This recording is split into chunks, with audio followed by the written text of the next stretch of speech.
So here today I go and read what if Esme turned Bella into vampire before Edward could. For you guys. Before we start, let me introduce myself. I am Renesmee, love to read fanfictions of my mom. Dad, let's get started. December 20th, 2010. I'm perched on a lumpy couch, nursing beer number I don't know what and glancing casually at my watch. I have only been here for 62 minutes. I promised Jake I would stay for at least another hour. Jake is having a party. Jake is always having a party. He has no more ambitions than when I met him at age 17. He's still content to get wasted nightly and work as a mechanic daily. I thought by the time he hit his mid-20s he would have developed some goals for the future, but Jake doesn't like change. Med school is usually an excellent excuse to get out of shit like this, but I just finished exams for the fall semester. Plus, Jake enlisted the help of my twin sister. The two of them together spell doom for me. They say I am in a funk. That I need more social interaction outside my study groups. That I need to get laid. I can grudgingly admit to myself that they're right. I just haven't felt much like doing anything since she left me. Again. I look past the thin blonde whose name I can't remember, searching out the Jake in the crowd. I can't take any more. This girl is vapid and gushing about doctors and sitting too close to me. She's opposite of the girl I want, and that is why she is here, selected by Jake specifically because she is nothing like the girl who left. Jake knows what it's like to be left by her, too. This may be how he coped, but it is certainly not working for me. I let the thudding bass and the timbre of the voices of those packed into Jake's dingy living room drown out the babbling of this annoying girl. She says she goes to the University of Colorado, and I wonder how she ever managed to get into college. It really says something about the educational system, if you ask me. In my irritation with Jake and Alice and this blonde nobody, I've had too much to drink. I will never make the drive back to my crappy apartment in Denver and will be forced to sleep at my sister's. My old bedroom remains vacant, but I try not to spend too much time there. The walls of the house are thick with memories of her. Finally, I meet the warm gaze of Jacob. I send him a look that demands him to rescue me from the woman who is now practically in my lap, and I am surprised to see that panic has replaced the laughter normally present in his eyes. Shivers of electricity creep up my spine, and I blame it on the beer. It has been months since I last drank, and the alcohol is making my system fuzzy. All my defenses are down. Normally, I don't let myself think of her at all. Over the years, I have gotten very good at distracting myself from the fact that she's gone. Yet tonight, as the perfectly French manicured hand of this blonde bimbo creeps up my thigh, dark hair and big eyes have infiltrated my consciousness. In my drunken, pathetic state, I have even conjured up the electric shivers, so unique to her and me. There is a warm hand on my shoulder, and the touch feels so good, I am prepared to give the owner of this hand anything to stay by my side forever and just keep touching me. Can we help you? The blonde asks. I focus on her because for the first time she isn't flirting with me, but is glaring at the owner of the hand. I want to punch the bimbo in the face for glaring at the person who gives me the shivers. We're kinds of busy here. The sneer on the blonde's face does nothing to make her more attractive. Oh, honey, you have no idea who you are dealing with, do you? I close my eyes. The voice plus the touch are enough to send my poor, neglected, lonely body into tremors. I wonder if I have accidentally ingested anything to cause such vivid hallucinations, and I make plans to take whatever it is again as soon as possible. Really? Get your hands off his dick and back the fuck up. Don't make me bitch slap you, shorty. After another moment, the suffocating presence of the blonde is replaced by lightning and heat, a fucking electric storm that is sending little jolts of almost forgotten pleasure into my every pore. I really did try to forget. Edward, says the voice. Her voice. Come on, baby. Open those pretty eyes. I do just what she says, because I always do just what she says. It is pathetic and fucked up and the reason for all the heartbreak, but that is just how it has always been with us. It's too late to change. And there is my dark angel, in all her glory and beauty and pain. Since she left 2 years ago, I've spent a good amount of time convincing Alice, Jasper, Emmett, Rose, Jake and myself that I'm over her. That I'm done with her. That I've finally had enough. At some point, I actually started believing myself. Apparently, I am not only a terrible liar, but also an idiot. Looking at her, I know, beyond a shadow of a doubt, that she owns me. Mind, body, and soul. I've belonged to her since she accidentally stumbled into my dorm room freshman year. Ella, I reply, knowing that whatever happens next is sure to be the death of me. I stare at the woman I hate for making me love so much. She's made it clear from the beginning that she's broken, that she has nothing to offer me, that she doesn't do commitment. That she doesn't even really like herself, so she couldn't possibly like me. Going into this fucked up relationship, I knew all this. Yet I did it anyway, eagerly. I made my choice. I gave up my right to hate her for leaving, but I did anyway. I hate her for making me love her and refusing to let me help fix her. You are gawking at me, she says, smiling and running her fingers through the short hair at my temple. I am going to take that as a sign that you missed me. I sit silently and glare as I try to conjure the strength to tell her to fuck off. You look different. Your hair is shorter. She pouts as she studies me critically. I shudder unwillingly against her touch when what I really want to do is slap her hand away and tell her that she doesn't get a say in my life anymore. It shouldn't bother me that my hair isn't longer for her, but it does. You know I like something to hold on to, Adonis. I hope you grow it out. Still, I don't speak. I wish I could read her mind. She looks different too. Better. Healthier. Stronger. Some things are the same, like her messy mane of mahogany hair and her punk rock meets hippie meets mountain man wardrobe. But there are no dark circles under her eyes and there is a little bit of color in her cheeks. Odd, she says, shooting a glare over her shoulder at Jake, who is attempting to pick his way towards us through the crowd. Let's go somewhere, okay? Before Jake and Alice freak out on us. What she means is before they freak out on her. Alice and especially Jake will love her forever, but they are done putting up with her shit. They don't want me going anywhere with her. They are the smart ones. My hand is in hers and I suddenly find myself on my feet, moving towards the front door. I grab my jacket a second before she closes the door shut behind us. Will I ever stand up to her? When will it be my turn to make the decisions regarding our combined future? Why can't I just tell her what I want and make her let me in all the way past the shield she has been building since she was 15? I am a fucking zombie. I can see our combined breath as we trudge through the snow. Boulder is beautiful in the winter. The ground is white with fresh snowflakes and the night sky has a pinkish hue, indicating more will fall before morning. I try to focus on the sky instead of her hand in mine. We get a few blocks away from Jake's place when Bella stops abruptly, wrapping her little arms around my waist. She feels so good and I am whole for the first time in 2 years.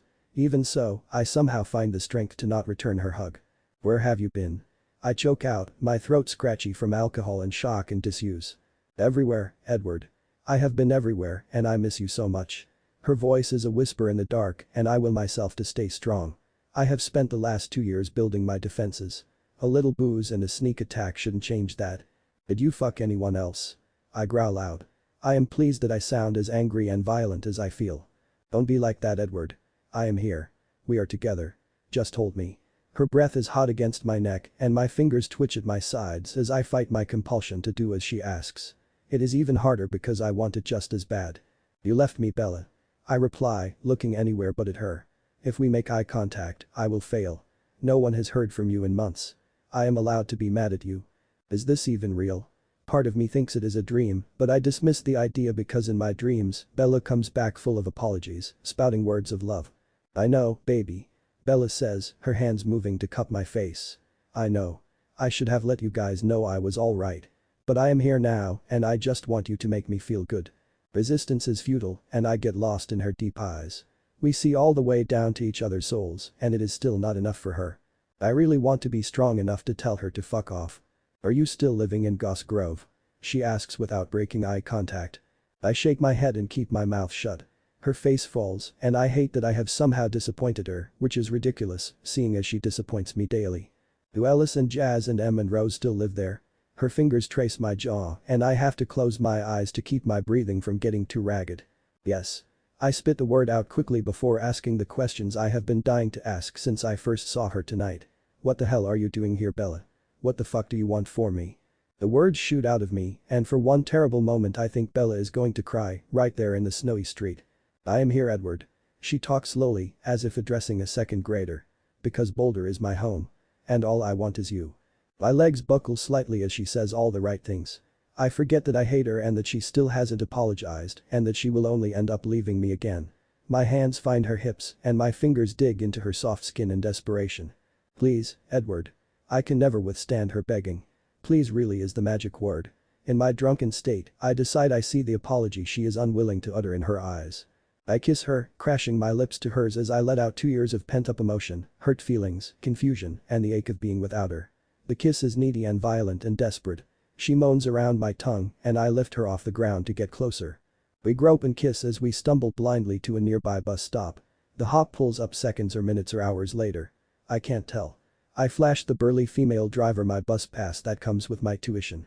Bella uses an expired pass that worked when she was still a student at CU. The bus driver doesn't notice. We sit at the back of the bus, our bodies facing each other. She traces the planes of my face with her fingertips, gazing at me reverently. How is it possible that you are more beautiful than I remember? How can a photo or my memory fail so horribly in capturing the real Edward? It is very hard in moments like this to remember that she doesn't love me. We get to the house on Goss. It is devoid of occupants, and I am glad because I don't need the judgment of my friends and family. And neither does Bella. She leads the way to my old bedroom, and the past 2 years didn't happen. We stumble down the hallway, slamming each other's backs into the walls and kissing roughly until neither of us can breathe. She finally gets me in my old room and the door swings shut, plunging us into darkness. Alice keeps the room exactly as I left it, down to the blackout curtains. Without words, we find each other in the dark. Articles of clothing are removed as we fumble towards the bed. I fall forward, pinning her to the mattress with my hips. I pause to catch my breath, wishing that even a little bit of moonlight could get past the curtains. Bella has been in shadows for too long, and I want to see her, really see her so badly my chest hurts. I need to see her so badly that I violently rip back the drapes. I have to be able to see her because this will be the last time. Our bodies are now bathed in the strange reflection of moonlight off the snow. I make her come with my hands and my dick in my mouth. She goes down on me and rides me and lets me fuck her in every way imaginable. The night is endless. I don't know if we sleep. I lose track of how many orgasms I give her. I hope it is enough for her to remember me by. Then it is dawn, and I wake to find Bella curled into my side. Her hair covers my chest and her shoulder and a good portion of the pillow. She looks happy. Content. I kiss each eyelid and then her lips softly as my chest aches. I have to leave before the lies start coming out of her sleeping mouth. I slip out of my old bed and pull on last night's clothes. With one final glance at the dark angel sleeping so soundly and a whispered "I love you," I close the door behind me, intent on reaching my car that is parked out front as quickly as possible. For the first time since our accidental and awkward meeting in our freshman year, I'm doing the leaving. August 16, 2004. On my very first weekend away at college, Bella Swan ends up in my bed. Oh, how I wish that it's as sexy as it sounds, but it's not seduction or lust. It's simply a miscommunication. When you are drunk and new to the dorms, it is really easy to wind up in the wrong room. Unlike my fellow eager young freshmen, I opt to stay in on a Friday night. It's an odd decision to most I suppose, and my twin sister called me an antisocial douchebag, but I have little interest in partaking in the overindulgence common of people my age. It doesn't appeal to me. A scantily dressed co-ed invited me to a frat party, but that's definitely not my thing. And though Alice calls me crazy for deciding to not participate in the desperation of making new friends during the first weeks at school, I can't bring myself to regret the decision to stay in. If I had gone out, I might have missed her. And it's not like I'm completely alone. I met some equally shy, awkward, geeky students, and we played a little ping pong and watched a movie before calling it an early night. I nearly fall out of bed when my door slams open, abruptly bringing me back from the verge of sleep. Not that I'm the least bit upset about the bedtime interruption because in stumbles the single most attractive and engaging creature I've ever seen in my 18 somewhat sheltered years of life. Even in the dark, she's glorious. She stands, illuminated by the light flooding in from the hallway. Her dark voluminous hair curls haphazardly around her head. Her painted red lips pout and her eyes are closed as she attempts to steady herself against the doorframe. Her hot tight little body is clothed in a tiny scrap of black material that passes for a skirt and an equally form-fitting long-sleeved black shirt. Her creamy legs go on forever and she stumbles into my room in chunky combat boots, allowing the door to slam behind her. Thank God I neglected to lock it. She exhales loudly, dropping her bag by the door. She crosses her arms over her chest and yanks on the bottom of the shirt, attempting to remove it. Something goes wrong however, because it gets stuck over her head. Her arms are trapped above her head, which is also obscured by the shirt, and she blindly trips around the room, toppling the recently alphabetized textbooks on my shelf. Giggling manically, she spins around the room before her boot catches on my bedside table and she lands directly on top of me. What do we have here? Her voice, even muffled by the shirt, is almost as sexy as her long flat stomach and the beginnings of her black bra peeking at me. Someone in my bed. Actually. I stutter, losing my train of thought completely as she kicks off her boots and climbs onto my lap, giving me an even better view of her gorgeous body. I'm pretty sure I fall in love in that moment. Oh, you feel nice, she slurs. Erg. She thrashes around, continuing to struggle against the offending garment. Get this motherfucker off me, you cocksucker. It seems my angel had a bit of a potty mouth. Mumph. My mouth moves, but nothing comprehensible comes out. I do what she told me to anyway, sitting up and assisting her until we both manage to detangle her. Finally, her head pops out and she tosses the shirt aside. Whoa, you're pretty. Where the hell did I find you? She sways above me, straddling my lap, an absolute vision. Her dark chocolate eyes, rimmed with too much black makeup, watch me intently. Despite their hazy, drunken lack of focus, I can see the intelligence there. You found me here, in my bed. You're so pretty, she continues to slur as she brings her fingertips to my jaw. I shudder under her touch. Yup, I'm definitely in love. I've had very little experience with girls. Alice blames this on what she called my outdated Victorian morality.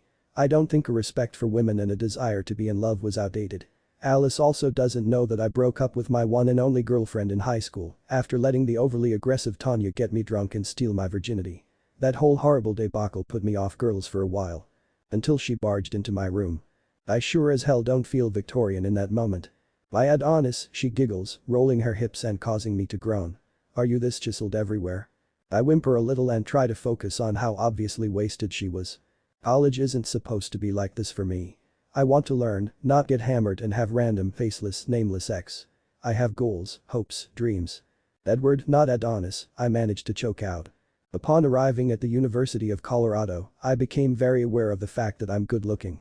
Well, I've always had some understanding of this. But everyone has known everyone forever in Forks.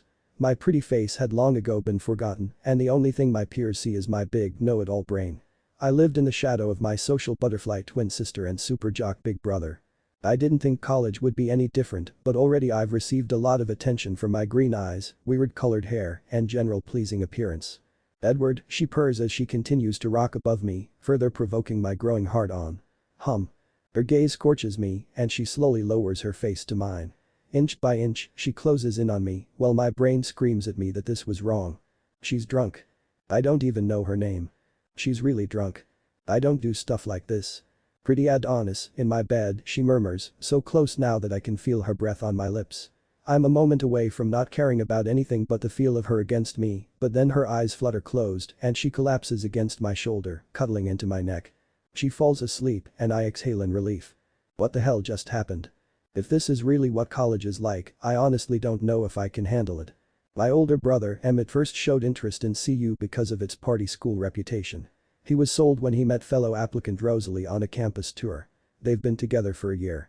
I'm more interested in the pre-med program. Alice, never one to be left behind, followed us both east. Alice and I opted to live in the same dorm. It was mostly at her insistence that I needed someone to look out for me, but I know she is just as freaked out about starting over halfway across the country as I am. Our parents, Carlisle and Esme, are thrilled with the convenience of visiting us all in one place. We moved in 2 days ago. It's Friday night now and school is to start on following Monday. My roommate seems cool, a tall Texan who really enjoys his pot and is studying history. Tonight, he has big plans to seduce some chick he met at an orientation event. He assures me she has hot friends and invited me to come, but I passed. I was looking forward to the alone time. This is much better. My arms naturally came around the girl's narrow frame and we lay close in my small twin. I glance over at Jasper's empty bed across the small room. If I'm really the gentleman I claim to be, I would relocate to the empty bed. But she feels so nice against me and the thought of separation makes my heart hurt. I fall asleep debating the merits of each option. December 21st, 2010. I write it all down. That's what I do. That's what I have always done.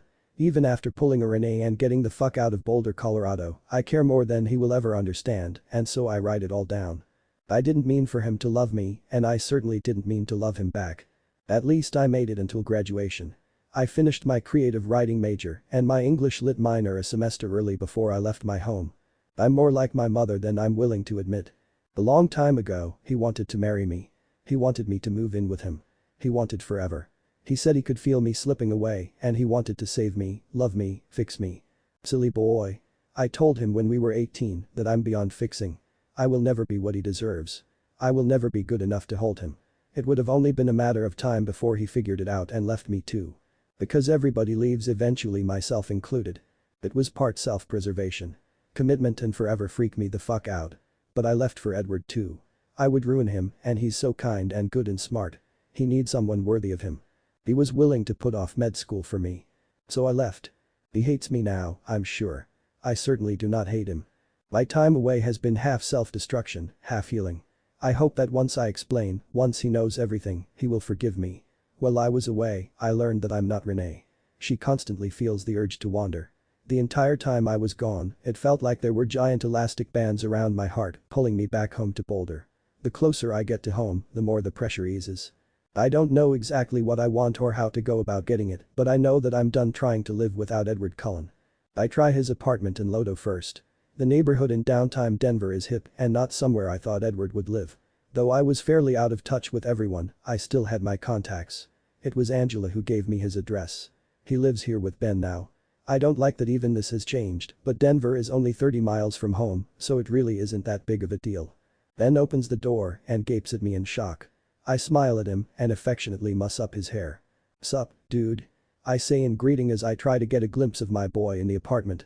I long to see him and touch him, but I can't feel his presence. It's hard work to keep my face chipper while I internally freak out. I worry that it's too late. The shivers are gone. If my trip had its desired effects of severing this connection once and for all, I might die on the spot. Holy shit, Bella. Ben's voice is pleasant, but his smile doesn't reach his eyes. We were never particularly close, and he's obviously Edward's friend first. I can't believe. We never thought you. He isn't here. I'm partly disappointed that I will have to wait longer to see him, but mostly I feel relief that the shivers aren't necessarily lost forever. Can I wait? I spent the majority of the last 3 days on a bus and could really use a nap. The leather couch behind Ben is very appealing. I don't think he's planning on coming home tonight, Ben says, looking uncomfortable. My heart and stomach both disappear. I lock my knees to keep from swaying and clench my jaw to keep from vomiting. Does Edward have a girlfriend? Did my plan work? Did he move on? Oh God, please let me have failed. I'll do something crazy if I see a woman's hands all over him. Jake's having a party, Ben rushes to explain, as I no doubt turn green. I think Edward will just end up crashing in Boulder. It looks like I will be braving one more bus ride this evening. I don't mind at all because I will finally be going home. The tension in these elastic bands pulling on my heart will finally ease. It's the longest 30 minutes of my life. Finally the bus climbs the final hill before making the descent into Boulder Valley. During the day, the whole town is on display with the towering mountains behind it.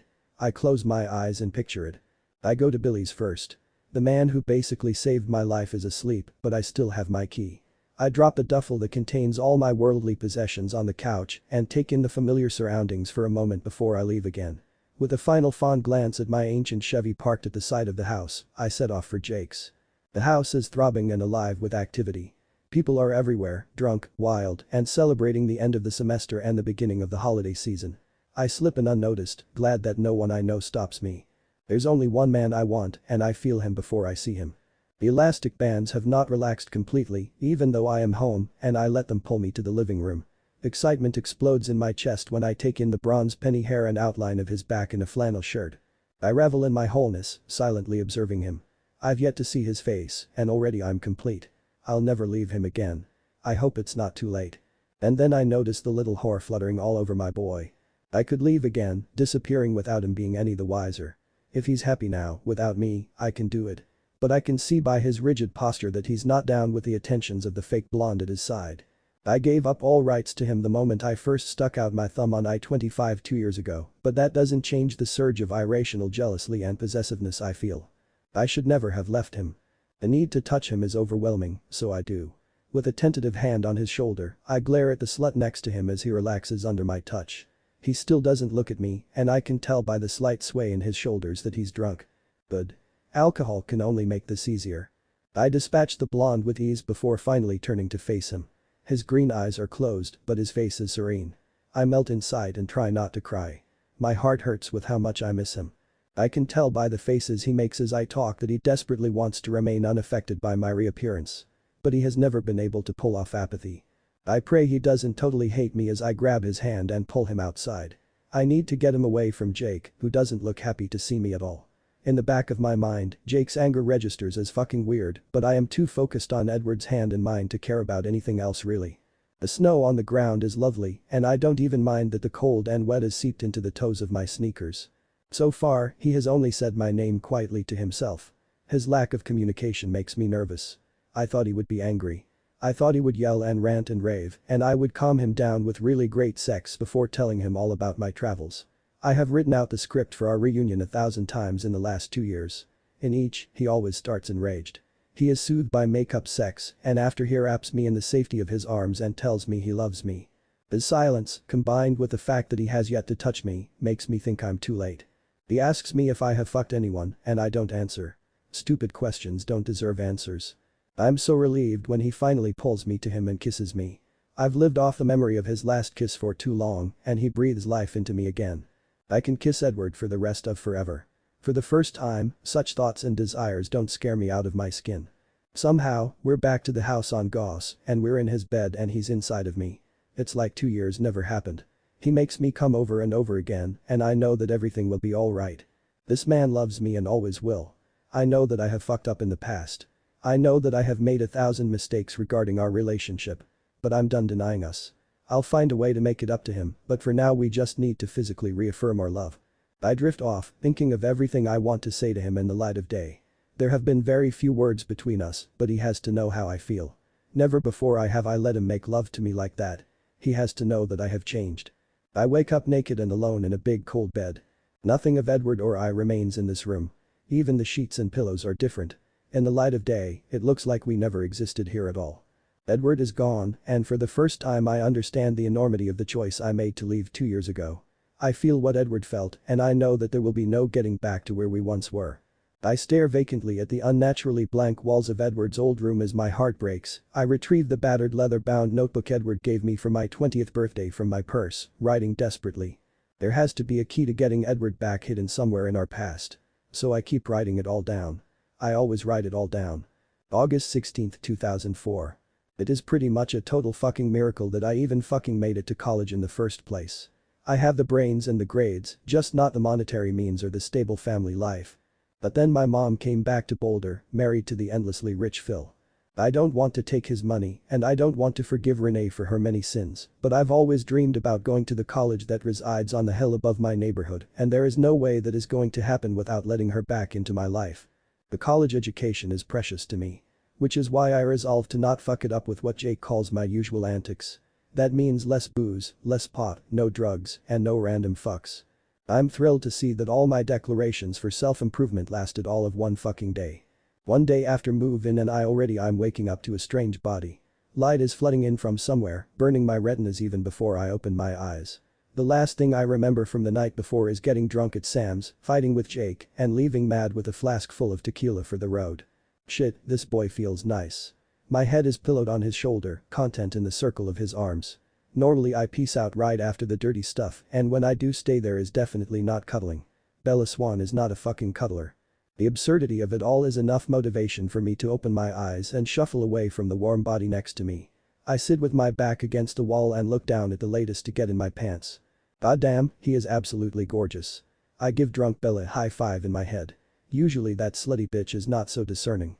Unique and entrancing bronze hair, I always did have a thing for the gingers, straight aristocratic nose, long eyelashes, and a perfect chiseled jaw. He looks so peaceful and young and innocent and good. Except he isn't a fucking Prince Charming, he is a douchy college freshman who didn't mind fucking a girl who is completely blackout wasted. Asshole. Suddenly rip-roaring mad, I poke him in the cheek, determined to get some answers. What the he mutters after 4 solid pokes. He opens his eyes and his jaw drops when he takes me in, glaring down at him.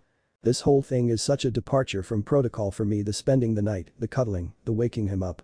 Normally I would tip-toot out of her, disappearing into the bright Colorado morning. Something about how good it feels to be held by him combined with his deceptive nice guy looks is causing me to act like a crazy person. Who the fuck are you? I sneer. And did I at least enjoy it?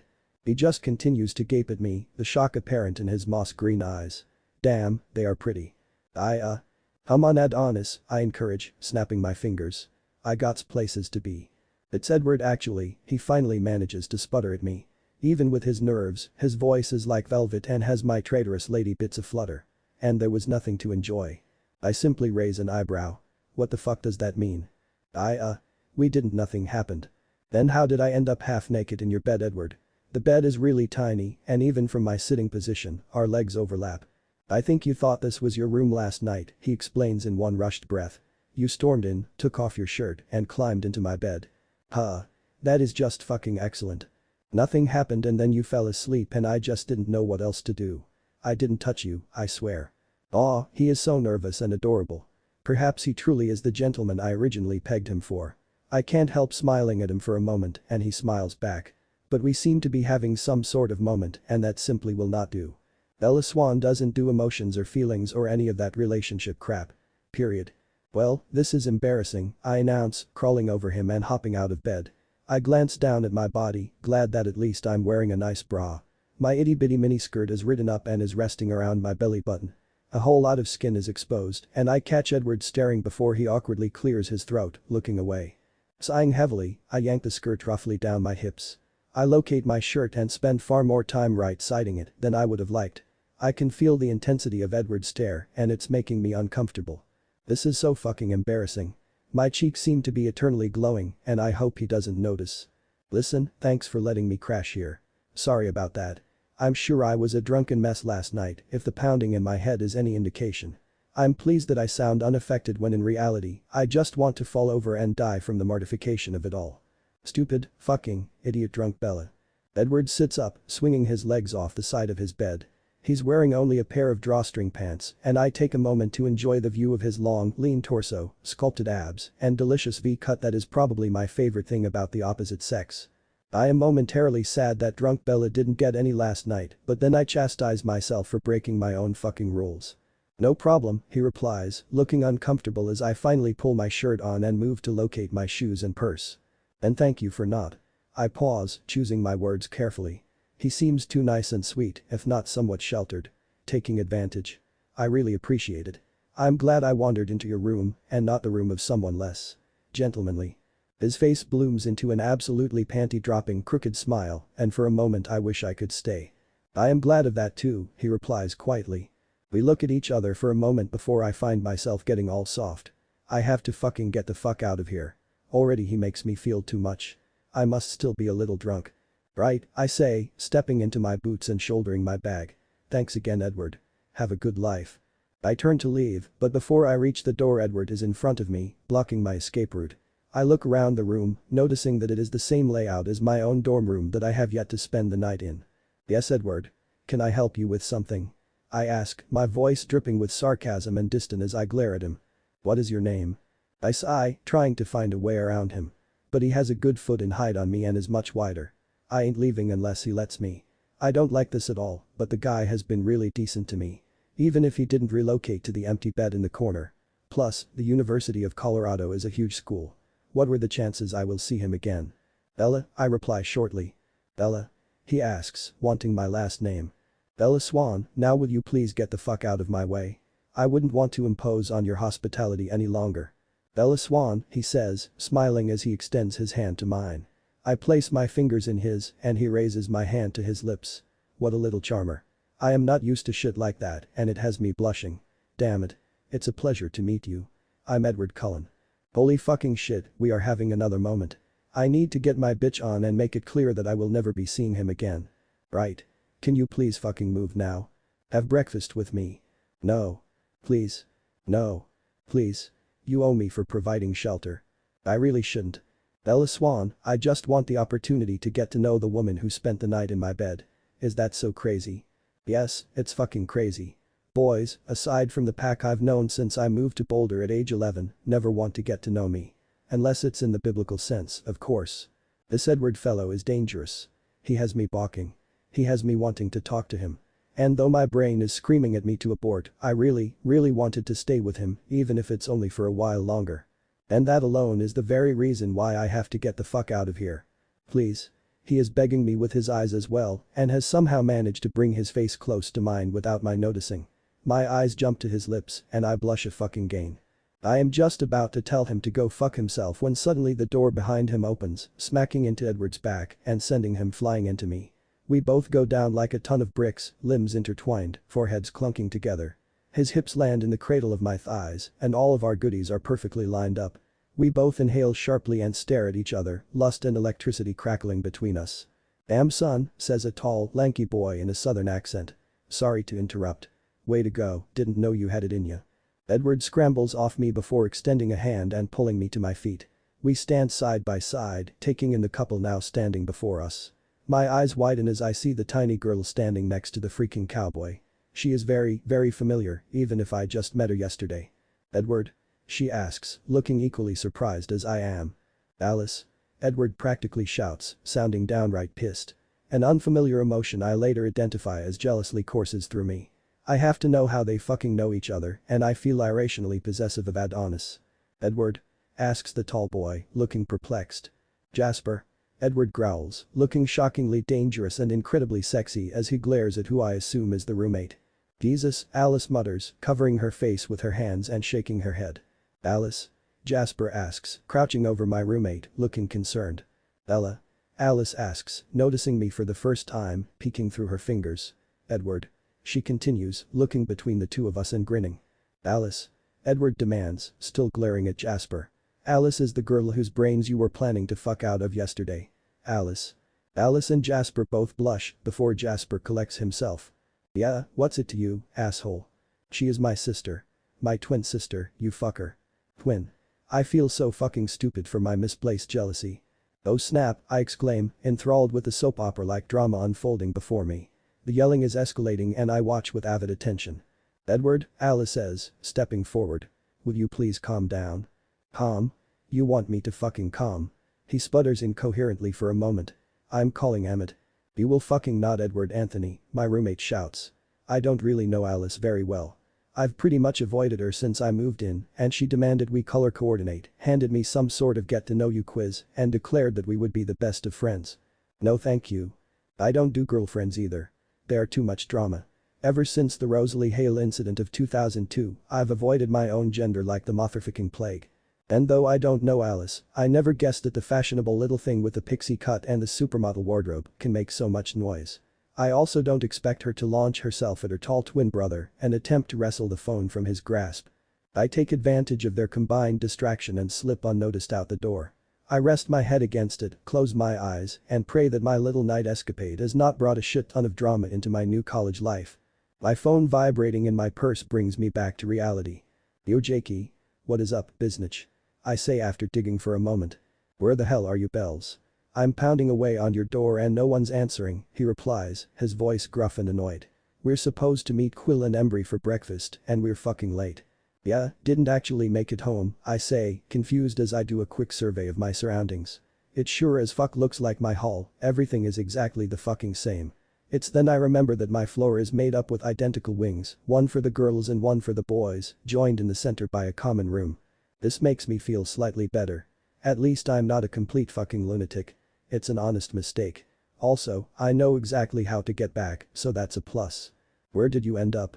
Oh, not far, Jakey, I say, working my way back to the girl's side. I'm pretty fucking close. You dirty slut, he says, chuckling. What happened to college, Bella? College hasn't officially started yet, in defense to myself. I round the corner and take in all 6'7" of my best friend, leaning against my closed door. He turns at the sound of my boots on the hard carpet, grinning. We close our phones at the same time and I run at him, giggling as he picks me up. Jake is my saving grace. He lived down the street from Renee and I when we first moved to Boulder from Phoenix. My mom dragged me all over half the country when I was a kid. We left my dad in the sleepy town of Forks, Washington when I wasn't even 3 yet. She was restless and we moved and moved and moved. She's such a flower child and I thought she found home with her fellow hippies in Boulder. We loved it here among the mountains and I thrived at age 11. I met Jake and Renee was giving art lessons. We were in Boulder for a year before I started to get comfortable. After 2 years, I thought we were in the clear. We never stayed anywhere for more than 6 months before. I thought we finally found home. But just after my 14th birthday, I came home to find our bags packed. We fought for hours, I refused to leave. Renee unpacked, but our relationship never recovered. She started disappearing for days at a time, bringing home slews of random men and hosting wild drug-induced parties. All the warning signs were there, so I shouldn't have been so shocked when I came home from school one day when I was 16 to find my mother gone and a note simply saying I am sorry wrapped around a wad of money. Thank God for my truck. I bought it the day I got my license from Billy Black. I've been working in his auto shop for years, earning money, and I gave most of it back to him that day. The Chevy became my new home. When it was warm, I slept in the cab, bathing in Boulder Creek like the good little hippie child I am. When it was cold, I snuck in through Jake's window and sought out his warmth. Billy found me naked and wrapped around his son a cold December night and let me sleep on the couch after that. Things got better. I started to forget that my mother and best friend abandoned me. I hung out with Jake and Quill and Embry and Paul and Sam. I worked for Billy. I got good grades and was determined to graduate high school, even if my dream of going to CU would never become a reality. I finished junior year and was well on my way to finishing senior year when Renee came back, married and begging for forgiveness. I never moved in with them in their big fancy house up the canyon, but I willingly attend dinner twice a week, whoring myself out to get college paid for. It's Renee's way of asking for forgiveness. So at the last possible moment, I bailed on my plans to move in with Jake after graduation, opting instead to move into the dorms with all the other incoming freshmen and making a few personal changes. Jake isn't happy and for that I'm sorry. I would have never survived without Jake. My heart is hardened since the abandonment of my mother, and I learned the valuable lesson that no one stays forever. The only person I can depend on is myself, and although Jake is still a huge part of my life, I know I would be okay without him too. I wouldn't be happy, but I would survive. I'm obviously unlovable. My own mother doesn't love me, so why should I bother with anyone else? I giggle as Jake tugs on a stay lock of my wild hair. People often ask me why Jake and I aren't a couple. And we tried it once upon a time, but that just isn't in the cards for us. Fucking is more comforting than passionate. We discovered each other, helped each other learn. But romance isn't something I could wrap my head around, and Jake gets that. He is my very best friend. You're a hot mess, Bells, he says as I pull away. You should have spent the night. You shouldn't have pissed me off, asshole, I reply, punching him in the shoulder. I found somewhere to crash. I'm sure you did, slutty McSlutface. Like you're one to talk, man whore. And for your information, I didn't even get any last night. Whatever. I knew all that college improvement crap wouldn't last. Fuck you, Jacob. I'm a lady now. Come on, lady, he says, pulling on my arm. The guys are already there and I'm starving. Where? Centro. My tummy growls in approval. Centro has a great happy hour menu and you can get a shit ton of food on weekends for less than $6 if you were able to get there before 11, something that is usually quite for my friends. Do I have time to change? Fuck no, who are you trying to impress anyway? Jake demands as he leads me away. I pout in the direction of my door, wishing that I could have managed to steal a private moment. But Jake is right, none of the guys would notice or care. So I follow Jake, happy to get back to a little normalcy and put the bizarre morning out of my head. Chapter 3. December 21st, 2010. Edward Pav. I slam the door to my apartment behind me, almost spilling the paper cup of black coffee all over myself in my violent haste to get inside. I'm livid. I'm exhausted. I'm confused. But mostly I'm just disappointed that I let her suck me in again, even if it was only for the night. Whoa, man, says Ben from his seat on our navy leather couch. With a book propped open in his lap and a mug of tea in his hand, he stares at me in shock. I guess Bella tracked you down, huh? I abruptly stop mid-stride on my way to the kitchen, slowly turning on my heel to face my roommate. How do you know that? My voice is low, dangerous, and unfamiliar to my own ears. She was here last night, looking for you. I told her you were at Jake's. Should I have lied, man? You look like shit. No, it's fine. I plop down across from him in an armchair, closing my eyes and pinching the bridge of my nose. You had sex, didn't you? Ben asks, sounding wary. Is it that obvious? I sigh in response. Yeah. Have you looked in a mirror this morning? I groan into my palms. I'm doing a lot of groaning this morning, just no mirror looking. So are you getting back together? Where has she been the last 2 years? Is she back for good or just visiting for the holiday? Ben has almost as many questions as I do, but we both lack the answers. I have no fucking clue where she has been or why she's back. But there's no way we're getting back together. I have moved on. I lie through my teeth, hoping Ben won't call me on it. He laughs humorlessly. I guess that's his version of calling me on it. Okay, fine. I'm not over it. You don't spend the better part of 4 years with someone and not freak out a little when they come back. But I'm not a fucking masochist and will be avoiding Bella Swan, I say, attempting to convince both of us. I don't know what she wants from me, but I'm certainly done with her. You aren't going to at least talk to her? What did she say this morning? She didn't say anything this morning. I sort of snuck out before she woke up. I don't want to feel bad about my less than gentlemanly actions, but everything about how I've behaved since Bella reappeared last night totally goes against all my nice guy tendencies. I feel terrible even though she has done so much worse to me. Baldo, my ginger cat, snakes around my ankles. I bend to pick him up and absently scratch behind his ears. Really, he's more Bella's than mine. She forced me into adopting him as a kitten during our junior year. She picked him out because he was a ginger, slightly cross-eyed, and the runt of the family. She called him Edward in cat form. He lived with me in the house on Goss because she couldn't have pets at the dorms, but he was really Bella's. Where's Waldo? She would ask whenever he wasn't around. She thought it was hilarious. I thought she was adorable. She abandoned him too. Dude, Ben groans, indicating that he thinks I'm an asshole. Leaving her in the morning really wasn't a shining moment and part of me agrees with him. I fucking know. We sit in silence, staring at nothing and sipping on our respective hot beverages. Waldo purrs in my lap as I scratch his chin with my free hand. I've always liked Bella. But she has been really messed up for a long time. Ben annoys me by interrupting my brooding to point out something so incredibly obvious. I annoy Waldo by ignoring him and he jumps off the couch with his tail in the air. Yes. And? I ask tersely, hand plowing through my hair. And maybe she has finally grown up. Maybe wherever the hell she's been the last 2 years helped her get better. She has to change eventually. Or maybe she hasn't changed at all and is fucking around with me as usual, I reply. Ben winces as my voice gets louder and harsher. You will never know until you talk to her, Ben says, a picture of tranquility and wisdom. Typical. My phone rings in my pocket, making me jump. Hot coffee finally splashes all over my hand and I curse vehemently. I glance to a smirking Ben who gestures for me to answer. I don't breathe as I retrieve my phone from my pocket, muscles tensed in anticipation of dealing with Bella. But the face illuminating my iPhone is just my sister, sticking her tongue out at me. Holy mother of pearl, she says without a greeting as I answer. I have Bella snot all over my favorite nightgown and I blame you entirely. Alice, I snap. Ben chuckles at me and I storm over to my bedroom to get a little privacy. It's very difficult to refrain from slamming the door behind me. I don't want to talk about it. Wait. Snot. She just spent an hour crying in my arms. What the hell is going on? My big twin demands, clearly upset with me. Bella was crying. In the 6 years I've known Bella I have never seen her cry. Not when Renee left again. Not when her dad died. Even the thought of a single tear leaving those big brown eyes makes me feel like the world is going to end. No. Crying is far too tame an adjective. I would say she sobbed hysterically all over me.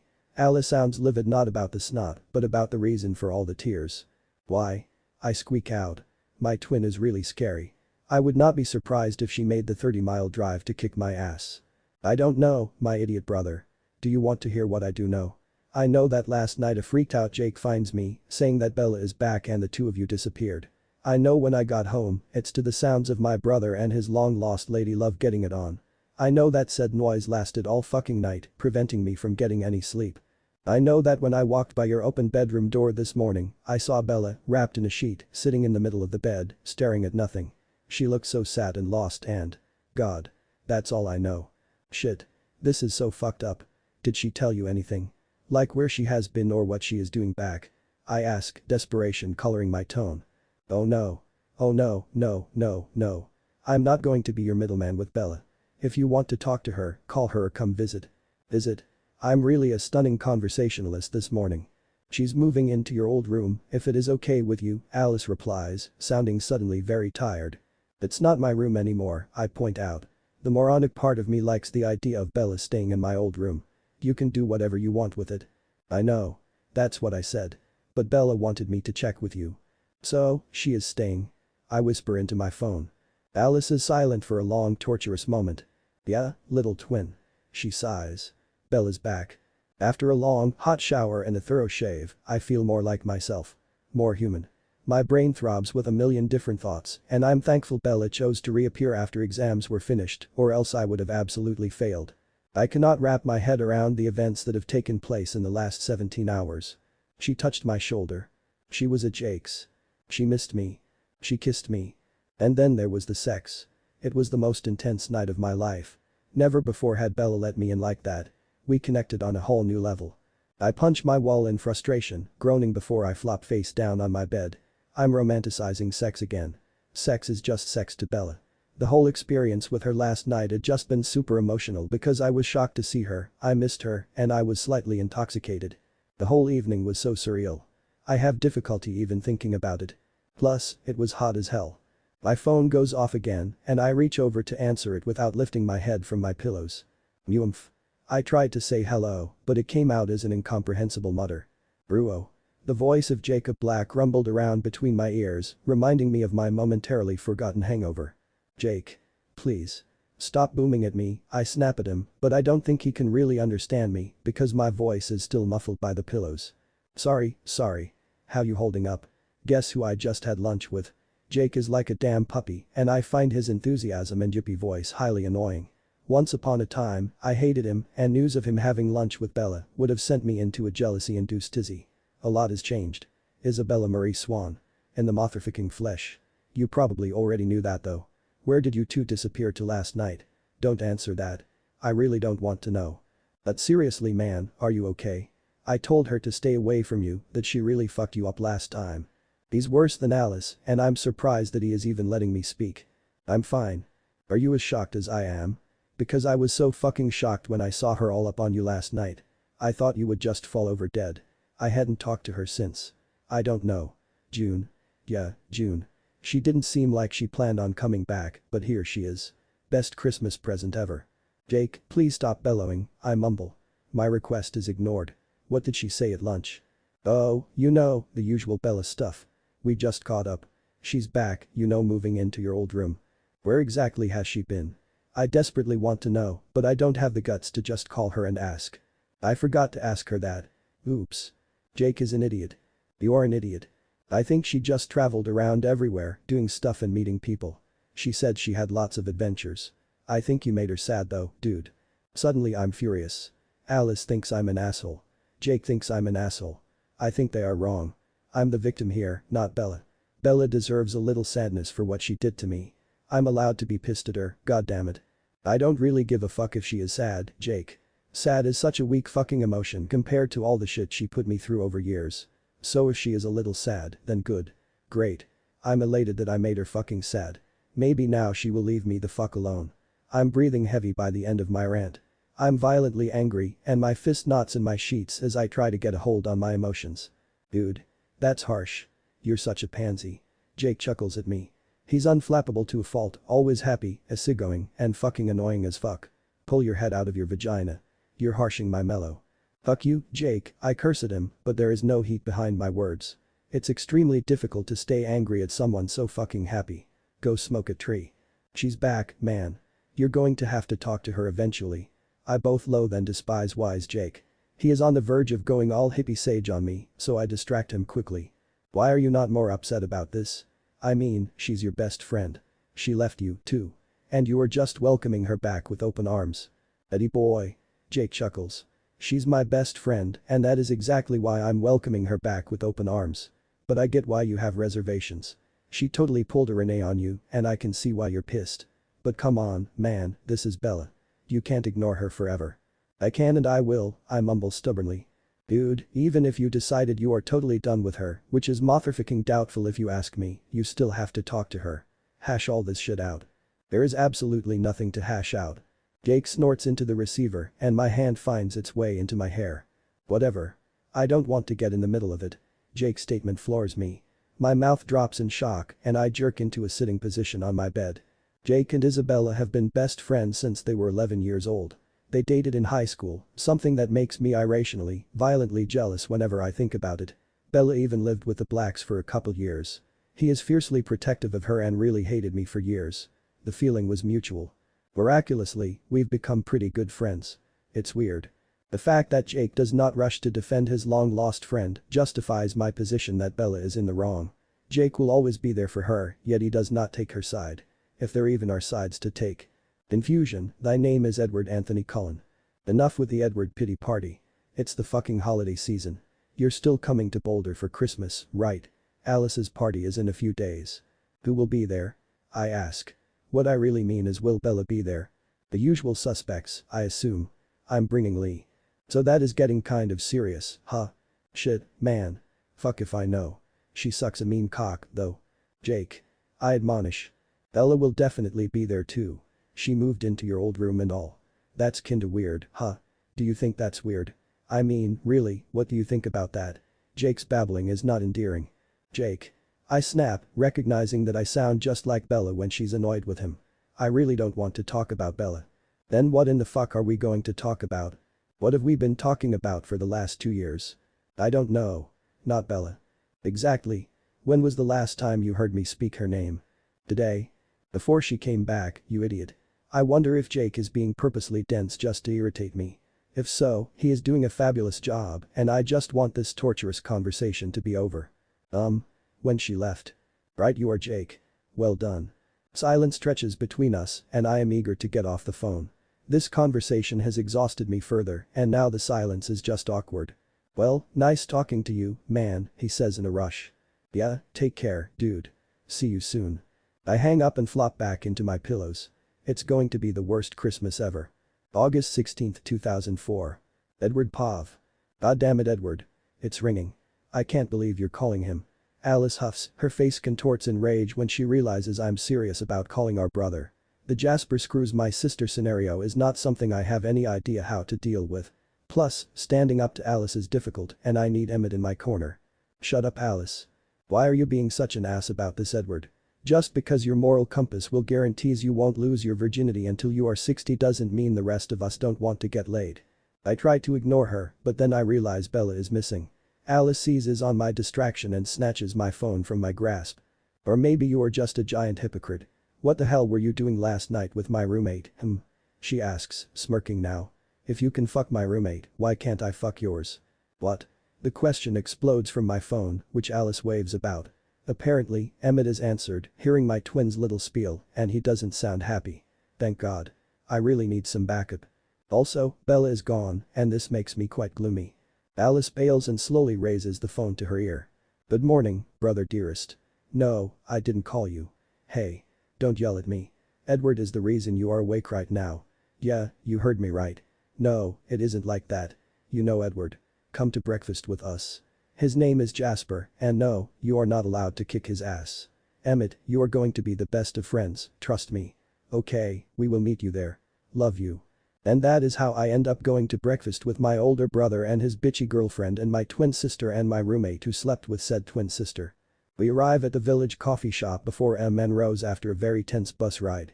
Alice, who has some vision of Emmett siding with her no doubt, is downright cheery. She sits between Jasper and me.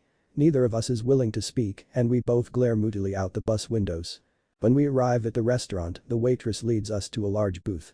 Jasper and I shuffle around awkwardly, both trying to sit next to Alice. Jesus God. Yells my twin in frustration, pushing me down on the bench before sliding in next to Jasper. Edward, stop being such a prude. Jasper, apologize for talking about me that way to my brother. Jasper turns his body toward my big twin, putting an arm over her shoulder and a hand on her thigh.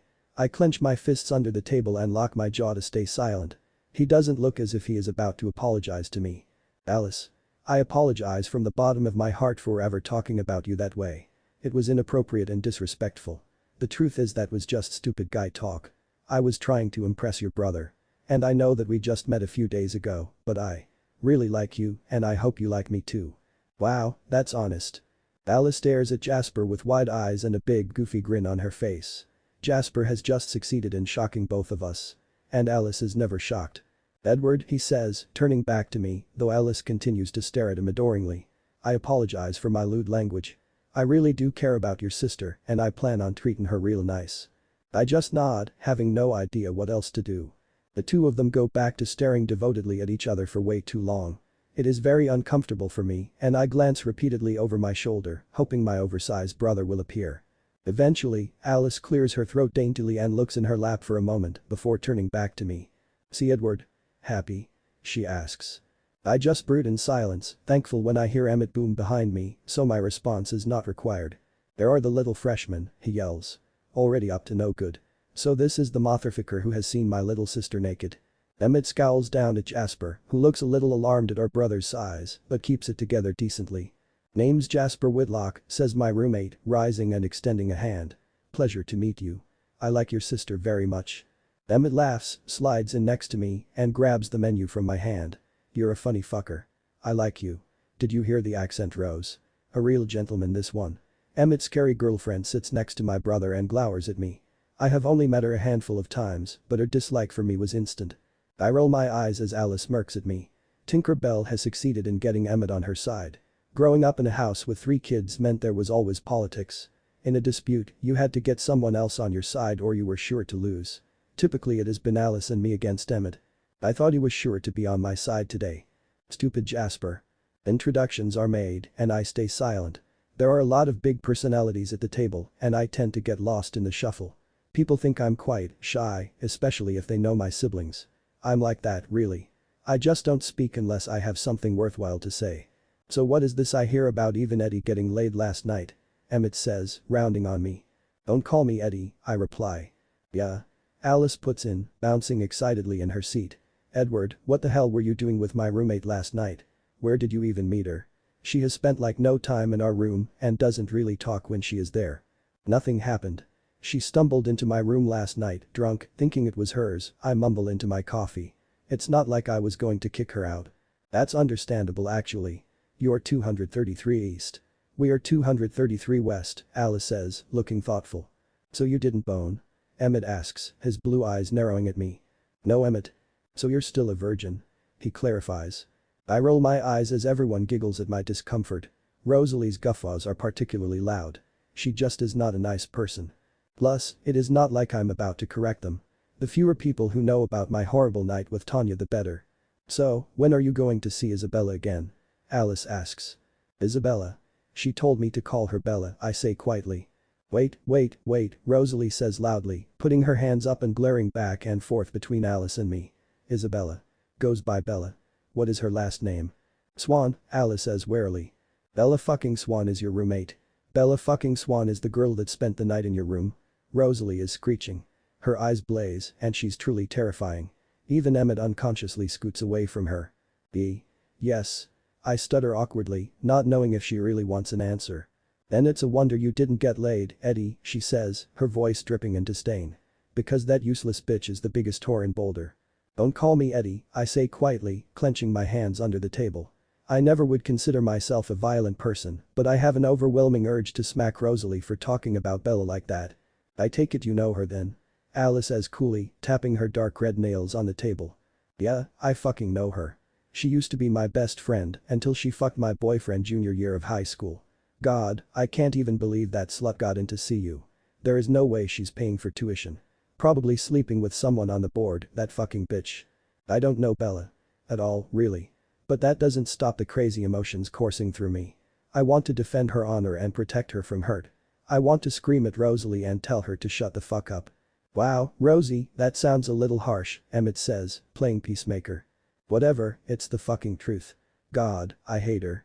I guess you lucked out, though, she said, turning her hateful eyes back to me. She probably would have given you herpes, Eddie. Don't fucking call me Eddie. Everyone within a 10-foot radius falls quiet at my exclamation. My siblings and their significant others stare at me in shock. I suppose my outburst is surprising.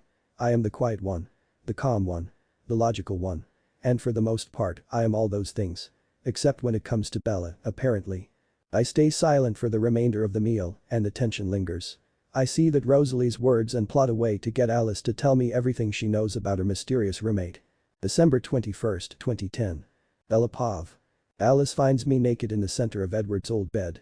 My chin rests on my knees, my arms wrap around my legs, and I wear the red sheet like a toga, with my discarded journal lingering at the foot of the bed. I stare intently out the window, entranced by the big flakes drifting down from the gray sky. I don't cry until I see the look of absolute pity on Alice's face. Sobs rack my shoulders as Alice puts an arm around my waist and pulls my head to her chest. She hugs me, rocking back and forth as I shake and sob. She makes calming noises and I can't recall the last time I cried like this. Alice brings the unfamiliar quilt around us, reclining with me in her arms until we're lying against the pillows. 20 minutes later, my sobs turn to pathetic little sniffles. I can't believe I'm in bed with you like this. She speaks for the first time and her voice is remarkably untroubled. There are probably bodily fluids all over the place. This is disgusting. I laugh loudly, snorting into Alice's shoulder. I crackle away, my maniacal crying now replaced by maniacal laughter. The two of us giggle hysterically and I'm reminded of a time when we were young roommates, freshman year. We slip into silence and she soothingly runs a hand through my hair. Why are you being so nice to me? I ask without opening my eyes. Oh, Bella, Alice replies, sighing heavily. He may be my twin, but you are my friend.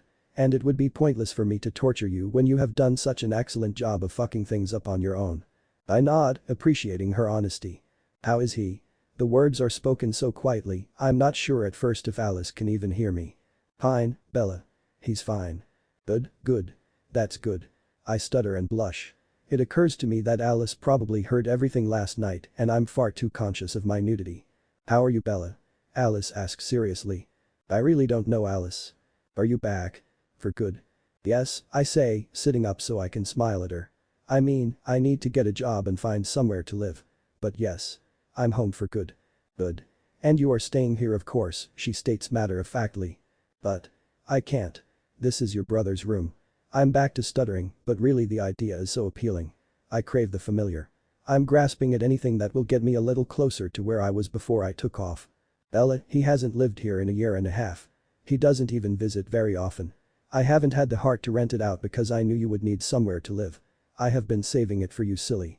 Alice is smiling and adorable, and I love her. How I survived without her for 2 years, I will never know.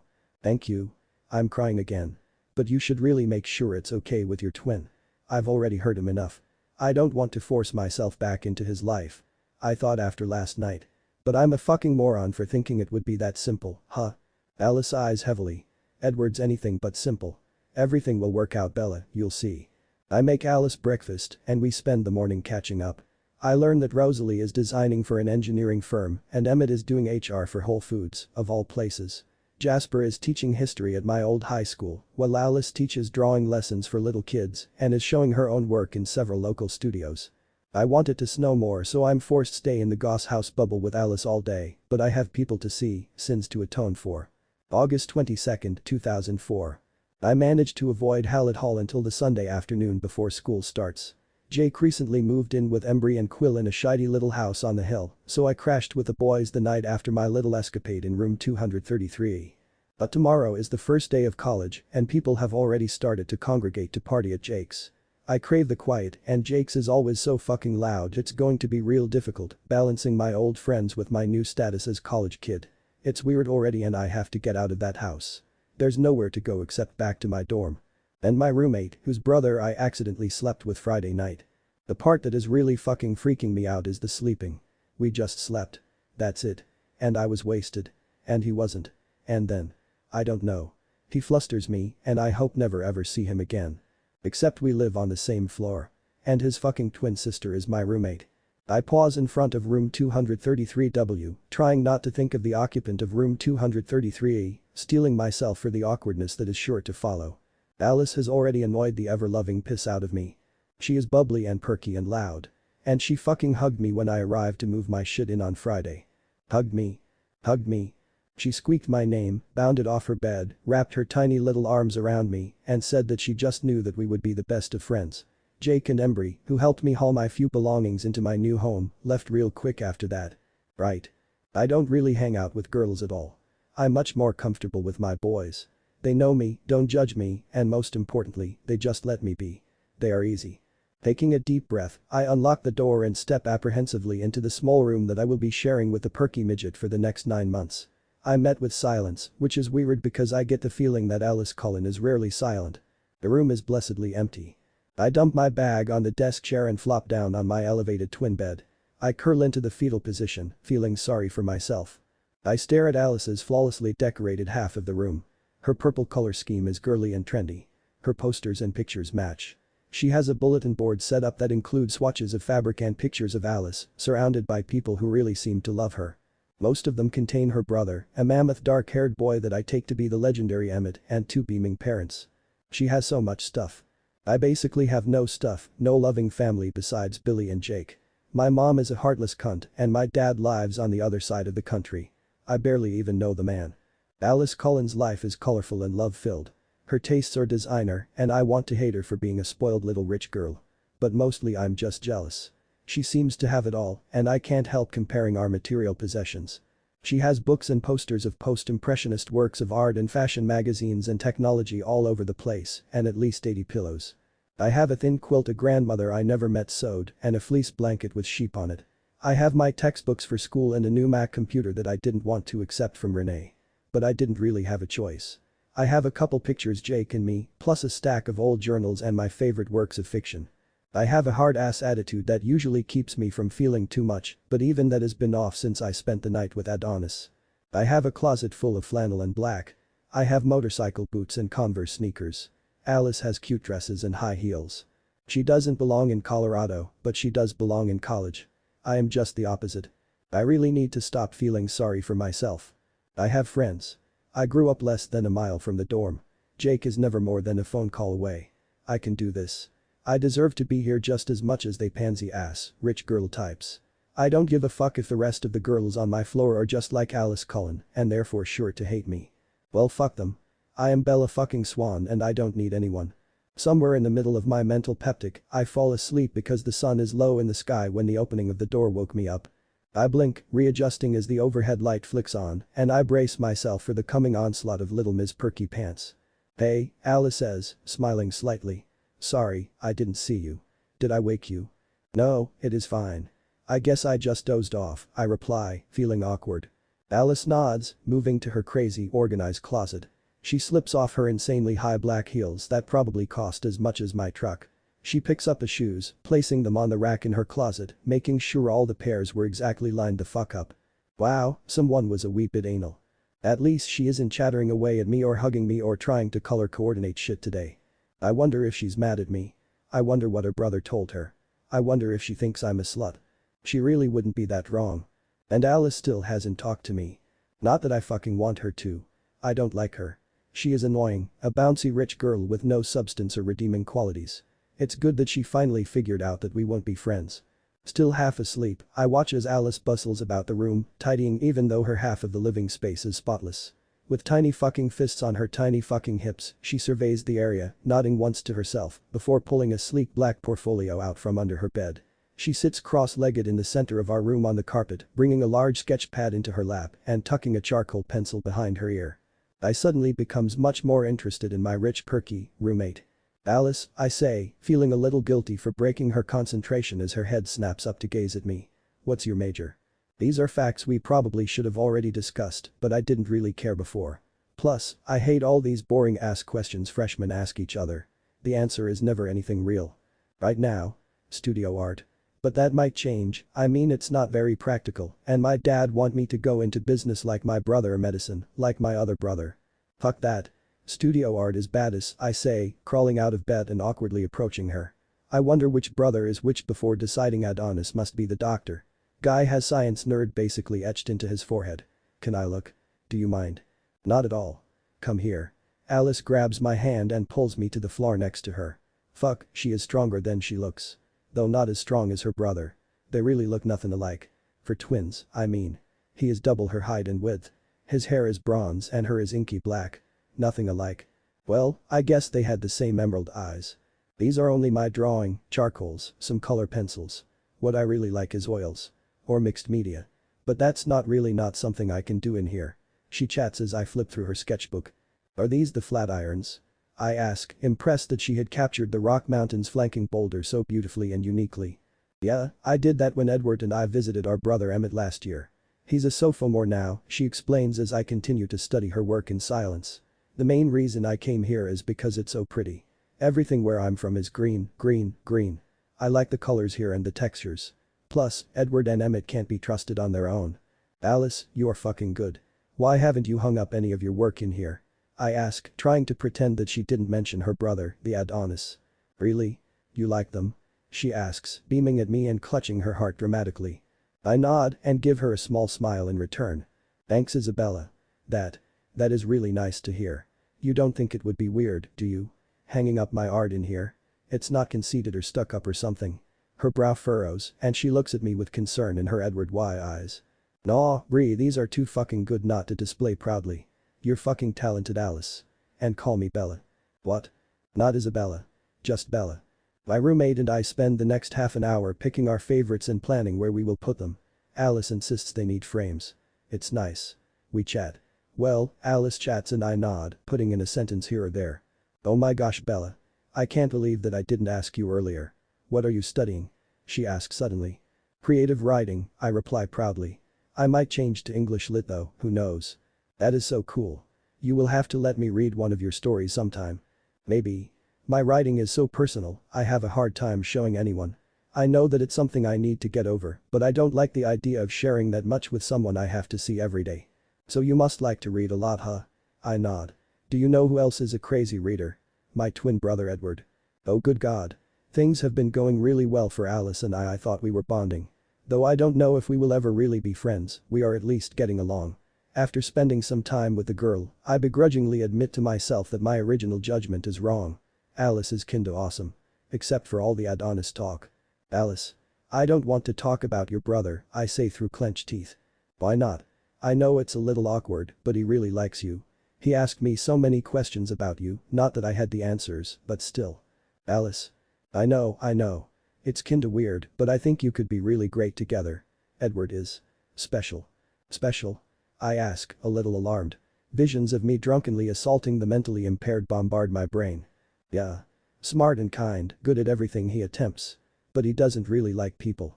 Smart. Kind. Good. I could never be with anyone like that. I would just drag him down. I'm too fucked up to be with someone decent like Edward. Alright. That's enough, Alice. Listen, I don't want to talk about your brother. In fact, if we have any hope of being friends, there can't be any talk about your brother. I know he is your twin and you love him and all, so I get it if that won't fly with you, but I just can't. So I don't want to know about your family or where you're from or anything like that. Okay.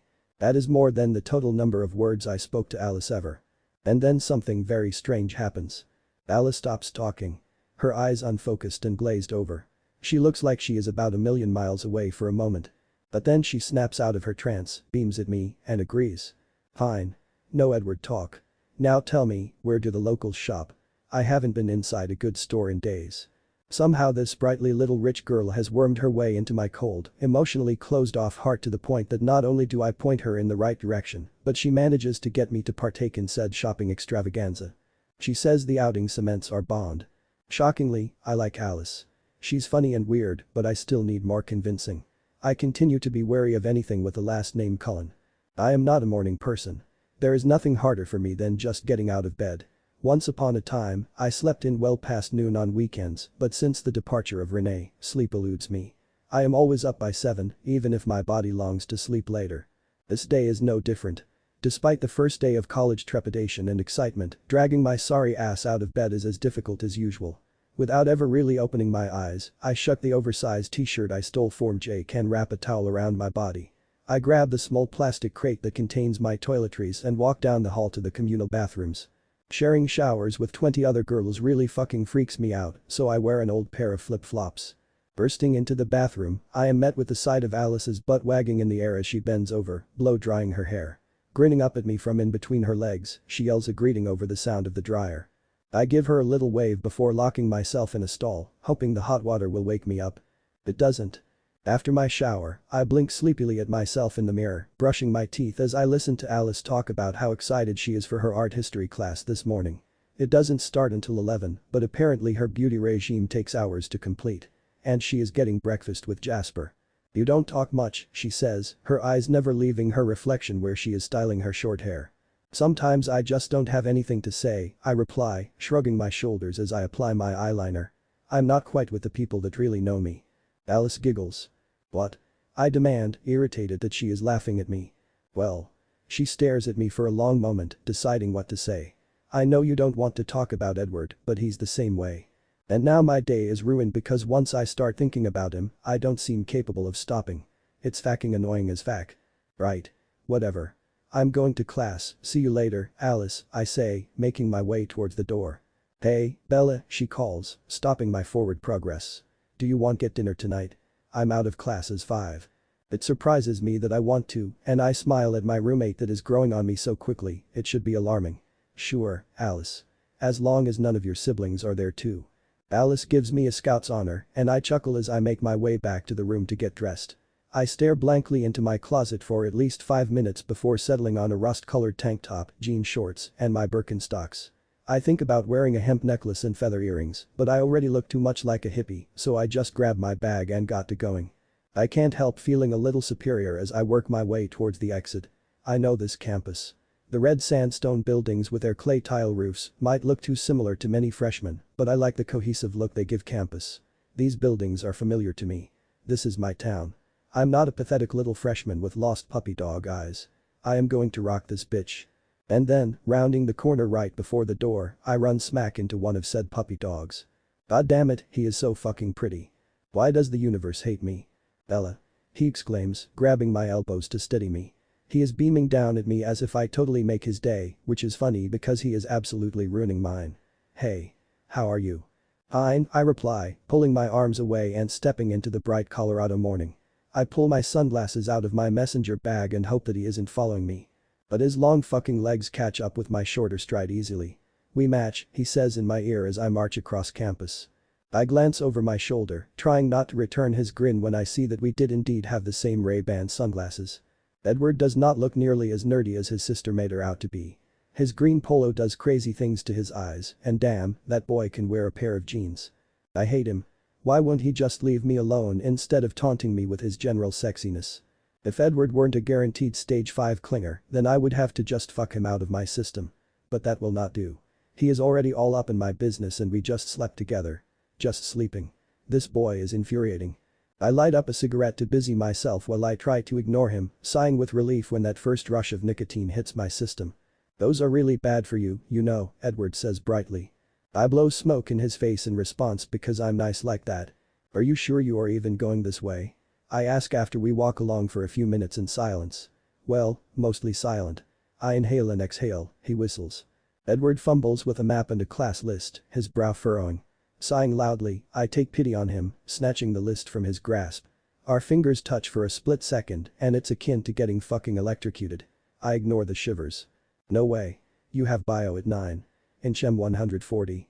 I demand, stopping to stare at him like an idiot and further cursing the universe. "Yup. Am I going the right way?" he asks, smiling at me. "Yes," I say, continuing to walk at a less furious pace. "How do you know?" he asks, sounding suspicious, like he thinks I'm trying to lead him in the wrong direction. Which is actually a really good idea come to think of it. "It's where I am going," I reply without really answering his question. Stupid universe. At least Chem 140 is a lecture hall that sits 500. Maybe he won't sit next to me. Right. "Oh really?" he says, raising an eyebrow at me. "That's convenient." "How so?" I demand, walking past the student center known as the UMC and up the steps to the chemistry building. "I like walking you to class." "This is not a daily thing, buddy," I say, stopping abruptly in front of Edward with my hand on his chest. I continue to ignore the fucking spark and I glare down at him. I am standing on concrete stairs, 2 levels above him. Otherwise I would be looking up at him. I need to end this little crush he has going on. That sort of thing is just not gonna fly. "Why not?" he inquires, tilting his head to the side and studying me like a freaking science project. His gaze makes me uncomfortable, though I can't figure out why exactly. It's like he sees too much. His simple question throws me off so I just glare at him for a bit longer. "It just ain't gonna fly, home slice," I reply gruffly. "Come on, Bella," he says, chuckling at me. Chuckling. At me. Who does this guy think he is? I don't like him. Let's go sit down. And then he slings an arm over my shoulders, completely ignoring my tough girl routine. It's like he sees through me, right down to my mushy, vulnerable marshmallow goo center. The place where all my demons camp out. The place I pretend doesn't even exist. And he sees it, somehow. It's fucking terrifying. I am so shocked by the whole interaction that I let him lead me into the lecture hall and to a seat a third of the way down. God damn it. We sit in silence as we wait for the lecture to start. It's not awkward and I can tell the boy appreciates a little quiet, just like me. He is difficult to figure out. Despite all my bitchiness, he seems to want me around. Edward is bumbling, awkward, strange, smart, and obviously very happy. He, like his sister, is a total half-glass full type. I, conversely, am the queen of fucking pessimism. We couldn't be more different. I study him out of the corner of my eye, trying to figure out what he could possibly want from me. Unfortunately, Edward catches me staring and gives me that crooked smirk. Blushing, I look away, hating that he seems so pleased with himself. For someone so obviously lacking social skills, he sure is self-confident. I try not to smile as Edward makes weird faces at me in an attempt to get my attention. "Hi." Someone practically shrieks from the other side of Edward, sealing his attention. "I'm Claire. What's your name?" I lean forward to get a good look at this squeaky bitch. Fake tan, fake hair, sparkly eyeshadow, pink polo, and diamond studs in her ears. I instantly hate her more than I hate Edward. Edward, the idiot boy stutters next to me, practically drooling over Betsy big tits. "It's nice to meet you, Edward," she coos, touching his bicep as he turns bright red. "Are you a freshman too?" Yup. Freshman. That's me. Why was he acting like such a doofus? "What's your major?" she asks. Of course. There are several questions all freshmen ask each other as people desperately try to make friends when they first get to college. "Where are you from? What's your major? What dorm do you live in?" Blah, blah, blah. I hate them all. The whole charade is so goddamn trite. Since I started going to college parties when I was 15, I've been asked them all a million times each. Unfortunately, I too am guilty of asking them back. I've gotten so good at it over the years, I can basically answer for someone without ever talking to them. Integrated PH. Physiology, mutters Edward. What a nerd. Pre-med. Wow, she gushes, batting her eyelashes and flipping her hair. You're like, really smart huh? You know my aunt always said, medical students are an investment. I roll my eyes. Why does this girl think portraying herself as a blatant gold digger is an effective pickup technique? Although Edward is bright red, so it seems to be working. Right. Yeah. So. What's your major? He asks finally as I lost all patience with the whole conversation. Let me guess, I say with a fake sugar-coated voice as I lean forward. You, dear Claire, are from California, probably LA, maybe the Valley, but definitely Southern California. You are studying psychology because you have daddy issues and you want to figure yourself out. This year you live in Libby, the well-known party dorm, but you are planning to rush a sorority in the next couple weeks. Am I right? Claire's pretty little mouth falls open in shock and a smile plays around Edward's lips. I'm from Laguna, she mutters before busying herself with retrieving a notebook from her coach bag. Score. I raise my fists in triumph, causing Edward to laugh. The professor calls the class to order and several pass out syllabuses. I listen with half an ear, keeping boredom at bay by doodling a tree in the corner of mine. That was impressive, he whisper in my ear, referring to my totally ownage of Claire from California. Edward's hot breath tickles my neck and I shivered slightly in my seat. I nod and smile in response. Where did you learn to do that? He asks. It is not hard, I whisper back. Sorry if you wanted to tap that. I think I ruined your chances. I'll survive. I don't like blondes. I smile down at my paper, trying not to blush at his statements. I haven't blushed this much since lost my virginity under a pine tree at 13. After 50 minutes of pointless syllabus babble, class is dismissed. 500 college kids pour into the aisles and make slow progress toward the exit. What other classes do you have today? Edward asks as we tromp up the steps. Intro to creative writing and woman's lit, I reply. What's your major? He asks, causing me to glare at him. Okay, you don't like that question. You would prefer it if I guessed. You can try, I say, feigning indifference. Truthfully, I really want to know what he thinks of me. Okay. I would say you were from Montana or something, but you are really comfortable on campus, so I think you are from Boulder. And you are English lit major who lives in Hallett Hall, obviously. He's pretty good. One smart and perceptive motherfucker. So am I right? He asks when I don't respond right away. Close, I say, hiding a smile. Edward has me smiling so much, my mouth might fall off. My lips aren't used to the movement. Creative writing. Damn, that was my second choice. It was just wishful thinking, I suppose, he says. How so? We get outside and both pull on our sunglasses at the same time. Well, I thought about being an English lit major and I was hoping we would have that in common. You know, a love for lit. I am about to begrudgingly admit that we do have that in common when thick arms lift me off the ground from behind. An involuntary squeak escapes my lips in surprise and Edward looks on in alarm. Hey there, college kid. Booms Jake as he swings me around. My feet dangle like a pendulum and I laugh even though he is irritating me. Do you feel smarter yet? Only in comparison to you, moron, I yell back as I try to get free. But Jake is huge and he has my arms trapped, so I make no progress. Instead, I kick backwards into his knees. Put me the fuck down, cocksucker. Not until you say the magic words, he teases in my ear. I shake my head vehemently, not willing to do that in front of Edward for whatever reason. Jake gives me a good shake in response and my head bobs around against my shoulders uncomfortably. Erg. Put me down, I scream as people turn to stare. Say it, Bells. Say it. I go limp in his arms, resigned to my fate. Fine. Jacob Black, you have a spectacular cock. Now put me the fuck down. His laugh vibrates against my back as he finally doses. I ask. Asshole. See, Bella? He asks when I get my feet under me and turn to face him. Was that really so hard? You are such a fucker, I say as I punch him in the arm. He is so big, he doesn't even appear to notice. You know you love me. I just roll my eyes at him. Suddenly Jake looks to my side, his eyes narrowing into irritated little slits. Hey buddy. You going to pay admission or are you just enjoying the show for free? I turn to see Edward glaring at Jake. It surprised me to see that kind of anger in him and I find his scowl horrible unattractive as it mars his perfect face. Jake, be nice. This is Edward. He's in my class, I say, trying to play peacemaker between the two. Jake gives Edward a quick nod that is not returned. Ella, Edward says, turning away from my giant best friend. Do you want to go get a bite to eat before your afternoon classes? I have to give it to Edward, he is braver than he appears at first. Snaps to him for even addressing me at all while Jake is there, trying to be intimidating. She has plans, dude, Jake growls. Ella? Asks, ignoring Jake. Plans, Edward. Gotta run. With that I slip my arm through Jacob's and walk away from the beautiful and confusing boy. I hope that this latest bitchy move is enough to get him to leave me alone. Weeks go by and the newness of college life turns into a routine full of classes, eating, studying, and partying.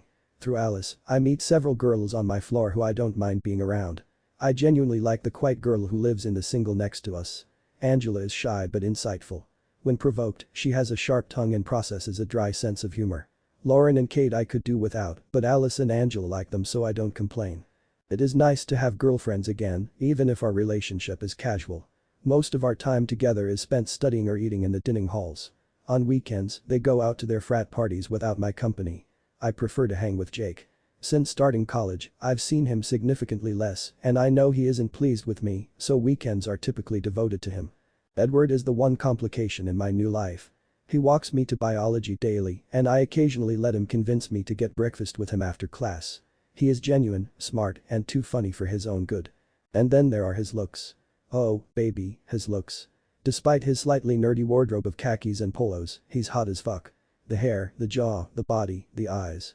I'm not the only one who notices, but I try not to let the attention he garners annoy me. Just as I try to keep myself from drooling all over him. Edward Cullen is dangerous, and I continue to try to keep my distance myself from him. He seems to see right through my hard as nails act, right to that gooey center, and it scares the living piss out of me. He challenges me, calls me on my crap, and doesn't let me get away with anything. He is superior, smug, and a know-it-all, yet it's increasingly difficult to hate him. We are both unbearably stubborn.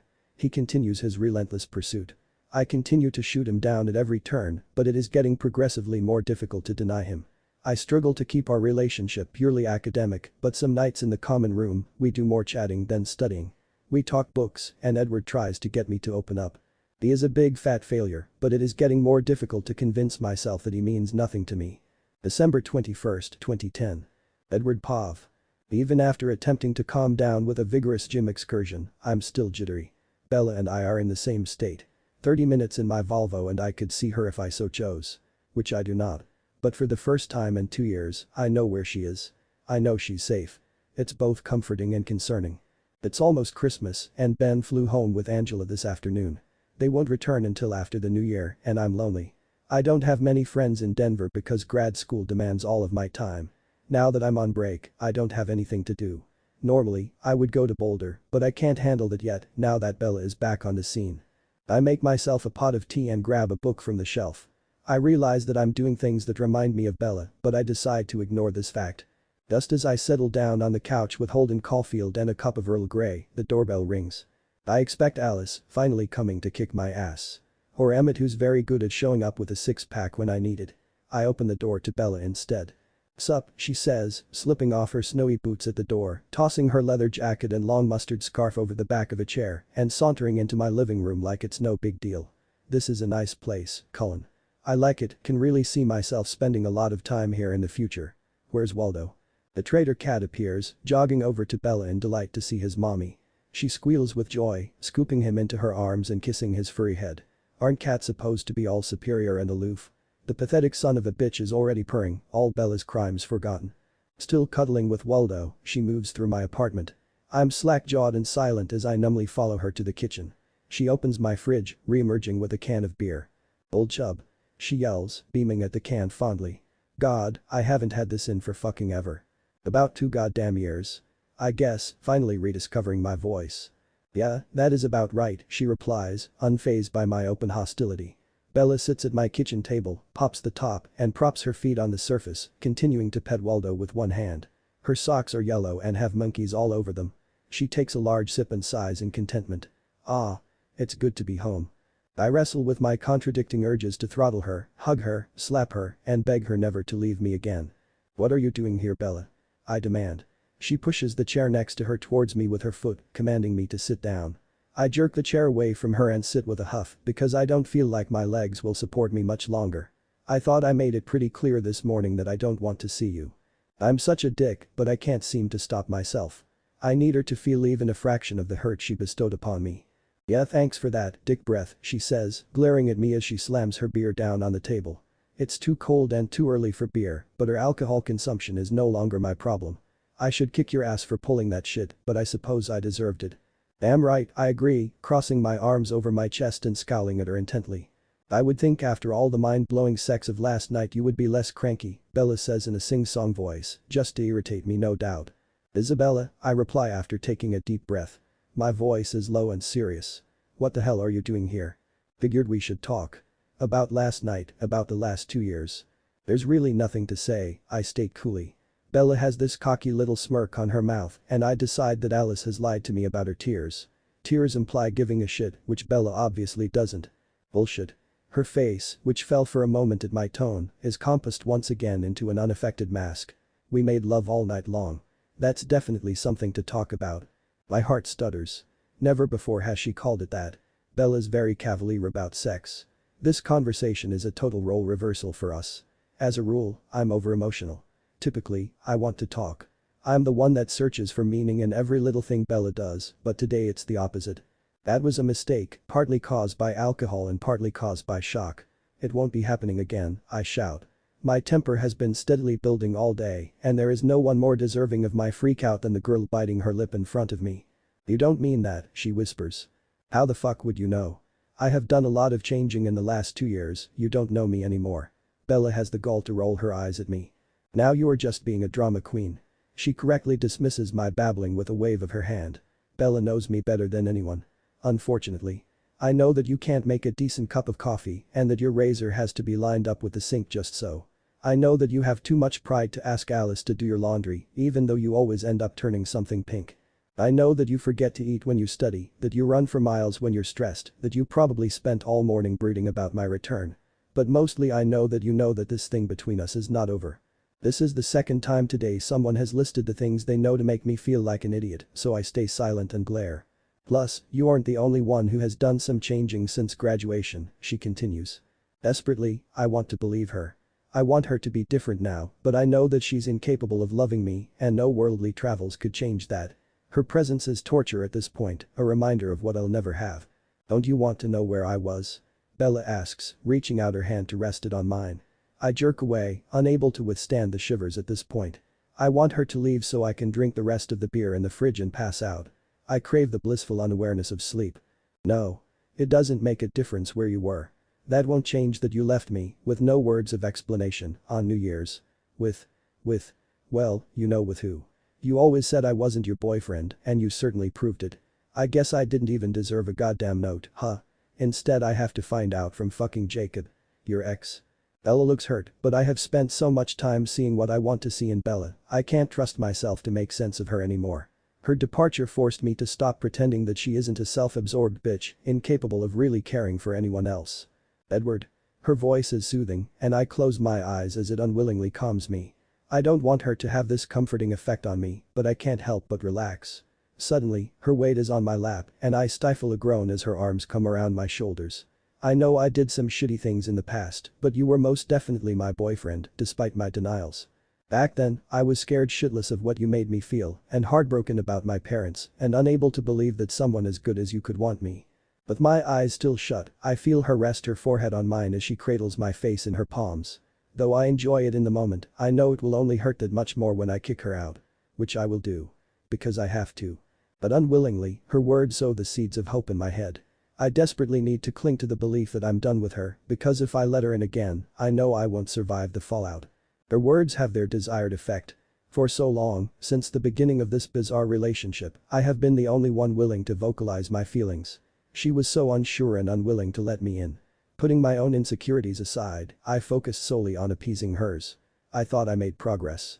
Through a carefully waged war of knowing just when to push her, I tricked her into being my friend, and then my friend with benefits, and then my exclusive friend with benefits. Eventually, she let me take her on dates and didn't flip out when I touched her in public. By our senior year, we rarely spent a night apart. She initiated dates, let me call her my girlfriend, and only flinched a little when I told her I loved her. Stupidly, I thought all her issues would disappear if I just took things slowly. I thought that eventually she would marry me and realize she loved me all along. And then she fucking left. I missed you so much, Edward, she whispers against my ear. I mentally chant the periodic table of elements in a vain attempt to ignore her. You never were far from my thoughts. It just became too much and I had to see you. I really care about you, you know. Care about me. She has said this before and instead of elation, I feel a crushing disappointment. If she didn't love me after 6 years, then she never would. Once, I would have been content to know that she felt anything for me at all, but now I want more. I deserve more. But even so, it's damn tempting. Please, baby, she says, placing a kiss on my temple. Just give me a chance. Please, let's just go back to the way we were before. Even as the words leave her lips, I'm out of my chair and striding out of the kitchen into the living room. I almost trip on Waldo, who hisses and slips under the couch. My hands fist in my hair as I struggle to get a hold on my emotions. She hasn't changed at all. There is no progress with Bella, no forward movement, and no chance of a future. What the fuck, Edward? Bella yells from the kitchen. I glance over my shoulder and see that my abrupt departure sent her to the floor. She's up a moment later, storming after me, waving her arms and yelling. She has no right to be angry. Why won't you fucking talk to me? You stubborn ass, motherfucker. I get it. We all get it. I was wrong. You're the victim. But I'm over this pissy crap, so will you please just fucking talk to me so we can get back on track again. She paces around the living room while I stand in the corner by my bedroom door, itching to make my escape, but knowing that she will just follow me. I know, from past experience, that fighting with Bella near a bed will lead to one thing. I have already made that mistake once since she came back, and I will not do it again. It doesn't work like that, Isabella. You can't just leave for 2 years and expect everything to go back to life as usual with a few half-assed explanations and no apologies. I try to keep my voice calm, but by the end of my little speech, I'm yelling just as loudly as Bella. I am fucking sorry, okay? She shouts, hands balled into fists at her sides. My hands drop to my sides in my shock. The Bella I know doesn't apologize. She thinks it's a sign of weakness and a pointless one at that. Too little, too late. I scream back. I have no desire to go back to the way things were. Why not? Weren't you happy being with me? It's impossible to determine whether she is more hurt or angry by my words. I thought so. But something obviously wasn't right because you left. And I want something more. I want to be loved, I explain, closing my eyes and willing her out of my apartment. I wait a bit, hoping in vain that she will say the 3 little words I need to hear. I know if she says them, I won't be able to stay mad at her. But she disappoints me. Again. You won't even talk to me about the possibility of getting back together. Even after last night. I cringe, feeling guilty. Your words are meaningless to me. I'm done fighting, Isabella. It's not worth it. My voice betrays my exhaustion as I glance towards Bella, whose face is contorted in pain. I want to pull her into my arms, but I stay where I am. Fine. She abruptly spins away, retreating to the front door and gathering her winter gear. Then I'll just have to prove it to you. Actions speak louder than words, she says, her voice strong even though her hands shake. The tremors are so bad that she has a hard time getting the zipper up on her boots as she moves to get out of my apartment. If you can stick around long enough, I mutter under my breath. I'm not sure if she hears me, but either way she doesn't respond. I glance out the window, but the snow is falling so thick that I can only see a mass of swirling white. She rises, boots intact, and reaches toward the doorknob. Again, she struggles to turn it because of her shaking hands. Cursing her and myself, I cross the room and slam the door shut with my palm just as she manages to get it open. What the fuck? She stutters, eyes fluctuating between anger and hope. She continues to yank on the handle as she glares at me through her blush, but I keep my hand on the door to prevent her from leaving. How did you get here? I demand, staring down at her. The Chevy, she replies, the duh apparent in her tone. Bella, it's going to be dark in the next 10 minutes. The roads are probably icing up. It's blizzarding, I sigh, not pleased about the decision I just made. So? You will definitely kill yourself driving that ancient piece of shit. She punches me in the arm, her customary response when someone insults her truck. So? She asks again, frustrating me endlessly. So you can't fucking leave. I snap, losing my patience. Why do you even care if I drive off the side of the road? She asks, glowering up at me. Don't be an idiot, Bella. You know I don't want you to die. I don't think I know that, she says petulantly, crossing her arms over her chest. The shaking in them has stilled. Bella, I assure you. I don't want you to die. God, she is annoying. Your words mean nothing to me, she snaps back, mimicking my earlier statement. She's the worst apologizer ever and I wish she would just let me be angry with her. Whatever. I'm not arguing about this and you aren't going anywhere tonight, I sigh as I pinch the bridge of my nose. You can't tell me what to do. She retorts, acting nothing like a 24-year-old woman she is. I snatch the keys out of her hand with ease and step away from her, retrieving my now cold tea and book from the coffee table. Ben's back east with Angela. You can sleep in his room, I call over my shoulder as I retreat to the piece of my bedroom. I'll drive you back to Boulder in the morning. She appears to consider arguing with me for a moment but ends up nodding her head and collapsing on the couch as I shut the door behind me. I skip dinner and go to bed ridiculously early to avoid venturing out of the sanctuary my bedroom has become. After all the shared words this afternoon, I can't handle seeing Bella again. Despite the person in my apartment, I feel desperately lonely. I glare at my door, waiting for Waldo's demanded entry to my room with incessant scratching, but even my goddamn cat has deserted me. My twin let her move in. Jake had lunch with her. Everyone is choosing her over me, but I can't just forget that she left. With a frustrated huff, I switch off my light and close my eyes, pulling my comforter over my head. The apartment is freezing. Ben and I keep it this way to save some money on the electric bill. I add another blanket on top of my comforter, wondering if Bella will be warm enough. For a stupid moment, I consider checking on her, but I dismiss the thought quickly. I'm done taking care of Isabella Swan. Waldo is probably sleeping on top of her. That cross-eyed jackass. Despite the early hour, I fall asleep seconds after my head hits the pillow. The emotional upheaval, plus the lack of sleep I received the night before, have caught up with me, and I sleep soundly. In the middle of the night, the sound of my bedroom door creaking open partially wakes me up. It's impossible to determine if this is reality or a dream. With half-open eyes, I watch as a tiny figure gently pushes the door closed and tiptoes to the empty side of the bed. After a moment's hesitation, she pulls back the covers and climbs in next to me. It's too cold, she murmurs so quietly, I have a hard time recognizing her words. I won't touch you. I don't like this at all. Our lack of physical contact upsets me, so I pull her towards me until my much larger body is spooned around her much small body. It feels so right and familiar. I decide I must be dreaming. There is a protest in the back of my head, but I ignore it. She feels so good in my arms. As I fold back to sleep, I realize that Bella has been in my bed every night since she came back to Colorado. And I haven't slept this deeply since she left. September 16, 2004. A month into freshman year, Bella finally accepts that I walk her to bio every Monday, Wednesday, and Friday morning. Occasionally, I see her in a study room or she lets me sit with her in the common room, but this morning routine is typically the extent of our time together. I am fairly positive that she knows that I have an insanely huge thing for her, but she doesn't say much about it. Nor will she agree to see me outside the constraints of academia. I try not to badger her too much about hanging out for fear she will ignore me totally. Good morning, Bella, I say, grimacing as she lights her morning cigarette. The girl smokes like a chimney, and it is very difficult to resist the urge to give her all the medical reasons why she should stop. I hand her one of the paper cups I carry. Bella likes spicy tea with honey, and I stopped by the dining hall this morning, so I pick some up for her.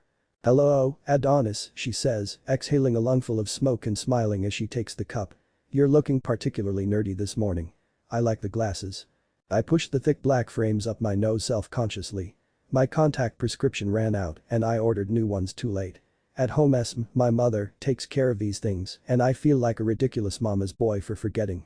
Thanks, I grumble with a frown, hurt that she finds me unattractive. Don't look at me like I kicked your fucking puppy, she says with a laugh. You look hot in anything and you know it. I do. I ask, trying to figure out if she is teasing me. Bella has very few complimentary things to say, and most of the statements that come out of her mouth are sarcastic. Why I can't fall for a nice girl who actually wants me around, I will never know. Yes. You really do. I know it. They know it, she says spreading her arms and gesturing to the females walking around campus. Everyone knows it. Part of me thinks that this adorable, oblivious to your own hotness, innocent thing you have going on is all an act to get the ladies. She is blowing my mind, rendering me speechless. I flush and beam at her compliments, beyond thrilled that she thinks I am hot. God damn it, Edward, she huffs, glaring at me now as she crushes her cigarette butt under her sandal. You can't look at me like that either. Like what? I ask, genuinely interested in what she sees in my expression. Like you would lie down in front of a train for me.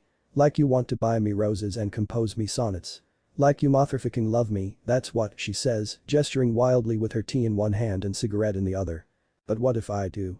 I say, before I can stop myself. Bella halts abruptly, her mouth falling open in shock no doubt. Snapping my mouth shut, I turn to face her in embarrassment. I have basically just revealed the extent of my obsession, despite her obvious disinterest in me. Do I have no pride? Still, I can't bring myself to take it back. It's the truth. I grimace as Bella's face changes from shock to rage. But the speed and strength far too great for someone so small, Bella punches me in the arm. Hard. What the? Mother. Ow. I yell in surprise, rubbing my bicep and glaring at her. Why, Bella? That hurt. Don't you ever say anything like that to me again, she says, her voice low and seething with her anger. I expect her to be uncomfortable or embarrassed, maybe even flattered. But her fury I do not anticipate, so I just gape at her silently for a moment. I mean it, Cullen. You look like you are about to fucking say something again. Just don't. I have tried to ignore your little crush, but that is just ridiculous. Bella is really upset. God, this girl is weird. So you don't want to go on a date with me? I ask, half kidding. I decide that I am already in trouble and might as well go for broke. What? No. Fuck no. It's a blow to the ego, but I try to take it in stride. She does think I am hot, after all. If I was as smart as everyone claims, I would totally give up on Bella Swan. She is rude, vulgar, emotionally stunted, and has zero interest in me. But I can't help it. She fascinates me, entrances me, challenges me, and as much as I don't want to, I love her. Edward. You have that look on your face again. Like you are feeling all sorts of stuff for me. I mean it, that shit has to stop or I'll never talk to you again. No more morning walks, no more bio, no more studying. She has latched onto my shoulders and is shaking me. Touching me is really not a good way to keep me from wanting her.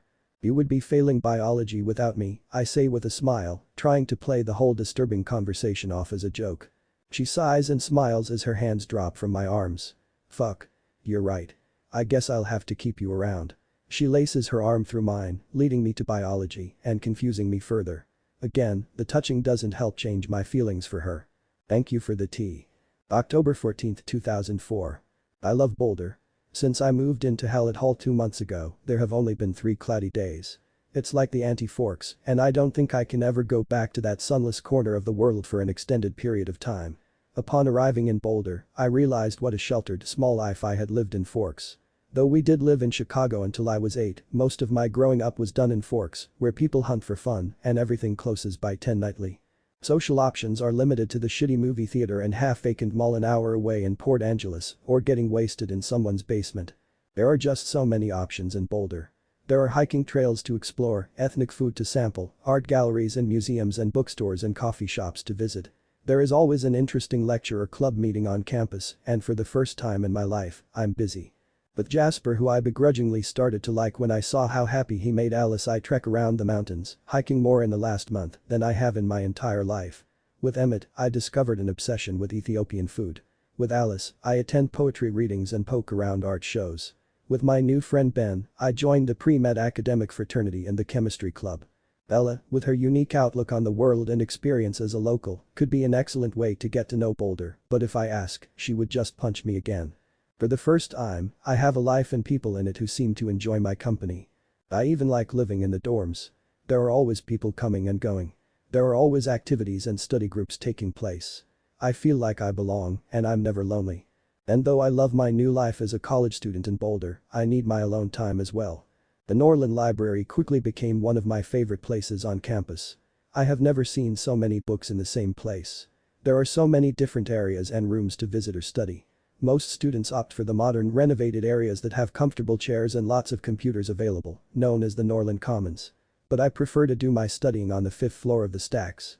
While exploring, I came across an isolated little table surrounded by bookshelves on 2 sides and facing a huge window that provides a view of the Flatirons. It's my favorite place on campus. My own little secret spot. Although I love the people in my social life, I am still a complete nerd at heart. My studies come first, and I have an incredibly hard time focusing on school when I am among the activity in the dorms. So, on most nights, after I get dinner with Ben or Jasper or someone else from my floor, I can usually be found in the quiet of the library, studying far bio or anatomy. One Thursday night in early October, I'm studying physics when Bella Swan invades the privacy of my little library sanctuary. "Oh shit," she says, startled when she rounds the corner. My head snaps up, eyes immediately focusing on the dark angel leaning against a tall shelf. She looks stunning, even more beautiful than usual. A gauzy, layered brown skirt flutters around her knees and a dark green sweater hugs her truly spectacular tits. Most importantly, her long, wavy hair is down tonight, tumbling around her face. Typically, she keeps it up, but it really is a shame because I love the way it looks against her shoulders. She is striking. Hey, I say, choking on my tongue slightly. Of course you are here, she says with a sigh. The universe hates me. I don't know how it's possible to be in love with her when I don't know what she is talking about half the time. Scowling like she wants to be anywhere else, she sits down next to me. This is my spot, Bella says with a pout, slouching in her chair and biting her bottom lip. Incorrect, I reply, trying not to be offended in her disappointment to see me here. I want to spend every moment near her while she can barely stand to be in my presence. This is my spot. I come here all the time, she retorts. Whenever I want to be alone. She gives me a pointed look. I might be completely whipped by her, but there is no way I am leaving. Likewise. I give her that pointed look right back, and though I do drink on occasion, usually when Emmett is having a party at his house off campus that he shares with Rosalie and their friends, Garrett and Tyler, I can't handle getting drunk 3 nights a week. I am not a hardcore partier. Not like Bella. I did a little partaking earlier, she says with a smile. She mimes smoking a joint and taking a shot as I roll my eyes. But unfortunately, I have a short story due in creative writing tomorrow afternoon. Can I read it? I ask, hoping her writing will give me some insight into the thoroughly confounding object of my obsession. Fuck no, she cries in horror. I have a hard time sharing with the useless freshman strangers in my class. I could never let someone I know read my shit. Not even Jake. Jake? That guy you meet after biology? I ask, frowning.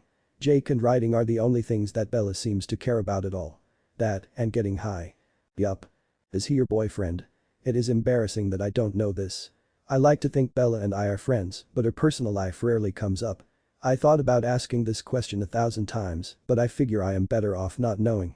The knowledge of her boyfriend will crush me almost as much as her constant rejection. I am so pathetic. Nah. Back in the day, we used to fuck. But Jake and me, we're just besties now. Soul siblings.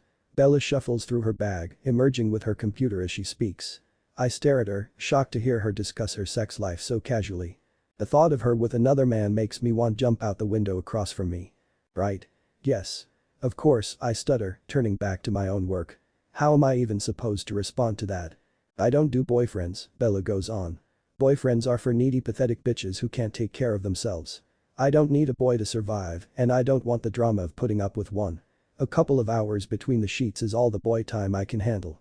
I choke a little on nothing at all and wonder what it will be like to be between Bella's sheets. I also wonder how many there have been and quickly decide that I definitely don't want to know. You are awfully quiet tonight, Adonis, Bella says, reaching over and messing up my hair. I'm focused on my studies, I reply with a shrug. Bull freaking shit, she exclaims, slamming a hand down on the table and ruining the serenity of the library. We've studied for bio before, lots of times, and you are never this quiet. Again, I just shrug. As much as I love being around Bella, tonight the thought of all those boys that have had her while she won't even let me care about her is just too depressing. Okay, she says, rifling through her bag again and emerging triumphant with a long, silver flask. Enough with the brooding. You need to lighten up. Bella. I admonish as she unscrews the lid, takes a long draw, and hands the flask to me. We're in the library. Don't be such a pansy, you pansy, she scoffs, sticking the container right under my nose. The strong smell of alcohol makes my stomach turn. Although I desperately want to please Bella, to make her think I'm cool, I push her hand away in annoyance. I can't let her call the shots all the time. Ha! Shots. A pun. Fine, she huffs. More for me. I really need to get over Isabella Swan. She is not interested, and that is for the best because the girl is a total train wreck. She would be a terrible girlfriend and is no good for me. Resolved to move past my ridiculous crush, I decide to ask out Kate, a sweet girl on the first floor of Hallett that really seems to like me. There is no reason to wait, and I resolve invite her to come to a party at Emmett's with me on Saturday. 45 minutes later, the flask is empty, and drunken Bella is frustrated with writer's block. This is the stupidest fucking assignment of my life. She declares, burying her face in her hands. What the fuck do I know about romance? I even asked if erotic stories count, and my cocksucking prude of a teacher said no. She's a cocksucker and a prude. I chuckle, amused by Bella's rant. How does that happen? Fuck you, Cullen, she says, turning her blazing eyes on me. You know what the fuck I meant. Hey. You're romantic. What should I write about? Bella, I'm a horrible person to ask. I have no experience with girls, and the one I do like tends to punch me when I say so, I tell her with a grin. Bella laughs hysterically at my words, falling sidewise out of her seat and landing on the floor at my feet. Thanks for your encouragement, I say with a laugh as I haul her upright. She stands, gazing down at me. The intensity of her stare makes me uncomfortable in the best way and has me fidgeting in my seat. What? I demand, freaked out by the scary look in her eye. It isn't the punching face, but I have a feeling that it signifies something much more painful. Without breaking eye contact, Bella slowly approaches me, swinging a leg over my thighs and lowering herself to my lap. My system goes haywire and my dick snaps to attention. With hands clenching the sides of my chair, I try not to groan audibly. Wah. I clear my throat and begin again. What are you doing, Isabella? She lifts her legs, locking them at the ankle behind my chair and pulling herself flush with my crotch. I let out an embarrassing sound and bring my hands to her hips, either to push her away or pull her closer, I can't tell. Edward, she says, looking at me thoughtfully. Bella. Her name comes out a garbled question as I resist the consuming urge to thrust out of the chair to be closer to her. Tell me, she says, pushing her fingers through the hair just above my ears. Why does a gorgeous, smart boy from a stable home with a bright future fall for a selfish plain Jane, pothead with no future and the emotional stability of a 3-year-old? Even with her pressed against me, I know who is who in this scenario. He doesn't, I reply, working really hard to sound normal. Oh. Bella looks stricken, and her fingers fall from my hair into her lap.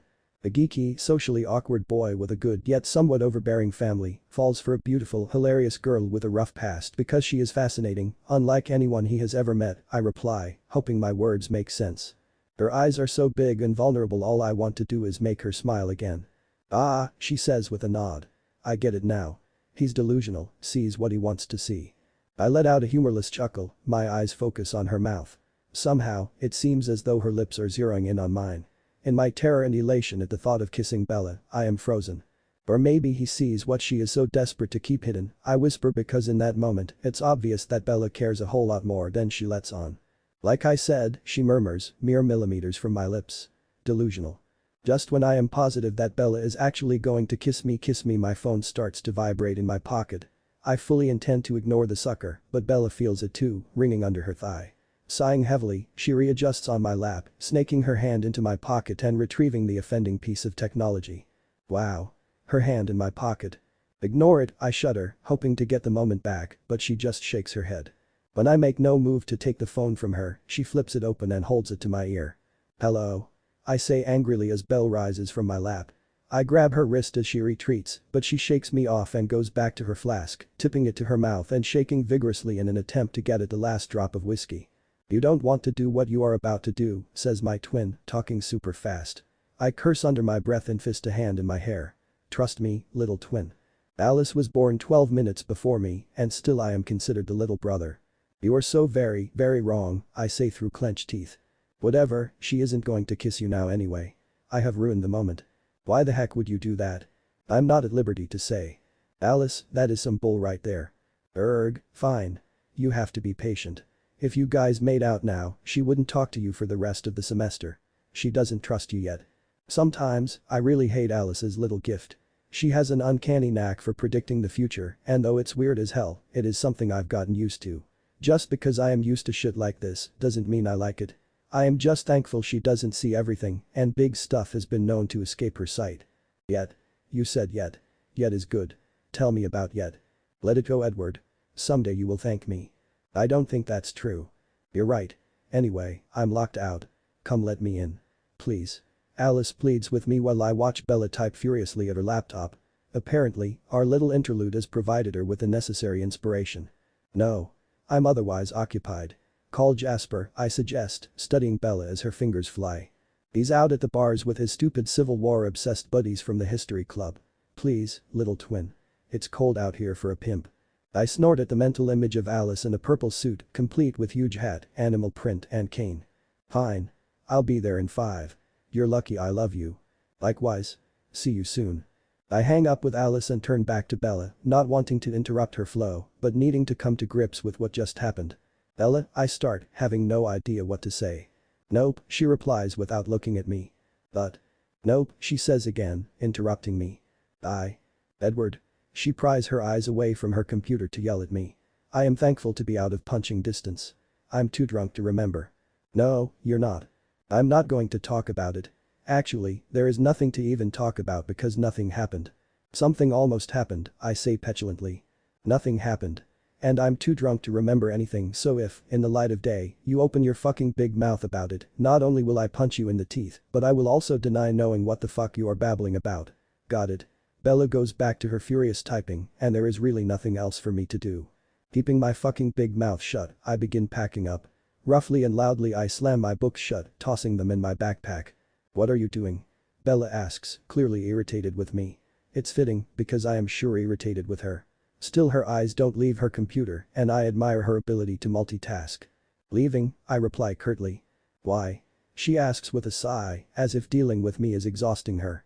Because of what didn't happen. What I'm too drunk to remember. No, I say simply. For once she can wonder where I was off to, who I will be with. The moment passes in relative silence, save for the clacking of her keys and the whiz of the zipper on my backpack. Where are you going, Edward? She asks finally, sounding exasperated. And because I am Bella's bitch, I tell her. I seem to be incapable of defying her every wish. I want to grasp her face in between my palms, kiss her breathless, and force her to acknowledge the connection between us, but I don't because Bella doesn't want me to change her mind. I am fairly certain that she feels something for me, more than she wants. She just won't want to admit it. Back to Hallett, I say, sticking my arms through the sleeves of the wool coat Alice bought me last year. Alice forgot her keys. She needs me to let her in. You're leaving me? All alone? And helpless? At night? I chuckle at this. Bella. Helpless. Right. Looks that way. I hope you survived the scary library on your own. Colin, she says, turning her attention back to her computer. See you in the next life. It's embarrassingly difficult to walk away, but I do it. December 21st, 2010. Bella Pov. I stand on Pearl Street, people watching on the walking mall and smoking a cigarette as I wait for Jake. The day is gray and cold, and people march quickly between the stores as they rush to finish their holiday shopping. I haven't purchased a single gift, opting out of the entire holiday because it is just too exhausting. A hulking form with dark hair and a thick Carhartt jacket rounds the corner. I smile and continue to puff on my cig as Jacob Black sees me and trumps on over. He stops abruptly a few inches from me. He stares down at me and smirk up at him. I extinguish my cigarette, still just standing there in silence. Jake looks like he is trying to be mad at me, but after a couple seconds of silence, we are both grinning at each other. Fuck it, he says with a chuckle. Come here. He pulls me into his arms, lifting me off my feet and spinning me around in a circle as he hugs me. Jake smells and feels exactly the same. We laugh together as he continues to twirls me around in the snow. Our reunion is perfect, but I can't help but wish that Edward had been equally pleased to see me. I really am a naive bitch for thinking it would be that easy. Let me look at you, Jake says as he sets me down. I fluff my long hair under my beanie and pout my lips, placing my hands on my hips to facilitate said looking. Yeah, you don't look any different. Same old ratty, homeless Bella. My punch to his arm is even less effective than usual because of my thick mittens and his puffy jacket. And you are the same old, stoner Jake. You reek of the ganja. I was under the impression you didn't indulge in the blessed plant anymore, or I would have gladly smoke you out. Right you are. I trying to avoid the substances these days. Good for you, Bells, he says, slinging an arm around my shoulders. So where are we dining? It's not fancy or anything, but can we just go to Chipotle?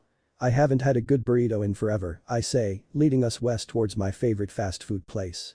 He laughed at me again and let me drag him down Pearl. It feels so good, having my best friend back. I want to just enjoy the afternoon with him, but this happiness is forced. It's over. Edward left me this morning. And though I have no right to expect different, I hope to at least talk to him today. I'm having a very difficult time coming to grips with the whole situation. Jake and I settle into a booth at Chipotle, chatting about nothing as we dig in. I'm pleased that at least this relationship has not changed. Things are easy between Jake and I. There are no lingering feelings of romance on his part and it's like I was never gone. I stayed in touch with Jake while I was away. We didn't talk often, only a couple times a year, but I let him know where I was. That I was safe. Odd, Jake. You are such a pig, I scoff as a large glob of guacamole rolls off his chin. It's borderline embarrassing to be seen in public with you. Now you sound like Lee, he says under his breath, rolling his eyes and stealing my napkin. Lee? Who is Lee? I ask, my curiosity piqued at the mention of a lady. Jake is notorious for his short relationships and heartbreaking ways. A total fuck him and leave him type. He is me, before I met Edward. Jake smiles and then actually blushes, suddenly becoming fascinated in the smooth metal tabletop. I smile back because I recognize that look. Jake is in love. Just a girl, he murmurs. I snort. Just a girl my ass. You love her. I lean back in my seat and cross my arms over my chest, reveling in Jake's discomfort. Whoa. He yells, coving his ears and generally acting like a fucking 2-year-old. La. La. La. I can't hear you. You didn't use the L word. Laughing, I pull his hands off his ears because I want to hear more about this Lee person who has my best friend so frazzled. Tell me about her. She's a total bitch, bells, Jake sighs. Though his words are harsh, his face has that dreamy look about it. I've seen that look 1,000 times on Edward's face. This realization has a sharp pain slicing through my chest. My arms wrap tightly around my abdomen, trying to keep the hurt at bay. I wince, shifting my focus back to Jake. He is an excellent distraction and is so wrapped up in Lee he doesn't notice my discomfort. She's hard. Opinionated. Makes me do stuff with her. She doesn't even let me smoke up around her. He says, indignant. Sounds like she's making you a better person, Jakey, I say with a chuckle. No. I don't even really like her. I only spend so much time with her because she is great in the sack. Seriously, she's a total animal. Okay. Whatever you want to tell yourself. But you like her. A lot. It's written all over your big, ugly face. Jake looks at me in horror. You're totally in denial. Believe me, I've been there. It's really scary, letting someone in like that. Feeling so much for someone else. I'm surprised to hear how sad my voice sounds. I was wondering when we were going to get to Edward, Jake says, looking equally distraught. We don't need to talk about Edward, I say quickly. Yeah, we really do, Jake insists, his eyes narrowing at me. He's my friend Bella. I know. When I left, Jake and Edward were cordial, but I would never have thought in a million years that they would ever be as close as they apparently are now. It's strange, because they once loathed each other. You really fucked him up when you left, Jake continues. His words have the tears pooling in my eyes again, and I looking down in my lap. It's a struggle to keep it together, but there is no way I'm going to fucking cry in public. Fuck no. I'm barely comfortable with that much emotion in the privacy of my own home. I know that too, I reply. As much as it kills me to admit, I recognize the truth of Jake's words. Edward loved me. And I totally disregarded that gift when I left. You slept with him last night. Jake accuses. For once his anger doesn't come from jealousy, but for a desire to protect Edward. From me. This conversation is becoming surreal. Jake is protecting Edward from me. Every time I think I fully understand the enormity of my decision to leave, something happens to totally knock me on my ass again. Yes. It just sort of happened, I admit, my cheeks flaming. I shouldn't have shamelessly seduced him. I know this. But seeing him again made my brain go wonky. Verbalizing how I feel has never been my strong suit. I've never had to vocally communicate what I feel to Edward. He always just knows. I didn't think last night was any different until I woke up alone in his bed this morning. You can't fuck him around anymore, Bella, Jake scolds, glaring at me. I'm the cowering dog with my ears back, kowtowing submissively after pissing on the living room floor. I'm the little kid who's old enough to know better, but took a Sharpie to white walls anyway. Jake is totally right and I am an asshole. He imploded after you left, Jake continues. He's making me feel like shit and I welcome it because I deserve everything he's throwing at me. He totally isolated himself, focused completely on fucking school shit. He was like a goddamn robot. Things got better when he moved to Denver for grad school and he met people. But gone is glass half full Edward. I let out an involuntary whimper and consider on getting back on a goddamn bus. With my one unselfish act towards Edward, I managed to ruin what I love best about him. You left him with no explanation. He loved you and you left. Loved? I squeak, looking up at Jake's stony expression. As in the past tense. I honestly don't know, Bella, he sighs, his face softening slightly. You'd have to talk to him about that. But I do know that he hasn't dated, despite ample opportunity. I had no right to get mad at the words ample opportunity, but my temper bubbles. Also, when the fuck did Jake start using such big words? Probably when he started hanging out with Edward. I wasn't planning on fucking him the moment I saw him, I defend. Fucking didn't seem to cover it, but I couldn't bring myself to call it anything else. I intended to talk to him first. And then I figured we would just talk in the morning. But that didn't pan out as I planned either. What do you mean? He asks, looking puzzled. Edward wasn't there when I woke up at like 7 this morning, I say, trying and failing to sound blasé. He left before we could talk. Jake looks at me with sympathy and I almost lose it. Sighing heavily, he rises and slides into the booth next to me. His arms around me and I bury my face in his chest. Tears ooze out of the corners of my closed eyes, but I somehow manage to keep my shit on lock. After a few moments, I pull away and Jake gets serious again. You can't get back into his life if you aren't in it for the long fucking haul. You can't fucking jerk him around anymore. You have to be committed, serious. I nod, once again recognizing the truth in his words. Jake is being shockingly wise. Are you serious? He demands, looking me dead in the eye. Yes, I say, proud of myself for my lack of hesitation. I'm serious. I need him. I want him. Jake grins, leaning back in the hard wooden booth. Then fucking fight for him. For once. Jake's word motivate me to get in my truck in a snowstorm and drive to Edward's apartment in Denver. Old habits die hard, I suppose because I feel the need to act aloof, unconcerned. Edward is not happy to see me, not that I thought he would considering his abrupt departure this morning. I ignore his stunned silence as my heart blooms with joy at the sight of my kitty cat. Though I've missed poor Waldo like crazy, right now he serves as a shield against Edward. I gather strength from his warm, purring body. Our talk doesn't go exactly as planned. As usual I fuck it up. Edward isn't the same boy I left and I worry he's right when he tells me I don't know him anymore. I'm not able to offer him anything real. Why should he want me back? He wants me to leave, but I make it clear that I'm not giving up on us. My words reflect a self-assurance I do not fucking feel. As I pull on my boots, I lose all hope. My hands shake and I struggle not to cry as I imagine my future without Edward. It's fucking bleak. But then he slams his hand against the door, trapping me in the apartment and turning me on at the same fucking time. That last fact is probably shameful, but I can't help it. I've always been hopelessly addicted to Edward's sex and it's especially hot when he takes control. And then he doesn't let me leave. My outward reaction is indignant because he is being so damn bossy, but internally I'm thrilled. He doesn't want me to kill myself, driving the truck home in the snow. He cares enough for me still to force me to stay. With his words, the hope is back and I try to hold on to it as the minutes tick by. I'm in Ben's bed, freezing despite the warm Waldo provides curled against my back. My eyes won't stay shut and my brain won't turn off. Every second is a struggle to stay the fuck where I am. All I want to do is go to Edward. I want him to pull me into his arms and I want his finger to press into the little dip next to my hip bone he loves so much.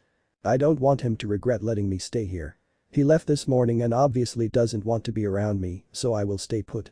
It's just so damn hard knowing that he is right on the other side of the wall. As the hours pass, I get colder and needier, while the resisting the urge to go to Edward gets hard. I go a little crazy. At 4 am, I give up. It's shamefully really, my need to be near him. It has me on my feet and sneaking through his fuck-all-cold apartment. I promise not to touch him, knowing that his proximity will be enough to keep me from totally losing my mind.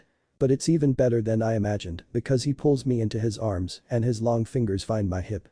Now it's a fight to stay awake. I don't want to close my eyes because I don't want to miss a second I spend touching Edward. Despite the resurgence of my hope, I'm keenly aware that each touch might very well be our last. October 14, 2004. Belapov. I keep my eyes on my computer screen so I won't have to watch him walk away. I have watched far too many people in my life walk away and Edward will be no different. The key is not caring so I will survive when he is gone. He's rapidly becoming way too important and I'm rapidly becoming way too dependent. Oh, how I hate him. Why won't he just take a fucking hint and leave me the fuck alone? Why don't I make good on my threats to banish him from my life? I tell myself that it's because he is the sole reason I am passing bio, that motherfucker is smart as fuck, and that come next semester, I will avoid him, but that future is growing more doubtful. It's terrifying how much I crave his presence. I really cannot drink when he is around in the future. Drunk Bella means horny Bella, and while sober Bella can ignore the sexual tension that crackles between us, drunk Bella is powerless to resist. When I find him, in my fucking secret library spot of all places, I am already having a shit night. Jake is being a butthead and asking me a million questions about my most recent dinner with Renee. He doesn't believe me when I say I'm fine. He is right, of course, but it's still annoying as shit. I have no plans to discuss Renee's desperate attempts to show Phil what a perfect little child she raised, and I never plan to. The woman is a lunatic and if her current husband wasn't footing my bill for tuition, I would tell her to kiss my ass. Someday, somehow, I will pay them back. I'm indebted to them and that's just unacceptable. I hate the position I'm in, but really I have no other choice. Plus, I have writer's block. Due tomorrow is a 10-page romantic short story and I have no clue where to even begin. I don't do romance. I don't dream of getting married to Prince Charming or swoon when parted lovers reunited in chick flicks. Roses bore me, as do balloons, candy, and other stereotypical date shit. I thoroughly plan on never having a significant other. I don't need or want anyone to grow old with. I am characterless and plotless and freaking out about failing out of college 2 months in. The most annoying thing about this fucking romantic epic is that I keep seeing green eyes and bronze hair. So of course, when I leave Jake's to write this beast, I run into Edward motherfuck him Cullen. We sit only a few feet apart, but the air around us is charged. Well, more charged than usual. Maybe it's the whiskey or maybe it's the pot, but the urge to touch Edward is overwhelming. I die a slow death while he studies away, happy as a motherfucking worker bee. He doesn't let me bully him into getting drunk, and it secretly pleases me. Edward is a good person, and I'm glad he isn't letting me drag him down with my booze and my crazy and the needs of my vagina. If I liked Edward less, I would have fucked him long ago. He may have even gotten a rare but coveted repeat performance. I don't know what the hell I'm thinking when I sit myself down on his lap. I'm a horrible person, leading him on like this. I know I'm sending mixed messages, telling him to back off and then getting all up on him, but I can't help it. Edward does things to me that I don't understand, and I want the madness to stop. As I steadily get drunker, I neglect my short story to watch avidly as he studies. I want nothing more than to fuck him right there in the library. He is so adorable, so focused on his homework. Leaning over the science book with his elbows on the table and his head supported by his hands, Edward's lips move along as he reads. It's shockingly sexy, and I want to feel his lips move against my skin. Everywhere. As I sit there fantasizing about Edward's lips, I decide that he will be my male character. He's the closest thing I've had to romance ever, and I will write a fictionalized version of us, if I had ever been willing to go out with him, that is. That means I'll have to write some version of myself as the woman, and this makes me excessively uncomfortable. Writing is the scariest thing I do because I put so much of myself into it. I don't like to be weak, and I don't like to be vulnerable, and I don't like to be wrong, but good writing required all three. I need to understand him better. Drunk Bella and Ryder Bella and Horny Bella combine forces, shamelessly grinding their lady bits onto Edward's very apparently aroused man meat. Drunk Ryder Horny Bella almost kisses him until some sense is slapped into them by the ringing of Edward's cell phone. But I accomplish my mission. I understand him a little better. He thinks so much better of me than what is true, and story Edward is going to pay for that mistaken judgment. The whole encounter is incredibly unsettling, and if he starts with the ask Bella out every 2 seconds routine again I will flip shit. He always looks so disappointed when I say no. Does the kid like rejection? I mean shit, my answer isn't going to change. After he leaves, I briefly consider making my character a gay man, but that adds a whole extra layer of complexity that I am not sober enough to tackle. It only takes me a little over an hour to write my story after Edward leaves. I keep my characters nameless, weaving them into a gray, mystical setting that could be anywhere. My 2 star-crossed lovers are on their first generic date. They like each other a lot and are nervous. He awkwardly tries to be a gentleman, she has a problem not saying every little thing that crosses her mind, but they connect. As they leave the restaurant, headed back to his apartment, the female envisions the possible outcomes for their future. In one, he realizes who she really is and leaves her alone and destroyed.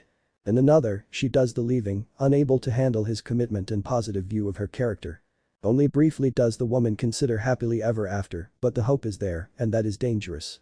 I leave it open-ended, letting the readers decide for themselves the fate of my 2 lovers.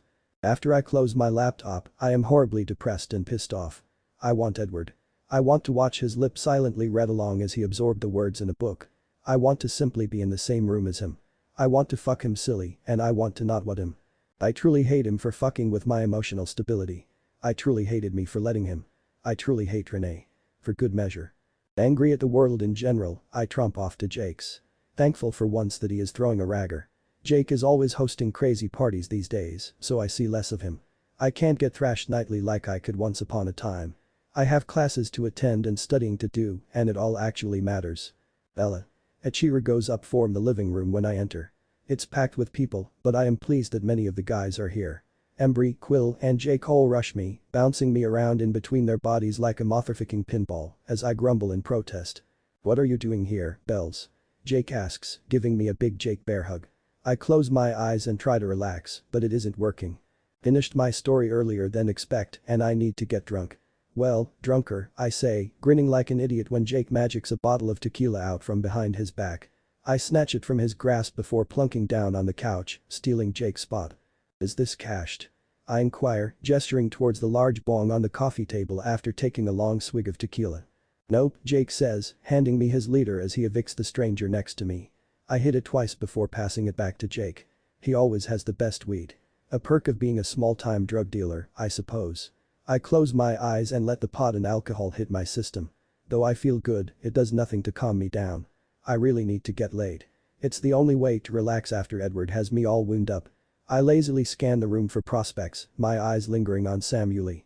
He is a couple years my senior, and I've known him forever. We hooked up a few times over the summer and he makes weird noises, but will do. Just to let you know, Jake says, slinging an arm around my shoulder. Sam's dating this new girl. He brought her tonight and apparently, he's really into her. Fuck, I say, frowning. I will actually have to make some effort then. In that case, I'm going to go lap. Good luck, Jake chuckles as I rise from the couch. Likewise, brother, I reply, giving him an enthusiastic salute as I set off on my mission. The house is packed and I'm really not very picky. I'm trying to be better, as per my college Bella declaration, but tonight I just don't care. I crave the escape and the mindlessness of some good, anonymous sex. An hour later, the tall, dark, and handsome Jared asks me to be his beer pong partner. And though I am well on my way to ham-caked, I agree because Jared is cute, even if his hair is all wrong and his eyes are too dark. As we play, he touches me, shoulders, arms, lower back. And I touch his back. By the time we lose horribly, everything Edward makes me feel evaporates, lost in the haze of pot and tequila and Jason's hand in mine. Or is it John? Jeremy maybe. I can't remember his name, but by the time he pulls me out the front door, I don't care. We make out like crazy on Jake's front porch, groping each other as we move down the street. He only lives a few blocks away and I need this feeling so badly. I wasn't planning on envisioning Edward, but I do at first. I imagine that it is Edward kissing me, that it is Edward tugging on my clothes and throwing me on the bed. But then Jackson rolls on the condom and pounds into me with very little foreplay, effectively ruining the fantasy. Edward would never treat me like that. Edward would put my needs first. Edward would take pleasure from giving me pleasure. And I him. Not once does Jonah put his lips on my skin when we reach the bedroom. It's fast, jarring, jackhammer sex, and I don't even bother to fake it. I am grateful that he falls asleep the moment he rolls off me. Scooting as far away from his body as I can get, I kept my eyes trained on the window. Nothing about the night goes as planned, and I struggle not to cry as Jordan snores beside me. I don't understand why I feel so vile and depressed. Normally, nights like this make me feel better. Just for the night, I am free. But instead of finding a little peace, I feel lower than I have in years. Something changed fundamentally while I wasn't paying attention, and I really don't like change. When the first signs of sun peek across the eastern plains, I silently slip out of bed and got dressed. In the pale morning light, I walk slowly back to my dorm, trying to get my head around my night. I am so tired. Not, missed a night need to catch up tired, but weary down to my bones.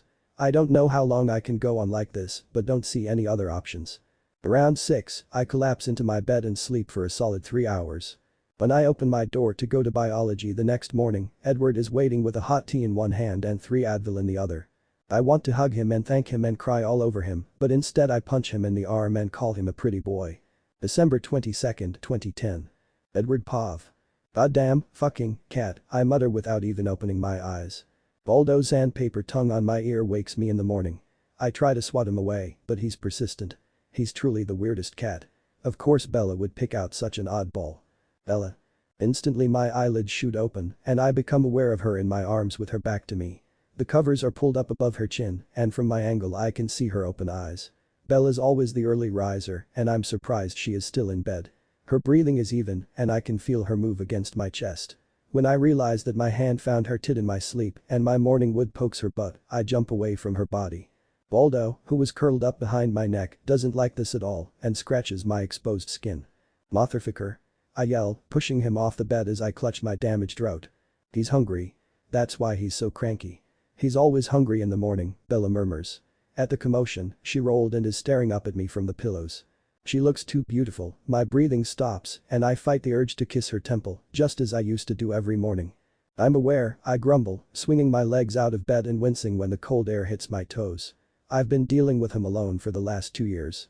Edward. Bella starts, but I really don't have the energy to fight with her. Just don't, Bella, I sigh, walking to my dresser and pulling on a thick pair of woolen socks. I shouldn't have gotten into bed with you last night, she says, still curled up in my bed like she never left it. But she did. She left. She left. She left. No, you shouldn't have. I'm sorry. It amazes me, the number of times she has apologized in the last 24 hours. More than the rest of our relationship combined. But. It's just too hard. Knowing you were just on the other side of this door and not being with you was just too hard. The pull. And then it was cold and I couldn't just lie there in that foreign, cold bed all alone. You had Waldo, I reply, glaring down at the cat who is now sitting at my feet, staring at me with his big green crossed eyes. You didn't have to make me stay, she says quietly. Part of you wants me here, you wouldn't have told me to stay. I could have taken the bus yesterday. I just took your keys, I snapped defensively, recognizing the truth in her words. Not your bus pass. Bella's brow furrows as she frowns at me, and it's very hard work to keep myself from smoothing it with my thumb. You don't have to take me to Boulder, she says. I'll just take the bus. No, it's fine, I hear myself reply. I should make her take the bus, but I like having her with me. I like knowing where she is. I was planning on heading up there in the next couple days anyway. For Christmas and all that. I pull a duffel out of my closet and start tossing clothes in it. After packing silently for a few moments, I hear the covers rustle behind me. Glancing sneakily over my shoulder, I see her get up, dressed only in an oversized flannel shirt and a pair of black boy short underwear. We make eye contact and my head snaps back to my packing. I hate that I was caught peeking. I'll feed Waldo, she murmurs. Bella exits the room without another word, leaving me to pack and get dressed. I pull on a thick green sweater before realizing that Bella purchased it for me and donning a gray one instead. After brushing my teeth and failing to tame my hair, I follow the smell of coffee to the kitchen. Bella's right, I can't make a decent cup. But she can. She hands me a mug and the liquid is black and strong, just as I like it. Want me to make you breakfast? She offers, sitting on my kitchen counter and nibbling on a piece of toast. I'm thankful she's pulled on her black jeans, even if they are tight as fuck. Bella covered is only slightly less appealing than Bella naked. No, just the coffee. I glance at the clock on the oven. It's already 11. I can't believe Bella stayed in bed as long as she did. We should get going. Where's Waldo? Bella giggles into her mug of tea. After 4 years, I thought she would have tired of her own little joke. I'll find him, she says, draining her cup and hopping off the counter. Everything feels so normal. I don't really know what to do with myself. So I stay in the kitchen and finish my coffee. She emerges a few minutes later, dressed in her mustard scarf, leather jacket and combat boots, cradling Waldo like the lazy baby he is. Wordlessly, I bundle up, sling my duffel over my shoulder and follow her out the door.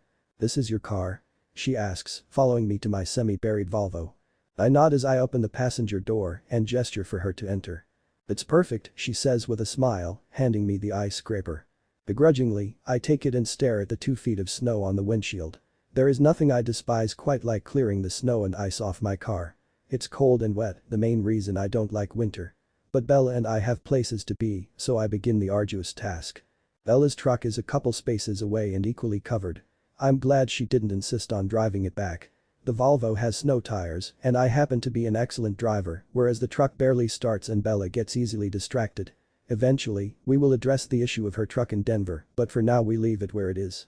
As I put off the parking lot, Bella retrieves her iPhone and plugs it into the jack. She messes around for a moment before Josh Ritter's melodious voice comes over the speakers.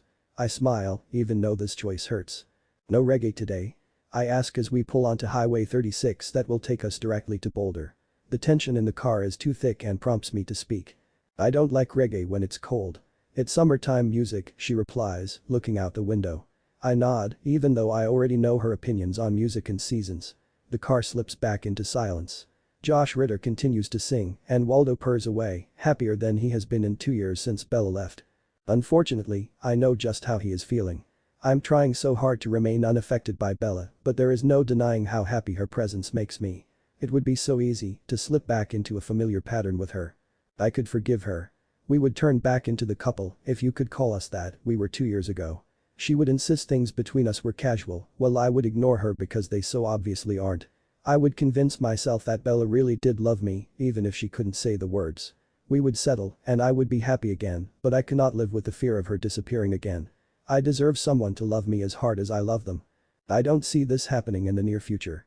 All I can see is Bella. It's a problem. Emmett isn't talking to me, Bella says when we go up to the last hill out of Broomfield to see a snow-covered boulder laid out beneath us. If it makes you feel better. It does, actually, I reply tersely even though I have mixed feelings on the hostility of my brother. His silence is totally justified, of course. And I appreciate that he is firmly on my side, unlike my big twin in Jake, but I still don't like the thought of people being antagonistic to my Bella. I filled the role of protector for so long, and those feelings have not dissipated with her absence, as much as I want them to. I know I fucked up, Edward, she says, eyes fixed on the mountains looming above our town. Emmett's silent treatment is as deserved as your anger. I just hope that you will talk to me, eventually. I'm not going anywhere. I sigh loudly. My feelings are all over the place, so I say nothing. 10 minutes later, I park on the street outside of my old house. My insides warm up at the sight. The years I spent here were some of the best of my life. It was home to me, especially after my father retired and my parents started traveling the world. The house on Goss is home base for the Cullen family. My parents, in a moment of a truly over-the-top display of their generosity and wealth, bought it for Alice and I as a graduation present. It was a nice gesture, but I didn't want it.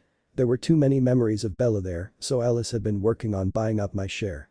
With her money, I bought my Volvo and the ability to visit often. We walk up the familiar steps and I hold the door open, gesturing for Bella to enter in front of me. Hello. I call out, shutting out the cold behind me and slipping out of my shoes. Christmas has exploded in the house. I smile at the enthusiasm of my sister, taking in the garlands, twinkling white lights, and other holiday memorabilia. There is no answer, but I hear bass thudding in the basement, indicating that at least Emmett or Jasper is home. The girls don't venture down there because it reeks of pot and sweaty man. It was dubbed the man cave long ago, and I would never set foot in it if it didn't house my piano. Bella lets Waldo down, and he immediately disappears into the basement, the little stoner. I hang up our jackets in the hall closet and then ascend the stairs, walking down the hallways to my room, before I realize a problem. It's not my room anymore. I open the door, dropping my bag in shock as I take in the new decor. Or maybe old is a more apt description. When I moved out, I left the majority of my stuff packed up in boxes in the closet or the basement. I needed a fresh start in Denver, and I couldn't bring the familiar posters and pictures with me to my new apartment. Bella had quite a hand in decorating my room. It was once a combined reflection of our personalities, something I never expected to see again. But almost everything is just as it was. The east wall is all bookshelf and packed to the gills with literary masterpieces and scientific editions. It also holds a hodgepodge of stuff we collected over the years. The pretty blown glass vase I bought from a street vendor on Pearl because Bella said she liked the colors. A beanie baby cat I gave her before she wore me down enough to get a real one. A large clay mug Bella made me to accommodate the excessive amounts of coffee I consume daily. Each poster and picture is in its proper place. An eclectic selection of band posters fixed together like wallpaper around the closet. The Expendables, Bob Marley, the Red Hot Chili Peppers, Josh Ritter, the Magnetic Fields. Bella calls it our concert wall, and once she updated it with each show we attended. On the west wall hangs a large oil painting of Bella and I in our meadow on Independence Pass, an Alice Cullen original. We sit to the left, dwarfed by the massive expanse of grass and wildflowers surrounding us. We don't necessarily look happy, Bella looks lost and I look desperate, but energy between us is palatable. The comforter on the bed is different, but still familiar. It is thick and colorful, hand-sewn by Bella's Nana Swan before Bella was even born. I'm not surprised to see that half the bed is covered in purple pillows. Above the headboard is another, dark abstract painted by my sister. It's the Flatirons. Despite the color palette, the shape and texture is obvious. Transfixed, I moved to the long mahogany desk under the window. This desk was once my territory, the only space devoted to me in the whole room. I kept it meticulously organized. Many nights during the school year, I could be found here studying while Bella read in the papasan chair next to me. Most of the pictures on the desk remain unaltered. I smile as I trace our smiling faces through the glass. My favorite is of Bella, studying in our secret library spot. Somehow, I managed to capture a softness in Bella that is not readily apparent. I always thought she was a big softie on the inside, but her departure had me questioning everything. The close second was taken in the backyard, a week after we brought Waldo home. He was so tiny. He fit in Bella's cupped hands. She is gazing at the cat with adoration, and while I gazed at her. I never wanted the damn cat, but it made her so happy. Once upon a time, I would have done anything to make her happy. Alice said she asked you about moving in. Are you sure this is okay? This room will always be yours, Bella blabbers from behind me. I can tell by her voice that she is nervous, gauging my reaction. And it's probably weird that I put all your old stuff back up. I should have asked first. But I hated this room without it. I wanted it to be familiar. It's fine, I say gruffly, finally managing to find my voice. Like most things involving Bella's return, I don't know how I feel about what I'm seeing. You work fast. Then one day, Bella virtually set the clock back 2 years. I really hated what Alice did with this room. There was nothing of you in it, she murmurs. I don't really even understand why you would want any of me in it, anyway, I grumble. Because you're everything, is her simple reply. I close my eyes, fighting the goddamn pull to this woman. She is no good for me. She is the master of stringing me along, and I can't let her continue to manipulate me as she did for years. In the years since she left, I'd changed. I'd grown up. Bella moves around me, grabbing a couple pillows, spare blankets, and her journal before walking back to the door. Where are you going? I demand, because as much as I want her to leave me alone, I hate watching her walk away. I was just going to set up camp in the living room, she says. I know you are sick of me by now. Living room? I ask, turning to look at her. Yeah. She says, shuffling her feet and blushing. I know you are staying here until at least New Year's. So I'll sleep on the couch. I had not considered our sleeping situation until this moment. It amazed me how easily I slipped back into old patterns, and I suppose I'd just assumed we would sleep together. Internally, I curse myself vehemently. No, I can't let you do that, I snap, angry with both of us. This is your room now. I'll take the fucking couch. Edward, don't be ridiculous. I'm an unexpected complication, ruining your Christmas. This is your room. Take it. No. Damn, I sound angry. Edward, she moans in exasperation. Don't be stubborn.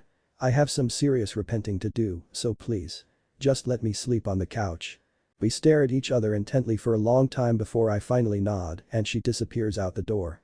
November 19, 2004. What the hell, Cullen? Are you stalking me? At the sound of her voice, I whip my head around to take in the glory that is Isabella Swan.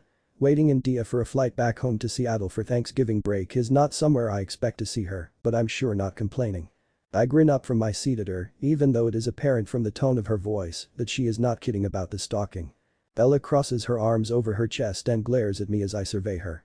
She wasn't in biology all week and the separation has me going through Bella withdrawals. I stare at her black Converse-covered feet and move up her legs. She wears tight black denim pants. Under her fitted leather jacket is a red and white plaid shirt that's shockingly similar to the one I have on. A long gold necklace with a feather charm swings in her belly button area, momentarily distracting me. Eyes up here, Cullen, Bella barks, snapping her fingers at me to break my trance. My gaze finally reaches her face to find her blushing. I wish I know what that blush says about what she is thinking. Hello, Bella, I reply, flashing her what she dubbed the panty-dropping grin. This only makes her blush more, and I am quite pleased with myself. Bella sighs dramatically, dropping her worn leather backpack to the floor and sitting in the seat next to me. Moments earlier it was occupied by Emmett, but he ran off to the bathroom. Probably to hurl. He doesn't like to fly. What the fuck are you doing here? She demands as my body turns towards hers seemingly on its own accord. Waiting for my flight home to start boarding. What else would I be doing in an airport? You're waiting for this flight. She gestures towards the gate and glowers at me incredulously. Yup. You're from Seattle? Bella inquires. She is acting weird. Well, weirder than usual. How does she not know this? She's only living with my sister. No. I am from Forks. This little I start to answer her question, but she cuts me off. I know where Forks is. She says, her voice low and dangerous. You do? No one has ever heard of my hometown, and I raise an eyebrow in skepticism. Yes. God damn it. The universe hates me. I bet God or Buddha or Krishna or Jesus or whoever is looking down at the moment, having a good old belly laugh. She glares up at the ceiling and shakes her fist like we are in some old poorly acted melodrama. She continues to curse various deities, and even in her lunacy, all I want to do is touch her, kiss her, and hold her. Bella, I say quietly, interrupting her rant. What in the world are you talking about? She sighs dramatically. Again. She's always sighing dramatically at me. I'm from Forks. I laugh loudly at this statement, thinking that she is joking. No, you're not, I say after she remains silent for a moment. There are like 3,000 people in Forks and I at least know most of them. I moved away with my mom when I was a baby. My dad still lives there. I knew I should have never agreed to go see him. I'm a fucking moron. Bella slouches down in her seat as she pouts, getting so low to the ground that her chin touches her chest. I wish my chin were touching her chest. Charlie Swan is your dad? I ask, connecting the dots. Her dad is the chief of police in my hometown. Weird. What were the chances? I didn't know the chief has a kid. He doesn't. I have only seen him 3 times since I was 10. I barely even count as his child. She looks so cute when she pouts. Her teeth work her button lip and her brow furrows. I have to stick my hands in my pockets to keep myself from touching her face with my fingertips. She wouldn't like that at all. So why are you visiting him then? I have so many questions for Bella. The girl is a complete mystery to me, and if she let me, I would devote all my time to learning everything there is to learn about her.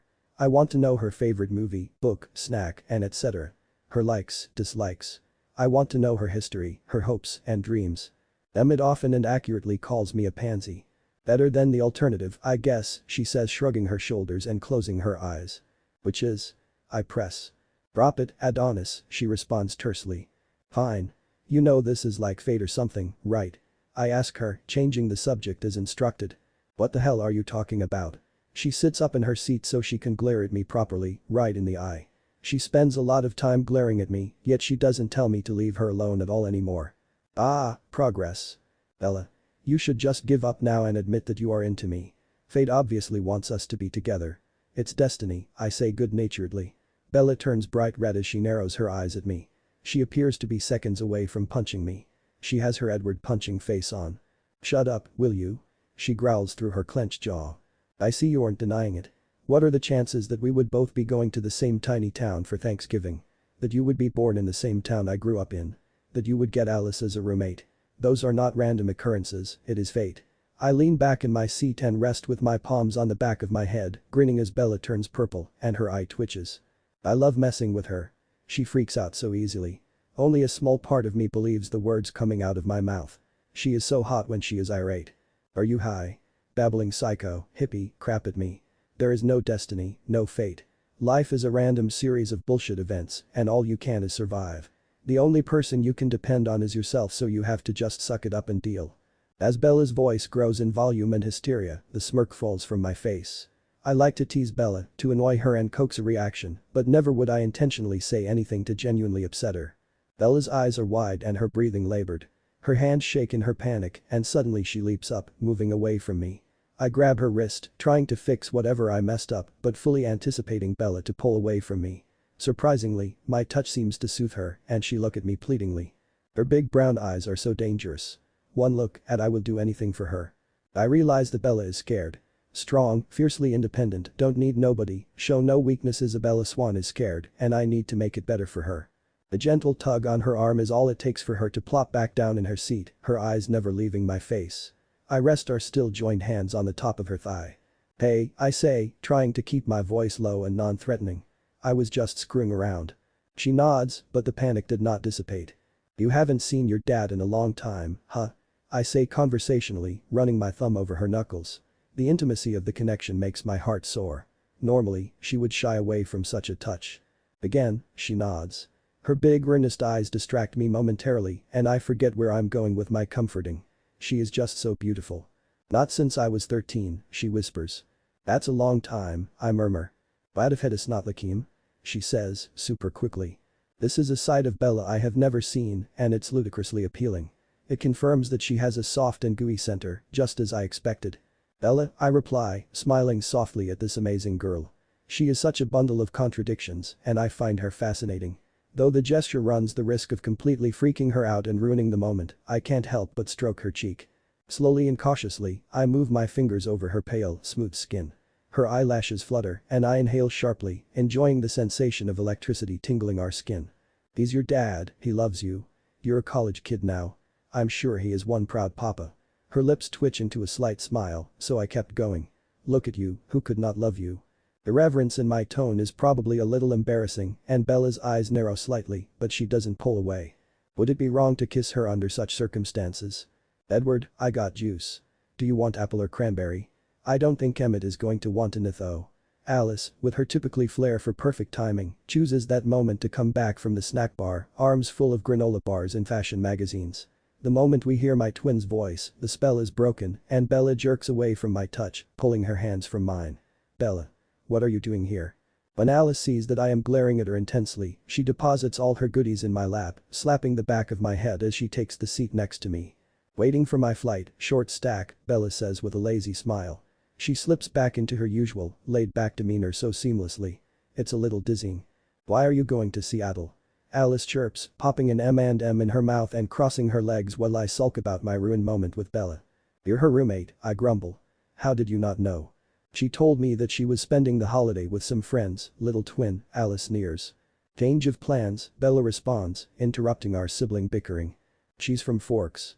I burst out at my sister, venting my frustrations on the annoying little pixie. Why didn't you tell me? I didn't know. Bella has a policy, Alice says, giggling. Policy? I ask. Yeah, my brother annoys her so much she banned me from talking about anything involving my family, Alice says, smirking at me as I turn bright red. I thought Bella at least saw me as a friend. Guess not. It was a long time ago, Bella murmurs, not looking at me. Before biology and the library. Her words placate me somewhat, but I'm still brooding as Alice chatters away about our home time. Like me, Bella isn't a big talker, something that is definitely a positive when hanging out with Alice. It's best to just let the twin blather. Bella glances at me several times, blushing and smiling, but at what I cannot say. Eventually, Emmett returns, still looking slightly green and clenching his fists. He doesn't even question Bella's presence and gives her a terse nod before sitting next to her. It's just a flight. Who's the real pansy here?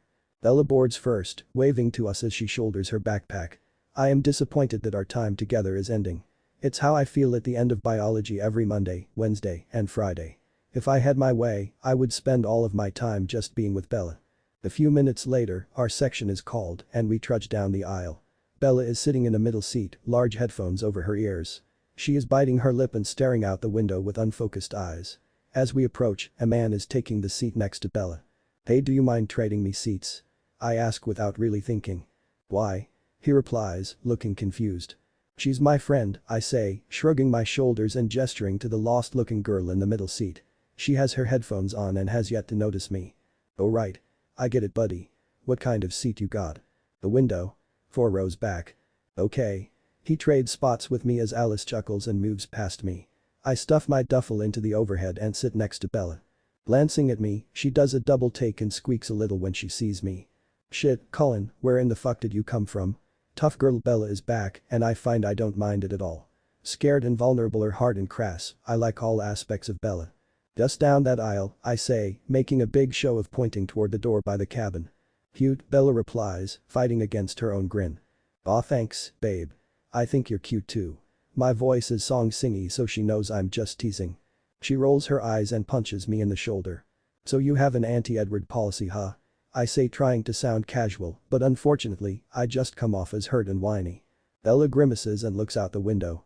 Yeah. Sorry about that. Alice was just all up in my shit the day after we slept together.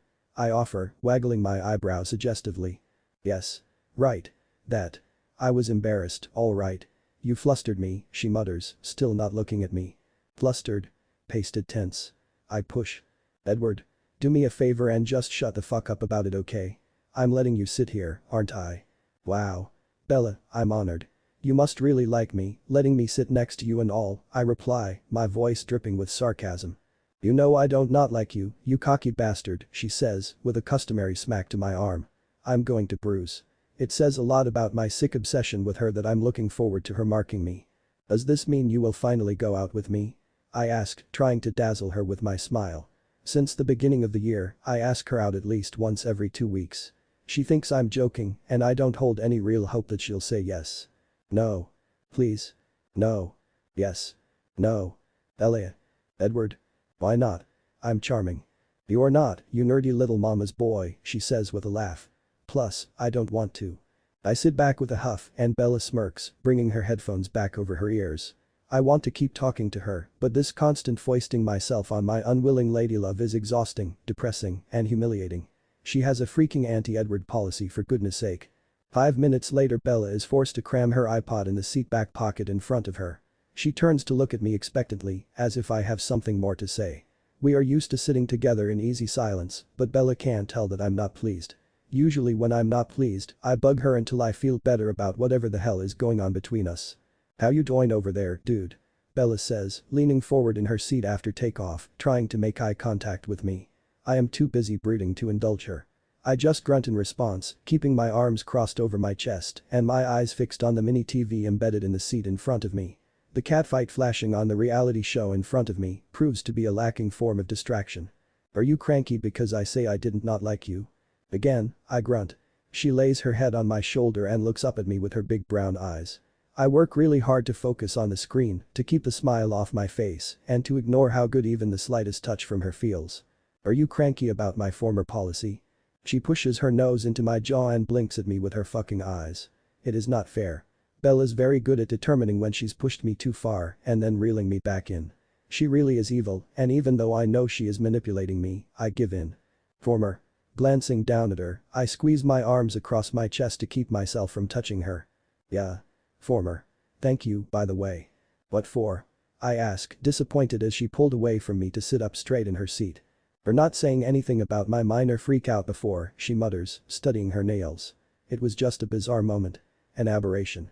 I do not give a flying fuck what Charlie Swan thinks of me." I can't help the slight eye roll. She is so full of it. "Well, if you need a break from the chief of police, give us a call. You're welcome to come over whenever," I say, my heart beating wildly in my chest at her proximity and the thought of seeing her throughout the week. "Really?" Bella's face lights up like the New York City skyline. "Consider this your standing invitation to La Casa de Cullen." Bella and I lapse into silence, both donning our headphones. She relaxes into my side, putting her head back on my shoulder and closing her eyes. I never want the flight to end, but eventually we land at SeaTac. We meet up with my siblings, laughing and taunting Emmett about his flying phobia as we make our way outside to the passenger pickup. The four of us stand on the curb, waiting for the parentals to pull up. A familiar police cruiser arrives, and I sense Bella's tension at my side. She shuffles closer to me, yet her face remained impassive. It truly amazes me. Bella's compulsion to bottle up everything she's feeling is both alarming and beguiling. I like to think that I am figuring her out, breaking through that hard-as-nails facade. She seems to trust me and is finally opening up slightly. Even admitting to not liking me. I desperately want to be her go-to person, but I have no idea what I am doing. All I know is that as her estranged father approaches, I feel nothing but protective of the girl at my side. "Edward. Alice. Emmett," Charlie says, emerging from his parked car. His eyes dart between the four of us and he looks exceedingly uncomfortable. He knows us because he works with Carlisle when medicine and police work overlap. "Do you know Isabella?" "She's my roommate, Chief Swan," Alice says, bouncing forward as Bella once again moves closer to me. I wonder if she will freak out if I put my arm around her teeny tiny waist. The hands go into the pockets of my jeans instead. But I did place myself protectively in front of her. "Isn't that crazy? Small world, huh?" Alice continues. "Yes, small world," Chief Swan agrees. "Staying out of trouble." He turns his gaze onto Emmett, who shuffles nervously. "Of course, Chief. Emmett has a bit of reputation in Forks because of his various illegal escapades. Most involve indecent exposure. His brushes with the law are somewhat legendary." "Good. Good. Hello, Isabella," Charlie says, finally addressing his daughter. "Bella." Bella and I correct him at the same time before looking at each other with matching, embarrassed grins. "Right. Bella. Let's get going, okay?" Charlie grabs her duffel and moves towards the car. She steps away from me, following her dad as I quell the urge to grab her hand to prevent her from leaving. "Bella." I call just before she closes her door. "We're just going to hang out, watch movies at our place tonight. You should come over." "Totally." Put in Alice as Emmett looks at me like I've lost my mind. Bella smiles slyly at us before nodding her head. "Okay." I grin as I watch the car pull away and disappear from sight. November 23, 2004. "Oh, honey. You look so handsome. Not that you didn't look great before, but Alice's makeover is really working for you." My mom gushes as I descend that stairs the Tuesday night. "You're going to break the hearts of all these Forks girls, you college stud you." "Mom, please," I say, embarrassed at her attention. "Tonight, Alice has me in dark jeans and a black button-up. She won't let me wear one of my usual sweaters and I'm cranky about it. Alice calls me a stuffy old man, but really I just like to be comfortable. And warm. Though I wish you would figure out how to tame this hair," Esme muses, pulling on the ends. "Cut it maybe." "No. Absolutely not. Bella likes my hair, there is no way I am changing it." Esme looks amused at my outburst and I wonder if she knows about my crush on Bella. "Leave him alone, Esme," my dad says, emerging from the kitchen with a smile. "You're hovering." "Carlisle, all of my children are home for the holiday. This house has been too quiet for months. I'm allowed to hover." Esme slips under his arm with misty eyes. "Who is ready to partay?" Emmett bellows as he barrels down the stairs, joining us in the front parlor. Esme, Carlisle, and I all roll our eyes at him. Tonight Mike Newton, Emmett's best friend from high school, is throwing a reunion get-together for Forks High alums. I have zero desire to see anyone from high school, but there really is nothing to do in Forks and break is already painfully boring. Plus, Bella has agreed to come and I jump at any chance to spend time with her. At school, Bella limits our contact to academia. She lets me walk her to class and occasionally joins me for breakfast before bio. Sometimes we study in the common room and the library, but never does she let me see her outside of school-related activities. There has been a marked change in our relationship since her mild airport freak out. She let me in, ever so slightly. I know that she doesn't want to be in Forks, doesn't want to spend any time with a man who is basically a stranger, despite the DNA she shares with him. As a result, she has spent a large amount of time at our house. It's magnificent. Alice has Bella locked away in her girl lair bedroom for the majority of the afternoon after Bella finally agreed to subject herself to a makeover. We wait for the girls to emerge before going to the party. Emmett. This is Forks. I don't get why you are so gung-ho about seeing people from high school, I grumble. Hey man. I was the fucking king of Forks High, not some sort of social outcast like you. The people love me, and I love the people, he continues to boom, raising his fists above his head in triumph. Part of me is nervous about Bella seeing me as the giant dork with no real friends I was in high school, but she really pretty much already knows that, so I try not to stress too much. Emmett, Mom says, smacking his bulging bicep. Language. Sorry ma. Must have lost my filter when I was away at school. Alice and Bella appear on the top of the stairs, arguing as they approach. Sounds cease to make sense to me. Bella's beauty, which thoroughly stuns me on a standard day, is amped up tonight and it's ripping my chest wide open. Her hair curls around her head in riot of waves. I love her hair and she rarely leaves it completely down. She is dressed in a deep red dress that clings to every curve. Her shoulders are bare and I want to kiss the spot where they meet her neck as I run my fingers through her hair. Pewter bangles clang on her wrist and her ring-encrusted fingers clutch a black sweater. The dress stops high on her thigh, revealing her legs that I admire so much. On her feet is a worn pair of Converse sneakers. My eyes probably bugle out of my head and I surely look like the love-stuck idiot I am. As difficult as it is, I force myself to tune back into the real world as Bella approaches. I don't care if they make the outfit, Alice, I'm not wearing those death traps. Exclaims Bella. But Bella. You will look so hot. Alice stomps her foot, huffing in frustration. She already looks fine, I snap in irritation before I can stop myself. The males of rainy little Forks are going to flip out at the sight of my exotic little vixen, and that will not do. Put on the sweater, why don't you? I sound pretty damn mean and everyone looks at me like I've lost my mind. Which is probably the truth. Bella dives me to insanity. Edward. What has gotten into you? Esme admonishes. She is shocked by my behavior because I'm the only child that lives up to her high standards of politeness and manners. She looks lovely. Thank you, Esme, Bella says quietly, glaring at me intensely. Her hands shake with her rage, and I know that if we were not in the company of my parents, she would chuck the sweater at me, screaming that I can't tell her what to do. Yeah, thanks mom. But don't you think she would look better in the heels I have for her? Alice insists. Just drop it, pipsqueak, Emmett says, rustling Alice's hair as she screams in fury. Let's get this show on the road.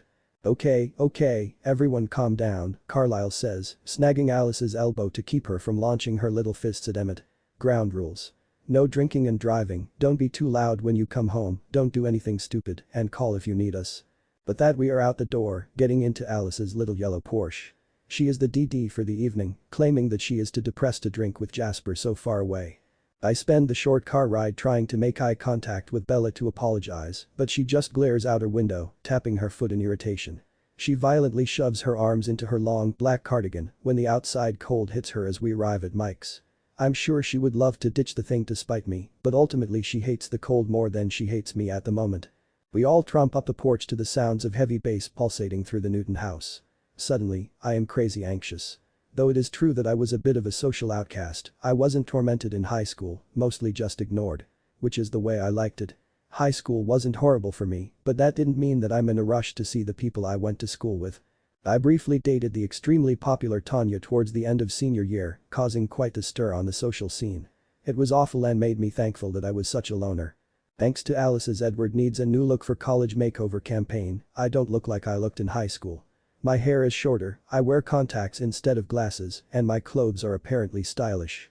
Or slightly less nerdy, I suppose. Gosh darn it. Tanya is probably in that house. I'm going to get fawned over, and I hate being in the spotlight.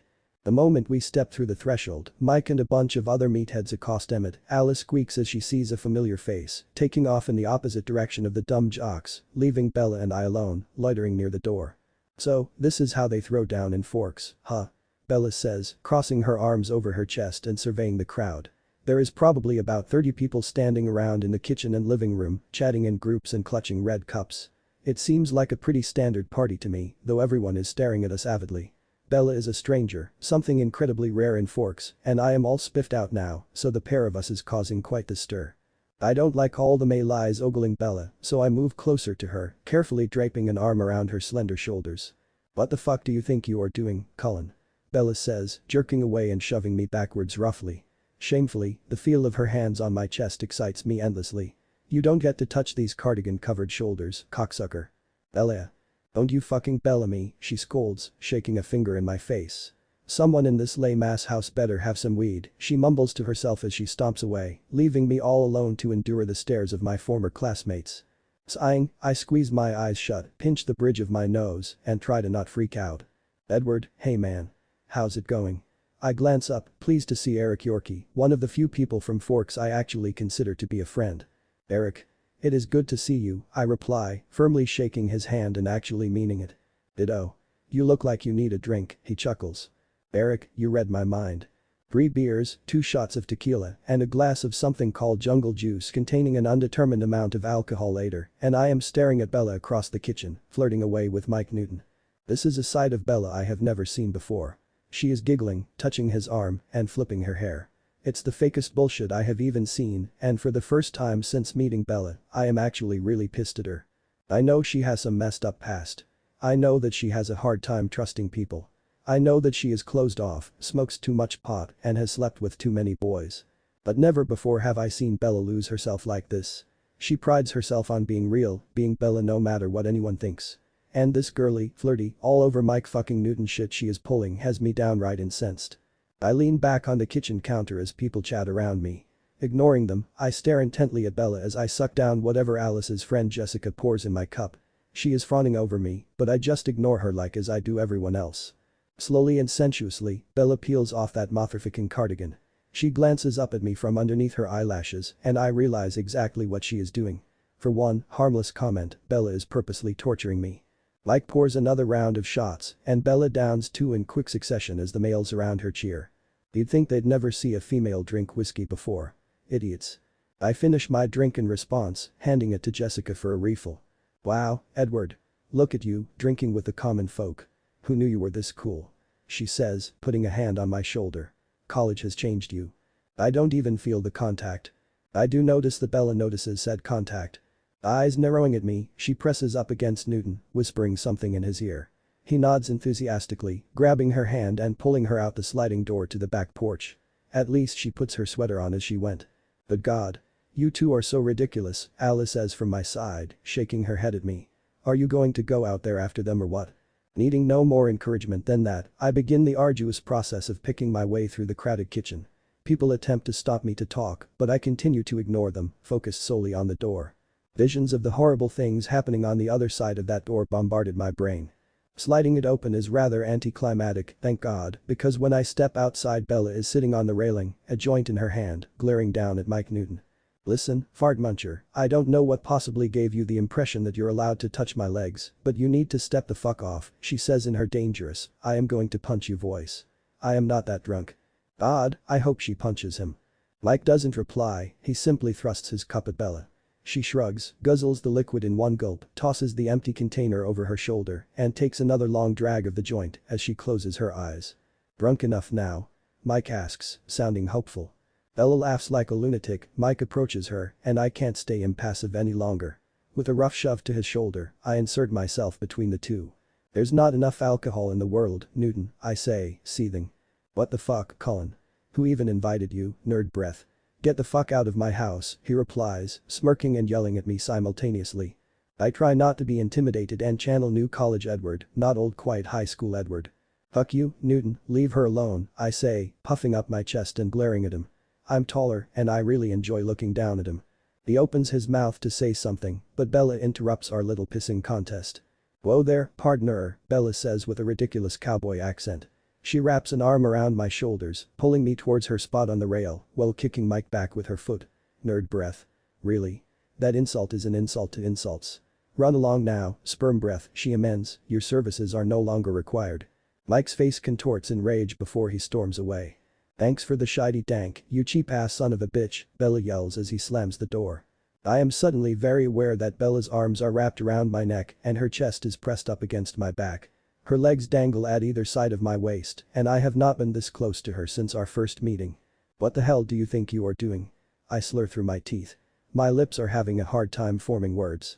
I don't like people talking like that, Bella says, pulling me tighter to her chest. I close my eyes and bite my tongue to keep from groaning at the shivers racing over my skin. Bullshit small-time asshole dick brains, call you nerd breath. He is nerd breath. You didn't seem to mind earlier, I say, feeling loopy as Bella's hands travel over my chest, lingering on my nipples. I was mad at you, she says, stilling her movements. I am still mad at you. Each of her limbs fall away and my body aches in protest. I turn around, glaring at her, grabbing the railing on either side of her butt to steady myself. That's stupid, I say. You're stupid. Telling me what to do. And you looked at me like I'm ugly, she pouts with her lip between her teeth. I giggle like a wee little child at the thought. Bella. Ugly. Funny. You're so wrong, I say, resting my head against her chest and closing my eyes. I sigh as Bella's fingers thread through my hair. You think I'm pretty? She whispers, her legs winding around her waist again. I think you're beautiful, I murmur as I wrap my arms around her waist. She chuckles, and I plant a kiss at the base of her throat, causing her to shudder slightly in my arms. I think you're sexy. I kiss the place where her shoulder meets her neck. I think you're fascinating. I kiss the spot right under her ear. Where the hell did you learn how to do that? Goddamn you, Edward Cullen. You're dangerous. I lift my head, wanting to get lost in her big brown eyes. It's not hard to do. Nah, I scoff, oddly flattered. Dangerous is not an adjective ever used to describe me before. Ever. Ella takes another toke on her still smoking joint before putting it out on the deck rail beside us. She shuffles her hips forward, attempting to leap down, but the move only serves to bring her in close proximity to my throbbing crotch. I'm feeling bold, flying high on the rush of telling off Mike Newton, kissing Bella's chest, and drinking too much. Without any forethought, I grab her hips and bring my lips to hers. She responds immediately as the shivers consume us both. Ella kisses me with a wild abandon, easily coaxing a similar response from me. She slants her warm mouth against mine. Her tongue traces my bottom lip and I open my mouth to really taste her. I groan when her arms pull me closer. My heart is exploding in me chest and I never have experienced something so all-consuming. Ella's perfect lips leave mine to travel to my neck, making a quick pit stop at my ear, and she has me growing painfully hard. Ella, I moan, palming her breast, weighing them in my palm. I have dreamed of this moment for months and I wanted to touch everything. Right away. Holy crap, I'm touching Bella's boob. But suddenly Bella stops and all of her warmth is gone. She pushes me away and slips under my arm, stumbling towards the house. Oh no. No, away, she mutters to herself as I follow close behind. What? Bella. What just happened? Where are you going? Maybe I'm not a good kisser. Maybe she doesn't feel everything I feel. Maybe she doesn't enjoy it. Away from you, she says, stumbling both over her words and her feet. Bella. Shit. Wait. Will you just talk to me please? Nope. She struggles with the door handle, shaking as she tried to pry it open. I'm learning that when Bella is trying and failing to keep in her emotions, her hands shake. Why not? Would you please stop running away from me? Just leave me alone, Edward. She yells. Really? Bella, really? We're back to that. I thought you liked me. I squeak like a little girl. I do, you motherfucking moron. That's the whole problem. Her voice contains a sob and her shoulders quiver. I can't. You don't. I feel. She takes a huge calming breath and the shudders ceased. Just leave me the hell alone, Cullen. She pulls the door open and steps through the threshold on unsteady feet.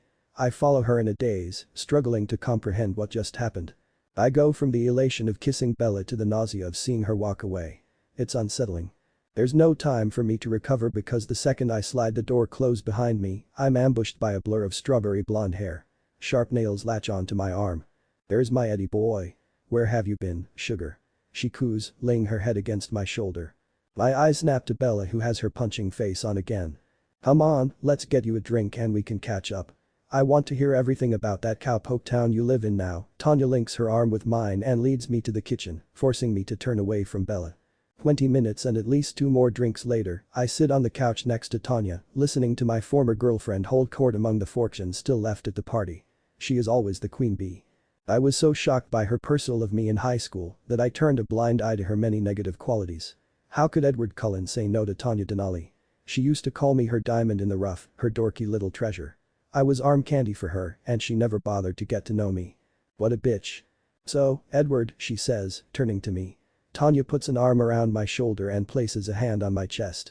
I blink at her, having a hard time focusing on anything. Are you dating any of those cowgirls in the Wild West? Does the Stetson get in the way? Do they even shave? Bella huffs angrily from across the coffee table in an armchair she shares with a bored-looking Alice. Did you say something, stranger? Tanya says with disdain. I take advantage of her distraction and shimmed away from her. Who are you anyway? Bella Swan, the resident cowgirl, she drawls in reply. Yeehaw. Really? You are from Colorado? How rustic. I don't understand why Tanya is being so snobbish towards Bella. We are from Forks, a freaking logging town, not some fancy city. Tell me, do you ride your horse home? Where are your cowboy boots? Oh you know, left in the barn, Bella says, her southern accent getting sloppy as she glares at Tanya. Wouldn't want to sully up those boxes on wheels that get ya from one place to another out here. I think she is talking about cars, but I can't be sure. Why do people drink? It makes me stupid. Who are you exactly? Tanya asks again, glaring right back. Bella rises and wobbles over to where we sit.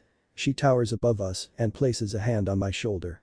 I drunkenly grin at her, faintly registering that this is the beginnings of a girl fight breaking out. And it might be over me. I'm Bella Swan, you cunt-faced city slicker. Now back the fuck off before I stick a cattle-wangling paw down your cock-sucking throat. Tanya looks horrified and a chuckle escapes my lips, causing Bella's gaze to turn to me. Come on Edward, let's blow this dude ranch.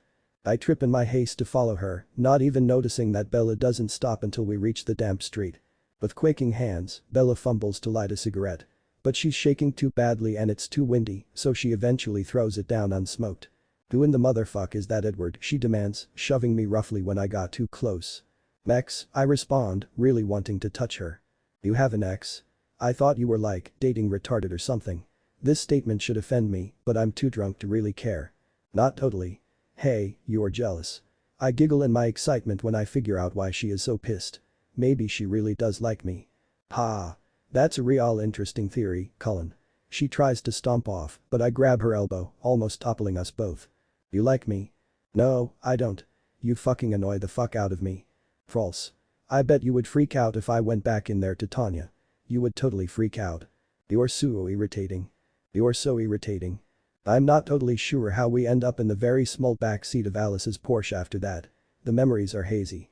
I love the feel of Bella straddling my lap, of her warm, smooth skin underneath my hands. She peels off her fucking black sweater and pops the buttons of my shirt. Odd, Edward. Where did you get a body like this, living in the fucking library, she mutters as her hands trace down my stomach to rest at the fly on my pants. Emmett, I reply, feeling like an idiot for bringing up my brother at such a time. She palms my hard to the point of pain cock and my hips lift off the car seat. Somewhere along the line, her dress is unzipped and pulled down to her waist, revealing her truly spectacular tits in a black strapless bra. I like the way my hands look on them. I'm really drunk and having a hard time not freaking out. It's overwhelming, being with Bella like this. Bella I have never really. I don't know what I am. Her tongue in my mouth cuts off my nonsensical rambling, which is good because I have no idea what I'm trying to express. It's an attempt to communicate my insecurity and how unsure I am with her like this. Shush, baby. You're doing just fine. She grins down on me and I let my head fall back against the seat, moaning as I tried to calm down. The world is spinning. What does it mean? Does she like me? I have a feeling that this does not mean that she wants to be my girlfriend. I don't think I'm capable of having casual sex with Bella. Odd. Bella. You feel. I feel. Bella stops her movements at the borderline panic in my tone. Oh shit. Look at you looking at me. Stop that. Edward, I don't do relationships. I don't do boyfriends. I just cannot handle. I don't do boyfriends, so you have to stop looking at me like that. I just kept staring because she is just so beautiful and I love her so much. I really do, as much as neither of us wants me to. Bella lets out a little wail and collapses with her face in my neck. I can't, Edward. I can't. She chants, rocking back and forth and really alarming me. I hug her to me and make soothing noises, trying to get her to calm. Her distress is sobering. After a few moments, she relaxes against me and falls silent. Gently, I zip her dress back up, not wanting her to feel awkward or embarrassed. I try to pull away, thinking that my presence is not helping, but all four of her limbs tighten around me in protest. Don't. Not yet. Just hold me for a few more minutes, she murmurs sleepily, her lips tickling the sensitive skin of my neck. My heart soars at her words, and I do as she says, pulling her sweater back over her shoulders to keep her from getting cold. I sigh, utterly and totally content with her in my arms. Her soft hair curls around my fingers, I close my eyes, and I breathe her in. I'm not doing the sex with you, she says eventually. I smile because she is cute when she is drunk. I am not doing the sex with you either. My arms tighten around her, and I try not to think about exactly how much I want to do the sex. Don't let me go, okay? Okay. Bella and I doze peacefully for a bit before Alice appears, supporting a nearly comatose Emmett on her tiny yet surprisingly strong shoulders. She unceremoniously dumps our brother in the front seat, her scowl softening when she sees Bella and I snuggled up in the back. "If you weren't so cute right now I would kill you for deserting me with this drunk asshole and those drunk assholes." She gestures wildly towards Emmett and then towards the house. I was really hoping Bella would bitch slap Tanya. "Please do not vomit on my fancy leather seats." When we arrive home, I struggle to navigate my way out of the car with a mostly asleep Bella still in my arms. She is supposed to have a sleepover with Alice, but I strongly hope that I could convince her to stay with me. I already know that I loved sleeping with her. "Here, Edward," Alice says as I pull Bella to her feet. She leans heavily on my side and doesn't open her eyes. "Trade me Emmett for Bella." I want to do no such thing, but Alice is fruitlessly tugging on Emmett's arm. He doesn't move and babbles a weak protect. I attempt to do as my twin suggests, but Bella is not having that. She clings to my side and I grin in pleasure. She likes me. "You two are fucking ridiculous." Alice throws her arms up in frustration and runs into the house. Still quite drunk, I don't know what to do so I just stand there swaying with Bella wrapped around me. Alice reappears a moment later with an armful of blankets. With quick, efficient movements, she shoves Emmett all the way back into the vehicle, reclines his seat, tucks the blankets around him, kisses his forehead, and slams the door before turning back to Bella and I. "Okay. The behemoth is taken care of. Now you two better keep a fucking lid on it. Mom and Dad are asleep," Alice says as she herds us into the house. We only trip 4 times, and at some point I am forced to put a hand over Bella's mouth to silence her giggles, but eventually we make it. "I guess this is where I leave you," Alice whispers when we reached my bedroom door. "Both of you. Have a good night." Alice disappears, and I am suddenly alone in my room with Bella. She staggers over to my bed flopping down on her back. I stare avidly, trying to burn the mental image into my brain. She attempts to remove her sneakers using only her feet. Grumbling in frustration, she kicks around. I watch her struggle for a few minutes before I finally take pity on her and move to capture her feet in my hands.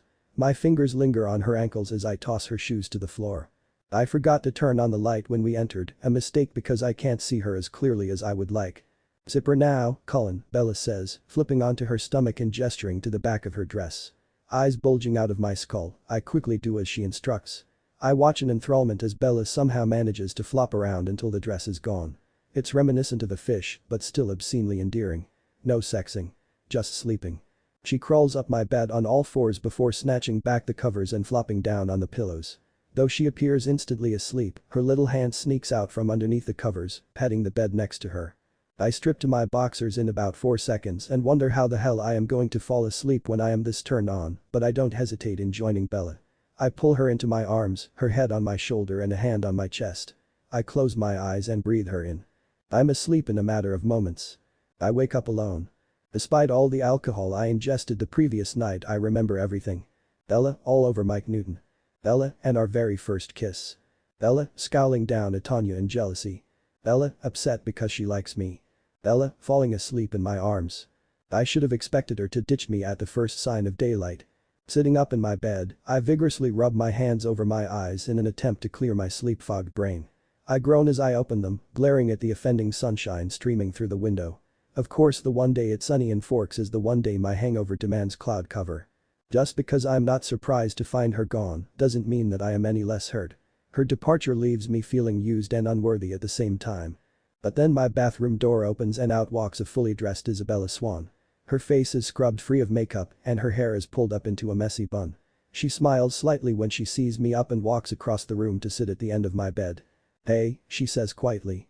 "Hey," I managed to croak out. "You're still here." "Yeah.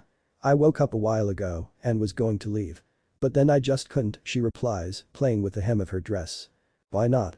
Leaving seems like something Bella is very good at." "Well, I knew it would make you sad and you just looked so peaceful. I didn't want to do that to you. It is the holidays after all," she answers, tucking both her legs underneath her as she turns to face me. "Thanks for your, consideration. I guess," I stutter, cursing myself for being so damn awkward. Bella bites her lip and I can tell that she feels just as uncomfortable as I do. "And also, I think we should talk." Her words have nausea rolling in my stomach. My experience with relationships is limited, but I know talking like this is never a good thing. I want so desperately for Bella to trust me. For Bella to be my girlfriend. In the beginning, she made it clear that she has zero interest in dating me. Now, she is the queen of mixed messages and I have no idea what she is thinking. Probably nothing good. Okay. About last night. I clarify. Yeah, Edward, about last night. I want to say I'm sorry. That doesn't bode well for my aspirations to make Bella mine. I should never have let any of that happen. I was just really drunk and out of control. I nod and can't meet her eyes. I hate that she is sorry. It's one of the best nights of my life, even if we only kissed, and she is sorry. It won't happen again, Edward. It can't happen again. I know that when we first met, you had a little crush on me and all that, but I don't want or need any boy complicating my life. I'm not wired that way, okay? Again, I just nodded. I do. I am. What I'm trying to say is. Bella takes a deep, shuddering breath, closing her eyes to calm herself before continuing. I get the feeling that she is having a very hard time. I really don't want to lead you on, but at the same time I really don't mind being around you and shit. Usually I really fucking don't like people, but you're different. I smile a bit at her bumbling. She is so damn adorable. Bella. What are you saying? I ask. God damn it, Cullen. You know what I mean. Don't make me fucking say it, she says, glaring at me. I lean forward, bringing my face closer to hers. Say it, I demand. Out loud. Erg, she says, flopping backwards and covering her face with her hands. You're my friend, okay? I can make out what she is saying, though her words are muffled. What's that, Isabella?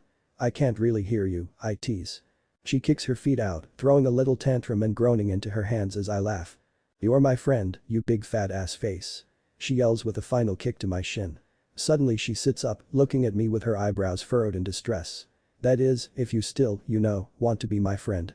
Bella looks so shy and unsure. It's so intriguing, watching her go from tough to vulnerable so quickly. And as badly as I want it to be more, so obsessed am I with Isabella Swan that I will be anything she wants me to be. Come here, I say, extending an arm to her. I cannot handle her big sad eyes a moment longer. She shuffles across the bed and I wrap my arms around her ribcage. Exhaling loudly, she relaxes into my body and hugs me back. I'll always be your friend, Bella. Okay. Okay, she replies, her voice hushed and hesitant. Eventually the hug goes on too long to be appropriate for a couple of friends and I let Bella pull away. So if we are officially friends now, I say, only making fun of her a little bit, that means we're going to start telling each other things. Okay, Bella says again, nodding her head once and looking determined. Shoot. Tell me what you want to tell me. Oh no, Isabella, I chuckle. I'm not doing any telling. I'm doing some asking. Bella's face remains impassive except for a raised eyebrow. Why haven't you seen your dad in so long? I asks, really going for it. I expected her to punch me, glare at me, cuss me out, and storm off, but she doesn't do anything. The only visible sign that she hears me is that her second eyebrow joins her first, way up at her hairline. We just sit there, staring at each other while I freak out that I have pushed her so far. Charlie. He didn't want me, Bella murmurs as she picks at the black polish perpetually coating her nails. Involuntarily, a growl of outrage and disbelief escapes my chest. I don't understand how someone could not want Bella. She is beautiful, funny, unique, and complicated. She moves me and fascinates me. I want to spend every moment with her and literally cannot understand how her own father could not want her. Now how can that be? I ask, keeping my voice soft and taking her hands in mine to stop the fidgeting. Look at you. Edward. She chides, reminding me that we are just friends. Sorry, I reply without meaning it. What makes you say that? It's a long story. Bella. Friends, remember? It's slightly shameful. Bella is obviously guilty about getting my hopes up last night and I am using that guilt to get a little insight into her inner workings. On the other hand, it's pretty damn pathetic that she has made me so happy by admitting simply that we were friends. I am her bitch. Fine. She huffs. My parents dated in high school, got pregnant with me at 17, tied the knot. Renee, my mom, she wasn't happy and we left before my second birthday. We traveled a lot, so I rarely saw Charlie. We met up with him a couple of times when I was a little kid. We moved to Boulder when I was 11 and Charlie insisted on visiting a couple times. But when I see him, he doesn't talk to me. He doesn't know me at all and doesn't really seem to want to. Bella takes another deep breath. She seems to be giving herself mental pep talk and I rub my thumb over her knuckles. And? He didn't want me enough to save me from Renee. Your mom is that bad? I ask. I don't want to talk about Renee, Edward. Not even with my friends, not even with you. I don't push. For now. But I know I eventually will, just like I won't give up on a possible romantic future with Bella. Okay. But I think you should try with your dad, I say, wary that she is going to flip out and leave. I know the chief and he, like his daughter, isn't very good at sharing his emotions. She rolls her eyes at me but stays silent. Maybe just talk to the guy. It's going to be awkward and you shouldn't have to be the one to do it, but just talk to him. Get to know your dad. I'm sure he loves you and would love you even more if you talked. Really? You think so? She asks. God, those eyes. I am terribly aware that I am shirtless, in bed, and holding Bella Swan's hand. Yes, Bella, I reply. I think so. She leaves my room shortly after that, awkwardly waving to my parents in the kitchen before disappearing out the front door. I grin for the rest of the day, hopeful that our newfound friendship will last when we got back to Boulder. December 22, 2010. Edward Pov. Dinner is a hellish affair. Bella sits to my right, in her once usual spot at the dining room table, and no one speaks. Rosalie and Emmett glare. Alice looks uncomfortable. Jasper looks high. I look at my French onion soup Rosalie prepared, diligently ignoring the girl on my right. The sounds of slurping and clinking fill the room. Christmas is in 3 days.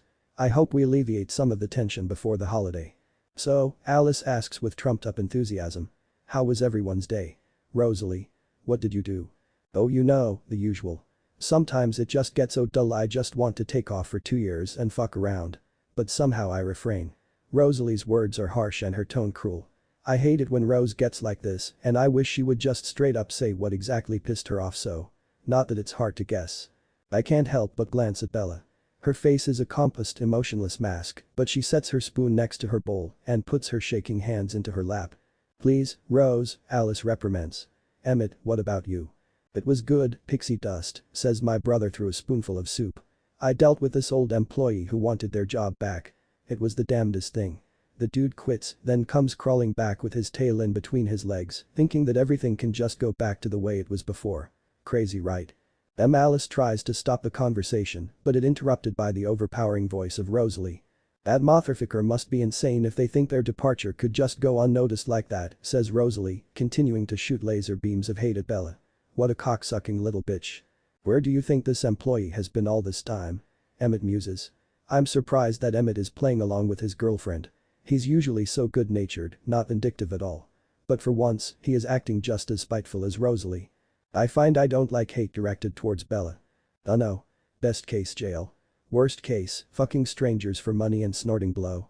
My hand slams down on the table, causing bowls and utensils to clatter, and all heads snap in my direction. That's fucking enough, I seethe. No one will talk about Bella that way, even if I'm furious with her. If you have something to say, then fucking say it. Bella looks at me with wide eyes, and I immediately become fixated on my meal. Why the hell are you defending her? Rosalie screeches at me.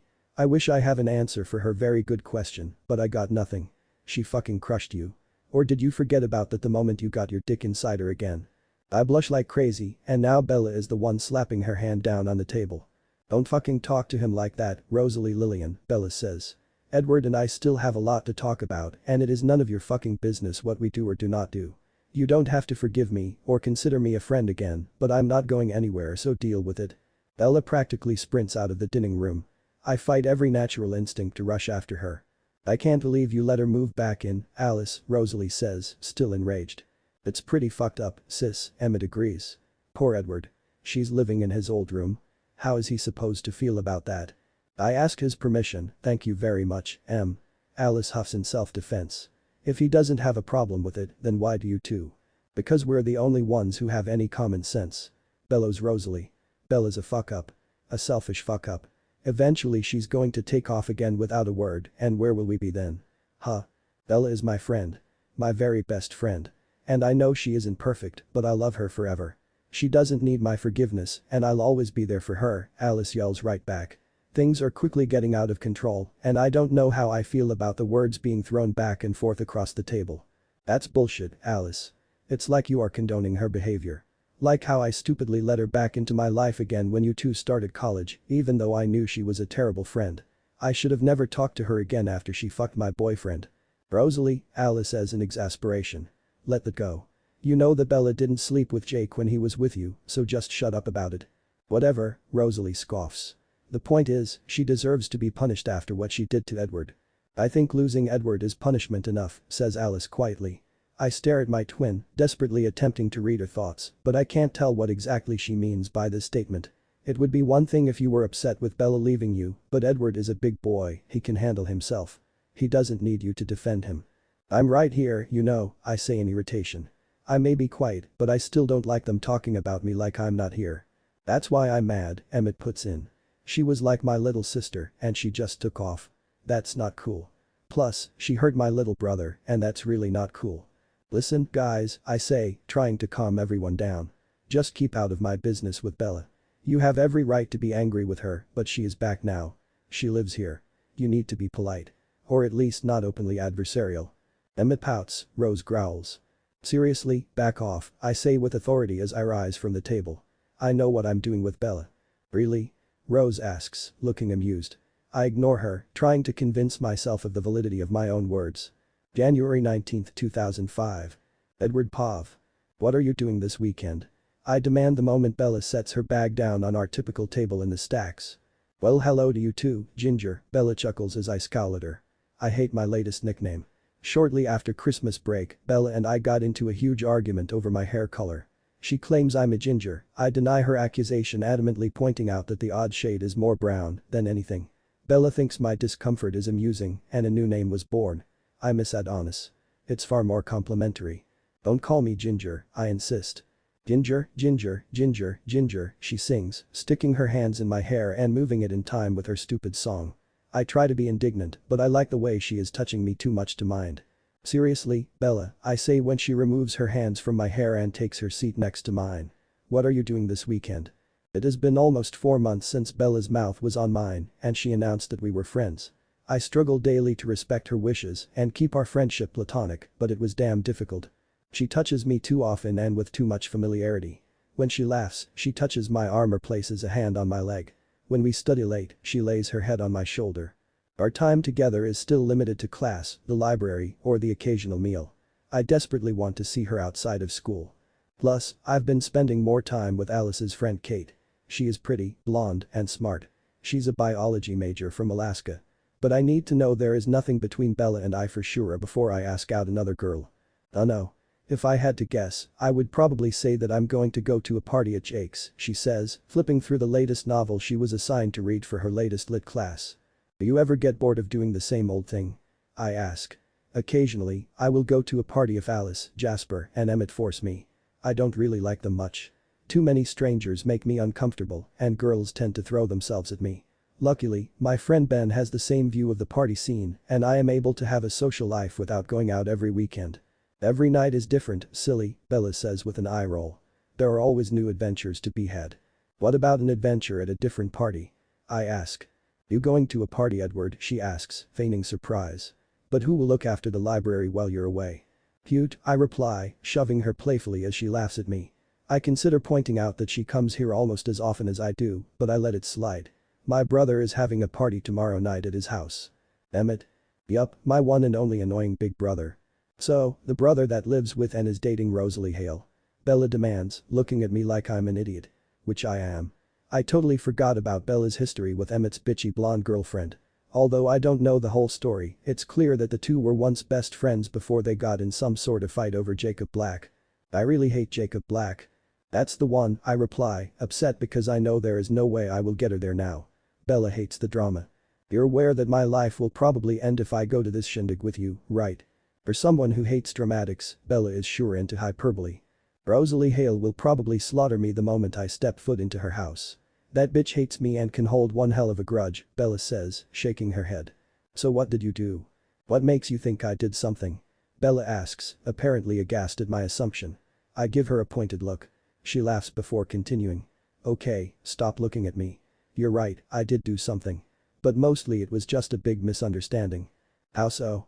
Well, she walked in on me naked in Jake's bed and she assumed the worst.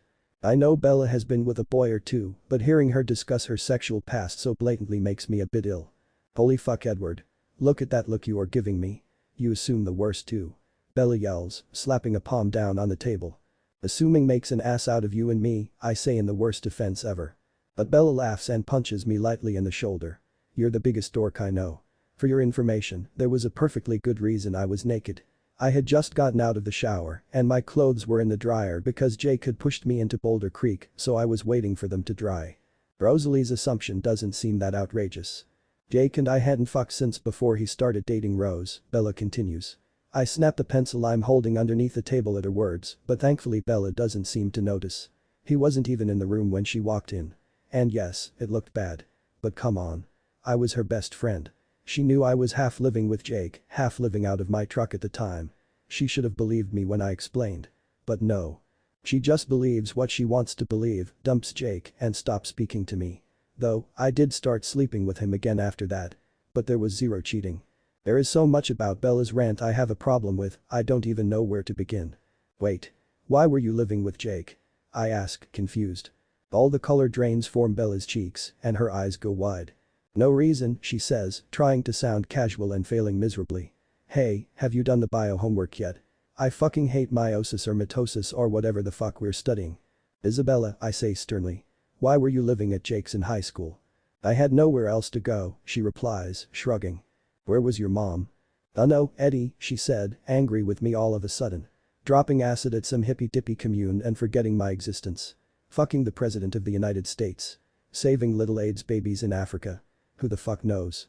She definitely wasn't here. So she just left. I ask, struggling to comprehend. Yup. Came home one day from school junior year to find an empty house and $200 in cash. I gape at her in shock. Bella's inability to trust suddenly makes much more sense.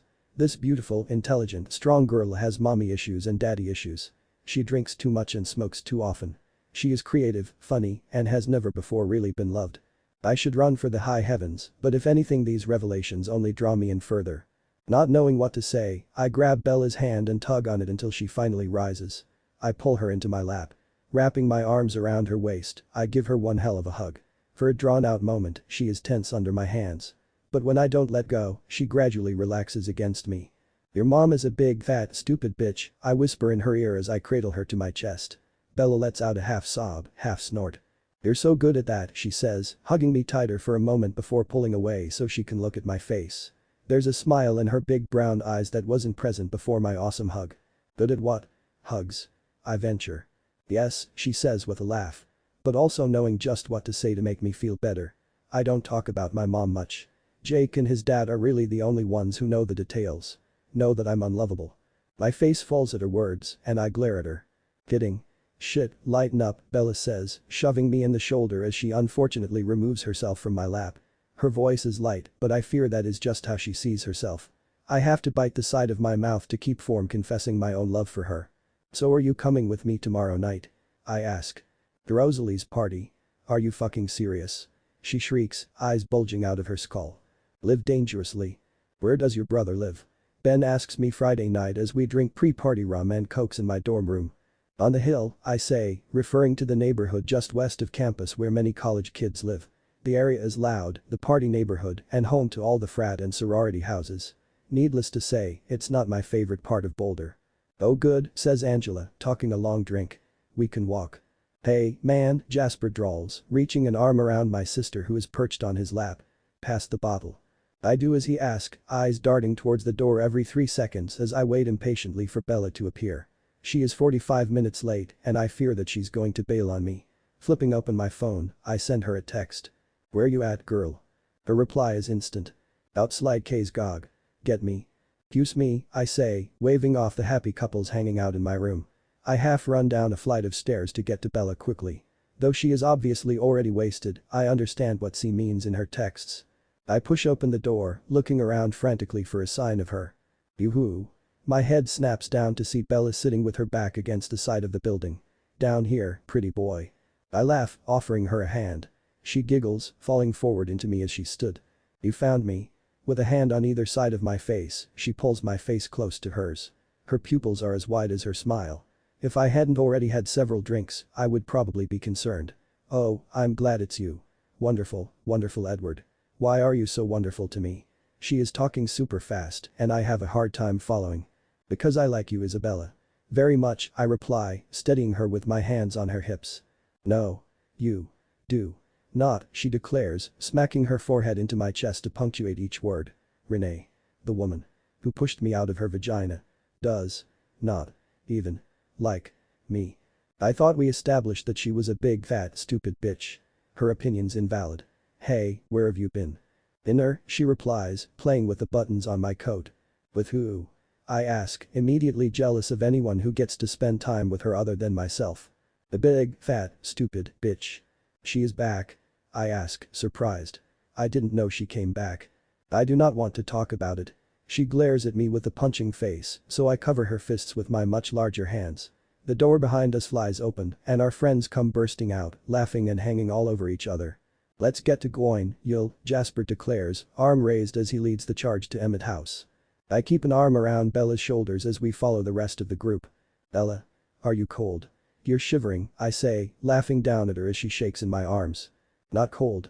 You give me the shivers when you touch me." "How do you do that?" "Hey. A big dark tree. Come on."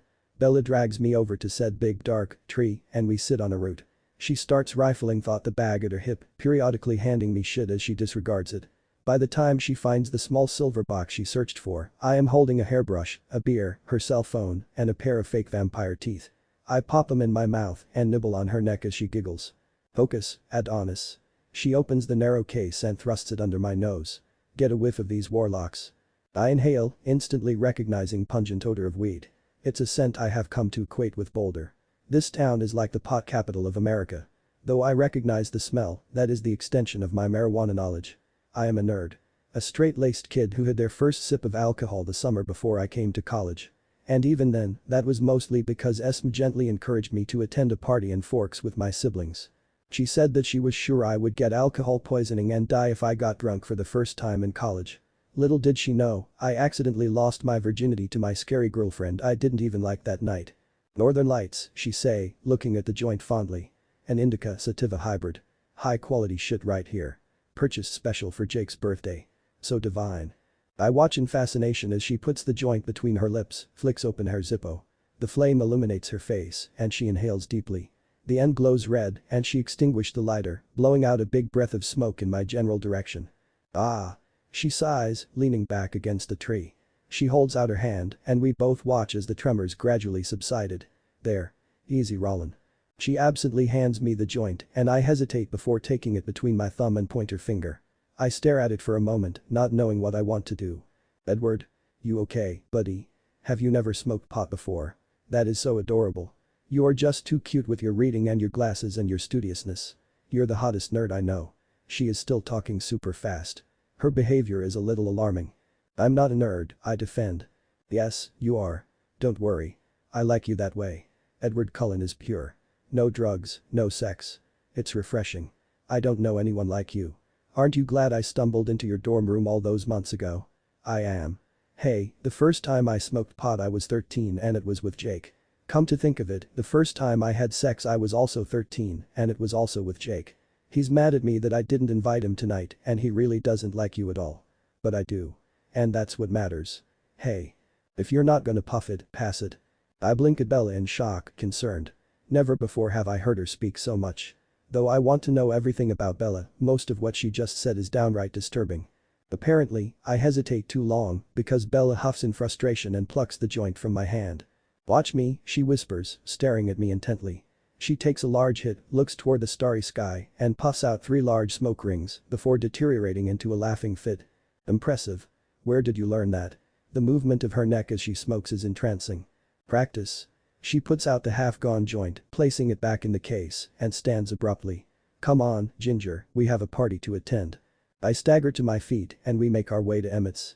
"I can't believe you brought her," my brother says with a chuckle as he claps me on the back. "I can't believe she agreed to come. This has the potential to be a great drinking game." Jasper, Emmett and I loiter by the bar in the living room, looking on in sick fascination as Bella and Rosalie face off. They are standing about 8 feet apart, silently glaring at each other as the party rages on around them. Here is the game. Emmett is always inventing games. It is great, though he wins much more often than I do. Every 2 minutes that passes in silence, we drink. Every time Rose snarls, we drink. Every time Bella sways, we drink.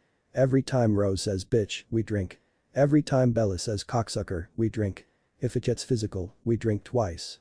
If they make up, we drink twice.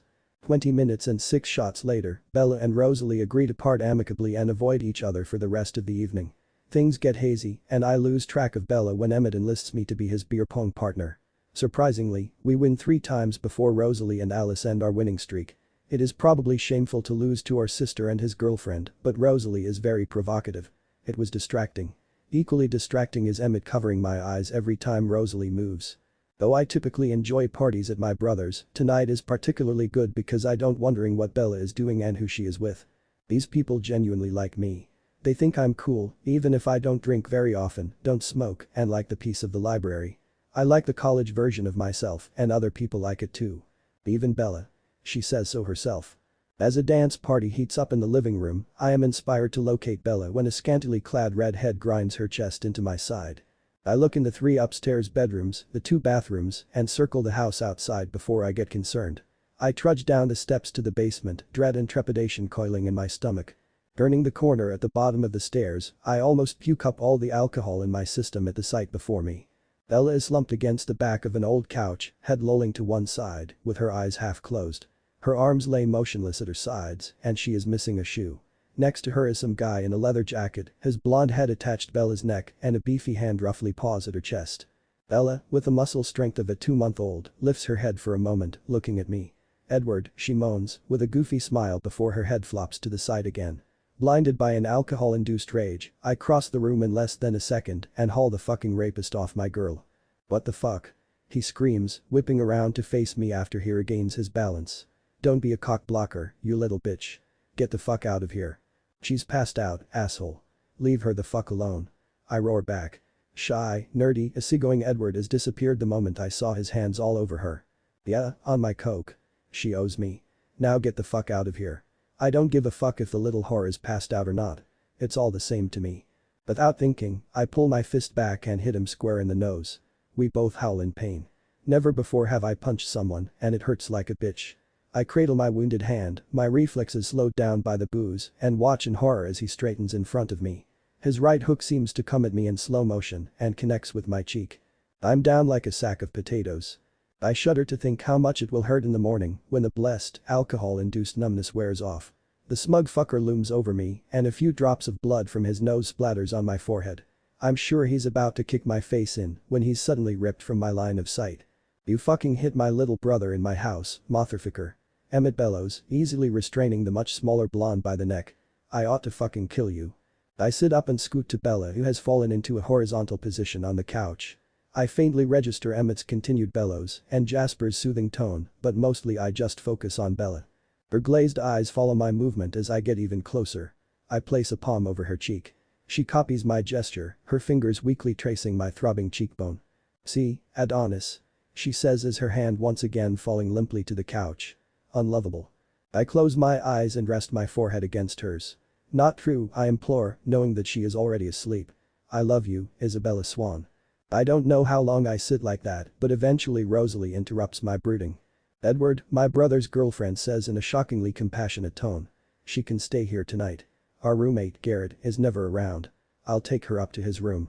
"No," I say, waving Rosalie off and rising from the floor. "I'll take her up. Do you mind if I stay with her?"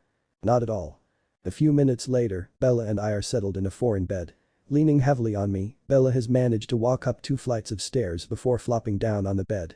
I remove her one shoe, feathered earrings, chunky silver necklaces and sweater, leaving her in black tights and a long denim button-up.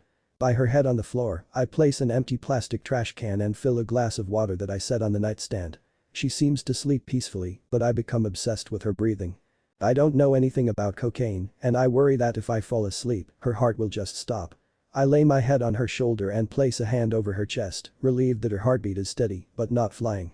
After about half an hour, the sleep talking starts. Most of what she mumbles is incoherent. I catch a few words here and there like cheesy puffy, big, fat, stupid, and rose muncher. When her statements gain clarity, I listen with rapt attention. "Edward in the mountains," she says so clear, for a moment I thought she has woken up. She followed this up with a love. 2. I spend the next few hours all up in my head, silently freaking out about all I have learned today.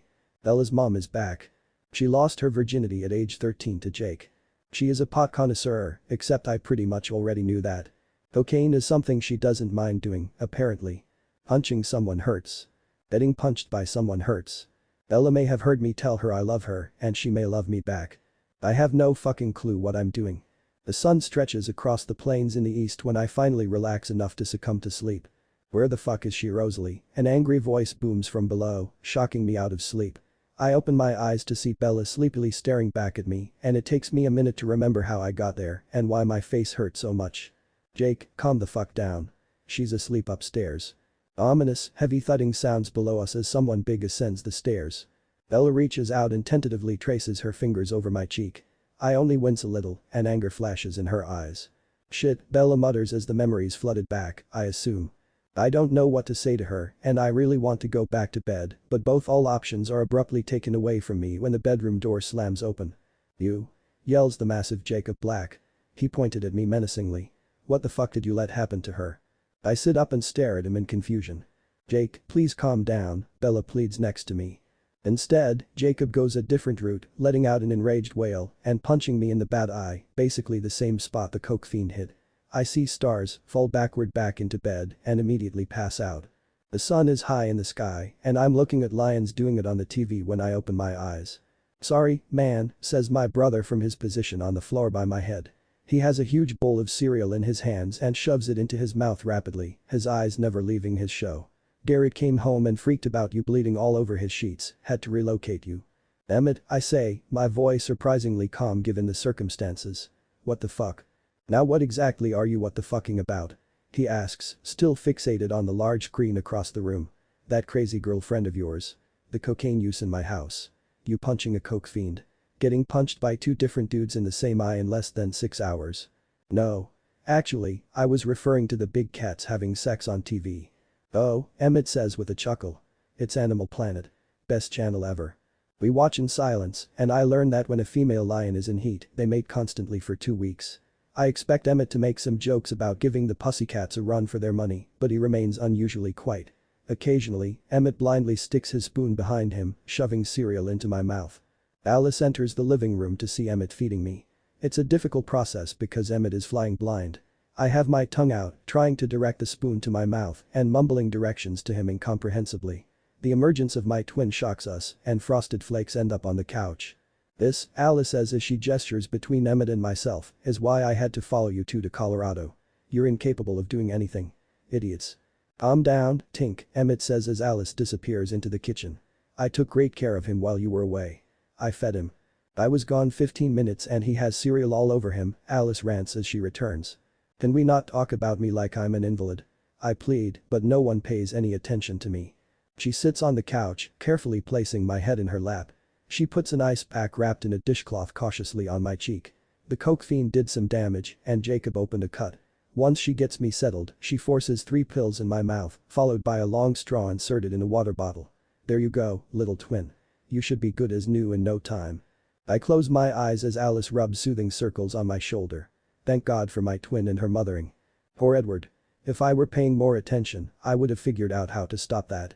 "What exactly happened last night?" she asks. "Ella was basically passed out," I say, all the anger I feel last night returning. "High, drunk, and on cocaine. That blonde motherfucker was all over her." "Aw. You are like a knight in shining armor," replies Alice. "Cocaine?" Emmett asks in disbelief, even though he already knows all this. "Shit, that's hardcore. And scary." "Yup, I agree. Who was the guy?" "This kid James. Creepy motherfucker. He's a friend of Rosalie's friend Victoria. And he will never be welcomed back in our house again," Emmett assures me. "I don't know what would have happened if I didn't show up," I say with a groan. "I can't even think about it." "But you were there," Alice reminds me. "I really don't want to talk about it anymore." "What happened this morning, after?" "You know," I murmur, unwilling to say it because it's damn embarrassing. "After Rose's pissy ex-boyfriend sucker punched your lights out," Emmett says, his voice fluctuating between irritated and amused. "Yes, Emmett, that is the event I'm referring to. Where's Bella?" "She left with Black after we kicked him out. She was all apologies and fucking furious with him. She kissed your cold clammy lips before she stormed out of here with Black in tow," Emmett explains. "Why did he punch me? How did he even know where we were?" I ask. "That was my fault," Rosalie says quietly as she enters the room and slowing sits in a nearby armchair. "I called Jake." "What?" My siblings and I all snap at the same time. "I'm sorry, okay," she says, going on the defensive. "I obviously didn't know he was going to punch you like that. It's just that. I know Bella. She has been pulling shit like she pulled last night since we were in middle school, and Jake is usually around to save the day. I know Bella and I aren't friends anymore, but I still care about this stupid bitch. I thought I was helping. I am in so totally over my head with Bella, it is ridiculous. It's okay, Rose, I say. No problem. I thought Rosalie was going to attack him. It was a very tense morning. And a very tense last night. Hey, I'm glad you woke up, Alice says. Thank you, big twin. You're welcome, little twin, she reply, leaning down to kiss my forehead. On the plus side, you look badass, Emmett says, feeding me another spoonful of munchy cereal. You should see your face. Who would have thought this time last year that our geeky, straight-laced little brother would get in 2 brawls in one night? It's so awesome. Emmett, Alice squeals, slapping him on the backside of the head. He looks like shit. Don't worry, I say, patting her arm. I'm not planning on making a habit of it. Dude, is Bella normally that out of control? Emmett asks. No, I say vehemently before I have a chance to think about it. I don't know. I have never been to a party in Boulder with her before. We normally just hang out in the library. I knew she smoked a lot of pot, but that's it. I had a whole slew of revelations regarding past and present Bella last night. She is so complicated and sad. Bella Swan is drowning, and it breaks my heart. Holy fuck, Emmett says. Edward's life is more interesting than mine. When did that happen? Alice laughs. Emmett, that's all Bella Swan, not Edward. My sister is right. Despite all the crazy, the punching, the drugs, my life is infinitely more satisfying than it ever was before. That doesn't change the fact that I'm livid with the same girl who makes my life so damn interesting. Bella Pov. December 21st, 2010. Somehow, before returning home after 2 years away, I managed to convince myself that I would slip back into my old life with ease. I imagined that everyone would get a good look at new and improved Bella and welcome me back into the fold. I'm a motherfucking moron. Rosalie's words at dinner hurt so much because she is right. I'm a fuck up who abandoned so many people in my life. It's going to be hard work, proving I'm better now. Self-improvement is a work in progress, but I feel so different than I felt 2 years ago. Needing to calm down after abruptly leaving the kitchen table, I grab a cigarette and climb through Edward's bedroom window. The day is sunny, so most of the snow melted. The sun's well behind the mountains now, and the air is crisp, but I don't mind the chill. The roof outside Edward's window is one of my favorite thinking spots. Back then, we used to sit on this roof and watch thunderstorms roll in over the mountains. We would make out or sit in silence and just be. I flick open my Zippo, inhaling deeply as I light my cancer stick and close my eyes. Smoking is the last of my great vices. I can't recall the last time I got full down drunk. Pot's been cut out completely. Drugs are out of the question. And really I only indulge in this last nasty habit when I need to calm down. Edward sits next to me and I feel his presence without even having to tilt my head to look at him. That's horrible for you, you know, he says, referring to my cigarette, just as he has so many times before. I never slept with anyone for money, I say in a rush, feeling like an idiot immediately. That's not why I left. I know. He's not touching me. I wish he would touch me. I get why you left. I think. You do? I ask, turning to face him, but he is staring at the mountains with the most heartbreaking look on his face. There is no way he could possibly know. No one knows. The one closest to knowing is Rosalie, but I didn't think she would say anything, and she didn't know the fucking details anyway. You didn't want to be with me, he whispers. I wanted more than you could give me. No, baby, I say in horror. He is only half right, but obviously understands nothing. I left because I wanted to be with you so badly, it scared me. You did want more than I could give you, but that's on me. As long as I can remember, there has been this weight in the center of my chest. This ball of absolute self-loathing and unworth. My own mother couldn't love me, Edward. So I thought there was something wrong with me. I felt like I polluted everything I touched and I didn't want to ruin you. I know that too, he replies. For years I tried to change your mind about that, but I just didn't know how. But you've told me 1,000 times how selfish you are, so if you really wanted to me, you would have stayed. I laugh humorlessly. Leaving was my one attempt to do right by you, Edward. You were going to fucking put off med school for me. It wasn't worth it. You were always worth it for me. Blindly, I grab for his hand because for the first time in the course of our relationship, I believe him. Edward doesn't pull away and passively lets me thread my fingers between his. I'm glad you're happier with yourself, but I can't, Bella, he says after a few blissful moments of silence. He pulls away and I bite the inside of my cheek to keep from crying. You broke me when you left. And I'm okay now. You left and eventually, I figured out how to be okay. That's what I thought I wanted, I say in misery. His words slice a wound through my chest. Mission accomplished, I suppose. I'm different now. Not like fucking magically a normal person. But I feel better. I don't hate myself quite so much anymore, I say, my voice panicky and desperate. And I miss you. I want you. You can't always get what you want. I finish my cigarette and Edward goes back inside before I completely break down. Everyone goes out that night. I decide to stay in with a couple bottles of wine. So much for new and improved sober Bella. It's too difficult to cope with my multitude of mistakes tonight. I don't even bother with a glass as I sit cross-legged on the couch bed and I chug right out of the bottle. Absorbing the sounds of the soft reggae playing on the stereo like comfort food, I steadily get wasted and brood. I tick off the things I need to do after Christmas in my head. Get a job. Start going to a shrink. Go visit Phil. Find a way to confess all my sins to Edward. Eventually, I get bored and twirl around the living room, giggling like a goddamn lunatic. After both bottles are gone, however, I'm back to mopey and I can't keep my eyes from leaking. Blinded by my tears, I wander back to Edward's room. I like it here. I feel connected to him. I flop down on his bed, blubbering hysterically. One arm hangs off the side of the bed and I feel the empty bottle slip from my grasp. My eyes drift close as I hear it roll across the floor. Warm hands around my waist wake me and somehow I end up on my back. It's a struggle to open my eyes, but it's well worth it because when I do, my own personal savior is staring down at me. Without thought, I raise my hand and run my fingers through his hair. "You're so beautiful." I slur as I spread my legs to accommodate his hips as he falls forward onto the bed. He doesn't say anything, just stares at me with that Edwardy intensity that once made me uncomfortable. Now it just makes me warm. It's like I've summoned him from my dreams. "So beautiful," I repeat in awe. "So pretty. So good. What are you doing in my bed?" he asks, his voice low, dangerous, and fuck all sexy. I wrap my legging-clothed legs around his hips as I arch my back. Edward's drunk too, and I momentarily forget that everything is different now. "Sleeping," I croon, trying to pull his body down onto mine. "Sleep with me, Edward. Come on." "Ella," he admonishes. "I shouldn't." "Yes, you should," I explain, quickly losing patience as he remains unmoved, hovering above me. "False." "Yes. Because you're my Edward and I'm your Bella. Isn't this obvious? Why is he being so stupid? He's supposedly the smart one."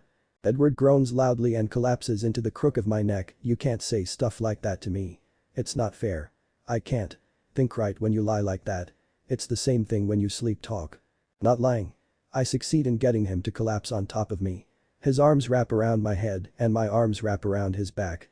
We hug tightly and I silently sob into his neck. I wish he could know how I feel through emotional osmosis because I'm too weak to conjure the words. I want to tell him I love him, but every time Renee falsely told me she loved me flashes through my head and the words get stuck in my throat. I'm not a big crier. Generally, no liquid escapes my eyes unless I'm violently angry. But now I'm shaking in Edward's arms and wrenching his sweater. First Alice, then Edward. Sobbing all over the Cullen twins is becoming a habit apparently. Edwards drags me up the bed, so we both lie with our heads against the pillows. He pulls me into the nook of his neck, stroking my hair and making soothing noises in my ear. I'm probably really alarming him. He's never seen me cry like this. I'm the queen of internalizing and suppressing every uncomfortable emotion. And right now, I feel so lost. The last time I felt like this, I ended up hitchhiking across the country. I can't lose Edward, but if he is as smart as I think he is, he'll have nothing to do with me. I'm so sorry. I hiccup through my sobs. "I know, Bella, I know," he whispers in my ear. "Please stop shuddering, love. You're scaring me."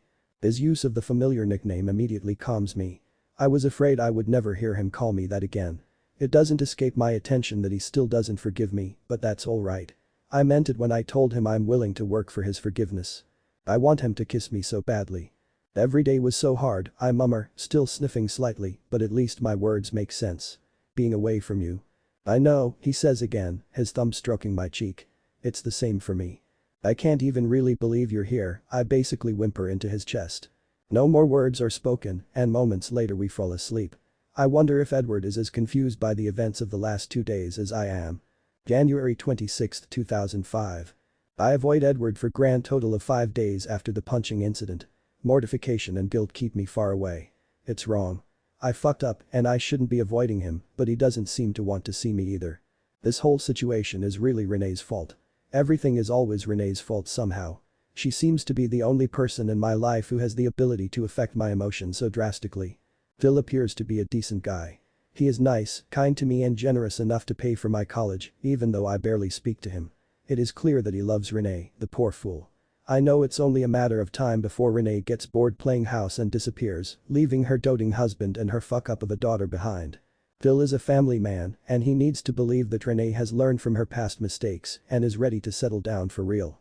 I am Renee's main weapon to convince Phil that she is a different person than she was when she abandoned me 3 years ago.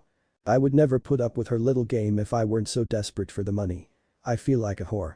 Worse than a whore.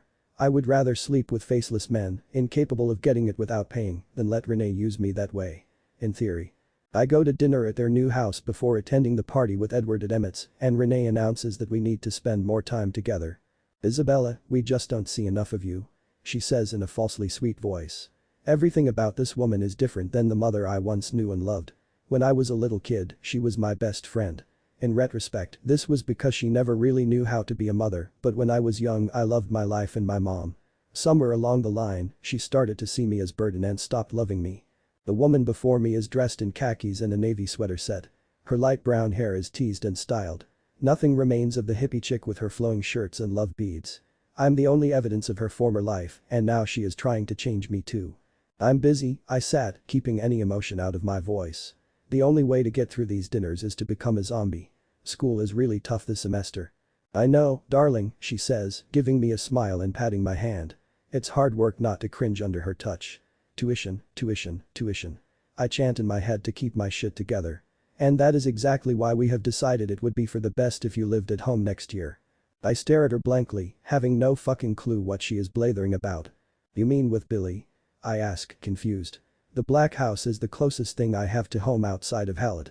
How the hell would that force me to see Renee more?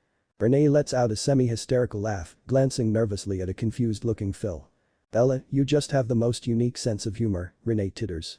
As realization dawns, I look on at her in horror. I meant you would live here. With Phil and I know that you are planning on moving in with Jake next year, but that really isn't appropriate and this way we can spend some quality family time together. What the fuck? Inappropriate? Family time? What the fuck? No, I say quietly as my fork clatters to my plate. I'm moving in with the boys. With Jake, Quill, and Embry. Honey, we really want you here. We need to be a family again, she says sweetly. No. I'm in college. It isn't normal or necessary for me to live at home. I choke out the final word. Well, I just don't see how you are going to afford to live on the hill, Renee says, sounding kind when she's being anything but. We really want you here so we just won't be paying your rent. I almost empty the contents of my stomach all over Renee's perfectly laid out dining room table. Though I still work for Billy a couple days a week and could afford to feed myself next year, there is no way in hell I can swing rent on my own. Living with Jake in a house is cheaper than living in the dorms, but still more than I can afford. I am totally fucked. I spend the remainder of the meal in tense silence. Renee and Phil chatter about the weather and Phil's job and church, things that have turned my mother into a stranger. When I am finally dismissed, I thrust my arms into the sleeves of my leather coat with shaking hands. There's no anger yet, only fear. I cannot live with Renee again, especially knowing without any doubt that she will leave at some point. She will assassinate my soul here. I will literally wither and decay. Isabella, Renee says quietly, approaching me without the shadow of her husband, just as I am about to slip out the ornate front door. I know you don't like it, but Phil wants a family. I can't show him that I can do family without you here. Who the fuck are you? I say with a harsh whisper as I shove her would-be comforting hand of my shoulder. Susie fucking homemaker. Ella, she admonishes before I cut her off. I don't even know who you are anymore. And I sure as fuck am not living here next year, I say, the fear slowly being replaced with anger and determination. You will, young lady. I am your mother and you will do as I say. Mother, I snort. Right. I think you lost that title when you abandoned me. Or maybe it was earlier when you stole my first real boyfriend. Or maybe it was even earlier than that when you dragged me across the country and robbed me of a real childhood. Don't be absurd, Renee responds with an eye roll. I apologize for all that. And Scott was far too old for you anyway. And far too young for you? I cry out, my voice rising.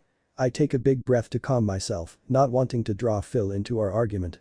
I'm doing this for us, Bella, she says, attempting to take my hand. I once again shove her away. Phil is a good man and he will give us a good life. He doesn't ask for much in return. When did you become such a gold-digging whore? I snap, opening the door behind me. Call me names all you want, Isabella, Renee says, her voice eerily calm. That doesn't change the fact that you will have nowhere to live next year. We shall motherfucking see, I respond, before stepping out into the crisp Boulder night. I drive the rumbling old Chevy out of Boulder Canyon, seething and plotting as I go. I really hate that woman and Phil by extension. She is insane if she thinks she can control my life that way. Barreling along in my truck, I make an abrupt decision to stop at Catacombs, a bar downtown. I glance at the leather watch on my wrist as I park before walking towards the entrance. It's already 9:37 and I am supposed to be meeting Edward for pre-gaming before going to Emmett's party, but I need a drink real bad. I hand my fake to the bouncer without even the slightest bit of trepidation. Jake and I have been hitting the bar scene in Boulder since we were 16 and the thrill of doing some illegal has worn off. It's still early so I'm able to get a seat at the bar fairly easily, much to my relief. I just need a couple of drinks to help me get back to myself before I meet up with everyone.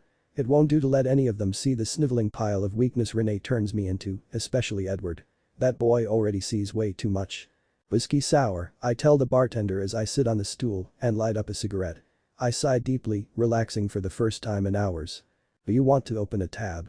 The bartender asks me with a charming smile as he hands me my drink. No, I reply, reaching for my wallet to get some cash. I won't be here. Put it on my tab, Laurent, says the boy sitting next to me. I jump slightly at the sound of his smooth voice. I didn't see him there before he spoke and his sudden appearance is unsettling. Continuing to coolly smoke my cigarette and betraying nothing of what I'm feeling, I turn to the stranger and nod my thanks. He has straight proportional features and small blue eyes. His blonde buzz cut makes him look too sharp, predatory. But he is undeniably good looking. So Bella Swan likes her whiskey, huh? He says with a smirk as he pulls his stool closer to mine. Badass. I study the stranger with narrowed eyes as I continue to calmly smoke my cigarette. His use of my name is creepy as fuck, being as I don't fucking recognize him. Taking another deep drag, I raise an eyebrow at him. We went to Boulder High, he tells me with a smirk. Oh Panthers, I reply dryly. Roar, he says. Okay, stalker boy, I say with a chuckle to hide my discomfort. Thanks for the drink. Now who the fuck are you? He laughs loudly, throwing his head back. You're feisty, he says. I like that. The eye fucks the shit out of me and I completely lose patience. This dickwad thinks he can say whatever he wants to me just because he purchased my drink. And that is a no-go. I'm about 2 seconds away from raising the feisty bar and dumping this drink all over your lap, I growl out with a glare. Don't make me ask again. He is grinning by the end of my mini rant and this only pisses me off further. James, he says, holding out a hand that I cautiously accept. I think you know my friend Victoria. Ah, I say, relaxing slightly. Victoria. How is that fiery bitch? I haven't seen her since high school. Still attached to the vagina with Rosalie. James laughs loudly again and I can't help but smile back. Her vagina is attached elsewhere these days, he says lewdly, waggling his eyebrows at me. Gross. I snort into my drink as I roll my eyes. I cringe when my straw slurps air, signaling the end of my drink. I want it to go on forever and I am nowhere near ready to mingle with my college friends. Another? James asks as he finishes his own beer. I nod and smile sweetly, battling my eyelashes ever so slightly. His eyes widen as he desperately flags over the bartender. Setting my empty drink down, I smirk to myself. Boys are so damn easy. Shots? He asks after my second whiskey sour is in hand. I nod enthusiastically. I down 2 doubles in quick succession, sighing in contentment as I start to get my buzz on. Damn, girl, James drawls. What's your rush? Places to be, my man, I say, lighting another cigarette. And I want to be good and plastered when I get there. Plastered? So it's just alcohol you desire? He has a twinkle in his eye that makes me curious. I don't really have any options at the moment, I say slowly. And if you had any other options? He asks suggestively. I really hope he isn't talking about sex. Not only am I totally not in the mood, but I don't want anyone who has been anywhere near Victoria's snatch. Nasty. Glancing over both shoulders, he scoots closer to me, showing me a little bag of white powder in his hand. Excellent. Cheers to that. I say joyously, raising a final shot to my lips before following James to the bathroom. Doing coke lines with a random off a toilet is really not classy, but I am having a bad fucking night. With a final snort, I close my eyes and revel in the rush. I know it's stupid, but tonight I just need that little something extra to make me feel alright. Fuck, I say, as we emerge from the bathroom. I've gotta go. Where ya headed, pretty lady? James asks, tweaking his nose. Party with some people, I reply, donning my jacket as we make our way outside through the now crowded bar. At Rosalie's? He asks hopefully. He is kind of a creepy motherfucker, what with his knowing everything all the time. Yup, I reply, popping the pea. Well, maybe I'll see you there, he says with a wink before disappearing down the street. And I do see him later that night. And he gives me more coke. And then he gets in a fight with Edward. Lord, what a clusterfuck. I am so beyond embarrassed. The whole situation is mortifying, from the coke use to the passing out to letting Edward get hurt. Oh, and then there is Jake. Furious, overprotective Jake, punching the boy that protected me that night. Jake is so angry. And rightfully so. I was out of control. The whole night was reminiscent of my wilder days, something that Jake and I both thought I'd grown out of. Plus, Jake is firmly against any drug that doesn't grow in the ground. Damn hippie. I am pretty upset with him myself. He fucking punched Edward. It makes me sick to think about. I am a motherfucking coward, hiding from Edward. For 5 days, I don't go to bio, I don't go to the library, I barely spend any time in held. I just can't face him. Edward, inexplicably, likes me. He thinks I'm the bee's fucking knees. But now, he sees the train wreck I truly am, and it depresses me terribly. Edward has given me a whole new reason to want to be someone else. Someone better for him. It's probably for the best. Hopefully it will end his ridiculous little infatuation. That would be a good thing, yet it still makes me feel like shit. So I avoid him for 5 days until Kate Harrison, Alice's friend from the first floor, approaches me outside Norland Library, where I am enjoying a nice cigarette between classes. "Bella?" she asks timidly, sitting across from me at my picnic table. We are friends with the same people, but that is where our similarities end. Like Angela, Kate is academic and shy. But unlike Angela, she is boring as shit. Angela is quirky and witty. Kate is just so damn vanilla. Though I do like her better than Lauren, queen of the bitches. "Sup?" I reply with a head nod as I exhale a thick cloud of smoke. "How are you?" she asks, clasping her hands together on the tabletop. She is bouncing her leg and emanating stress waves. It's weird as fuck. "Fucking dandy," I say, flipping my hood up and glaring at the sky as big flakes of snow start to fall. I hate the cold. "I'm from Alaska," she says with a nervous giggle. "This is nothing." "I see," I reply, having no fucking clue what else to say as I step on my smoke to the filter cigarette. "Snows a lot there." "Sure does." I light another cigarette just so to have something to do with my hands. She is so obviously nervous. It's rubbing off on me. What the fuck can she possibly want? I know it isn't just simple chit-chat. We've had 1,000 opportunities to bond, what with Alice being the little social coordinator that she is. Kate wants something from me, and I have no fucking clue what it can possibly be. So? Bella. What's going on with you and Edward? She stutters, mouth stumbling over the words. I raise an eyebrow at her, and she swallows loudly. This poor little strumpet is terrified of me. It's kinda cool. What do you mean? I ask, shocked by the direction this conversation is going. Are you? Is he like? Are you two? Like? A couple? Kate's words cause my mouth to fall open in shock. I say, horrified that people would even think such a thing. Edward's puppy dog crush might be apparent, but I thought my disinterest is equally as noticeable. It's just. We have this lit class together and. I think. Well. He asked me out. On a date, today. I don't want to step on anyone's toes or anything and we are sort of, kind of, friendly. I guess. So. Yeah. Kate is running her hands through her hair. The gesture, combined with the awkward stuttering, reminds me so much of Edward, it's ridiculous. Of course they should fucking date. They are fucking made for each other.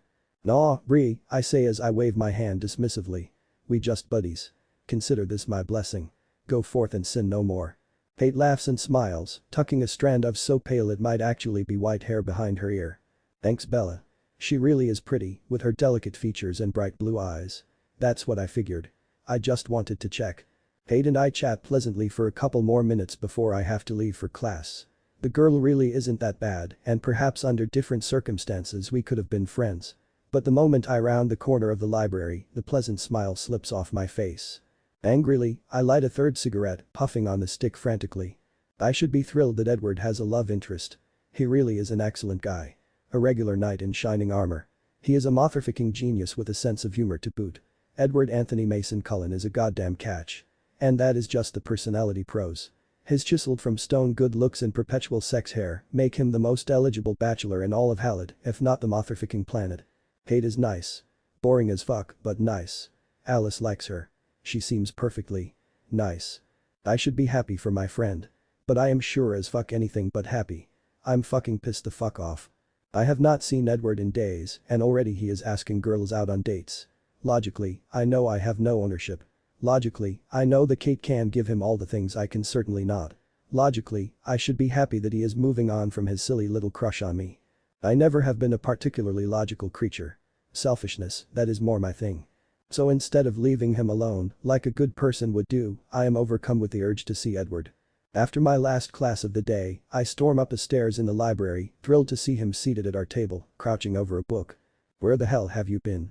I demand when he glances up at me in alarm as I shove him in the shoulder. "Around," he replies tersely, sticking his face back in his book. "Oh really? Because you sure as fuck have not been around me," I huff, violently ripping off my jacket and slamming my backpack down on the table. It's a good thing we managed to discover this little corner of the library because no one is ever around and there is no need to be quiet. "Ella," he sighs in exasperation, still not fucking looking at me. "What do you want me to say? You were high on coke and almost got raped practically in front of me." "Okay, drama queen," I say, rolling my eyes. "I'm not being fucking dramatic." Holy shit. Edward is pissed. He never curses. And it's fucking hot. Worse things have happened. I was fine, I dismiss. He turns to gape at me in shock, exposing his face to me for the first time. I take in his battered eye and I am immediately in his lap, tracing my fingers over the purple bruising and bloody cut that mar my lovely boy's perfect skin. "Oh, Edward," I whisper, my face is only inches from his. "Look at you." He mumbles something about coke fiends, but my presence flusters him, just as it always does. "It works for you though," I say quietly. "You look like a badass." He really does. It's making me hot. Edward stares up at me silently as my finger continues to run over his swollen eye. "Jake got you good," I say with half a laugh. There is really nothing funny about Edward getting hurt, but the staring is freaking me out. I need to break the tension. And though I don't actually remember what happened with James, Alice and Rose filled me in on the details. And although James got Edward good, Edward got James right back. Punching and protective Edward. Sexy. Edward doesn't seem to like my observation at all because his strong arms lift me off him, gently pushing me away from his lap. "That's nice," he snaps, turning back to his book. "Really great." "Come on," I say with a groan. I was kidding. Shit. Don't be such a princess. I'm not being a goddamn princess. He is seething. It's annoying me. Why can't we just go back to the way things were? I am such a fucking moron. This is exactly why I could never date Edward. He is so good, right down to his bones, while I am damaged goods. I really do feel bad that I managed to turn Edward into a punching bag.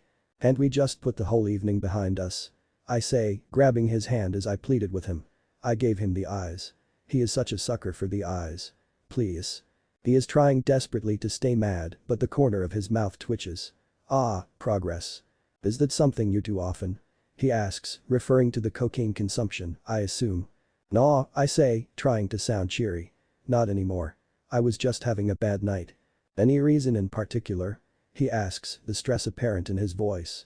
He is tapping his pencil against his book frantically, causing the muscles in his forearms to move. He has really nice forearms. I don't recall ever being into that particular body part before, but I can't seem to stop staring at his.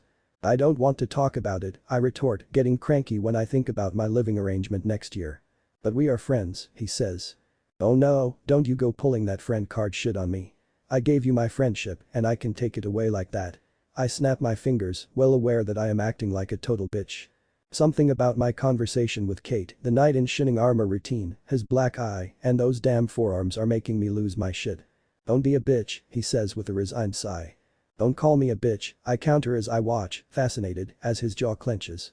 I really want to lick it. "Ella, you are the worst apologizer in the history of apologizers. I don't think I've ever heard you say I'm sorry." I just glare at him because he is right. I never say those words. They're empty. Regret is useless. Renee is always saying sorry, but it changes nothing. "Come on," he says, bringing his face close to mine again. "Say it. Out loud." I try not to smile through my scowl. 3 little words. All you have to do is say, "Edward, I'm sorry." It's easy. You want me to say sorry? I clarify. Yeah. Or thank you. Thank you is good too. He is giving me that goddamn crooked grin again and I am suddenly struck with inspiration. "You want sorry?" I said, raising from my seat and stalking forward like he is my motherfucking prey. "You want thank you? Fine." I drop to my knees, crawling towards him under the table. "What are you doing?" he asks, voice breaking as my hands snake up his calves and pry apart his knees. "Saying thank you. Or sorry. Or whatever. Ella." he says, a warning in his tone. I palm his zipper, beaming like a lunatic when I find he is already hard. "What are you? Holy mother." My fingers trace the ridges of his stomach before flipping open the button of his corduroy pants and yanking down the zipper. Steadying myself with my hands on his thighs, I nuzzle his belly before working my way down. Oh. God. Bella, he continues to whisper frantically. Are you crazy? We are in the fucking library. He hisses. It's our secret spot, Cullen, I say, looking up at him from underneath the table. I can't tell if lust or panic is the prominent emotion in his wonderful green eyes. Poor guy, he obviously isn't used to this sort of thing. Burls and forks are obviously fucking retarded. No one's ever around, I whisper, staring up at him shyly as my right hand sneaks into his boxers. He groans, throwing his head back. Bella. God. Can't. I have a date. With. Someone. I smirk, pleased that I am the only girl he is thinking about. I know, baby, I croon, finally freeing him from the confines of his clothing. Holy Krishna. That is one impressive penis. Good thing this is just thank you. A one-time deal, never to happen again. Got that, Edward? It means nothing. With my lips hovering over the tip of his shockingly large cock, I glance up at him, pleased to see him nod stiffly. His brow is furrowed and he is giving the edge of the table a fucking death grip. I swirl my tongue around his tip, licking up the moisture there, coaxing a loud moan from Edward. Edward, baby, I whisper. Keep your voice down. We're in a library for God's sakes. His voice quiets and I enjoy the feel of his thighs shaking beneath my palms. The moment before I take him into my mouth, I consider the morality in what I'm doing. Edward is trying to get over me and this is not going to help him, the romantic fool. Edward is going on a date with Kate, a very nice girl. Edward deserves to be happy. I am a terrible person, but in the moment, I really want to suck his dick. Selfish Bella. So I set to work, showing Edward another of my fabulous talents. His hands find their way into my hair as I suck and lick and revel in the delight of making Edward feel good. My head bobs up and down, while Edward makes some ridiculous noises, trying his very best to stay quiet. Odd, he tastes quite good. With one hand, I grasp the base of his cock while the other gently massages his balls. And he squeaks. Fucking squeaks. He really is so adorable. I suck hard, hollowing out my cheeks and drawing him in deeply. He totally comes apart after that and I greedily swallow everything he gives me. Edward shudders as I clean him up and tuck him back into his pants. With as much dignity as possible, I crawl out from under our table with a smirk on my face. My body is humming, acutely so between my thighs. I want more of him, but this will just have to be enough. I am thoroughly pleased with my apology, thank you. After standing, I try to move back to my seat, but Edward snags my wrist, surprising me. He looks up at me with ridiculously appealing, green, tender eyes that stir something within my cold, dead soul. It's equal parts comforting and terrifying. Thank you, Edward, I say quietly, offering him a small smile as I blush. I reach out to stroke his battered eye again. I'm sorry you got hurt. Edward still shows no sign of speaking so I lean down, giving him a chaste kiss on the corner of his slightly smiling mouth. He looks utterly bemused and completely elated as I move away. Ignoring my now drenched panties, I sit in my usual spot next to Edward with the corner of the table between us and pull out my bio book. Right, I say, all business. Let's do some fucking biology. You need to help get me an A on this next test. Edward blinks rapidly at me a couple times, gives me that panty-dropping grin, and does just what I ask. December 22nd, 2010. After the dinner from hell, I find it hard to focus on the reading I have to get done before the start of next semester in a room that is a shrine to my old life with Bella.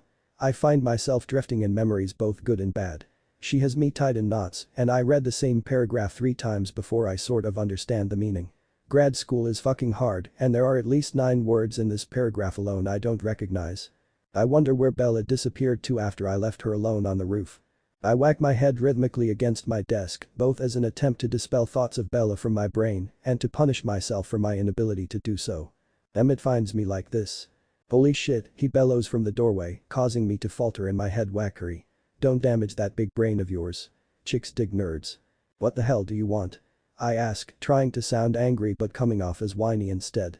I haven't seen you in a couple of days. Just though we could have a brotherly chat, he replies, plopping dramatically backwards onto my bed. I mean Bella's bed. Shit, this is weird. Sighing heavily, I slouch over to the bed and lay face down next to my brother. I don't feel like fucking talking, I mutter into the pillows. Bella's pillows. How are you doing? Emmett's tone is soft and serious. I don't even know, I reply. She slept at your place last night. It's not even a question, and although I know he isn't judging my decisions, he assumes we fucked again and is concerned. It was blizzarding. I couldn't let her drive back to Boulder in that ancient truck of hers, I say, sounding defensive. And I'm guessing she didn't sleep in Ben's bed, Emmett says. His correct assessment of the situation is a little shocking. When did my brother get so perceptive? Nothing happened, I say petulantly. We sit in silence for a while and I wonder what Emmett's thinking. What are you thinking? I ask.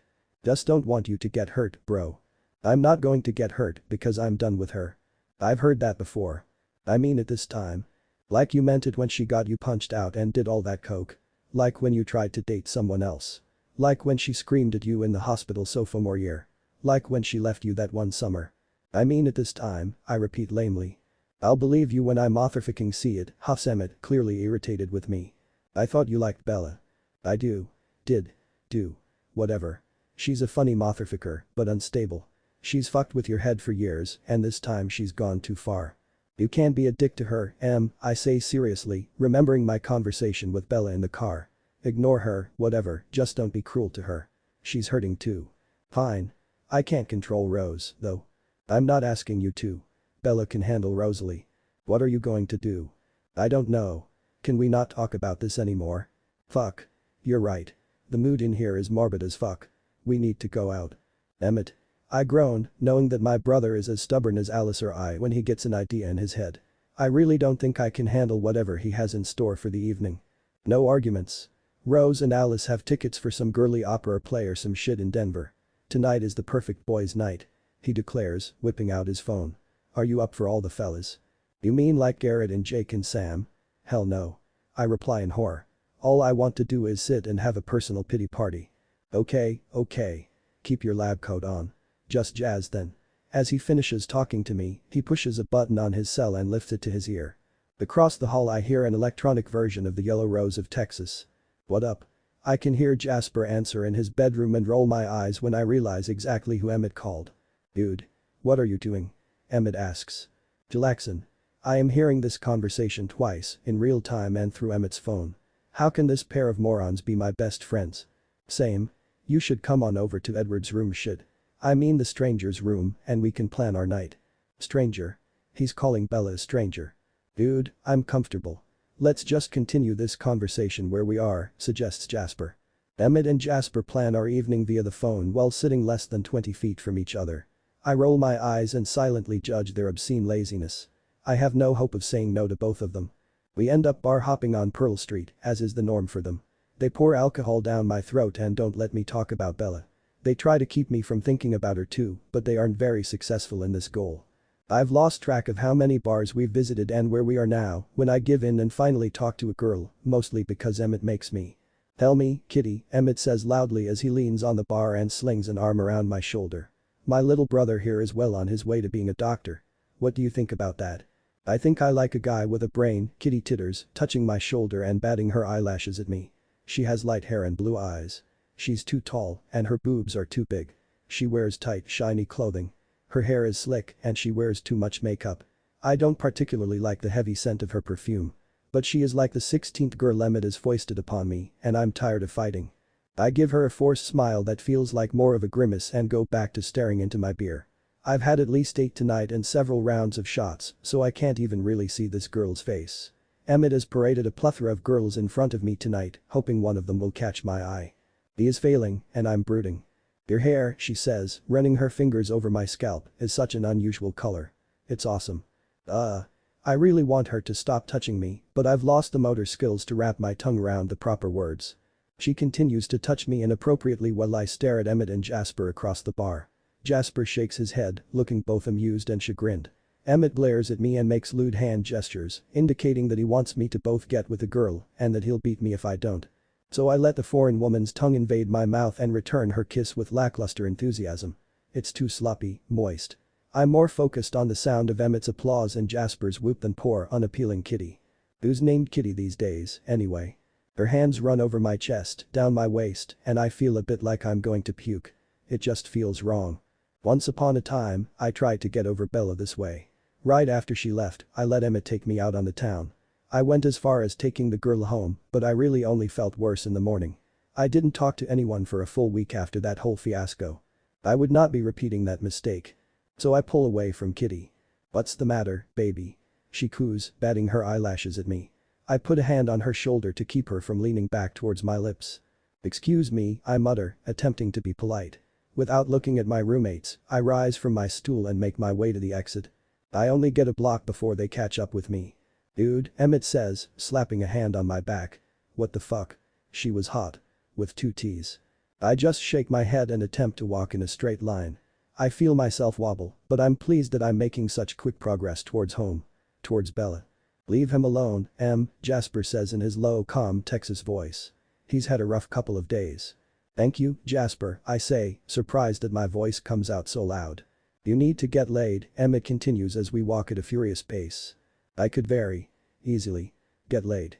Though I talk loudly, my speech is disjointed and slurred. Damn it, Emmett. I think of Bella, who is probably asleep on our couch. It would be so easy to bring her to bed and lose myself in her beautiful body. Fuck the complications. I want her. That's horribly unhealthy. She's horribly unhealthy. You need a new woman, Emmett booms as I almost fall off the curb. How the fuck would you know what I need? I ask, getting belligerent. You don't need Bella, Emmett says, pissing me off and making me even more irrational. I always need Bella, I reply, shoving him off the curb. Alrighty, fellas, says Jasper, forever playing the peacemaker and stepping in between the two of us. That's enough of that.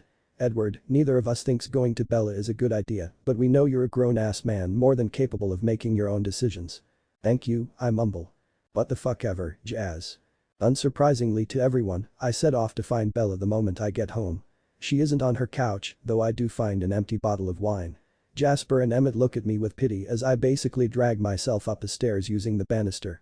She's in my bed, and it takes very little convincing to lay my body over hers. She cries in my arms, and I tell her I love her.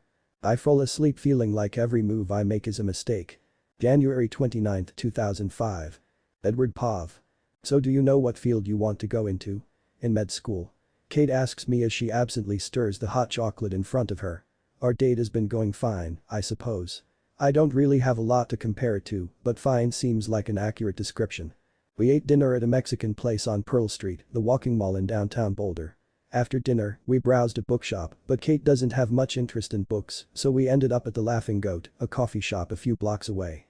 It turns out Kate doesn't really drink coffee either. Nor does she like tea. Bella would have ordered a Venetian cream had she been with me. She calls the sweet soy drink the nectar of the gods. Except the weather is cold, so she might have opted for a nice green tea instead. God damn it, I have to stop thinking about Bella. It's very difficult, being as the last time I saw her, she had her lips wrapped around my dick. I think I want to go into surgery, I reply, admonishing myself for not focusing on my date. I do like Kate. She is sweet and kind. I like that her pale hair is so different than that of my obsession. I like that she is a genuinely nice person who is very focused on school. Oh really? She asks with a slight frown. What makes you want to go into something so time-consuming and bloody? I laugh a little, thinking she is joking. I don't know how she expects to be a doctor without some exposure to blood, but the look on her face tells me she's serious. My dad, I reply, after my awkward burst of laughter. He's the chief of surgery in my hometown, so I have spent a lot of time with him, seeing how it works. I think I would really enjoy it. What do you think you will go into? I'm not sure, she says, taking a small sip of her drink through puckered lips. Maybe optometry. Or dentistry. Eyes or teeth, huh? Yes, she says with a smile. She really is quite pretty. Not Bella drop-dead sexy, but very good looking. I mentally berate myself for comparing the two. Bella and her stupid blowjob make it impossible not to. Kate starts to talk about the wonders of eyes and teeth while I zone out. Thinking back to earlier in the week, I picture Bella's face as she smiled up at me from in between my legs. I remember the warm and wet and the overwhelming sensations when she first took me into her mouth. It freaked me out, being in the library, but the danger of discovery only added to the pleasure. Never before had I experienced anything like that. I really love her so much.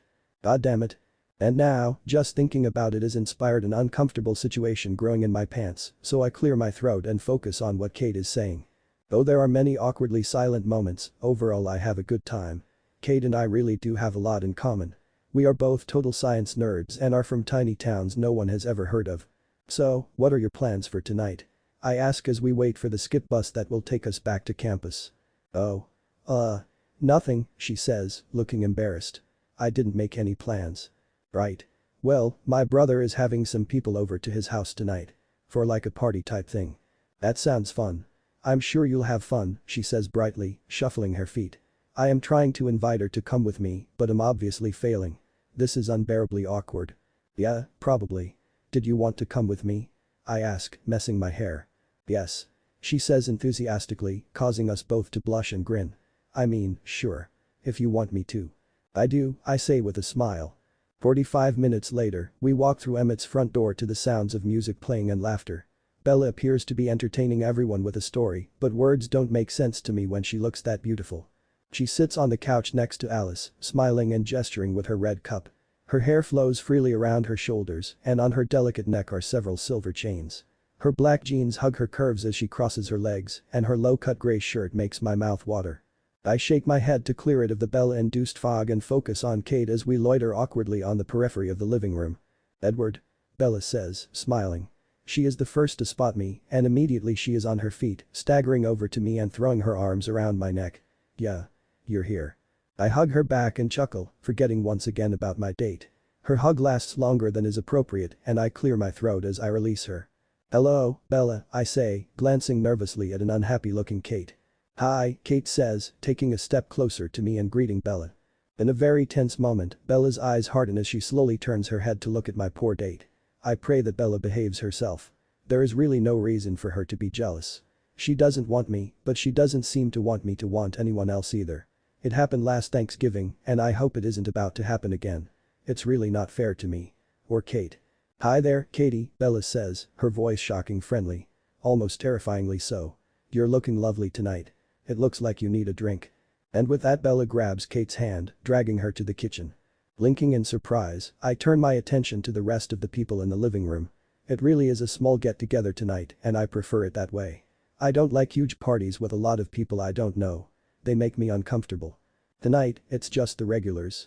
Jasper, high as a kite, has his arm around Alice, who is talking ardently with Angela, as Ben watches on with a goofy grin on his face. I wonder if the two of them are officially a couple yet. Rosalie is perched on Emmett's lap in an armchair, and they are own little world. Lauren is flirting outrageously with Emmett's roommate Garrett. The remnants of some drinking game are laid out on the coffee table before them. Come here, little twin, Alice says, beckoning me with a finger after she finishes her conversation with Angela. I do as she asks, sitting on a vacant lavesiette next to her. Hey, big twin, I say as we do our secret handshake.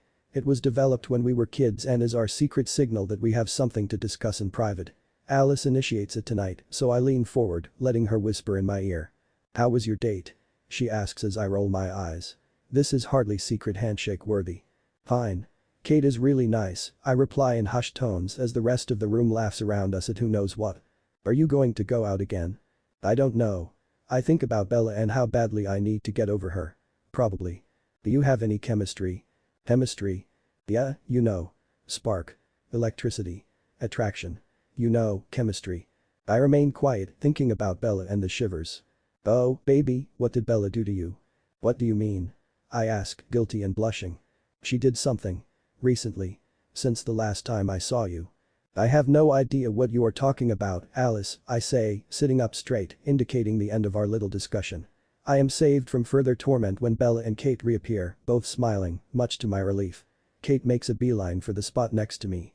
Bella saunters in, handing me a drink before she sits down next to Angela. Whiskey and soda, she says with a wink. On the rocks. I smile at her, nodding in thanks as I take a long sip, smacking my lips in contentment. Bella knows what I like. In more ways than one. Damn it, I need to stop thinking about the library incident. More people I don't know trickle in, and I find myself deep in a football discussion with Emmett and Jasper. I am not a big sports guy, but Em and Jazz seem to delight in educating me. I listen with half an ear, managing to nod and agree at appropriate times. My attention is firmly on the makeshift dance floor.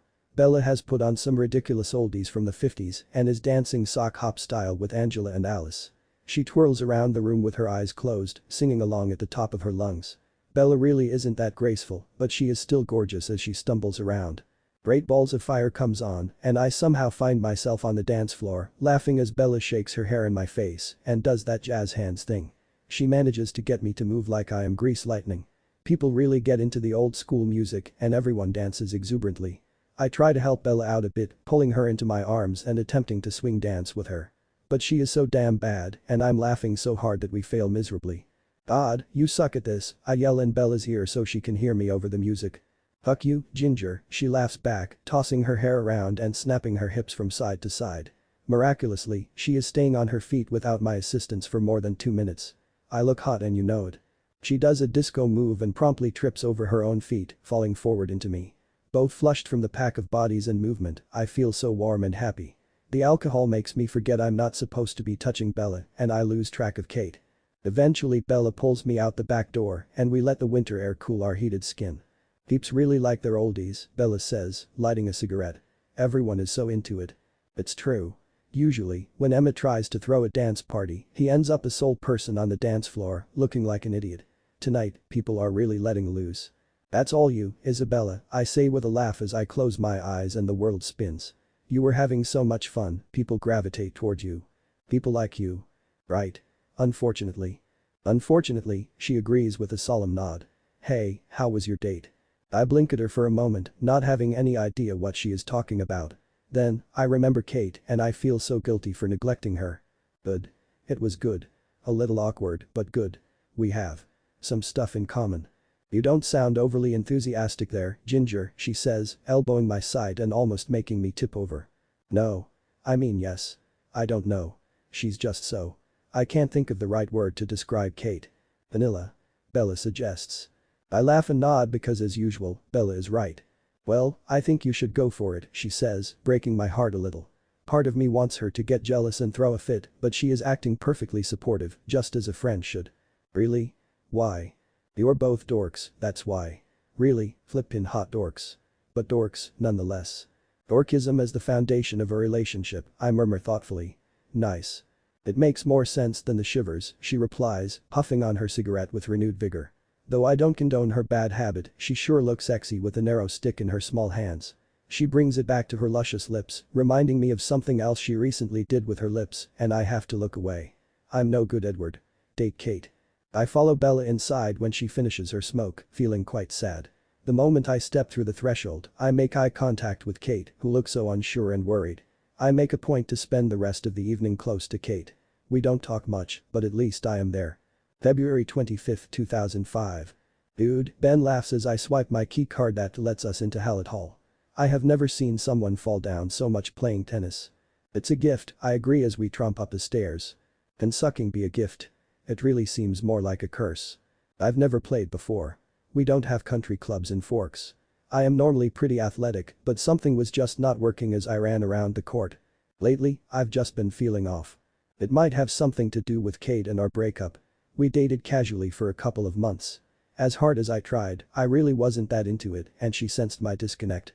She was jealous and suspicious of my friendship with Bella. I can't really blame her. Though nothing is going on with Bella, we are very close and my feelings for her have not changed. Kate finally had enough and dumped me. Though I'm not really too broken up about it, I feel guilty for basically using her to get over Bella and hurting her feelings. The whole situation just has me feeling uncentered. I played for my high school and the why, you idiot. Ben and I continue to give each other shit until we reach the common room, where I see my dark angel asleep on the couch. It's a Friday night, so typically she would be out and about, destroying herself with booze, drugs, and sex with strangers. And as sick as it makes me, I can't help but feel anything but love for her in this moment. Her face rests on her hands, and her sweetpants-clothed legs are pulled to her chest, which moves rhythmically with her breath. She looks peaceful and young.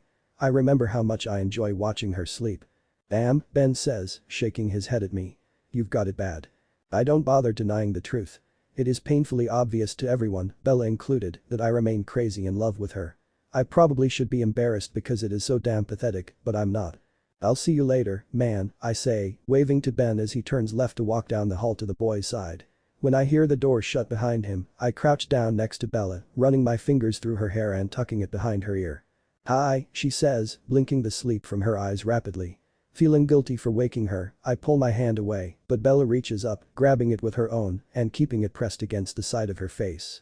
Sorry, I apologize, though I'm grinning like an idiot, so I probably don't look genuine. I didn't mean to wake you. Sake, she says, her voice slurring with sleep. What are you doing out here? It's pretty late and she looks so tired. Why isn't she in bed? Sexled, she explains, and I nod in understanding. Several times a week, Jasper and Alice kick one of us out of our rooms. Though it is disgusting to think about, Bella always hangs out in my room or I in hers while they get it on. Sometimes, Bella even sleeps over in Jasper's bed, unfortunately, or I sleep in her room, Alice's bed, equally as unfortunate. But without being sexled all year, Bella and I wouldn't be as close as we are. It is really no wonder that Kate dumped my ass. How long? Hours. It's goddamn ridiculous. I was gonna go to the library, but it's so cold and snowy, I just didn't have the energy. Bella sits up as she speaks, stretching her arms above her head and causing her shirt to ride up. The pale skin of her exposed stomach entrances me for longer than is socially expectable. You look like you need to sleep, I say, running my thumbs under her eyes as I worry about how much she is partying. Since the cocaine incident and blowjob incident, she has barely been around, and I assume she is living her wild life without me to drag her down. Bella seems distant and lost, but I am powerless to do anything about it. Plus, every time I see her, I feel the memory of her lips on my cock and I turn into an incomprehensible idiot. But now, it seems like we are getting back to normal. I can't decide if I am pleased or not. I desperately want our relationship to change, but I am terrified of losing her. There is the ever-present fear that I will push her too far and she will be gone. Can I crash with you? She asks with an unsteady voice and wary eyes. Of course. We enter my room in comfortable silence. Bella and I don't feel the need to fill the quiet with useless words. Our silence has never been awkward and it feels good just to have her around me. She looks so sad and I feel so helpless. I retrieve a sleeping bag from my closet. I keep it there for these occasions. Bella refuses to sleep on Jasper's danky ass sheets. She's a smart girl. I straighten Jasper's hastily made bed and lay out the sleeping bag. I fluff the pillows, wanting her to be comfortable. She often teases me for being such a neat freak, but I can't help it. There you go, I say, turning to look at Bella, who is lingering by the door. She eyes the bed with distaste. What? Nothing, she says with a shrug. I'm going to brush my teeth, I tell her, grabbing my toiletries and heading for the bathroom. And, as is usual these days, I try not to picture her going down on me. She hasn't slept over since the blowjob to end all blowjobs. In the library. Of all places. But I know Bella well enough by now to not expect anything in the future. Though it might not have been the blowjob that kept her away. I think she was trying to respect my relationship with Kate, if you could even call it that. I brush my teeth and wash my face, returning to my room in less than 10 minutes. I expect Bella to be all tucked in and halfway to dreamland when I open the door, but instead she is sitting cross-legged in the center of my bed. The overhead light is turned off and the small bedside light casts shadows on Bella's face. She looks so small and insecure. I'm not going to give you a BJ, Bella says in a rush as I close the door behind us. Okay. You like sleeping with me, right? I mean, you like holding me? Do you sleep okay that way? Sleeping together without doing anything sexual is becoming our thing, apparently. And though I would love the sexual component, I just really want to be close to her. Yes. I sleep great that way. Me too. She shuffles under my blue comforter, rolling off to the side and scooting to face the wall. I remain immobile at the end of the bed. She is so confusing, but I want to do nothing more than what she asks. In my haste to get in bed with Bella, I nearly faceplant when my foot catches the edge of my dresser, but somehow I make it without injury. Crawling in next to her, I struggle to keep my penis under control and to maintain some space between our bodies as I bring the covers over us. But Bella is having none of this. Sighing dramatically, she grabs my hand and brings my arm around her. I scoot closer to her body and hold her in my arms, as per her request. There is no chance I am going to ever be over her. I am a moron. She relaxes with her back against my chest as she brings our joined hands to her chest. We both sigh in contentment despite the fact that she doesn't love me and that my hard-on is digging into her back. Good night, Edward, Bella whispers. Good night, Bella, I reply. As I fall asleep, I can't decide if I will be stuck in limbo with Bella forever or if I am actually making progress with her. Wake up, darlings. My sister screeches, violently waking me in the morning. During the night, Bella had turned in my arms. Her head rests on my shoulder, her hand lies over my heart and one of her legs is between my own. I was having one steamy sex dream and I have probably been rubbing myself all over her inappropriately. But I have no time to process anything because when I open my eyes, I am met with the sight of Alice sitting on the end of my bed, shaking her head knowingly. Alice, Jasper says from across the room where he is digging through his closet. You're being creepy. Leave them alone. I'm so not being creepy, Alice says, indignant. I'm never creepy. You're always creepy, Bella huffs from under the blankets. When Alice appeared, she had squeaked and hid under the comforter. She is blushing furiously and it makes me smile. Do you remember what we are doing this morning, little twin? No, big twin. Enlighten me, I reply. Breakfast and then house hunting. she says, clapping her hands together in delight as I groan. It's going to be a very long day. Emmett, Alice, and I agreed that we all want to live together next year.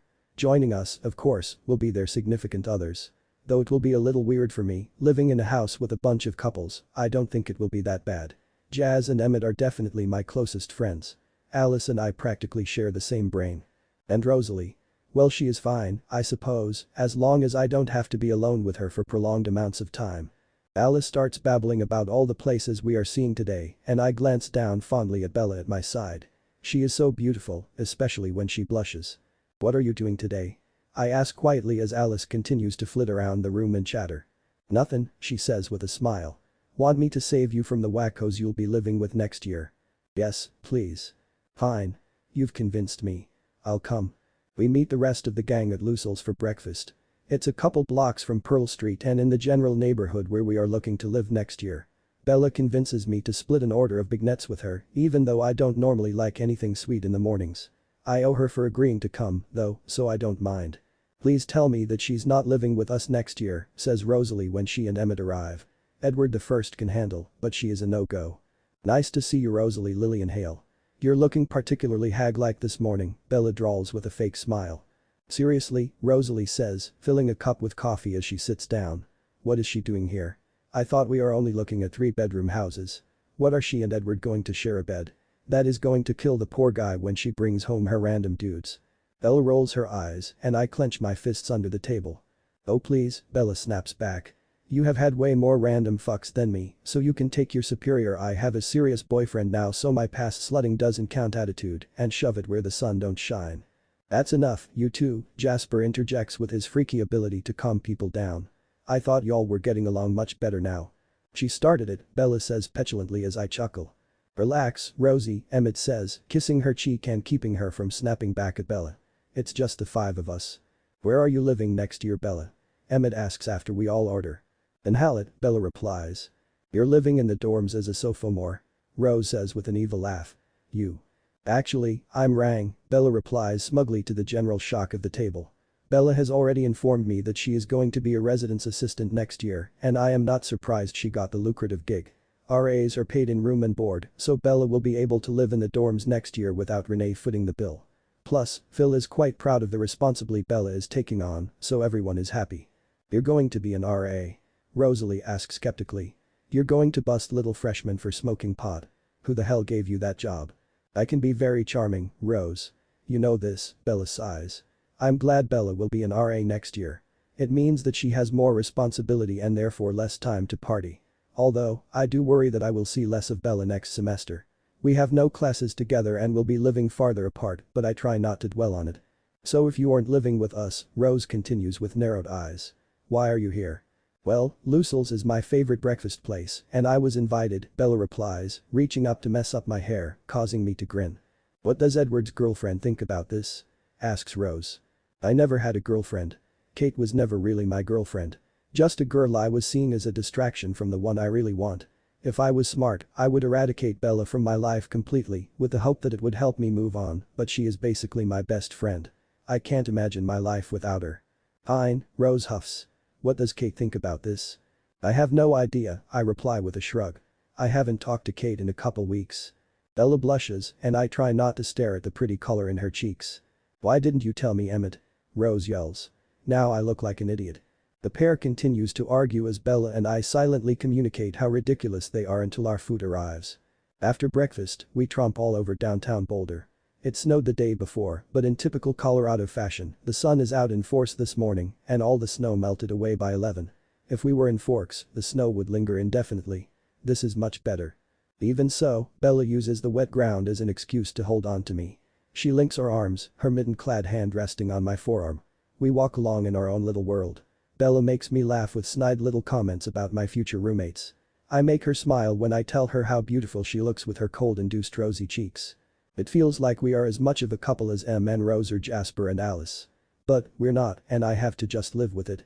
Alice is a little drill sergeant, marching us around and asking each real estate agent a million questions. We look at 3 houses in the downtown area that are okay before heading to Goss Grove, a neighborhood just north of campus that Bella claims is her favorite part of Boulder. All 6 of us walk into the first house we visit on Goss and immediately fall in love. It's a 3-bedroom, 3-bath with a backyard and a large basement. Rosalie likes the 2-car garage. Alice is attracted to the wooden floors and all the wall space she longs to decorate. Jazz and Emmett plot to turn the basement into a game room. My favorite part of the house is actually the large back deck that is surrounded by trees. Bella, whose opinion doesn't really count to anyone but me, runs her hands over the appliances in the spacious kitchen. Though it is slightly out of our price range, the 5 of us come from painfully wealthy families, and it is not hard to convince our parents that this perfect house on Goss is worth every penny. That afternoon, we sign the lease. Next year, the Goss house will become home. I pray that Bella will frequent its walls as well. December 22, 2010. This can't keep happening, I murmur into Bella's hair in the morning. Of course I ended up in bed with Bella after a night bar hopping with Emmett and Jasper. I should be more surprised, but I'm not. Bella is obviously already up. I can tell by her breathing. It's slower, deeper when she is asleep. I know, she whispers back, kissing my palm that rests in front of her face.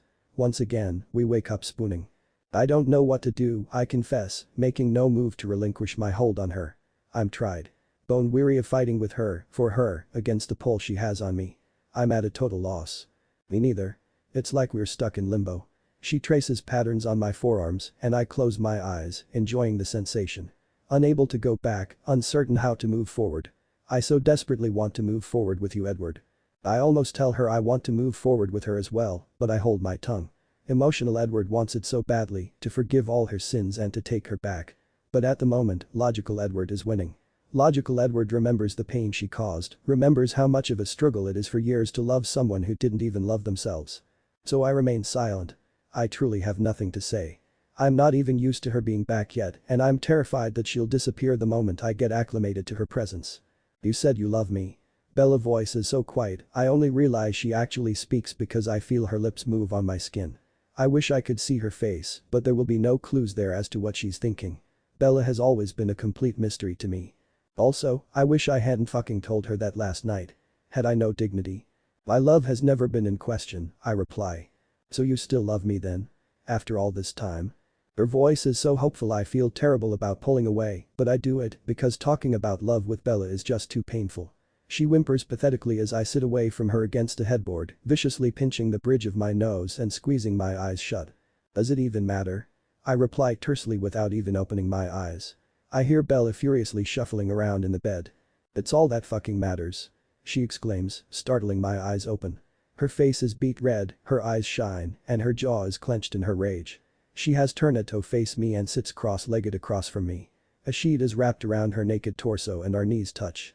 I don't recall getting Bella's shirt off, but at least we didn't have sex. Bella sputters incomprehensibly for a moment before taking a huge breath to steady herself. Have you really changed that much in 2 years? I don't recognize this dark, cynical person you are now. Saying that love isn't important. Dark and cynical. Yeah, that tends to happen when the love of your life vanishes. I yell right back. I can't fathom the audacity of Bella. She isn't allowed to be mad at me for changing. It's her fault I'm like this anyway. With my words, all the fight goes out of Bella and she collapses forward with a frustrated wail. Her naked back is completely exposed and I stare avidly at her lower back dimples as I struggle against my body's natural response to her. I've told you 1,000 times that I should never have done that. I should never have left. Especially without talking with you about it. She sits up abruptly, the fire back in her eyes as she crosses her arms over her chest, preventing her sheet from falling. Unfortunately. But I can't bring myself to regret it totally, Edward. I really figured some stuff out. I look at her skeptically. Really? I'm better now. I know I'm not forever broken. I see a shrink every week. This is all well and good, especially the therapist bit, but I'm still not convinced that she has really changed. How many men have you fucked in the last 2 years? I demand, even though I really don't want to know. The number is bound to be in the hundreds. Really? Bella looks both terrified and livid at the same time. She grabs my discarded long-sleeved tee, yanking it over her head. I love her in my clothes, damn it. I mean, fucking really. That's the first question you have. I'm trying to bare my goddamn soul to you, and that's the first question you ask. Yes. It's important. With arms crossed over my chest, I lean back against the headboard and steady myself for a number that is sure to slay me all over again. She sighs heavily, looking to the ceiling and shaking her head. In the last 2 years. 3, she whispers finally, thoroughly shocking me. My mouth drops and I just stare at her for a second. Although 3 is a much lower number than I anticipated, it still drives me insane with jealousy. I fear I might vomit. Who were they? I ask quietly, unable to even look at Isabella in my clothing. Edward. Her voice is desperate and needy, but I shy away from her touch. I want to know, I insist. Still she doesn't answer for an excruciatingly long moment. One I picked up in a bar. The usual story. I was wasted. It was in a dirty bathroom. I hated myself afterward and missed you so much I thought I was going to fucking die. And the other. She trails off, looking guilty. Well, you're the third of course. Bella, I say through clenched teeth because I know what's coming. It was him, wasn't it? A tear rolls down her flaming cheek and my heart breaks all over again. I didn't think it is possible to feel this miserable. Even though I know she is about to confirm my deepest fears, I'm not ready for her answer. Yes, Edward. I'm out of bed and slamming the bathroom door behind me the moment the words leave her lips. I place my hands on the counter and lean over, breathing heavily. My limbs shake with rage. Bella is the shaker in this relationship. And in that moment, I am so furious with her, so hurt, that for the first time since meeting her, I legitimately don't want to see her. Maybe ever again. But of course, a second later the door opens and Bella enters, timidly approaching me. She reaches a tentative hand towards my back and I jerk away. Don't fucking touch me. Edward, she interrupts. I fucking mean it. Get the fuck out, I interrupt right back. I'm yelling at her now and I can tell that I'm scaring her. I'm not a screamer. This is totally out of character and I am alarming us both. Edward, she tries again, really crying now. I'm still not used to seeing her cry, but her tears do nothing to quell my rage. Don't touch me, I bellow, whipping around and glaring at her. Bella retreats, slamming her back against the door. I take a deep breath as my hands fist in my hair. Please, I say, turning away from her. Just go, Isabella. I don't know if I'm relieved or upset when I hear the door quietly shut. I do know that I feel the loss of her departure acutely. May 13, 2005. After my last final at the end of freshman year, I follow the sounds of bad pop music to my big twins' dorm room. It resonates all the way in the common room and part of me is scared of what I will find. It's our last night in the dorms. We have until tomorrow evening to move out and then tomorrow night Alice and I will take a plane back to Forks for the summer. Emmett's lease doesn't end till August and he has a job at the rec center so the lucky bastard won't be living at home this summer. Though, like many, I'm feeling nostalgic about the move out, mostly I'm just depressed that I won't be in Boulder for the summer. It just went by so damn quickly. And, if I'm being totally honest with myself, I have to admit that I am bummed to be leaving Bella. For the last few months, there has scarcely been a day that we have been apart and the thought of separation for several months is painful. I push open the door to room 233 watts and laugh out loud at the sight before me. A cyclone appears to have torn through the small room. Their stuff is everywhere, half in boxes, half randomly thrown around the room. I can't even see Bella's bed and Alice's desk is equally buried. The only clear space is the center of the room where Alice and Bella are dancing exuberantly to Fall Out Boy's latest whiny, unimpressive CD. I know it's not Bella's taste, so she must have been catering to my sister. They are dressed equally bizarrely. Bella is in fishnets, tiny green athletic shorts, a white wife beater, her fake vampire teeth, and a furry hat with ear flaps. Alice looks like a French maid with a pink feathered boa and some sort of Scotland Yard's police hat. Each has an open bottle of champagne that is doubling as a microphone. Alice. Bella yells through her laughter, removing her fake teeth to talk. I don't know the words to this crap. Just listen, Bella, my sister responds as she shimmies around Bella. It's catchy as shit. Totally easy to pick up on. I laugh as Bella attempts to sing along with Alice. She gets the chorus half right before she and Alice collide. They both go down hard and are unable to get up because they are tangled together and laughing too hard. What the fuck? Jasper silently appears behind me, joining me in stunned observation. At the sound of her boyfriend's voice, Alice's head pops up from the pile of limbs and feathers. Jasper. She squeaks in delight and in her rush to stand up, Bella takes an elbow to the chin. Watch it, you cock-juggling thunder cunt. Bella yells, her language only gets more colorful the more she drinks. That fucking Edward. She interrupts herself when she sees me and leaps up to greet me, just like Alice does with Jasper. You need a hat. Bella declares, pulling me to her chaotic closet. Everybody needs a hat. Hats all around. Bella pulls a floppy black beanie over my hair and throws a trucker hat with the Colorado flag on it to Jasper. Why? Jasper asks with a smirk as he kicks off his boots in the doorway. Because we're packing, Bella says like it's the most obvious thing in the world. I pull her into a side hug as I laugh because she is really just too cute. Yeah. I still don't get the hats, Jasper insists, putting the hat carefully on his head. Huh. Yeah. They don't really make sense, Bella says, furrowing her brow in concentration. Alice, why are we wearing hats? Well, Alice says, looking far more sure of herself than Bella. We started packing, but it was boring and sad, so we decided we needed to have celebratory drinks and costumes to make us happier. So we tried to dress up like maids, but that is kinda a failure. We thought the hats would make up for our lack of awesome in the outfit department. And now it's a hat party. So wear your damn hats. Jasper and I laugh some more at their drunkenness before we all settle down in a circle on the floor. It's decided that Jasper and I need to catch up and a drinking game develops that is cleverly named Drink. Basically, Jasper and I have to take a shot whenever Alice and Bella demand we drink. It's ridiculous and far too quickly, we put a significant dent in Bella's handle of whiskey and polish of several bottles of champagne. Favorite memory of freshman year, Alice says, getting all weepy and sad at the prospect of moving out. Our Thursday night dance party workouts, Bella says, grinning and crawling across our circle on the floor to throw her arms around my sister. Aw. Sweetie. Alice responds with a very girly squeak. They start talking girl way too fast and I share an eye roll with Jasper. Okay, Jasper says, pulling Alice back into his side. Enough with the girly crap. We are supposed to be celebrating, not slobbering all over each other. Drink. Alice and Bella say in unison, laughing hysterically as Jasper and I groan. This is the most unfair game in the history of games. There is a loud knock on the door and the four of us freeze. Odd, we better not get busted on our last night in the dorms. Here, Bella, get in the closet and take all this booze with you, Alice whispers, shifting into army commander mode. Why do I have to get in the closet? Bella demands from her position in the closet, her arms laden with various bottles. Because you're obviously the drunkest, Alice says, before closing the doors, silently demanding that Jazz and I be quiet and walking to the door. I'm going to suggest that Jazz remove the pink boa, but I decide not to mention anything because he looks too funny. We all hold our breath as Alice opens the door, but instead of the polite greeting to an RA, Alice lets out a high-pitched squeal. That is happening a lot tonight. Alice reappears, dragging Ben and Angela behind her. Greetings are made, and I let Bella out of the closet. We brought provisions, says Angela as she sits between Bella and Ben.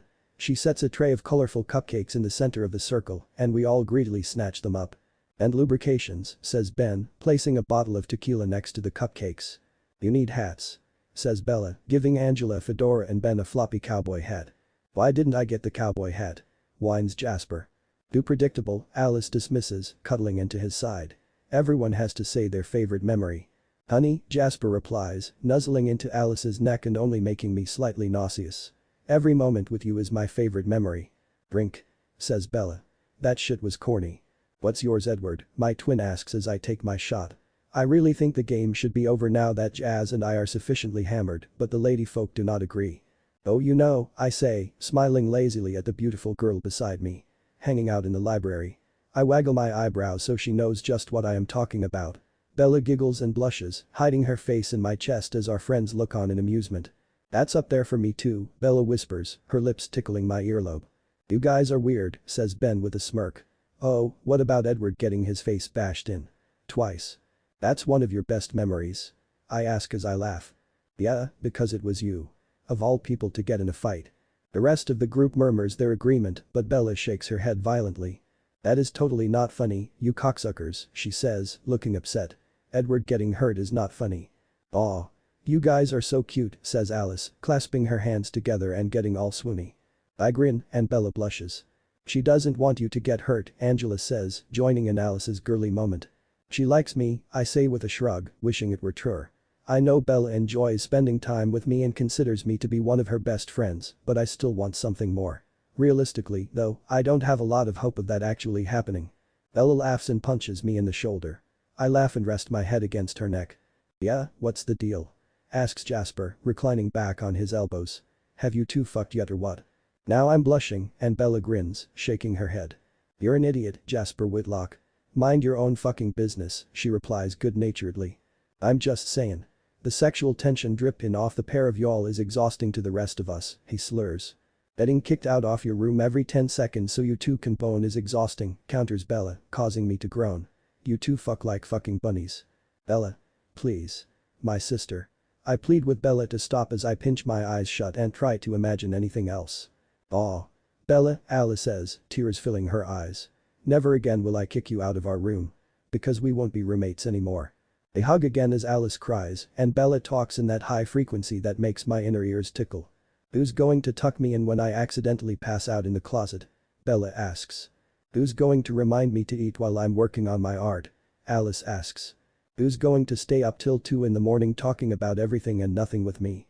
Bella asks. Who's going to dress up in ridiculous outfits and dance around to pop music instead of going to the gym with me on Thursday nights? Alice asks. Alice. We'll still do our Thursday night dance workouts. How's it to the run and punch? Drink. Bella yells. At least this time Jazz and I aren't forced to drink alone and everyone joins in. What did we just drink to? Asks Angela, looking confused. The run punch. It is an excellent dance move created by Bella. Burns a lot of calories, I think. We need a demonstration.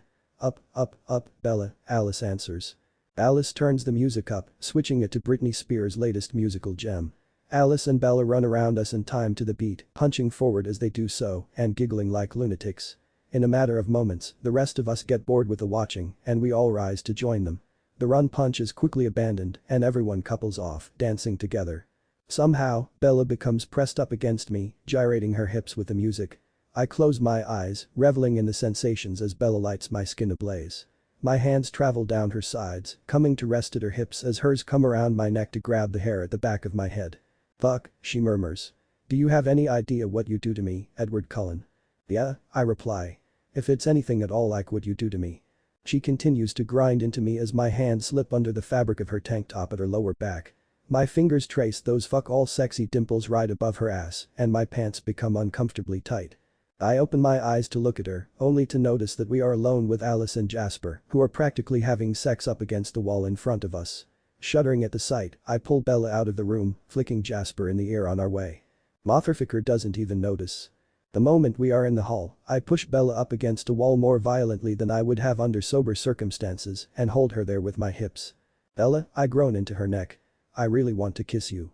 Then stop talking about it and start doing it, she replies, her arms wrapping around my ribcage. Without further ado, I plunge my tongue into her warm mouth. I groan, both relieved that after all these months I am finally kissing Bella and frustrated that my cock isn't already buried inside of her. Despite my brief and awkward sexual encounter with Tanya, I am, for all intents and purposes, a virgin. Though I fear I will be a complete disappointment to the much more experienced Bella, I am too wound up to dwell on anything but the feel of her. I grind myself into her somewhat shamelessly. In the back of mind, I realize that we are in a public hallway and it is pretty early in the evening, being as we started drinking at 7. But as my hand reaches up to squeeze her tit, I really don't even care who sees. Gasping, she throws her head back against the wall and rubs herself on my thigh. I can feel her heat even through all the layers of clothes separating us. I'm on the verge of embarrassing myself and really need to get her behind closed doors. Come on, I say, pushing off the wall but keeping her close to my body. We stumble in the general direction of my dorm room. As we step through the always crowded common room, I force myself to stop pawing at her chest, but I keep an arm firmly around her shoulders. One of her hands rests on my hip and the other on my stomach. She hums with pleasure as we walk through the common room and straight into Kate, of all people. Hi, I say, giving her an odd arching wave. Edward, she says, nodding her head at me. Bella. What are you two up to tonight? I giggle somewhat terrifyingly, and Bella blushes. Something is most certainly up, Bella whispers in my ear. Or she tries to whisper. I am pretty positive everyone within a 5-foot radius hears her clearly. My laughter stops at her words as I look down at her with lust. Just celebrating. Something. I mutter to Kate without taking my eyes off Bella. She is biting her lip, her cheeks are flushed, and there is longing in her big brown eyes. Bella pokes me in the ribs, signaling it is time to leave. Goodbye, all. I say loudly, waving to the people in the commons who I can't really see. Alcohol is messing with my vision. Congrats. Finals are over. How's it to summer? Bella adds before we make it to the boys' side to the thunderous applause of our peers. I practically sprint to my room, dragging Bella along with me. The moment the door shuts behind me, I pull Bella close and kiss her again, tongues probing and teeth nipping. We topple over together, landing on my narrow bed in a tangle of limbs. In a blur of activity that seems to happen too fast and too slow at the same time, Bella has us both stripped down to our underwear. It's a little disappointing, as I want to peel those fishnets off her legs and savor every moment I have with her, but she is mostly naked so I can hardly complain. Edward, you. You know this is just sex. Right. She says as she pants underneath me, and I kiss her neck while I fumble with the clasp of her bra. Yeah. Sure. Whatever, I huff out, conscious that I don't like what is coming out of her mouth, but beyond caring at that point. I mean, shit. I discard the bra and latch on to her pert, pink nipple. She arches her back and moans as I distract her momentarily from whatever she is trying to tell me.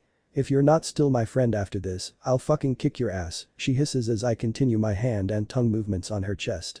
Fair enough, I mumble against her skin, still having an extremely difficult time focusing on her words. I would have been content to just kiss her and fumble around her body indefinitely, but Bella has other plans. She pushes my boxers off with her feet and gets her hands around me. I almost lose it, right there. All of a sudden, I'm panicking. My already erratic breathing becomes even more labored.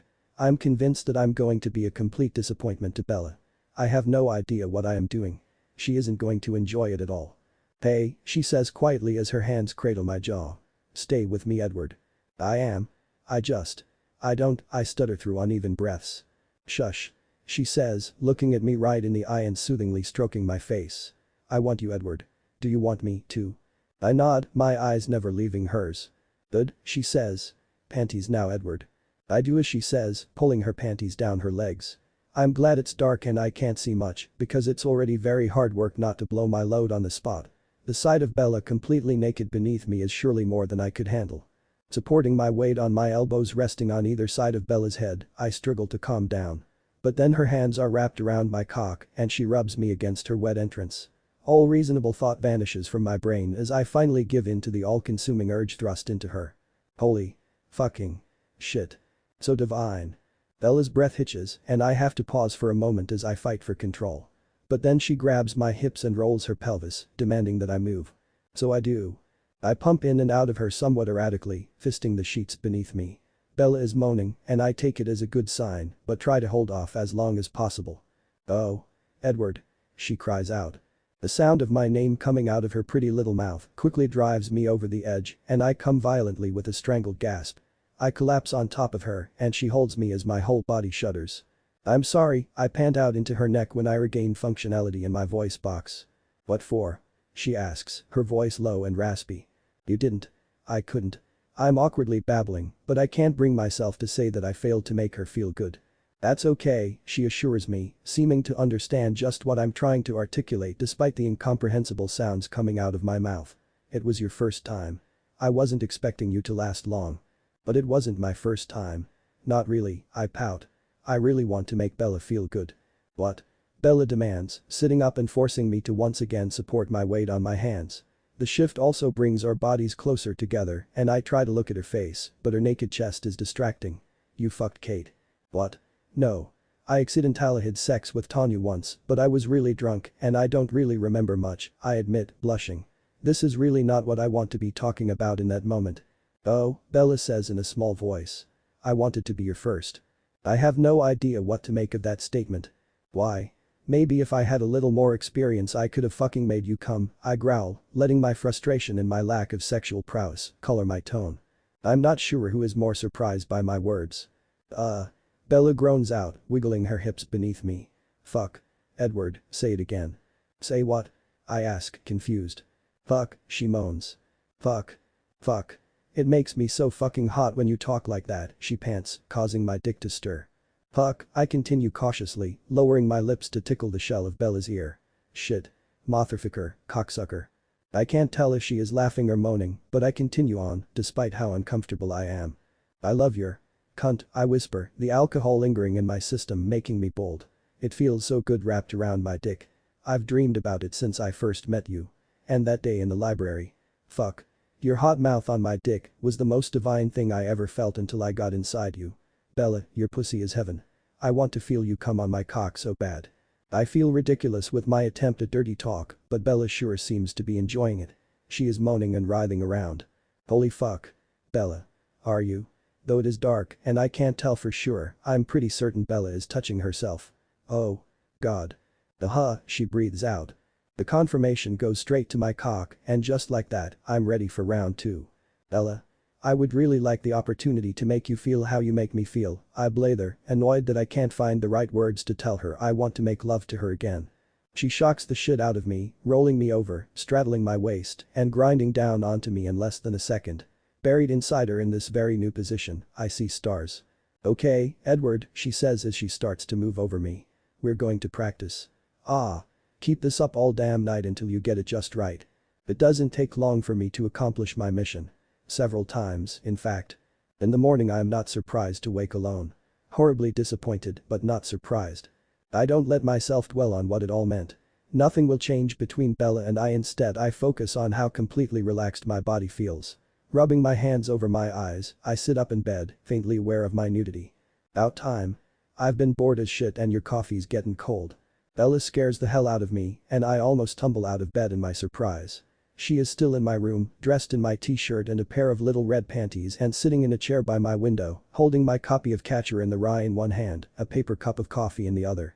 The sunlight streaming in through the window brings out all the red in her hair. She looks so perfect I have to fight the urge to rush over to her and kiss her. I don't think she would like that at all. Hi, I croak out, feeling awkward and not wanting to get out of bed naked. Don't you get all awkward on me, Ginger, she snaps, her eyes narrowing at me.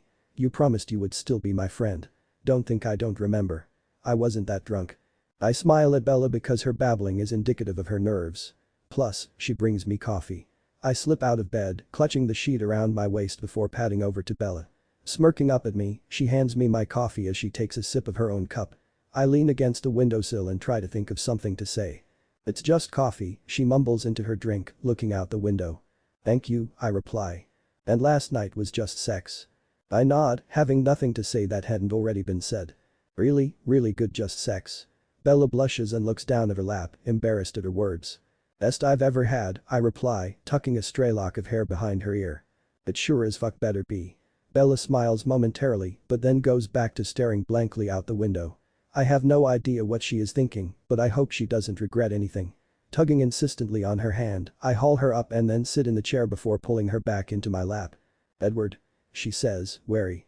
Just shut up, I say, pushing her head to my shoulder and kissing her temple. Bagels are in that bag, Bella murmurs, finally relaxing against me. I got you an onion one with sun-dried tomato cream cheese. It's probably not a good sign that my pathetic heart soars. But it does. Bella bought me breakfast. It's sweet. We eat in silence, just being. When our food is devoured, we continue to just sit. I run my hands over Bella's thighs, dropping random kisses on her head. She snuggles into my neck and traces patterns on my stomach. It's both soothing and arousing, but eventually the sun rises even higher in the sky and Hallett Hall wakes up. There is so much to do today. We have to pack up our lives. Bella hasn't even really started, and although I'm mostly done, it's going to take several trips to get everything to Emmett's, where our stuff will stay in his basement till we move into the house on Goss in August. And Alice has a lot of stuff. Sighing heavily, Bella rises from my lap. I've gotta go, she says, frowning slightly. Packing to do. Yeah. Me too, I reply, securing the sheet around my waist and moving closer to her. Goodbye. For the summer. I guess. Wow. Yeah. You're leaving today, she murmurs. Yup. We stand there for 2 minutes, shuffling our feet awkwardly, neither of us knowing what to say. I huff in frustration. I was freaking inside her mere hours ago. This shouldn't be so strained. Screw it. Abruptly, I pull her to me and kiss her hard as I push my hands into her hair. Her lips part immediately, and she just tastes so good, I want to kiss her forever. But before things get carried away, I pull back. Bella looks at me with stunned eyes and still parted lips. Goodbye, Bella, I say, getting very emotional as I realize that I won't be seeing her until August. I'll miss you. Yeah, she says, reaching for the door. Don't get all mushy on me. Keep in touch. December 22nd, 2010. Bella Pav. Before I have a chance to talk to him after our early morning sex fight, Edward goes back to Denver after our early morning sex fight, with promises to return the next day for Alice's annual Christmas party. I know he probably feels even more miserable than me. It doesn't seem possible. There are no words that will make either of us feel better. My actions speak for themselves, and nothing I can say will make them go away. I have no excuse for my behavior. Yet even in his anger, Edward is still Edward, and he leaves me the keys to his Volvo to use while he is away. In case I need a car. It's a million little gestures like this that make me care about him so much. That make me love him. My mind still stutters over the words. There is no way I will ever be able to fucking say them out loud while things are so rocky between us. I don't think I could get the demon words out loud when I'm by myself, let alone to him. They will surely be the death of me. Anyway, he took the bus to Denver this morning and is planning on driving my truck back, assuming we get no more snow. I feel almost as lost and destitute as I did after Charlie died. The only difference is now I know leaving is not a solution. I'm a fucking zombie. Even Billy notices. I'm sitting in a spinning chair, absently twirling myself around in a circle as I watch Billy work away at his desk. But I'm lost in my own goddamn head. I don't really see anything. I've always liked Edward, Billy says without looking up from his computer. I'm waiting in his office for Jake, who is working in the garage. We're supposed to be getting lunch, so I sit with Billy while his son finishes with whatever car he is fixing. Only the mention of Edward's name is enough to snap me out of my daze, apparently. Me too, I reply, continuing to spin in slow circles by pushing off the floor with my toes. I really fucked up with him. I hurt him so much. He hurt you too. He isn't totally innocent. No one ever is. I'm scared, Billy, I murmur, changing the subject because I don't really know what to make of that statement. What the hell am I going to do without him? I knew it wouldn't be easy, getting Edward back. But I certainly didn't think it would be this hard. I'm not planning on giving up anytime soon, but I'm terrified that someday I'll have to. Nothing good ever came easy, he replies simply, as if I'm not on the brink of having a breakdown. You gotta work for the stuff worth having. I know he's worth having. I'm trying so hard to believe that I'm worth having, too. You are, Bells, Billy says, rolling towards me in his wheelchair with a smile. He leans over and kisses my forehead. I close my eyes and it feels like I have a dad again. Edward knows that better than anyone. He'll come around. That boy has always loved you. You think he still does? I ask, feeling small and young. Billy chuckles as he makes his way back to his desk. How could he not? I smile for the first time since Edward went back to Denver. Jacob enters the room. You ready? He asks, looking remarkably clean as he grabs his jacket. I nod, following my best friend out the office door. Hey, Billy, I ask, popping my head back in the doorway after I depart. You're coming to Alice's Christmas party, right? Wouldn't miss it, kid, he replies. Now get out of here. Jake only has an hour for lunch and his boss is a real bastard. Summer 2005. Most years, I love Boulder during the summer. The mass exodus of college student riffraff in May leaves my town empty and peaceful until August. It's like a totally different place in the summer. Usually, I love the pleasant routine of working in the mornings and getting high in the afternoons, surrounded by natural beauty and quiet. This summer, time crawls by and I'm itchy with longing for something. If I'm being honest with myself, which I'm not, it's Edward's cock I want. If I'm being extra honest with myself, which I'm really not, it's Edward himself I crave. I miss the motherfucker and it pisses me the fuck off. I try not to want, just as I try not to contact him. I usually do pretty well in the mornings when I work the front desk for Billy's auto shop because I'm so busy. But when I get to the library on campus in the afternoon for my second job, re-shelving books, I can't resist the urge to text him or call him any longer. As geeky as it is, the library somehow became our spot and it's impossible not to think of him here. During the first month of summer break, I resort to old habits as a means to forget. I spend wild coke-fueled nights with James the creepier, but they leave me feeling totally disgusted with myself and never distract me long from my discontent. Instead, I change up my routine, spending peaceful evenings with Jake and the guys, smoking our body weight in weed. We camp in the mountains, hike the Flatirons, and swim in Boulder Creek, but I can't help but imagine how much better it would be if a certain green-eyed Adonis were with me. At the end of July, RA training begins, and I am too busy to dwell on Edward. I moved back into Hallett, into the room that used to be occupied by my very scary RA last year. Angela is ring on the third floor, Ben is on the boys' side of my floor, and Kate is on the first floor, so the training is bearable, even if Kate very obviously hates me. Some nights, after training is complete, I sneak into the boys' side and sit in Edward's old room. It's weak, and I fucking hate myself for it, but I feel closer to him and more at ease. Fucking Edward the night before he flew back to Washington was my worst idea to date. It allowed zero time for a repeat performance, and over the summer, I've idealized our time together in my head. Though he is obviously inexperienced, his enthusiasm and determination to make me feel good is not something I've ever experienced before. Even with all his fumbling, he set me on fire, and I know with a little more practice time, we could be truly remarkable. I shouldn't even think about fucking Edward like that again. I told him it was a one-time, drunken thing, and that it absolutely will not change anything. He agreed. Of course he agreed. I was about to fuck him. I could have gotten him to agree to sell his twin into slavery in that moment. I see the way he looks at me. I know how he feels, yet I couldn't seem to stop. I am a terrible person, leading him on like this. And I know I'll do it again, because I am fucking obsessed with his cock. 2 days before Edward is to arrive back in Boulder, my residents move in.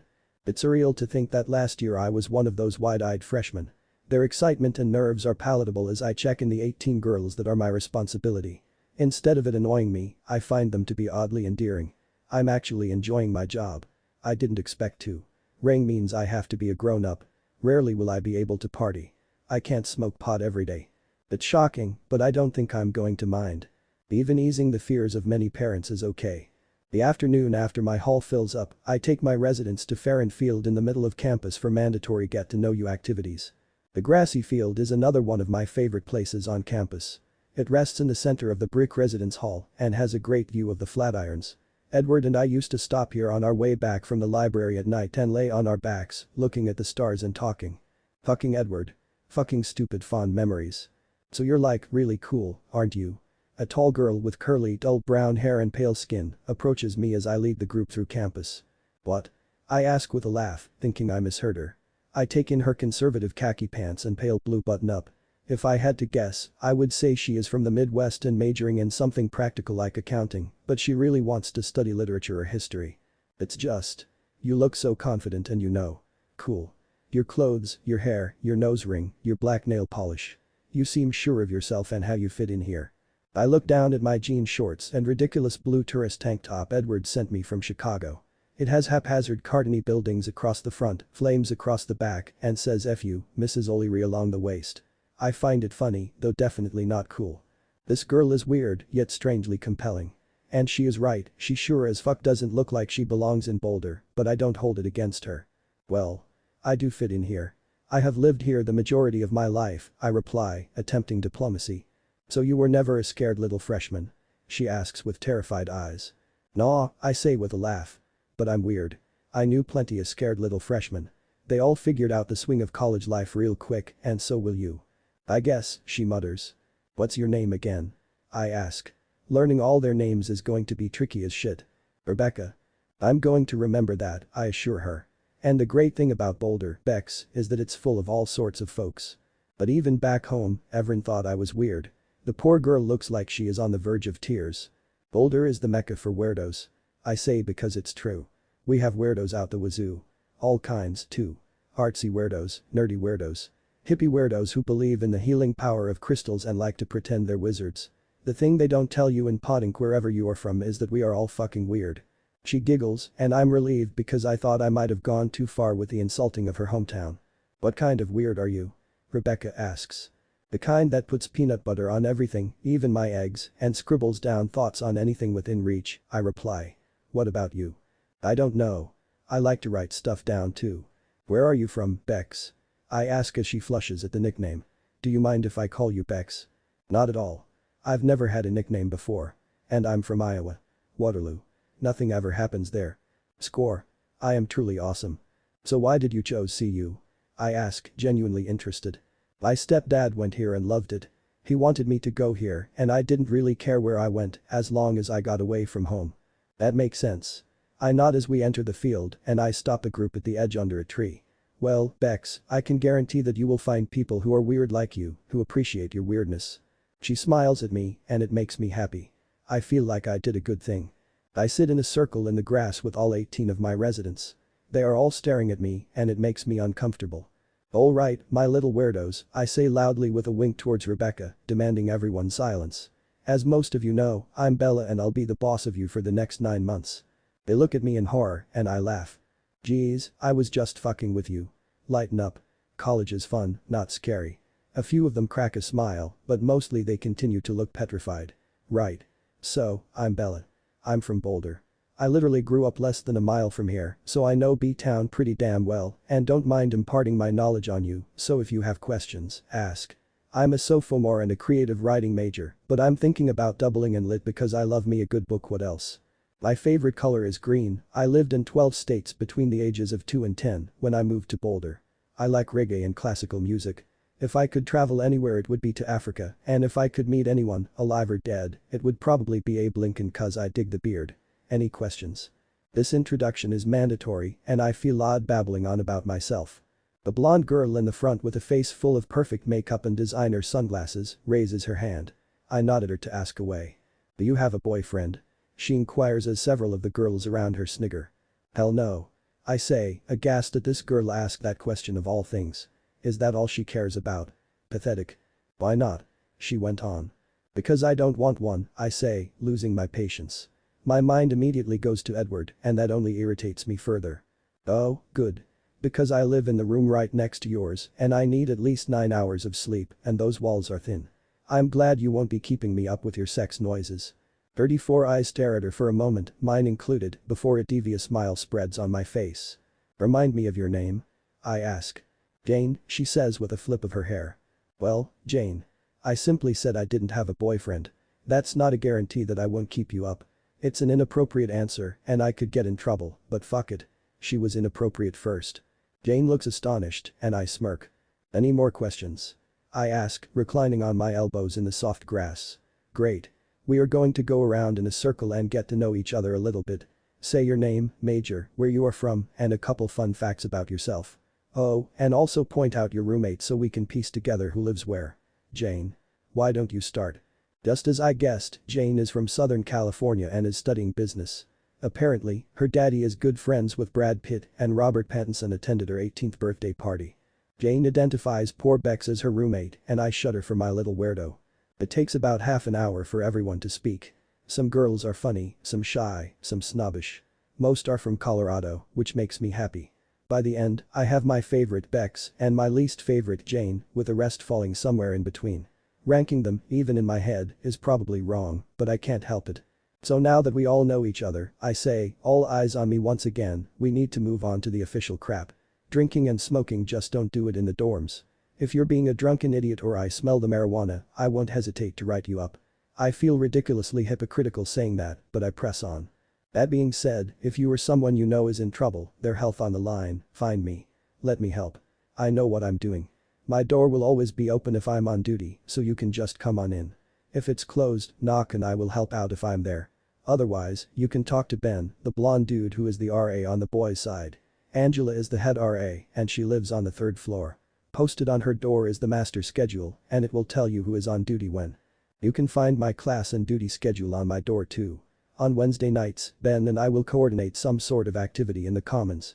You aren't required to come or anything, but it's a good way to get to know your neighbors and there will usually be food. Questions? Jane raises her French manicured little hand again and I internally groan. Yes, Jane. Is Ben cute? She trills as I look on in disgust. What the fuck is this girl's deal? You would have to ask his girlfriend, Angela, I reply, rolling my eyes. Any real questions? No. Great.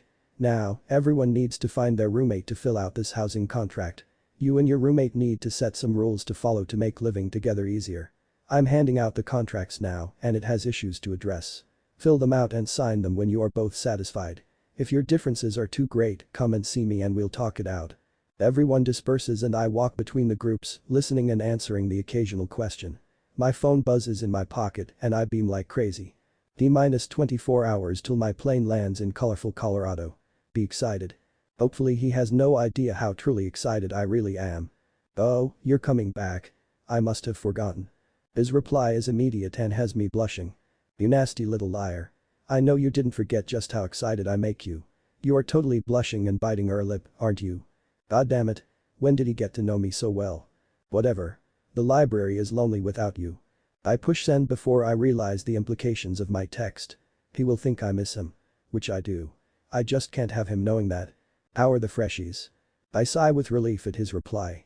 The great thing about Edward is that he seems to understand just what I need and in that moment it's a subject change, for sure. Interesting. God, there is a mini Lauren in the group. She's just going to love you. I can just imagine the giggling and awkward questions that will ensue when Jane gets a good look at my Adonis. She will probably hump him on the spot as if I need another excuse to hate her. That's something to look forward to. Well, I have to go schmooze with my scary G-paw. Have a good night. I put my phone away, wishing that our conversation could continue on infinitely or at least until I see him again. But I have things to do. My residents are finishing up and I am thankful when all living agreements are signed. I really didn't want to put my newly developed mediation skills to the test quite yet. At night, I eat dinner with Angela, Ben, and Kate, unfortunately, in the dining hall.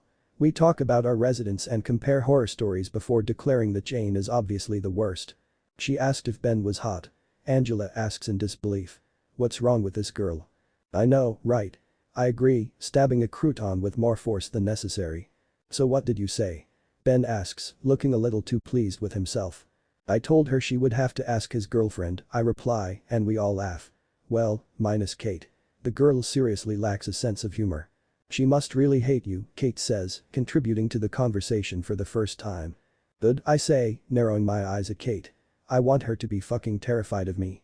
I give Kate the evil eye and she balks, staring down into her pasta. Score 1 for bitchy Bella. You guys all dropped off your living agreements, right? Angela asks, looking around the table. I want to get them all filed tonight. Yup, I reply. We were trained well. Hi, says a timid voice behind me. I turn my head to see Rebecca loitering awkwardly, clutching her tray of shit dining hall food. Hey Bex. I reply with enthusiasm. Something about this poor, lost girl really calls to me. She's like me when Renee left. She is young Bella without the defense mechanisms and tough skin. Pull up a chair, yo. I kick out the chair across from me and next to Kate, who jumps. Pussy. Rebecca, this is Ben, Angela, and Kate, I say, nodding in turn to each of my fellow RAs. Guys, this is Rebecca. She lives next to me. Everyone murmurs their greetings. Is this okay? Rebecca asks nervously. Am I allowed to sit with you? We're just RAs, Angela says with a laugh. We won't bite. Well, Bella might. I roll my eyes and smile. Up yours, 4 eyes, I'm perfectly harmless. Wait, do you live in 233? Ben asks. Yes, Rebecca says, looking down.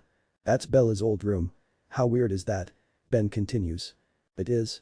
Rebecca asks me with interest. Yup, I say. Good times in that room. It's very odd seeing it full of someone else's stuff. I think about all the nights Edward slept in his sister's bed across from me and smile. Shit. Bella, you're smiling, Angela says. Yes. And? I snap, immediately rearranging my face into a more typical scowl. That's weird, Ben replies, shrugging. We haven't seen you this happy since that last night in the dorms. He waggles his eyebrows at me while Angela laughs, Kate scowls, and I blush. Odd, that night. Naked Edward. Yum. You know why she's so happy, don't you? Angela says, even though I glare at her intensely. I know exactly where she is going with this and I don't like it one bit. No, Ange, Ben says, playing along even though he knows just what she is talking about. Why is Bella so happy? Because the Cullen twins fly in tomorrow, replies Angela proudly. And to be more specific, Edward comes back tomorrow. I have the urge to stab Angela in the hand with my fork, but I'm pretty sure that RAs don't do that.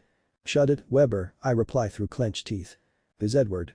Rebecca asks innocently. I thought you said you didn't have a boyfriend.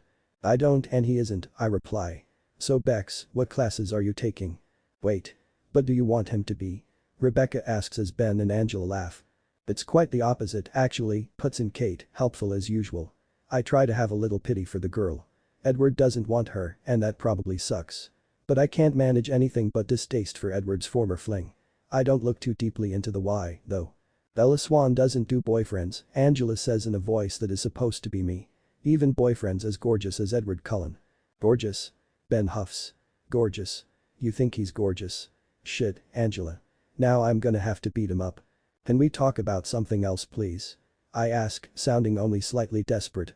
Oh, that's right, Ben says, apparently not ready to stop teasing me. Bella doesn't like it when Edward gets beat up. I think back to that horrible night with James and the bruise that lingered for weeks on poor Edward's perfect face. Of course I don't like it when he gets beat up. He's my friend. And he's your friend too, so you shouldn't like it either. What is wrong with you? Next subject please, I demand, annoyed with pretty much everyone. I have a date, Kate offers, thoroughly shocking the pants off me. Good for you, Vanilla, I say, genuinely pleased. Anyone we know? Maybe. It's Emmett's roommate. Garrett. Well done, Angela says, giving Kate a side hug. He's banging. Ben groans loudly and whacks his forehead against the tabletop. What's going on with you tonight, Weber? You're going to kill me. Cheer up, baby, Angela replies, patting his hand in consolation. You know you're my man. I couldn't say this shit in front of you if I wasn't so secure in our relationship. Ben grins up from the table at her and my heart does something funny. They really are very cute. And usually I hate the happy couples. You cocksuckers are making me want to vom, I say with a glare. We're supposed to be role models for Bex here and you're making everyone nauseous. There's the cranky Bella we know and love. Says Ben, ruffling my hair. We knew that happy crap wouldn't last long. You guys are buttholes, I say petulantly. Wow. What a bunch of weirdos, murmurs Bex, causing me to laugh until I can't breathe. December 23, 2010. Edward Pav. Edward, Alice says the moment I answer my phone. She sounds pissed and I'm not surprised with her anger.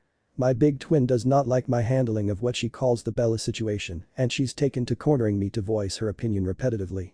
Now, she's doing it via phone. This whole sleeping with Bella then running off in the morning thing really has to end. We didn't sleep together, I reply, offended.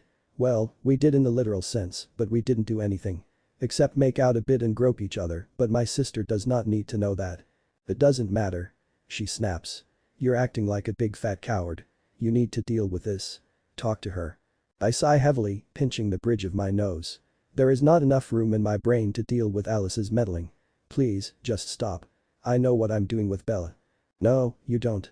Do you promise to at least come to my party tonight? She asks, getting right to the point. Yes. Tia is cooking me dinner and then we'll drive up, I assure, glancing at my watch and trying to determine if I have enough time to go for a run before I head over to my friends. You're still bringing Tia? Alice asks, apparently surprised. Of course, I reply, going to my closet and laying out my outfit for the evening to be pressed and ironed after I shower. I always bring Tia to everything. Yes, I know. But with Bella here. Do you really want to risk the drama? What drama? What the heck is Alice talking about? What do you mean? Bella has always been one jealous bitch, Alice replies sagely. Don't call her a bitch. The words are out of my mouth before I really think about it, and I curse myself for still feeling all protective of a woman who chose to run away with the worst, most vile, subhuman individual I have ever had the displeasure of spending any time with. And Tia is just my friend, I backpedal. So you say, Alice says with a sigh. What do you mean? I ask, confused. Really, Edward? Do you really have no idea what I'm talking about? There is no way you are really that socially inept. I guess I am, because I have no idea what you're talking about, I say. Fine. Whatever. Just be there tonight, she says before abruptly hanging up on me. I change into some workout clothes. When I run, I don't think about anything. Not the loneliness of the last 2 years. Not Bella's tantalizing claims to want a future with me. Not him. Just the thud of my feet on pavement. I have my distractions, and they are a whole lot healthier than Bella's. Wow, Tia says, holding a glass of wine in one hand as she stands at the stove, preparing dinner. The semester's over. Why are you so tired? That's like the 4th time you've yawned, and you've only been here for 15 minutes. I just nod absently and pull apart a piece of French bread on the small plate in front of me. The reason I'm so tired is because Bella was in Boulder last night and I was here in my lonely Denver apartment and I couldn't sleep without her. Already she has ruined me. She's all I can think about. And for a few months there, I was doing so well at the getting over her thing. Sorta. You're really quiet today. Tia ventures, trying once again to drag me out of my head. She is a very good friend, my very best at grad school. Yeah, I know. Sorry. I'm afraid I'm not very good company at the moment. I sigh heavily and run my hands through my hair. Tia looks at me with concern in her big amber eyes and flips her dark hair over her shoulder before turning back to the stove. You seem more stressed than you were during finals. Her attempt at a joke falls flat and I barely manage a smile for my friend. I take a large gulp of wine and immediately regret the action because I have to drive to Boulder and am limiting myself to 1 glass before we arrive at the party. Once we get there, I thoroughly plan on consuming bottles as that's the only way I can conceive of to get through the evening with Bella in the area. Which is probably unwise, given what seems to happen when I get a little liquor in my system and she is near me. But I don't feel as though I have any other options. Any particular reason? She asks, dishing out spaghetti on a plate for each of us. Not really. Just tired. Waldo is in Boulder and my apartment is always so cold, I complain as she sits next to me, sliding me a plate of Italian food. You do it to yourself, you know.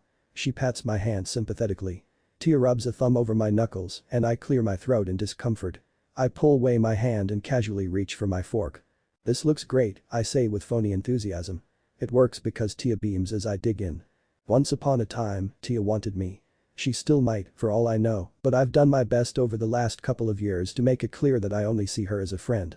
We kissed only once on a drunken night at the beginning of grad school a year and a half ago. I regretted it immediately, telling her that I just got out of a messy relationship and I wasn't looking to date. I think she would have slept with me anyway, but she was my first friend at grad school and I didn't want to ruin our relationship. Since then, we've become close. She's never seen me date, so she might continue to hope. Either that or she thinks I'm gay. I usually take Tia to parties. I hate going alone because my social awkwardness has not abated with age. Tia is a good friend.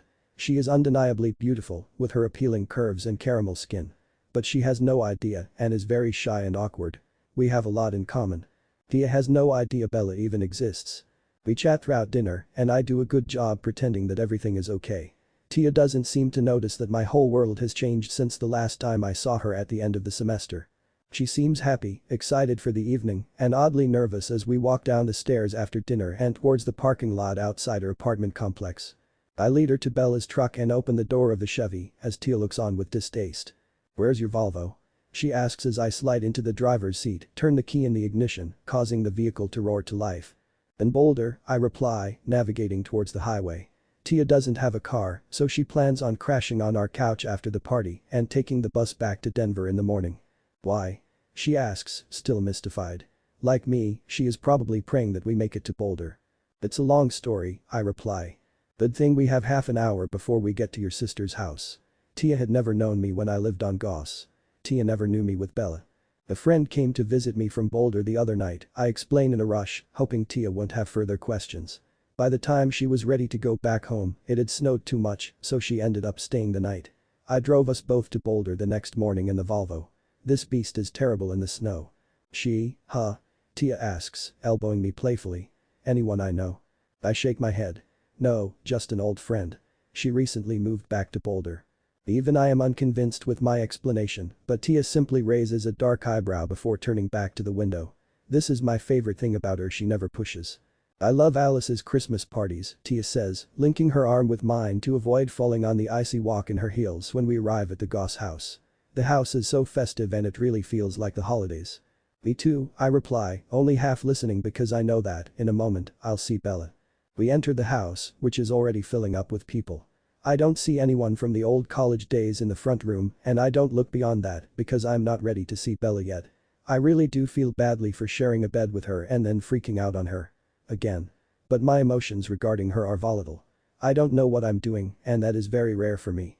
"Alice has made this house dangerous," Tia whispers in my ear as I add our coats to the already large pile on the living room sofa. "Look at all the mistletoe." I snicker. Of course my interfering little twin would try to play matchmaker from afar. The smile falls off my face the moment I see a beautiful brunette in midnight blue. She is staring right at me, and our eyes lock. Bella has me in some sort of freaky trance, and the rest of the world is blurry. Colin, Emmett's co-worker, steals her attention, however, and the spell is broken as she turns away. I want to murder the bastard as his hands ghost over the sexy dimples at the small of her back. Just yesterday, I was tracing them with my thumbs.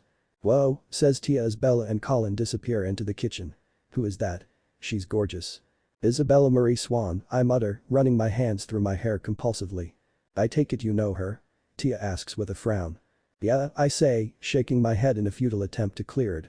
I stare at the space formerly occupied by Isabella before abruptly grabbing Tia's hand and dragging her through the throngs of people to the kitchen. I'm in desperate need of a drink.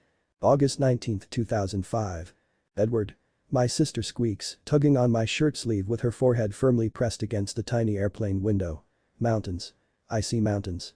"Alice," I reply with a laugh, wincing as her nails dig into my arm. "I can't see anything with you blocking the window." The twin and I have spent the last 2 weeks of our summer vacation in Chicago with our parents, visiting grandparents, uncles, aunts, and cousins. Emmett even joined us for the first week of the huge family reunion. It was good to be back in the city, but Alice and I are both antsy to get back to Boulder. I long for craggy mountains and mahogany hair. "They are too far away," I say with a frown when Alice sits back in her seat, giving me a view of the front range. "Edward," Alice says with a big sigh. "We're going to be back in like less than an hour. Be happy." I close my eyes as we make our descent. The moment we pull up to the gate and the captain turns off the fasten seatbelt sign, Alice has her phone out and is speed dialing her boyfriend.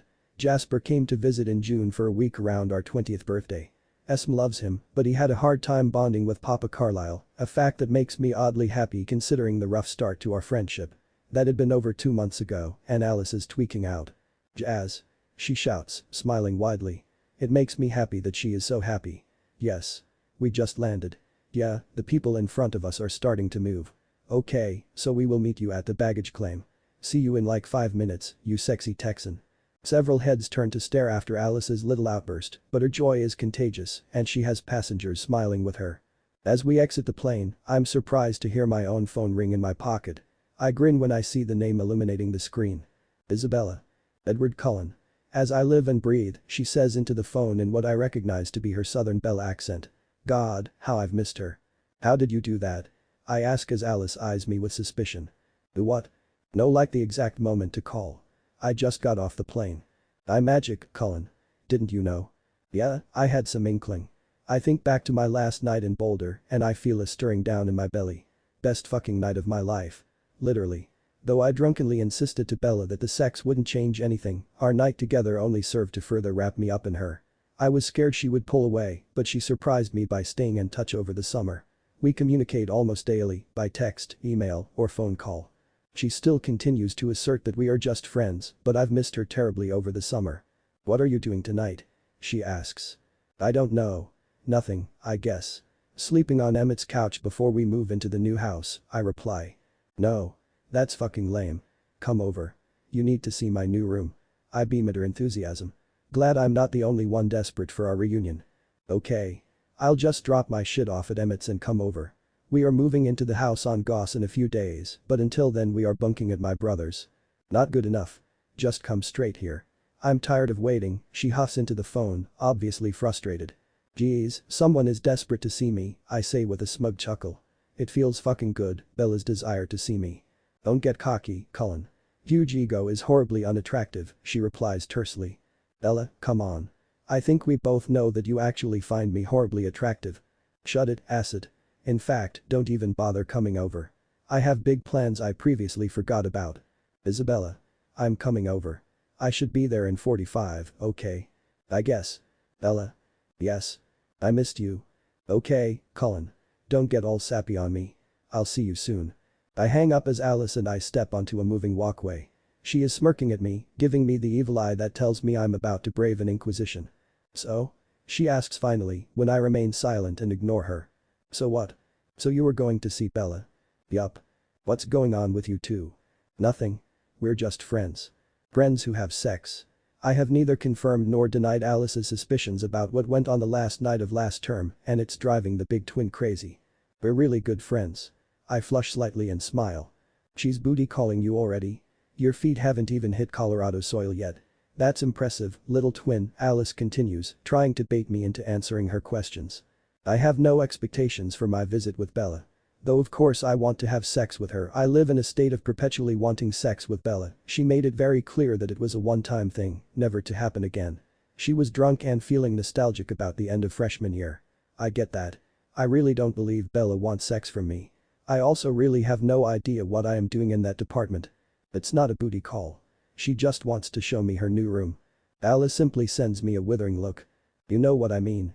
Bella made it very clear that we are just friends, I reply, frowning slightly at the thought. But that isn't what you want. No, not exactly. But I'm crazy about her, Alice. I can't just walk away from her. At the moment, I would rather take what I can get. If she is only willing to give me her friendship, then I will just have to deal with it, I explain for the zillionth time to my twin. You can't let her get away with that bullshit forever, Alice says. Can't we just be happy to be back in Colorado, Alice? Please. Fine. But this conversation is not over. We walk in silence to the baggage claim and Alice takes off like the roadrunner when she sees the tall Texan loitering on the other side of the room.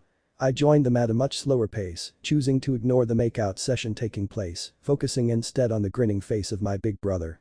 Dude, he says, pulling me into a headlock and making me feel like I'm about 8 years old again. I missed you, baby brother. Emmett. I say, struggling to get out from under his massive arm. I'm a grown-ass man. Let me go. I throw my elbow into his gut. Hey. He says, finally releasing me. I could actually feel that jab. It's impressive. Have you been working out without me? Forks is boring, I respond with a shrug. The baggage claim starts and Alice pries herself off Jasper to keep a weather eye out for our luggage. I shake Jasper's hand, trying to once again ignore the dazed expression on my roommate's face. Gross. As we exit the airport and walk to the car, Jazz and Alice are in their own little world while Emmett talks my ear off about all his recent exploits. I really did miss him over the summer and I'm glad that we will be living together from now on. Anyway, Emmett says as he pulls away from Dia. Rose is making a big dinner tonight to welcome everyone back. Ah. Well. You see. The thing is. Rosalie is terrifying and I don't know how to break the news that I will not be attending. He won't be there, Alice says, coming up for air in the back seat for a moment to make my life more difficult. He wants you to just drop him off on campus. Why the fuck? Demands Emmett, glaring at me.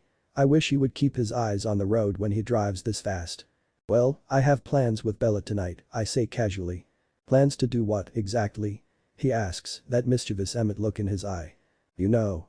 Hang out, catch up, I reply. It's not a big deal. She wants to show him her room. Says Alice from the backseat. I fight the urge to recline my seat and squish her. Oh, baby, Emmett booms. Someone's getting some action. It's not like that, I insist, but no one is listening. They spent the remainder of the car ride to Boulder trying to convince me that I'm indeed on my way to have sex with Bella. I do my best to ignore them. At least they dropped me off on campus, per my request. It's a strange feeling, walking into Hallett Hall without it being my home. I feel old and just a little superior. A pair of freshman boys exit the building just as I approach the side door, so I don't have to call Bella to let me in. I take the stairs two at a time, just as I always do, before entering the second floor commons. The room is packed with unfamiliar faces. They all turn to stare at me, and I blush under their scrutiny. Freshmen or not, I don't like the attention. I try to pick my way to the door leading to the girls' side, but a small, pristinely dressed blonde stops me. Hi, she says, batting her eyelashes and flipping her hair. I haven't seen you yet. What's your name? Edward, I reply, recoiling as she lays a hand on my arm. She is just a little freshman.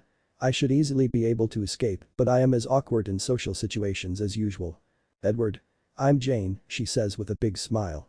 What's your major? I'm reminded of this time last year. If Bella knows this girl, I'm sure she would have nailed her major, home and all that. I mumble, staring longingly at the door to Bella behind Jane. Pre-med. You want to be a doctor? She flutters. That's so cool. Right. Well, I really should be. Do you live on the second floor? She asks, interrupting my attempt at escape. No. Actually. Jane, a dark angel behind me barks. Instantly, my whole body is on alert, literally tingling with the feeling of being near Bella again. She approaches us from behind, her glare fixed on Jane. When she gets close, she slowly peels the little hand off my arm. Stop making my guest uncomfortable. Your guest? Jane says with disbelief. I don't like the way she is addressing Bella, but I keep my mouth shut. Yes. Now if you'll excuse us. Bella's hand latches onto mine, and she pulls me quickly across the room and down the hall to her single, grumbling derogatory things about Jane all the while. The phrase cocksucker is thrown around quite a bit. Bella opens her door, pulls me inside, and immediately pushes me up against a closed door, shocking me completely with a deep kiss. At first, I'm too surprised to even respond. But I snap out of it real quick, matching her fervor as I kiss her back. Her hands latch onto my hair, and I lift her off the ground to get her closer. Her tongue thrusts aggressively into my mouth, and I close my eyes in astonishment and pleasure. Hips bucking slightly against her as she crawls up my body, I have to remove one hand from Bella's body to steady us with the door frame. She tastes so good, and I've missed her so much, I can't help but let out a low moan as I invade her mouth. Bella whimpers in response, as I grow impossibly harder. Odd, Edward, she sighs as my lips trace the lovely column of her neck. I thought I made it up. Made what up? I ask with my mouth against her collarbone as I walk forward, blindly searching for the bed. Though this isn't what I expected, it's certainly what I hoped for. The intensity of the shivers, she replies with a squeak as I toss her down on her bed. I pause a moment to look down at her laid out on the blue quilt. Her hair is longer than when I left and is fanned out around her. Her chest is heaving with her labored breathing that is similar to my own, and best of all, she is gazing up at me with adoration. She smiles at me shyly for a moment before reaching down to the hem of her black Bob Marley t-shirt, removing it and tossing it in my face. Sexy, I say with a raspy voice when I ditch the shirt and take in Bella's leopard print bra. Now you, she demands. It takes me about 2 seconds to dispose of my own shirt. Sexy, she says with a smirk. Using her feet, she pulls me down on top of her. I support my weight on my hands on either side of her head, not wanting to crush her. I bend my head to kiss her fiercely. It's been a long summer. With one hand, I grasp her neck and stroke my thumb over her cheek. The other traces up her seemingly endless legs, pausing a moment to absorb her heat through her red shorts, before continuing my journey up her flat stomach to palm and squeeze her breast. Kissing my way down her throat, I push the fabric of her bra aside and sweep my tongue over her rosy little nipple. She moans at the sensation, and I answer her with a similar sound as I feel her nipple pebble in my mouth. One of her hands fists in my hair, while she palms my crotch with the other. Edward, she hisses when I finally manage to get her out of her bra. Did you? Ah. Shit. Did you come here thinking this would happen? Fuck, no, I growl out as she wraps both thighs around my hips, bringing my dick closer to her body. I grind into her instinctually and grin when she lets out a helpless mewl. I believed you when you said one-time thing. "You're not my boyfriend," she pants, clutching my face between her hands to stop me from dipping my head to her chest again. She forces me to look her in the eye and I see how serious she is. Damn it. But I'm tired of staying away from you. Then don't, I say with conviction before plunging my tongue back into her mouth.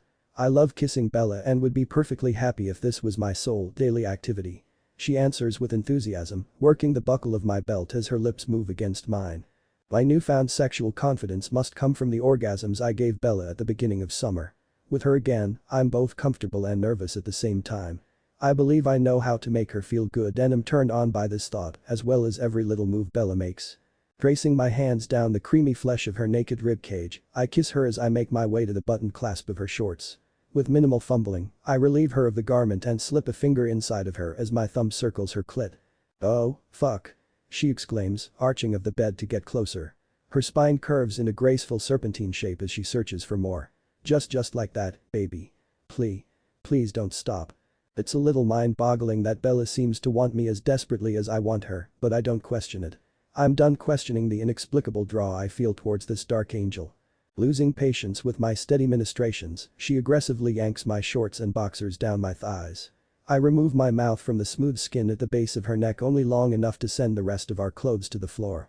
She trails a small hand down my abdomen, causing my muscles to tighten against her touch.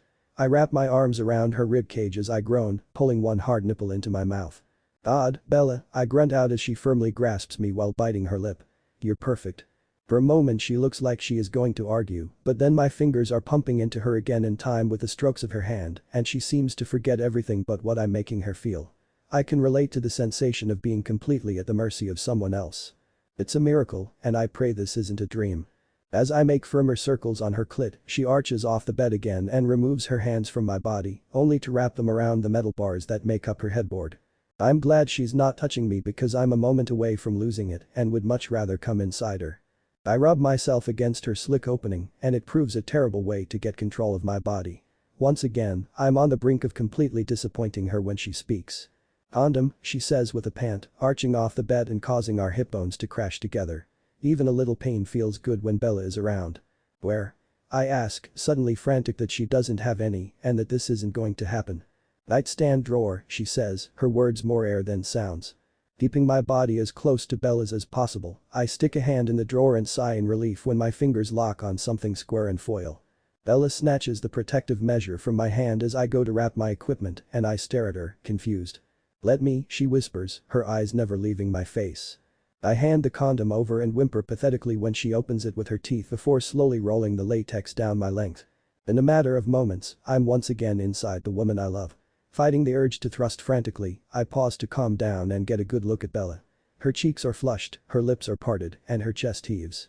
Her desire for me is written all over her face, and once again I can't really believe I'm here. "I'm glad you're back," she whispers, a smile now playing around her lips.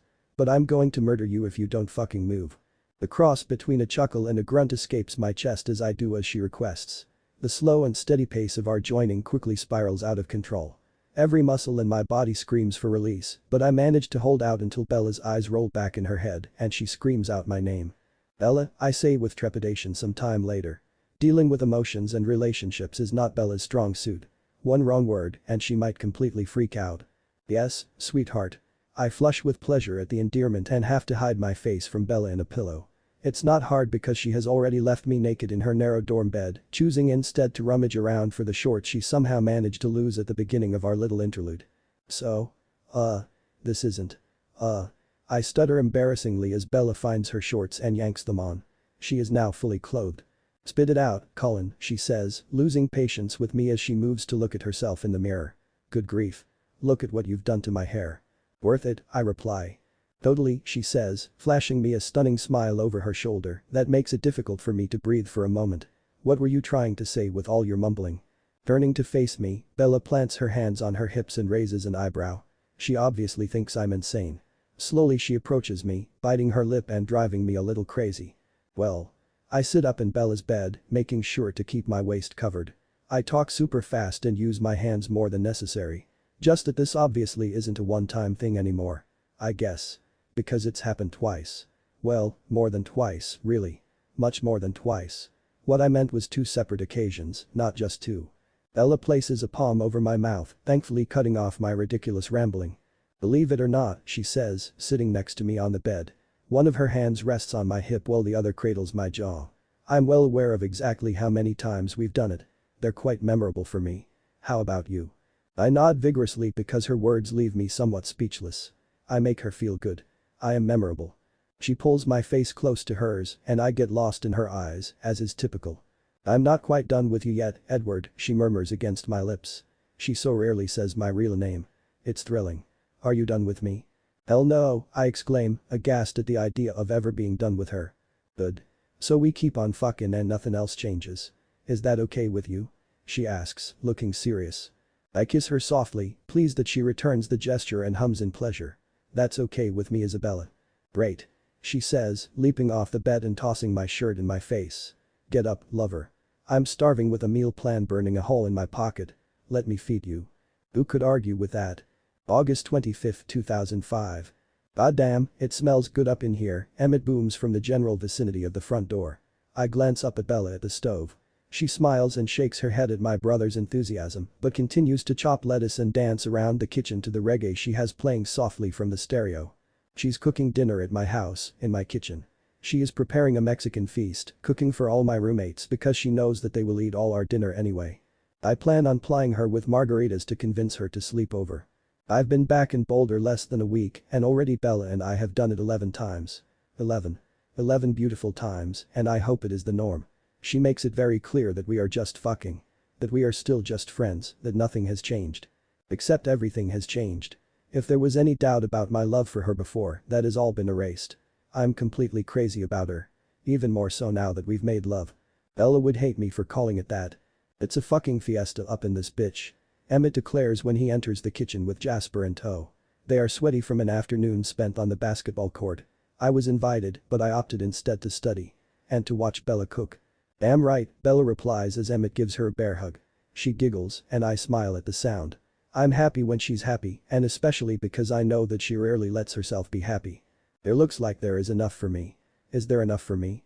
Emmett steals a handful of shredded cheese as Bella smacks him away. There is enough for everyone if you just wait 15 fucking minutes. If you keep picking, I'm not giving you shit, Bella snaps, but there is a twinkle in her eye that tells me she's really enjoying the attention. Can I have some, Bella? Jasper asks, laying on his Texan charm thick and causing Bella to blush. I decide I don't like it when other people make her blush. Of course, Jasper. You're a patient gentleman, she says, checking on the tray of enchiladas in the oven. The boys join me at the table, attempting to distract me from my chemistry reading. After years of living with Alice, I've developed an insane ability to focus on my work through anything, so it's easy to ignore my pesky roommates. What the hell are you doing in my domain? Rosalie enters the kitchen, scowling with her arms crossed over her chest. If by domain you mean the kitchen you share with 4 other people I happen to be friends with, then I'm making dinner. If by some miracle you're able to remove your bitch face, you can even have some, Bella says, smiling sweetly. Rosalie huffs and takes the seat next to Emmett. Bella sets up a sort of assembly line on a counter in the kitchen and we all shuffle along, filling our plates. Alice arrives as we settle down at the kitchen table with food and margaritas. She does a lot of squeaking and delight as usual, but it's nice to have everyone together. Even after the last of the delicious meal is cleared away, we linger at the table with round after round of margaritas. At some point, Alice and Jasper drift upstairs, shortly followed by Emmett and Rosalie. The moment their door slams, Bella is in my lap, straddling me and raking her hands through my hair.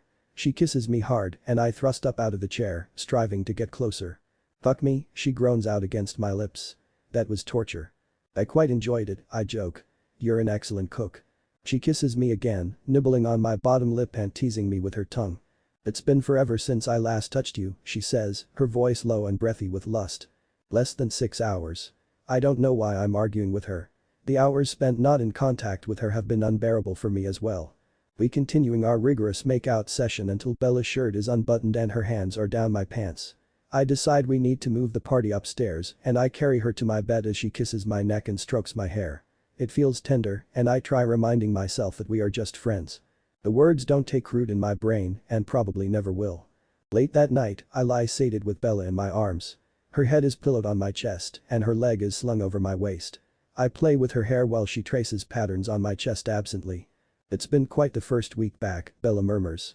Her eyes are closed and a small smile plays around her lips. I kiss her temple and pull her closer. She hums in pleasure. Yeah. My classes are unexpectedly enjoyable, I joke. She pinches my side in retaliation. But being here with you is much preferable. That's better, she murmurs. I hope she is falling asleep. My goal is to get her to spend the night. We've shared the same bed before throughout the night. It seems ridiculous that she refuses to stay now that we're doing what most people our age do when they sleep together. What time is it? She asks, and I know what's coming. Around 2:30, I reply, my grip tightening on her waist. Shit, she says, attempting to sit up. I don't let her move, and she glares at me.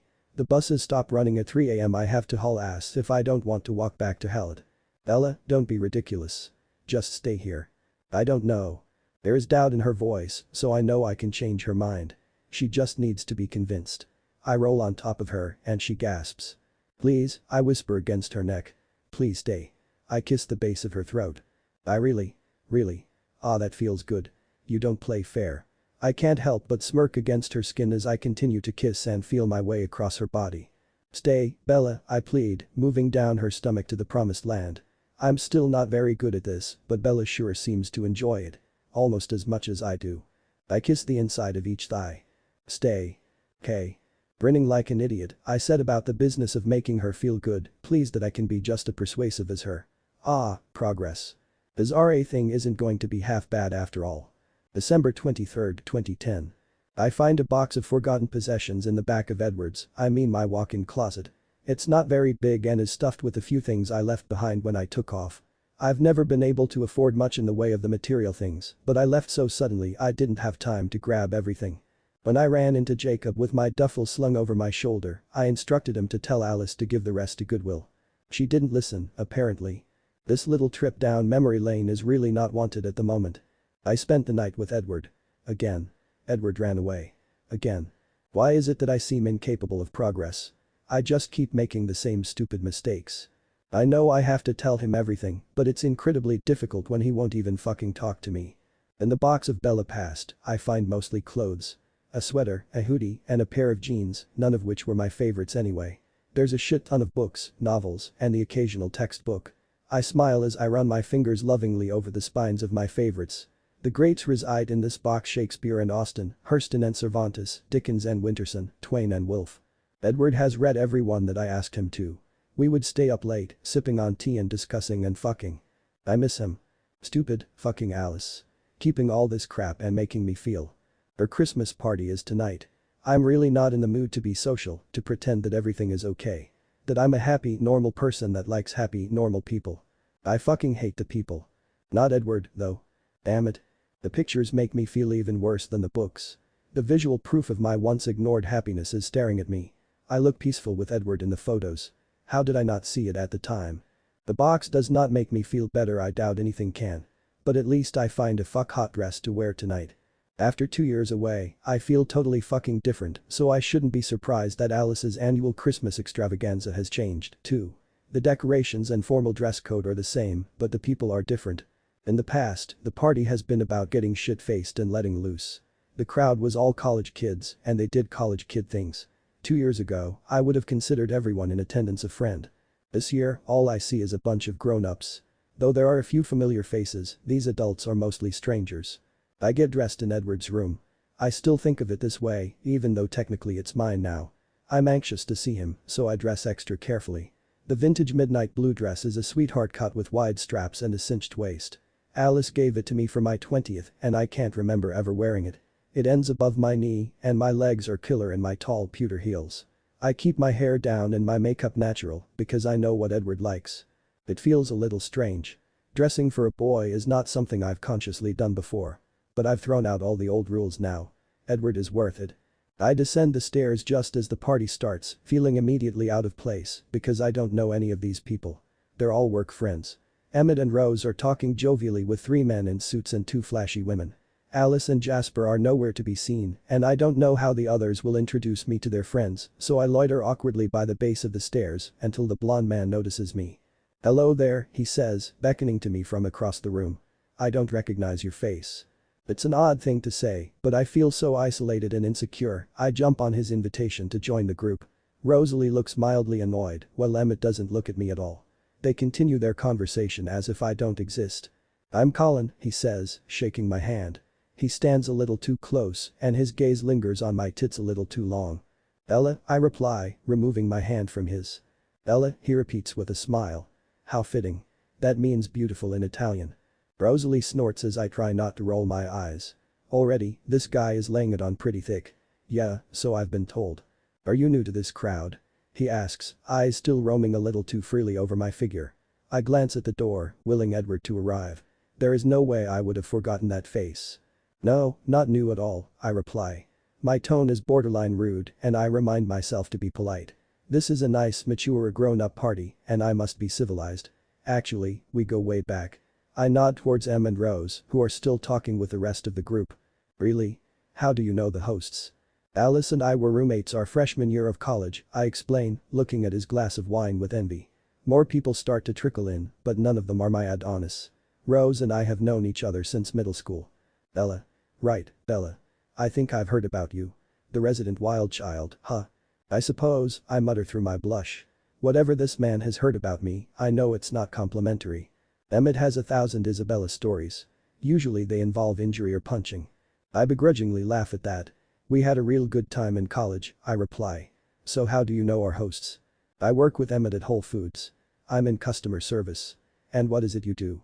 I'm actually between jobs at the moment, I say, glancing at the door again. It opens and this time I recognize Kate and Garrett. I'm in no rush to catch up with the pair, so I turn back to Colin. My last job was at a bookstore, but what I really want to do is write. Really? Are you looking for a new job, then? He asks. Yes. Well, sort of. I just got back to town a couple days ago and I haven't really started to actively look, but I'm going to after Christmas. Well, he says, reaching into his jacket pocket and emerging with a business card. Whole Foods is looking for someone in PR. It would be just writing press releases and memos mostly, but give me a call after the holiday. We'll set something up. I beam at him and accept the card. We chat for a few moments and he introduces me to the rest of the group. Everyone works with Emmett and I'm glad that Rosalie just ignores me rather than being a total bitch. I make a joke and Colin laughs loudly, placing a hand on my shoulder. Of course, this is the moment Edward steps through the door with a tan, dark-haired beauty gripping his arm. Colin's voice morphs to buzzing in my ear as I focus on the smiling couple. They separate after crossing the threshold. Edward helps the woman remove her jacket before shimmying out of his own and laying both carefully on the living room couch that is serving as a coat rack. He runs a hand through his hair as I take him in. He wears khaki pants and black leather shoes with a white button-up, a black tie, and a hunter green vest. Edward is so beautiful, my heart aches. The elastic bands are back, urging me to go to him, but my feet remain fucking planted. I'm scared that I've broken him. This Edward is cynical and pessimistic and yells. I don't want to destroy him further, but I can't live without him. I'm at a total fucking loss. His companion smiles as she whispers something in his ear. She is crazy gorgeous in her deep red dress that lies over tan skin. Her hair is long and straight and her almond-shaped eyes look just like honey. Her hand is on Edward's shoulder and I wish I possessed vampire-like abilities. Her hand would be removed from her body before she could come in contact with his bicep. Edward's smile disappears the moment he locks onto my gaze. Even though he hates me right now, the rest of the party ceases to exist. I forget to breathe as he scorches me with those fucking green eyes of his. I don't know if it's lust or hate or love or a combination of the three, but Colin says my name multiple times before I reply. I'm sorry, I say, reluctantly tuning back into the conversation. What was that? Do you want to get a drink? He asks, looking at me quizzically. Fuck yes, I reply, forgetting that I'm at an adult party and such words are unacceptable. Colin laughs and guides me to the kitchen with a hand on my back. I feel Edward's eyes boring into the back of my skull until I turn the corner and disappear from his sight. October 14, 2005. What's the matter, baby bells? Jake asks from my side. We are lying shoulder to shoulder on the top of a grassy hill, passing a joint back and forth in a routine that calms me with its familiarity. What makes you think something's the matter, Jakey? I close my eyes and feel like my body is melting into the earth. I like it. I like being the earth. It's a vast improvement to being me. Bella Swan, the unlovable. Bella Swan, the ruiner of Edward Cullen. He's just my opposite and I'm soiling him for a couple of orgasms.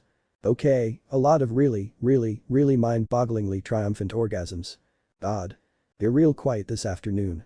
His voice infiltrates my consciousness and threatens to pull me out of my fragile peace. My fingers run over the prickly green grass as I try to stay grounded. Deep in thinking mode, I explain. That's all. You know, I barely ever see you these days. I hear him roll next to me, probably to face me, and he plays with my hair. I want to tell him to stop, that I only want one person playing with my hair. But that feeling is irrational, unexplainable, so I keep my mouth shut. You're seeing me now, I murmur, accepting the joint from Jake for seemingly the zillionth time. You're always with Edward Cullen. I don't like it. I don't give a flying fuck if you don't like it. It's none of your damn business. My whole body tenses for a moment, but I feel the grass and the earth and relax again. He's my friend, I continue, trying to convince both of us. So you say. You're still fucking him, aren't you? After months of hiding Edward from my best friend, Jake happened upon Edward and me canoodling at a party a couple of weeks ago. Of all the parties in all of Boulder, the universe sent Jake and me to the same one. This is the first time I've been alone with him since he caught me with my hand down Edward's pants in a dark corner. A little bit, I answer. What a stupid fucking thing to say. You're fucking him a little bit. Okay, I admit. A lot bit. There has been a lot of fucking. Since when? He asks. Since when what? I'm being purposely obtuse to avoid this line of questioning. And you're killing my buzz. How long have you been fucking Cullen? Jake growls out. I roll to face him and stare at the irate face of my oldest friend. He looks pissed and hurt and I don't understand it. We stopped being jealous of each other's hookups long ago. He gets it. Gets me. Gets that I can't do the whole boyfriend, committed relationship route. He has just as much random, meaningless sex as I do. He didn't get upset when I fucked our friend Sam the summer before college. Pretty much since the beginning of the semester, I admit begrudgingly. Why? Is he that good? He says with a snort, his eyes narrowing at me. I take a moment to fantasize about just how good Edward is and Jake catches the lustful look on my face. He huffs and looks horrified. But he's such a fucking dweeb, Jake continues.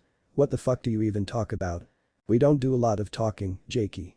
This is not exactly true at all, actually, but fucking is what Jake understands. He is already freaked out enough that I'm spending so much time with Edward. He doesn't need to know the details. Truthfully, Edward and I do as much talking as we do fucking. It's weird, and Jake certainly doesn't need to know about it. Is he better than me? He demands. We are so totally not having this conversation, I say, sitting up and gathering my crap. We so totally are. He yells back, grabbing my wrist to keep me from stalking away. I thought. Shit. Thought what, Jakey? I ask, placing a hand on his large shoulder in my concern. He just looks so distraught. I thought that the reason that we're not together because you don't do boyfriends or long-term or anything like that, he says. Yet here you are, spending months fucking Cullen. In a relationship with a motherfucker. We aren't in a relationship. We're just fucking, not walking down the aisle or some shit. He isn't my boyfriend or anything. Are you sure about that, Bells? He asks, frowning at me. I nod in response. He's not your usual type. He's a fucking nerdy college kid. He doesn't even smoke, for fuck's sake. Plus, you never stay with the same dude for so long. You don't do boyfriends, and you don't do commitment. You don't want to be with me, but I always thought it was because you just didn't work that way. But if you change your mind. I stare at Jake in horror. I'm not going to change my mind, I say in a rush. Jake, you are my soul sibling, my brother from another mother, my best friend for all eternity. But the romance part of our relationship will never be. You're going to find an amazing girl who won't put up with your shit. You don't put up with my shit, he grumbles, absently picking at the green grass by his feet. Edward's just a fuck, I say again, even though it makes my tummy hurt inexplicably. Whatever you say, Bella, he says, rising and extending a hand to me. I take it, allowing him to pull me to my feet. Longboarding. Totally, I agree with a grin. A longboard is Jake's preferred mode of transportation, and there is something freeing about flying down the hills in Boulder. I'm supposed to meet Edward later, but I see no harm in being a little late. He's just a fuck, after all. An hour and a half later, I'm in the and my wrist is bent at an awkward angle. I wish I could say this is the first time it's happened, but alas, I've always been fucking accident prone. They shuffle me upstairs to a room where they test my brain because apparent I hit my head when I fell. I fucking hate hospitals. I hate feeling weak and out of control. And though I would never admit it, scared too. I feel surrounded by the presence of death and the thought makes my skin crawl. They wrap my wrist in a cast and still don't let me leave. They say I might have a concussion and I have to spend the night. I'm so angry, but mostly the mad is just a cover for the absolute panic I feel at the thought of staying the night with the sterile white linoleum and polluted oxygen and dead people. I want to call Edward and then I get mad at myself for being weak enough to want to call him in the first place. Grabbing the remote control, I turn on the shitty little TV suspended from the ceiling and begin rapidly changing the channels just for something to do. Also, to keep myself from crying. I want to call Renee too, but that makes me even madder than when I wanted to call Edward. My thumb moves more frantically on the channel changing button. I hate myself. I hate this hospital. I hate my mom for leaving and Edward for making me feel too much. I keep my eyes on the TV to keep myself from crying like a fucking pansy. So, of course, it's at this moment that my favorite velvet voice speaks from the doorway. How can you even see what's on the television? He asks, sounding genuinely curious. I'm both relieved and horrified that he's here. I want him to pull me into his arms and kiss my temple and make everything better. Fuck you, I hiss, refusing to look at him. If I see him, I'm going to completely lose it. I hate myself more for wanting him and letting him have the power over me to make it better. He has never seen me this pathetic. This vulnerable. This weak. How are you doing? He asks softly. His sneakers squeak on the gray floor as he moves across the room to sit next to my bed. Still, I don't look at him. Fucking great. I'm all sunshine and rainbows and puppies. How the fuck do you think I'm doing? I snap because I can't help it. He needs to leave. Right the fuck now. I don't want him to see me like this. I don't want him here. He sighs heavily as if I'm a fucking child throwing a temper tantrum. Which is really pretty accurate, though I don't like him regarding me that way. What happened? He asks, reaching out to touch me. I shimmy away from his hand and almost fall off the opposite side of the bed in my desperation to get away from him. If he touches me, I'll completely lose it. Broke my wrist, I mutter, eyes still fixated on the rapidly changing channels on the television. Yes, I got that. He is losing patience with me, and for whatever reason, this only pisses me off further. How did you break your wrist? I fell. Bella. God, can you just shut the fuck up? I hiss, tossing the remote across the room in my frustration. Fine. Out of the corner of my eye, I see him lean back in the chair, crossing his arms over his chest and looking distraught. I recognize that I'm being a total fucking bitch, but I can't seem to stop. It's for his own good. Maybe now he will see who I really am. I'm not good. I'm not lovable. And it's time Edward understands this. Why is he still here? How did he even know to find me here? Is your mom around? Or Jacob, maybe? Edward asks after a few moments of silence. Fuck, no, I say. She would want to know you're in the hospital, that you're okay, he says quietly. I huff and cross my arms over my chest. Why didn't you call her? He continues. My fists clench in my anger at him and me and this fucking hospital. Slowly, I turn to him, choosing to ignore the hurt and trepidation in his eyes that already see too much. I didn't fucking call her because I didn't fucking want her here. I burst out. And why didn't you call me? He asks, looking into his lap. Why in the fuck would I even fucking think to fucking call you? My voice steadily rises in volume and pitch in my hysteria. He needs to get the fuck away from me. Right the fuck now. Bella. No. I say, cutting off his attempt to pacify me. There is no fucking reason for me to call you. You're my boyfriend. You're some dude I'm fucking. That's it. Really, Bella? He demands, frowning at me. Are you still that much in denial? Fuck you. It's been 4 months, Bella, he says with a strained voice. We go out. We aren't seeing anyone else. You care about me, as I do you. Why are you still fighting it? I can't fucking believe I'm hearing this. I knew you couldn't fucking handle the fucking. I told you again and again that it was just sex. Nothing has changed. I sputter at him and try not to cry. Bullshit. You're lying, to me and to yourself. Of course I am. Why wouldn't he leave? I'm not fucking lying. You're not my fucking boyfriend and I don't fucking want you here. I'm yelling to keep from crying. I think. You don't mean that, he says, looking down again. Stop fucking telling me what I fucking mean. I yell, punching a pillow because Edward is too far away to punch and I don't like hurting him anyway. You always do that. Make assumptions about me based on I don't even fucking know what science or observation or some bullshit. You aren't listening. You aren't my boyfriend. You will never be my boyfriend. You are not important. The only reason I keep you around is because of the things you do with your cock, but it's not even worth it anymore. Dealing with your motherfucking emotional shit. So fuck you and your fucking misperceptions and get the fuck out. He looks heartbroken and I'm glad because he finally sees how I am. This is it. I'm not good for him and I'm glad he's coming to understand that. But then he slowly stands and walks out the door.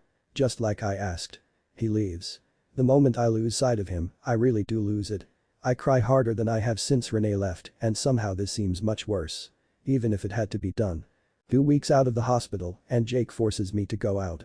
I don't think I've left campus since then, nor have I had any interaction with Edward. I go to class, smoke, go back to my dorm room, smoke, go back to class, smoke, back to my room. I do my job as an RA like a zombie. Occasionally, Angela forces me into the dining hall. I think I've only showered twice and strangers look at me with fear. I guess one could say that I'm wallowing. Couldn't say why, though. Just in a funk, I suppose. That's what I tell Jake when he badgers me incessantly about going to a party at Paul's.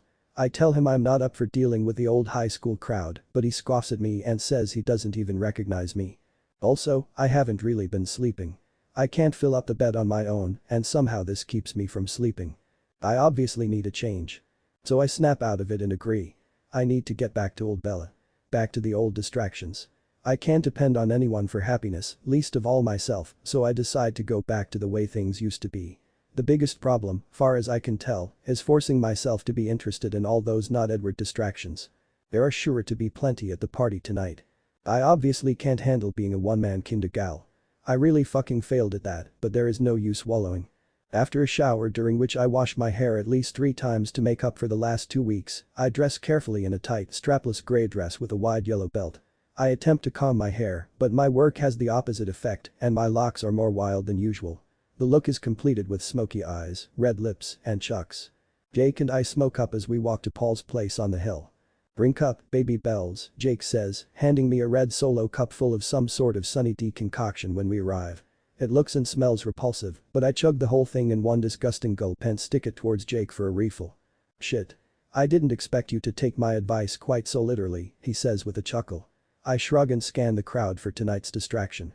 It's an old familiar routine. It should be comforting, but in reality, it's more depressing. Jake slings his arm around my shoulders and leads me to the kitchen. "Bella. Hey, girl." Paul launches himself at me and I half-heartedly return his hug. He's never been my favorite of the neighborhood boys I went to high school with.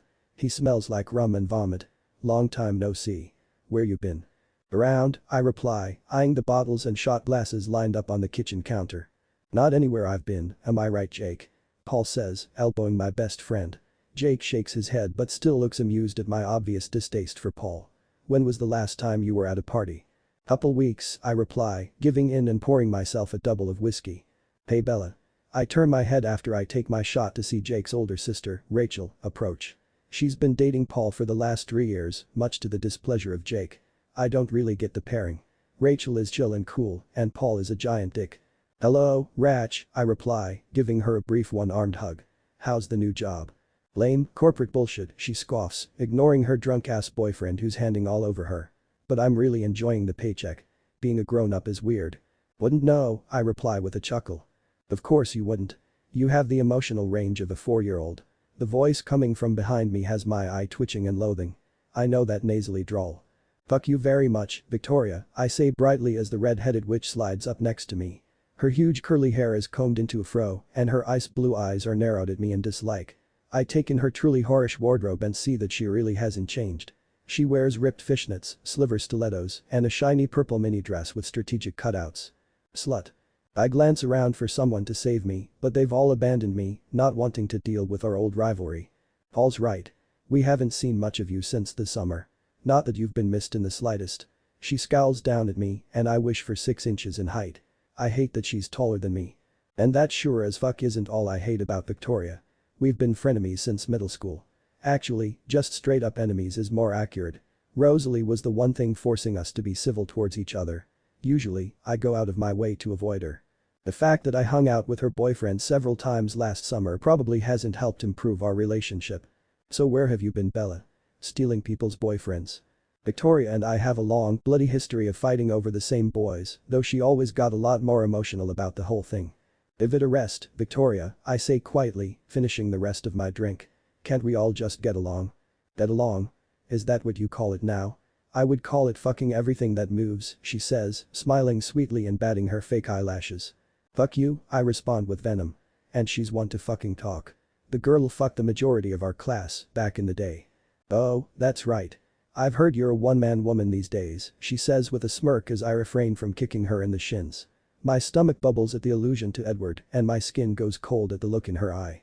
And I was doing such a good job pretending that Edward doesn't exist. That I don't miss him. Rosalie said you have a geeky new boyfriend. Oh how the mighty have fallen, Victoria croons wistfully. I have no fucking clue what the fuck you're prattling on about, I reply, pleased that I'm successfully playing it cool while I die internally. Yes, you fucking do. "You've gone all soft and squishy," she accuses. I swat away the finger she's waving in my face and wish I could physically remove it from her hand. "What the fuck?" I say, getting pissed now.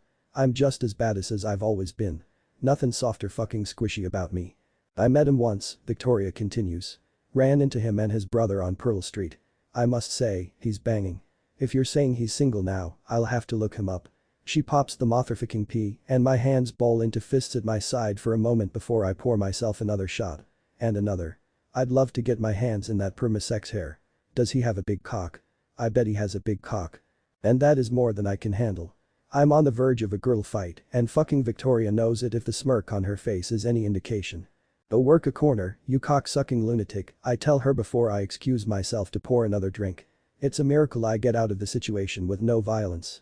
An hour later, I've met Riley and have my flirty voice on. "So Bella. That's a good name for you. Means beautiful in Italian," he says, leaning towards me and tracing a finger down my bare arm. "So I've been told," I reply, looking up at him from beneath my eyelashes and resting a hand on his chest. "Tell me, what does Riley mean?" "Beast in bed," he whispers in my ear.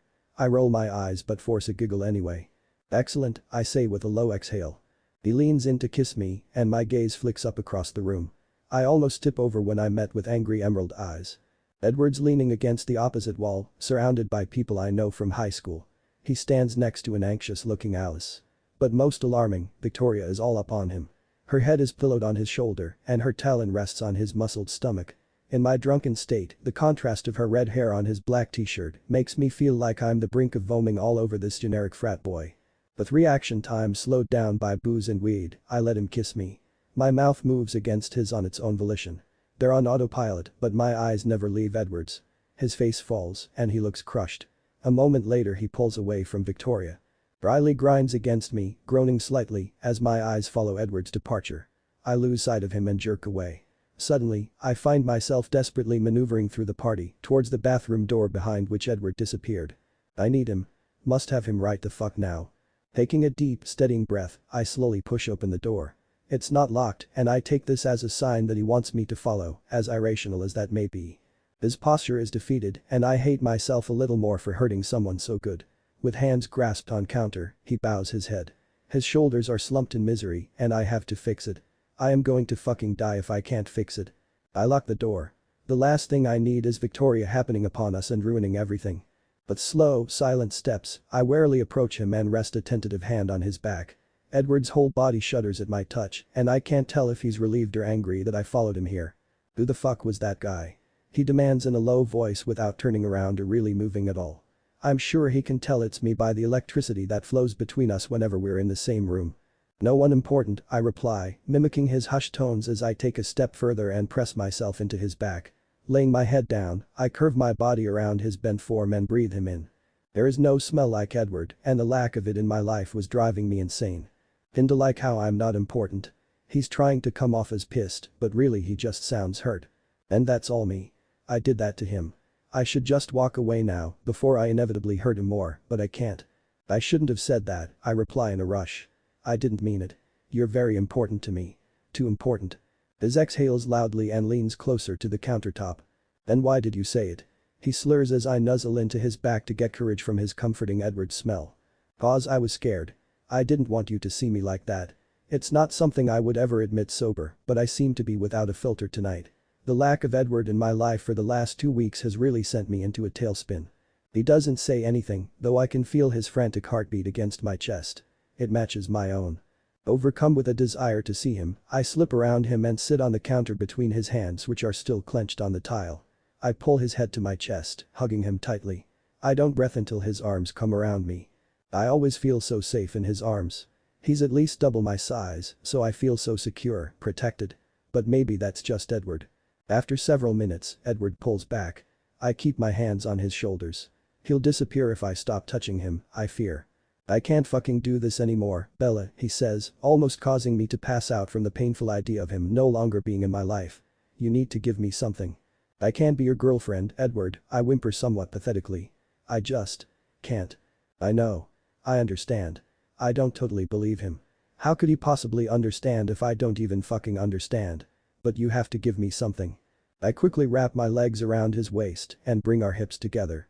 He's forced to steady himself with a hand on the mirror behind me and I thrust forward slightly, trying to get closer to the hardness I feel between his legs. This is the one thing I can give him. I can make him feel good. He groans and rests his forehead against mine. I can't fucking even think about you touching other guys, he growls. But you aren't my girlfriend, so you can be with whoever you want. I only want you, I answer with conviction. And I saw fucking Victoria all up on you, too. Is that her name? He asks, sounding puzzled. I only want you, I repeat. And you only want me. And as long as we both feel that way, we will only see each other. How does that sound? Good, he sighs, his hands moving from the counter to grip my hips. Really good. Then that's how it's going to be, I whisper, bringing my lips closer to his. And you're important. Very important. Let's just pretend I didn't say all that. Bella. Please. Please, Edward. I've missed you these last 2 weeks, I say quickly, sensing he's about to say something I don't want to hear. I've missed you too, he admits with a heavy sigh. I lay my head against his neck and close my eyes as I trace my fingers through his hair. Thank baby Jesus that he's letting me touch him. But I'm still fucking pissed off at you. For the hospital and for that shithead you kissed out there. Then be mad, I prompt, pulling him aggressively toward me again. I get my hands under his t-shirt and rake my fingernails down his back, causing him to hiss. Show me just how you feel. He's going to argue, so I cut him off with a searing kiss. Edward's hands tighten on my hips and he groans into my mouth as he lets the shivers and 2 weeks of repressed emotion take over. He kisses me back, hard enough that in the still functioning part of my brain, I wonder if he's drawn blood. I'm oddly turned on by the idea, but all coherent thoughts are banished as Edward's hands insistently yank down the top of my dress and his mouth latches onto my chest. Arching into his lips, I throw my head back into the mirror behind me. It hurts, but again, I enjoy the pain. He bites me again, and I gasp as he moves to suck on my collarbone. It's sure to leave a mark, and I'm shockingly pleased by this. We both need a little outward display of possession after our brief and unbearable time apart. Edward reaches under the skirt of my dress and groans against my skin when he finds me already dripping and ready. He whips my underwear off my legs with surprising speed and grace and has my moans reaching a frantic pitch as he works me with his fingers. Desperate for him to feel even a fraction of what I feel, I reach for his fly. I manage to get the stubborn zipper down, but the moment I get my hands around him, he manacles my wrist in a large hand and holds them above my head on the mirror. I gasp at his assertiveness and get impossibly wetter. He's torturing me, bringing me to the absolute brink with his lips on my neck and his hand between my legs, and then backing off before the angels sing and trumpet sound. It seems like I have no bones in my body even as my belly muscles quiver and tighten. My skin is sizzling and I can't seem to keep quiet even though there is a party full of people I went to high school with out there. Nothing out there matters at all. Please. I beg finally as he takes me to new heights. Oh. Please, Edward, don't stop. I need you. At my words, Edward growls before lifting me off the counter and slamming me up against a nearby empty wall. The sink was in the way in our previous location and I barely have time to process the location change when Edward pushes into me. Holy fuck. Screaming his name, I come right the fuck then. But he allows me no recovery time and all I can do is hold on. His pace is furious and I see stars for the second time as he calls my name, joining me. Exhausted, he leans forward, pressing me even more firmly against the wall. His arms wrap firmly around my lower back, keeping me with him even as my legs fall from his waist. We don't speak as our breathing settles, but he kisses me with excruciating tenderness. I cradle his jaw and whimper into his mouth, suddenly feeling all these feelings. The emotions swirling in me are terrifying, but I'm too drunk and too satisfied and too relieved to be with Edward to do anything about them. Instead of listening to my head telling me to pull away, I cling to him somewhat helplessly. Eventually, Edward sets me down on unsteady feet but still keeps his arms around me. Good thing, too. His support is the only thing keeping me from falling on my ass. That. My tongue fumbles around drunkenly in my mouth as my brain struggles to conjure the adjectives to correctly describe the life-changing sex that just happened. I'm sorry, Edward says abruptly, jumping away from me in an apparent panic. He leaves me leaning heavily on the wall with my dress bunched around my waist and my tits hanging out of my strapless bra. Did I hurt you? Ahem. Stupid, not working brain. He attempts to pace, but his jeans and boxers reside around his ankles, making it difficult. Did I hurt you, Bella? I blink at him, having no fucking clue what the fuck he is talking about. Bella, he groans out, stalking back over to me and taking my face in between his hands. Please say something, sweetheart. Are you okay? Oh. Okay. I'm firmly in la la land. Struck stupid in a daze of orgasmic bliss. What does okay even mean? You don't look okay. What's wrong? His freak out is beyond my realm of comprehension. I'm amazing, I reply finally, unable to contain the smile that spreads across my face as my body continues to settle. That was the single best sex I've had in the entirety of my life. Edward looks confused for a moment before he smirks at me. Smirks. What happened to my fumbling, little for all purposes virgin? As cheesy and Madonna-esque as it sounds, I feel more like the virgin in this situation. Edward kisses me firmly but quickly before pulling his pants back on. My fingers, much like my tongue and my stupid brain, are not working right, so Edward helps me straighten my dress and fix my hair. I'm sure I look a hot mess, but I so totally do not fucking care. Edward opens the door and I step out of my new favorite bathroom, only to be met with applause. 30-something people, many of whom I went to high school with, are scattered about the hall. Some look amused, some leer and some look pissed that they've had to hold it so I could get my orgasm on. They all stare and most clap. I blink at them in response. Edward stands next to me and the catcalls increase exponentially. My face flames as I look up at Edward, who has somehow managed to pull off the perfect balance between embarrassed and self-satisfied. He puts an arm around my shoulders and I bury my head in his chest. Take me home, Edward, I whisper. He knows I mean the house on Goss, not my characterless Edward-less dorm room. So, what's the deal? Rosalie asks as she applies yet another layer of fucking mascara. You and Edward are back together? I shrug, refusing to look up from my novel as I recline on her bed.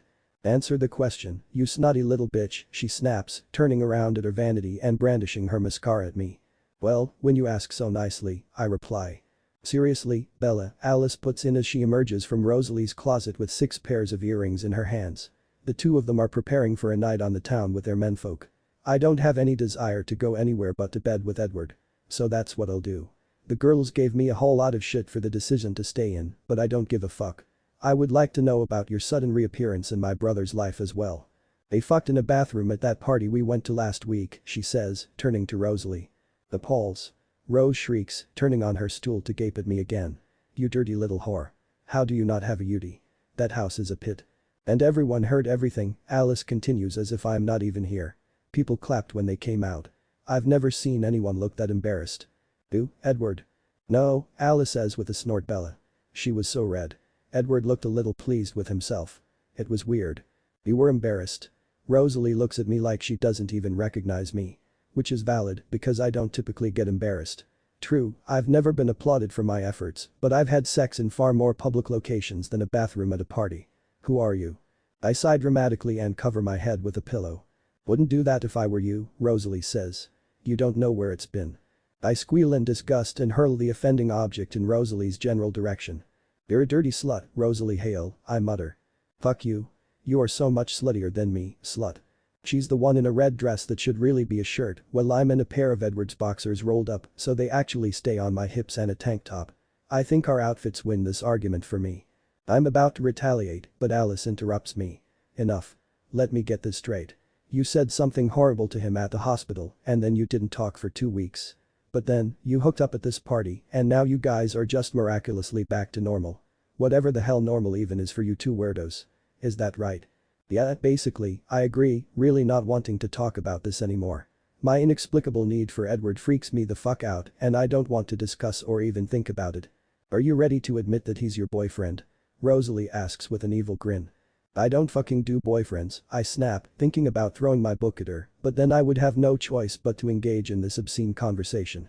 So, if you were going out with us tonight and some random propositioned him at the club tonight, he's allowed to take her home, Rosalie states, turning back to her mirror. Fuck, no. Everyone is surprised by the venom in my voice. And we aren't going. But you could get with anyone you want tonight. Alice clarifies. If you were going, of course. No. We are exclusive. Just fucking each other. So you aren't dating. Just fucking. Rosalie continues. Exactly. Alice and Rosalie look at me and then each other for a moment before bursting out into hysterical laughter. Rosalie lays her head on the vanity and beats her palm against the counter. Alice doubles over, the earrings flying from her grasp. Fucking cocksuckers, I say, throwing more pillows.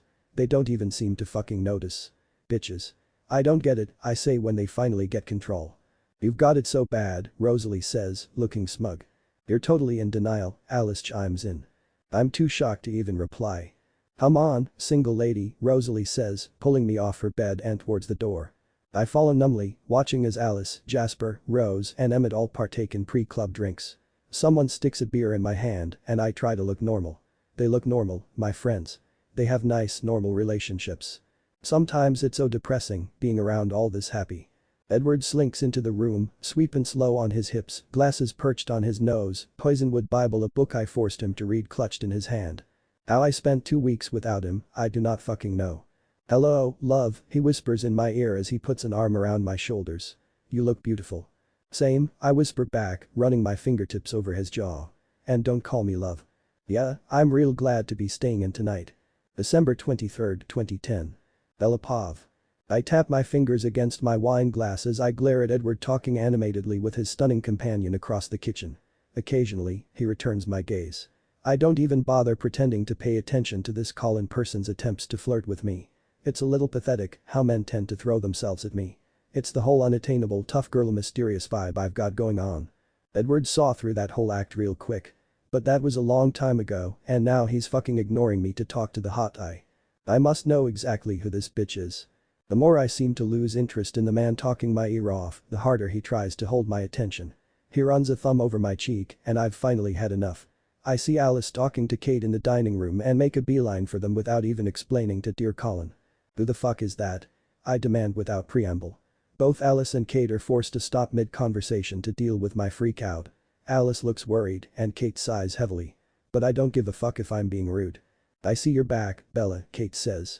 "Oh, how I've missed you." I give her a sarcastic smile before focusing on Alice again. "Well, who the fuck is she?" "Who is who?" Alice asks, faking innocence.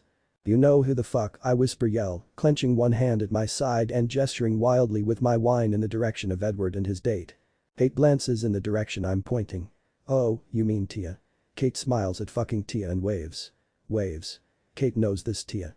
Ergo, Tia is around a lot. Are they dating? Hell no. Edward would have never slept with me if he was seeing someone else. Does he want to date her? Have they fucked? I can tell by the way she looks at him that she wants to. Or that she has. She is totally into him. I want to punch her. Real bad.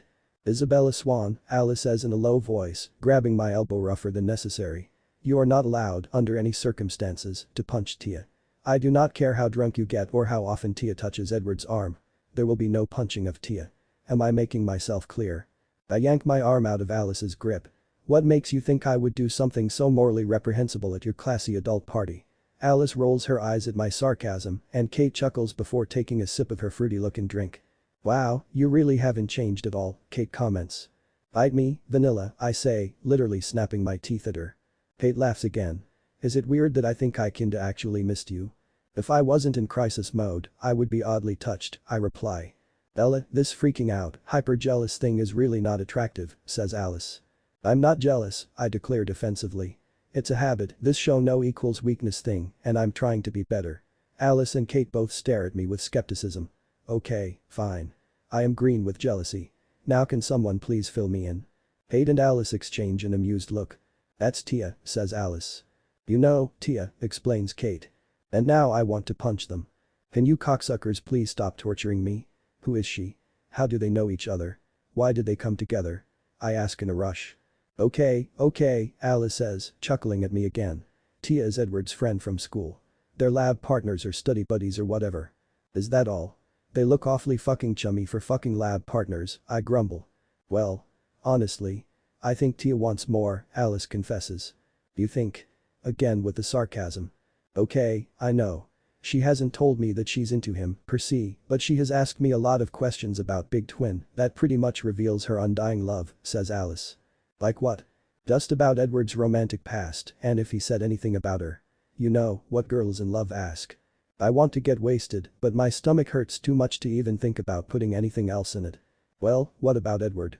Is he into her?" "No," Alice says with a snort. "He's ridiculously hung up on his ex." "So you say," I mumble, realizing that I haven't even thought about the possibility of Edward being with anyone else. As bitchy and self-absorbed as it sounds, I just sort of assumed that he's waited for me. I can't picture him with anyone else. I didn't think he would get with anyone else. But that was probably all wishful thinking. Edward is a motherfucking catch. Gorgeous, smart, funny. There is absolutely no reason for him not to enjoy his youth. For all I know, he could have become the champion of one-night stands. He could have slept with 1,000 bimbos while I was gone. I seriously might pass out. Alice? I ask with trepidation. Has Edward seen anyone in the last couple years? Not really, she replies with a sigh. I really think you should talk to the twin about this, but no. He hasn't dated anyone since you left. That I know of. Good, I say, sighing with relief. That doesn't mean that he hasn't slept with anyone. So am I right in assuming that you want to get back together with Edward? Kate asks. She has gotten braver in the last 2 years.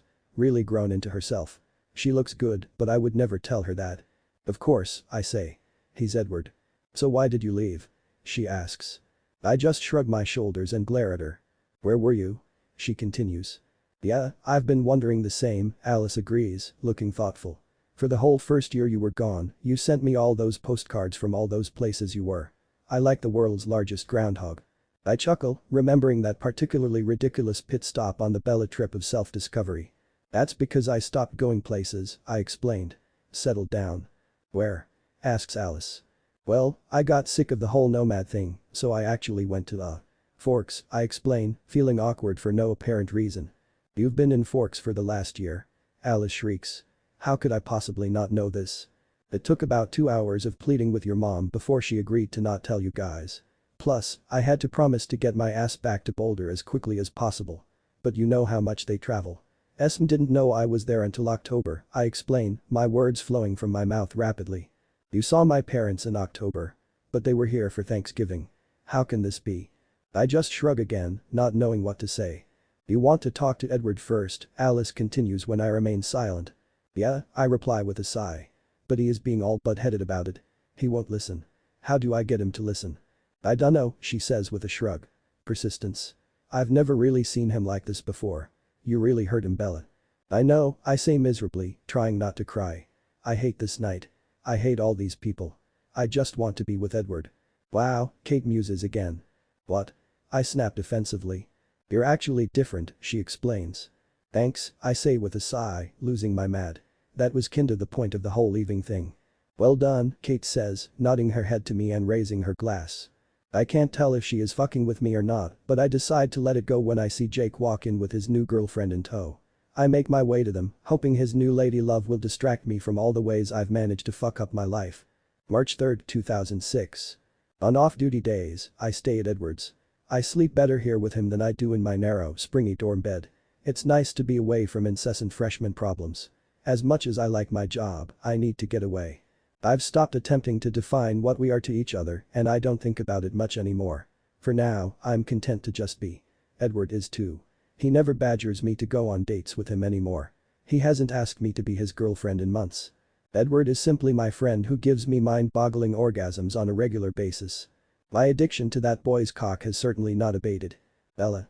Alice screeches from the bathroom down the hall. She shares the other upstairs room with Jasper. Emmett and Rosalie sleep downstairs in the biggest room off the kitchen with its own bathroom. Everyone is grateful that they live on a different floor. I have no idea what kind of antics go on behind those doors, but it's fucking loud. What? I snap back, my eyes not leaving the pages of my book. I'm rereading Sense and Sensibility for my Georgian England lit class, and no one gets between me and my Austen. Plus, I'm sitting on Edward's neatly made golden bed, propped up in the corner on some really excellent pillows. It's definitely one of my favorite places on the planet. She yells something at me from the bathroom, but I can't hear her over whatever emo crap she has blasting, so I stay silent. A moment later, she stomps into the bedroom, glaring at me from the doorway with her tiny fists on her hips. Jesus, Alice, I reply when I glance up at her, giving in after she taps her foot obnoxiously for a moment. She is clothed only in a lacy purple bra and matching panties. Put some pants on, you sprightly fool. You're such a prude. She sounds ridiculously serious. We started at each other for a moment before busting into giggles. Alice doubles over and I snort into my book.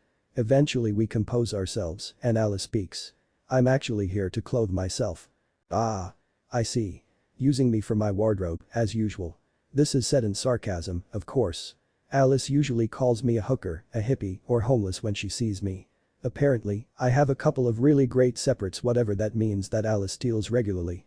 At least you understand our friendship, she replies sweetly, marching into her brother's closet. Do you have that slinky black mini dress here? She asks from the depths of the walk-in. Fuck, Alice, I call back. I have no idea. The fact that I have so many clothes at Edward should freak me out, but I'm way too practical to dwell on the implications. Bella, this shoe is falling apart. If you'd let me take you shopping. Oh. Found it. Score. Alice and I are pretty close to the same size.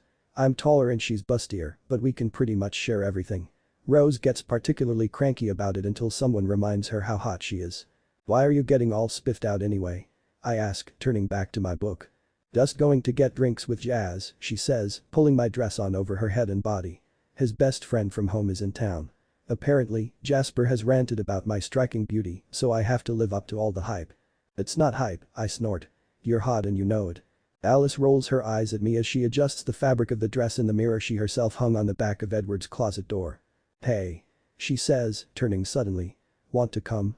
Edward should be getting home soon, right? Just a year ago, I would have jumped at the chance to do anything that might distract me from myself, a way to get out of my own fucking head. Now, I actually prefer staying in. Plus, Edward hates Thursdays. He has class solidly from 8 a.m. to 3, and then he volunteers at the hospital from 4 to 9. The boy is a machine, and I don't know how he does it. The plus side is that he has no classes on Fridays, and I usually reward him with breakfast. Nah, Ree, I say, shaking my head and turning back to Jane. You have fun, though. Tell me Peter will like me. Alice is oddly nervous. It's slightly unsettling and totally out of character. Peter will love you, I say, meaning it. Tell me I look pretty. You look smokin'. Though that might just be the dress. Thanks, she says with a smile, making her exit. Peter is just like Jasper's brother. I feel like I need to get approval. Alice. It's going to be great. You will be your typical charming self. Just keep the fashion diatribes to yourself and try not to predict the future, okay? She runs over to the bed, plants a smacking kiss on my cheek, and saunters out of the room. I really do love that semi-psychotic pixie. 20 minutes later, an exhausted Edward appears in the doorway. He kicks off his canvas slip-on Vans towards the general direction of the closet, sighing heavily. Odd, how long have you been lying there? Reading one of your favorite books? He demands with a loud exhale. Oh, about 3 hours, I reply, flipping a page as I continue to read. I watch him out of the corner of my eye. I'm so unbelievably jealous of you. Shucking the dark cardigan he wears over his white polo with a blue hospital logo on the breast, he crawls into bed.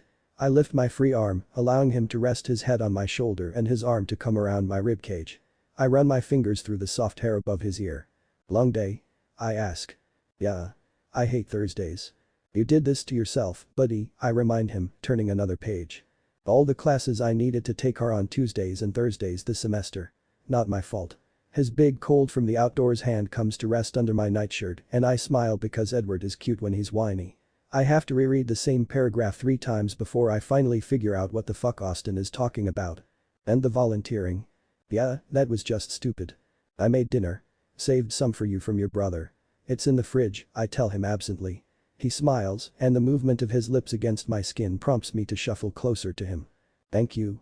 Maybe I'll have some later, but I'm too tired to move at the moment. How was your day? Fine. I talked to Charlie, I tell him casually, continuing the ruse of reading.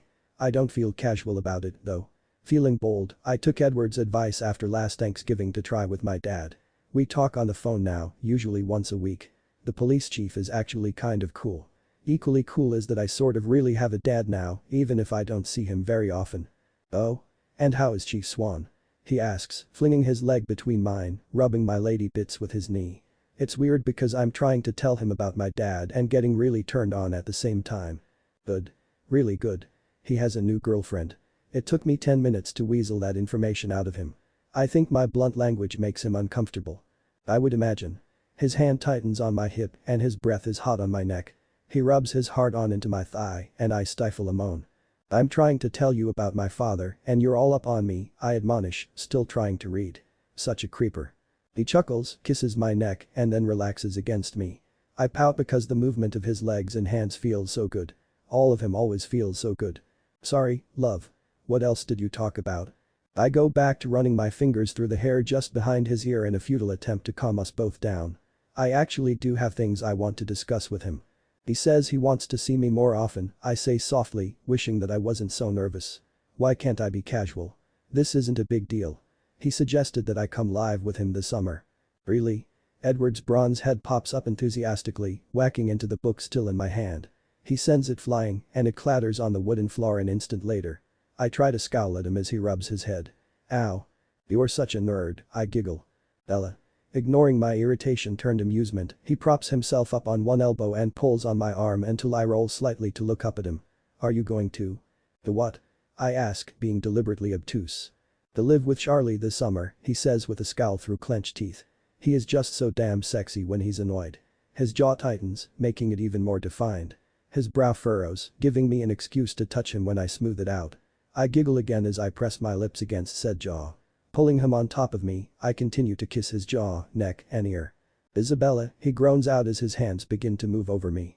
Stop trying to distract me and answer the question. I don't know, Edward, I reply to placate him. I've been waiting all night in his bed for him to finally come home and I don't want to fucking talk. Of course, I probably should have fucking figured this out before I told him about talking to Charlie. What do you think? He pauses for a moment, supporting his weight with his hands on either side of my head and cocks his head to the side as he looks down at me. Edward studies me like I'm one of his fucking science projects. I wonder what's going on in that genius brain of his and I squirm, uncomfortable under his intense gaze. Well, I'm going to be in Forks this summer, he says slowly, his head bending to kiss my neck. I close my eyes and breathe him in.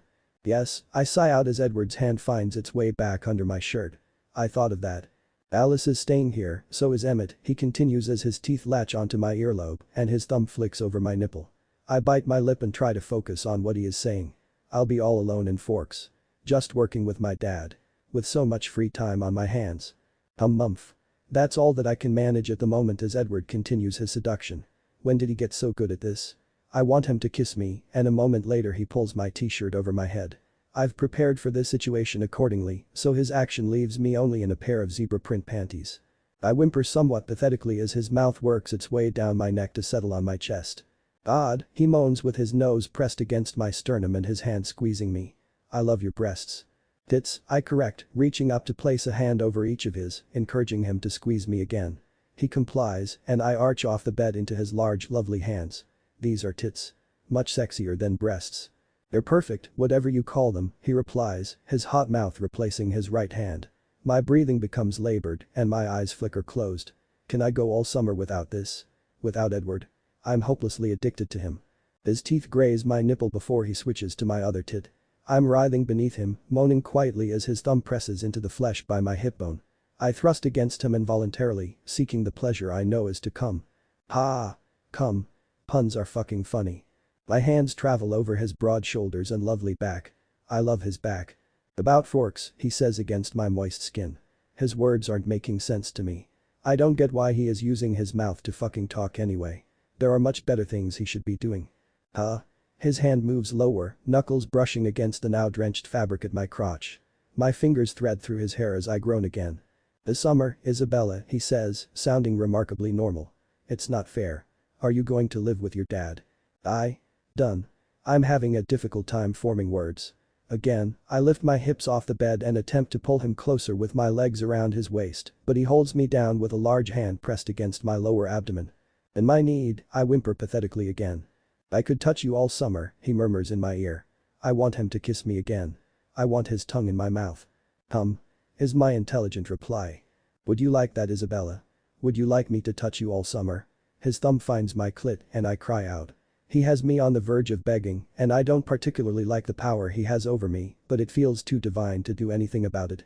I try to seek out his hard cock, which I feel between my thighs, but he continues to hold me down. I let out some embarrassing sounds in my frustration. Are you going to answer the question? His thumb traces my clit softly over my panties, increasing my desire and frustration simultaneously. Yeah. I finally manage as he nibbles my lip. Are you going to live in Forks this summer? He slips a finger in me so fucking slowly as his thumb makes firm circles on my clit and he lets my hips move as I rub shamelessly on him. Yes. Touch. All summer, I cry out. I'm gonna hold you to that.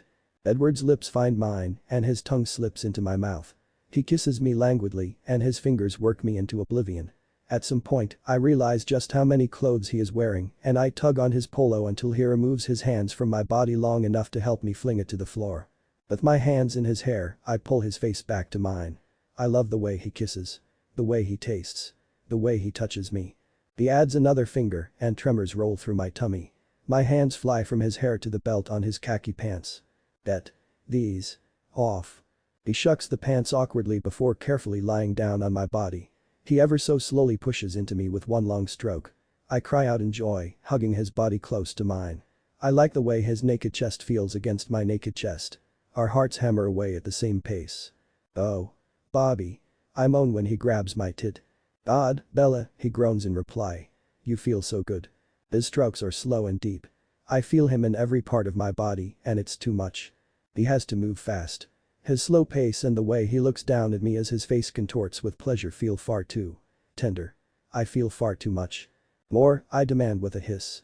I thrust up to meet him more aggressively, pulling him towards me with my hands digging into his ass. For a moment, he looks down at me like he isn't going to give in to my urging to move faster, but then his hips start pumping away. It's easier to keep my shit on lock when I feel like I'm just fucking him. No one has ever made me come like Edward, and I scream out his name when he far exceeds my expectations. He is always far exceeding my expectations. He pulls me into his arms, and I lay my head on his chest. Our breathing settles, and he plays with my hair. "So, what's the verdict?" he asks after several minutes of silence when I thought he was asleep. "Verdict? Forks. Summer." I smile, glad he wants me around. "I'll strongly consider it, see if I can get a job and how serious Charlie is," I reply, snuggling closer to him. "Good. I don't want to be without you," he says as he drifts off to sleep. I try not to dwell on his words, telling myself for the zillionth time that it's just sex. Alone, I never sleep past 7 o'clock in the morning, but with Edward, I sleep better. This morning, I make it until 8:30, knowing that Edward will probably stay asleep for another hour. I move away from him anyway. It will take a while to prepare the feast I'm planning on feeding him. Maybe even in bed. Although that always runs the danger of letting breakfast go cold. I don't have class until this afternoon, and I'm looking forward to just being with my boy. I kiss Edward's eyelids before I pull away, rolling out of bed. I locate a pair of fresh panties, a large t-shirt of Edward's, and a pair of thigh-high purple socks. Everyone else has class early this morning, so I could go downstairs naked if I so chose. Putting on some acoustic reggae, I pull out the ingredients to make French toast as I slide around the kitchen on my socks. As I shake my booty and whip the eggs, a foreign male voice behind me freaks me out so much, I nearly drop the whole bowl.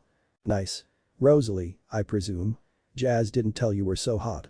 With hands on my hips, I turn to scowl at the lanky boy standing in my kitchen in a pair of Wrangler jeans and a wrinkled plaid shirt. He scratches his mussed dark hair. I didn't realize someone could look so sleepy at the same time. "Who the fuck are you, cocksucker?" I demand, hating how uncomfortable this stranger makes me. My language just makes him grin wider, and he comes closer, leaning against the counter near the fridge. "Peter. Jasper's friend." "Right. Obviously." I relax slightly. "You have a dirty mouth." "I like it." "Ah. I wasn't aware you were staying here. Although I should have been. Where the fuck else was he going to stay?" "I'm terribly sorry to impose on your home, little lady," he drawls, raising an eyebrow. What a dick. He's flirting with me, and he thinks I'm Rosalie, therefore he knows I have a boyfriend. Jerk. "You're not," I reply, turning back to breakfast. "I don't live here." "So if you ain't Rosalie, who are you?" "You know," Edward's voice drifts from the hall, "as much as I love it when you cook me breakfast, one of these days it would be nice to actually wake up with you." He enters the kitchen to see Peter ogling me dressed only in a t-shirt and socks. I'm momentarily distracted because Edward isn't wearing a shirt. "Oh," Edward says, his face falling and his voice growing cold. "Hello." "Oh, it's you. I forgot about you," Peter says condescendingly. "You still around, then?" "Yes." Edward's tone is clipped. He moves to me, pointedly avoiding Peter as he wraps his arms around my waist and nuzzles my neck. I giggle as I soak a piece of toast in egg. "Good morning, love." This nickname freaks me out, but I don't say anything. Part of me is still trying to make up for how much I hurt him at the hospital. "Good morning," I reply with a sigh. I lean back into him and close my eyes for a moment, just enjoying the sensation of being close to him. "Sleep well," he whispers. I nod, biting my lip as I smile coyly up at him. "Good. Me too." He kisses my neck before moving away and pouring himself a cup of coffee. Still smiling, I glance at Peter who is staring at me in shock. "What?" I ask, putting the toast in a pan. "You're with him?" Peter demands incredulously. I don't like his tone, and I go immediately on the defensive. Those who don't know Edward tend to think of him as an unbearable, socially awkward geek. Their judgment turns me into a mama bear. I don't like people looking down on Edward. "You don't even fucking know him," I hiss under my breath. "Oh, I know him, darlin'," Peter drawls with a sneer. We met last year. Edward is Jasper's geeky-ass roommate. I really don't get what my best friend sees in you, Peter continues, turning his gaze onto Edward. Edward looks down, shuffling his feet. I was going to offer you some breakfast, but you're just going to have to go hungry, cocksucker. Aw, come on. Don't be like that, baby, he croons, taking a step towards me. What the fuck is this guy's problem? Don't call her baby. Edward says, angry now. Shit. Pussy boy has a backbone. I'm shocked and impressed. Listen, dickhole, I say, poking Peter in the chest. You're a guest in his home, so stop being such a douche. You're condescending, revolting, and rude. Though, I suppose Pussy Boy actually is an apt name because he certainly knows his way around one. I'm willing to bet my own goddamn foot that he gave me more orgasms last night than you've given anyone in your whole goddamn life. You may be Jasper's childhood chum, but you're not a very nice person, so get the fuck out of this kitchen before I whack you over the head with this frying pan. Still smiling, Peter raises his hands in surrender before slinking out of the room. I take a deep breath before turning back to Edward. Breakfast? I ask. He smiles slightly and nods. May 7, 2006. I'm irrationally nervous when I land at SeaTac with Edward. His mother is picking us up because both our fathers are at work. I'm still convinced the woman hates my guts, something Edward adamantly denies. She correctly thinks I'm corrupting her youngest. Esme would have a motherfucking coronary if she knew what we were doing up against the closet door this morning.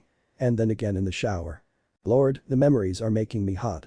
So is the way Edward's forearms ripple under the rolled-up sleeves of his sweater as he reaches up to retrieve our suitcases from the overhead.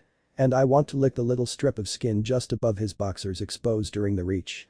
And goddamn, his thighs look good encased in all that dark denim. I go a little cross-eyed with desire as Edward snaps his fingers in my face. Bella? He asks with a chuckle. Apparently he has been fucking talking to me for quite some time. And I was too busy checking him out to fucking notice. How embarrassing. Wow, look at his hands. All long-fingered and masculine and capable of doing wonderful things to me. I glance up and get lost in his eyes again. They are just so goddamn green. His brow furrows and he looks at me quizzically. What? He says, fucking around with the strap to his backpack in apparent discomfort. Nothing, I say, my face flushing crimson as I stare determinedly at my lap. Do I have something in my teeth? He says, laughing uncomfortably again. I shake my head and refuse to look at him. He has total power over me with his general goddamn sexiness, and I am terrified of him finding out. If I look at him, he will see everything with his science-trained eyes like he always does. Come on, weirdo. He's laughing at me for real this time as he tugs on my hand. Let's get off this plane. He kisses my temple as I pass, and I close my eyes, leaning into his touch for a moment. I have no fucking idea what I'm doing with him. How long can I just be with him? I feel suffocated when I think about it, so I avoid any thoughts of my relationship with Edward. Seattle is gray, and already I miss Colorado. What the fuck was I fucking thinking? I can't do this. I'm on the goddamn precipice of a complete panic attack, but then Edward slings an arm around my shoulders, instantly calming me. I don't let myself think about how troubling his calming effect is, or I would really lose it. Are you okay? He whispers in my ear as we wait by the baggage claim for our pair of huge-ass suitcases that contain all the stuff we could possibly need for the summer. I nod into his chest and pull him closer. When he cradles me to him like this, I feel okay. Mostly. We only wait on the curb for a moment before Esme pulls up in a fancy SUV. With an Alice-like squeal, she runs around the car and launches herself at my boy. He grins as he steps away from me, returning her hug. He lifts her off the ground as she laughs, and the whole interaction inexplicably makes me miss Renee. I hate missing Renee. Even though she's around, I haven't let her in. Edward. I'm so happy that you're home for the summer. We're going to feed you up right. You're so skinny. And we really need to do something about this mop of hair. Esme sticks her fingers in Edward's silky strands, and I glare at her. Not only is she touching my boy's hair, she is talking about whacking it the fuck off. I'm irrationally jealous of his mother. His mother. Lord, what the fuck is wrong with me? Mom, Edward says, gracefully detangling himself from his mother's clutches and ignoring her questions. You remember Bella? Hello again, Mrs. Cullen. I'm trying to be polite, but the words feel forced on my lips. Hello, Bella, Esme says, giving me a quick awkward hug with an accompanied quick awkward smile. And I've told you before, call me Esme. It's lovely to hear that you will be in Forks for the summer. Edward is just thrilled. Don't want to hear that. I never want to hear that Edward has grown attached in the months we've been sleeping together. It's not unexpected, but I don't let myself think about all the damage I'll do to him when it's over. Because I'm positive, eventually it'll be over. Mom, let's get going, okay? Edward says, changing the subject as he obviously sees my face. Bella, take the front, Edward says after placing our bags in the back. I shake my head vigorously and attempt to move to the back. Esme scares the fuck out of me, and I don't want to be responsible for holding up conversation with the woman. Bella, Edward says with barely contained irritation. He snags my elbow to keep me outside the vehicle. Take the front. Again, I do the headshake thing and think about punching him.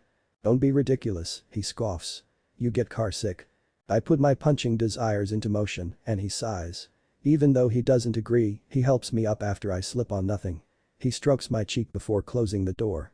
I spend most of the car ride in contemplative silence, watching Edward interact with his mom. The love between the two is palatable, and again I miss my mom. Although she's been around the last couple of years, I haven't really spent much time with her. I'm worried because I feel like she's gonna take off again.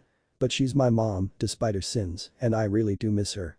So I spend my first 4 hours in a car missing a woman I hate, wanting to fuck the boy in the front seat and trying to keep from vomiting all over Esme's expensive leather seats. Yeah, that doesn't bode well for my summer in Forks. My newfound relationship with my dad is all Edward's doing. Over Thanksgiving break freshman year, he somehow gave me the strength to just talk to Charlie. So I did. About simple things, everyday things. I cooked for him and told him about my life in Colorado while he told me about Forks. When I left, we kept talking at least once a week via phone. And now I'm living with the man for the summer. He's awake when I get home from my morning jog. The running is another thing I started doing with Edward, and though I'm slow as shit because of all the smoking, I find I enjoy it anyway. Holy hell, bells, Charlie says, glancing up from his morning paper when I appear in the utility room off the kitchen. You're soaked. Yeah, random ass rain showers are not really something I'm used to worrying about. I think it's rained a total of 4 times this year in Boulder, I reply, grabbing a towel and attempting to dry my hair. Charlie chuckles at me and turns back to his paper. I run upstairs to the room Charlie kept mine even after all these years. I'm weirdly touched by the gesture. After showering and changing, I bound back downstairs and fling open the refrigerator door. Do you want breakfast, Charlie? I ask as I rummage. There are slim pickings, but I'm pleased to find some eggs and bread. No thanks, Bells, he says from behind his paper.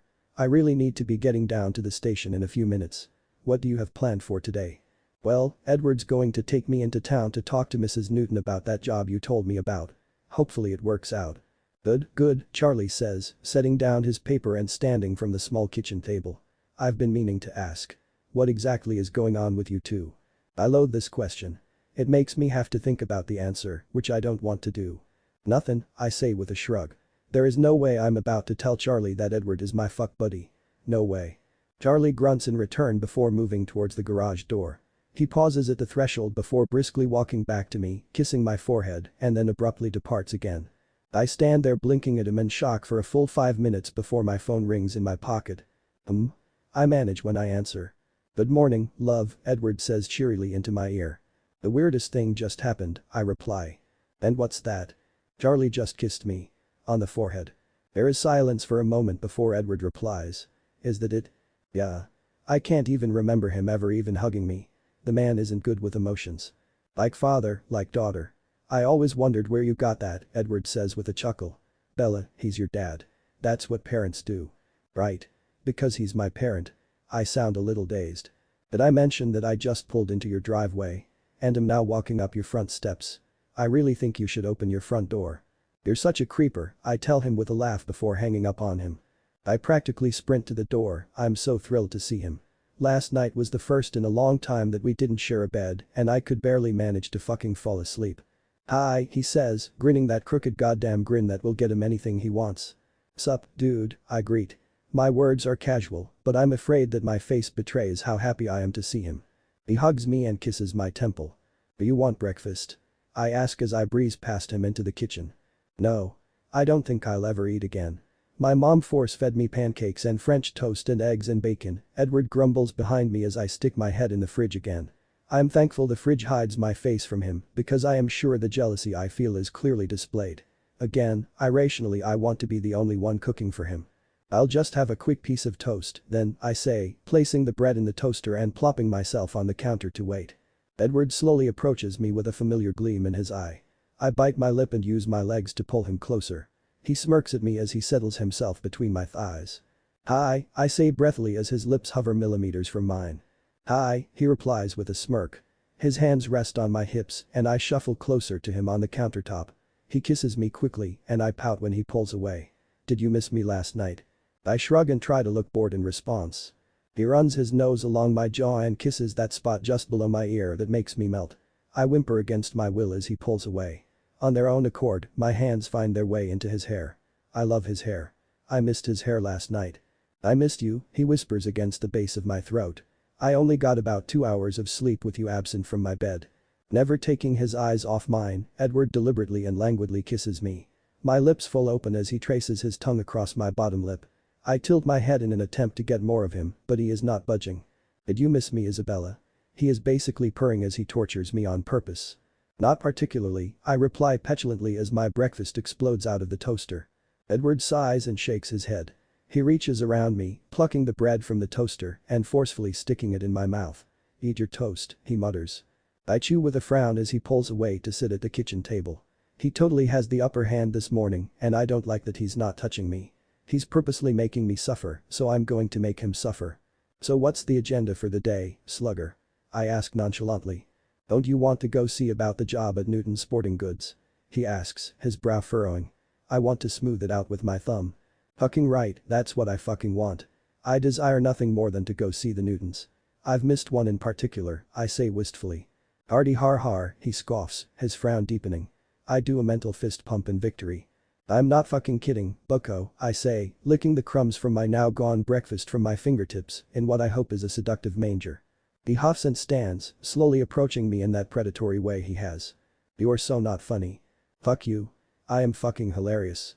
But I'm not joking. I can't wait to see that Mikey N. Edward stalks across the kitchen and tilts my chin roughly so I'm looking him in the eye. He looks hot when he's pissed and I bite my lip in anticipation. I try to appear wide-eyed and serious as he studies me, but I think I really come off as lusty. Because I am. All the time when he's around. You're not funny, Isabella, he repeats in a low, husky voice. What was that? I didn't hear you because I was busy fantasizing about Mike's big brown eyes. I look off into the distance and sigh dramatically. With more force than necessary, he yanks my face back to his. Oh, he is getting rough. I love rough, in control Edward.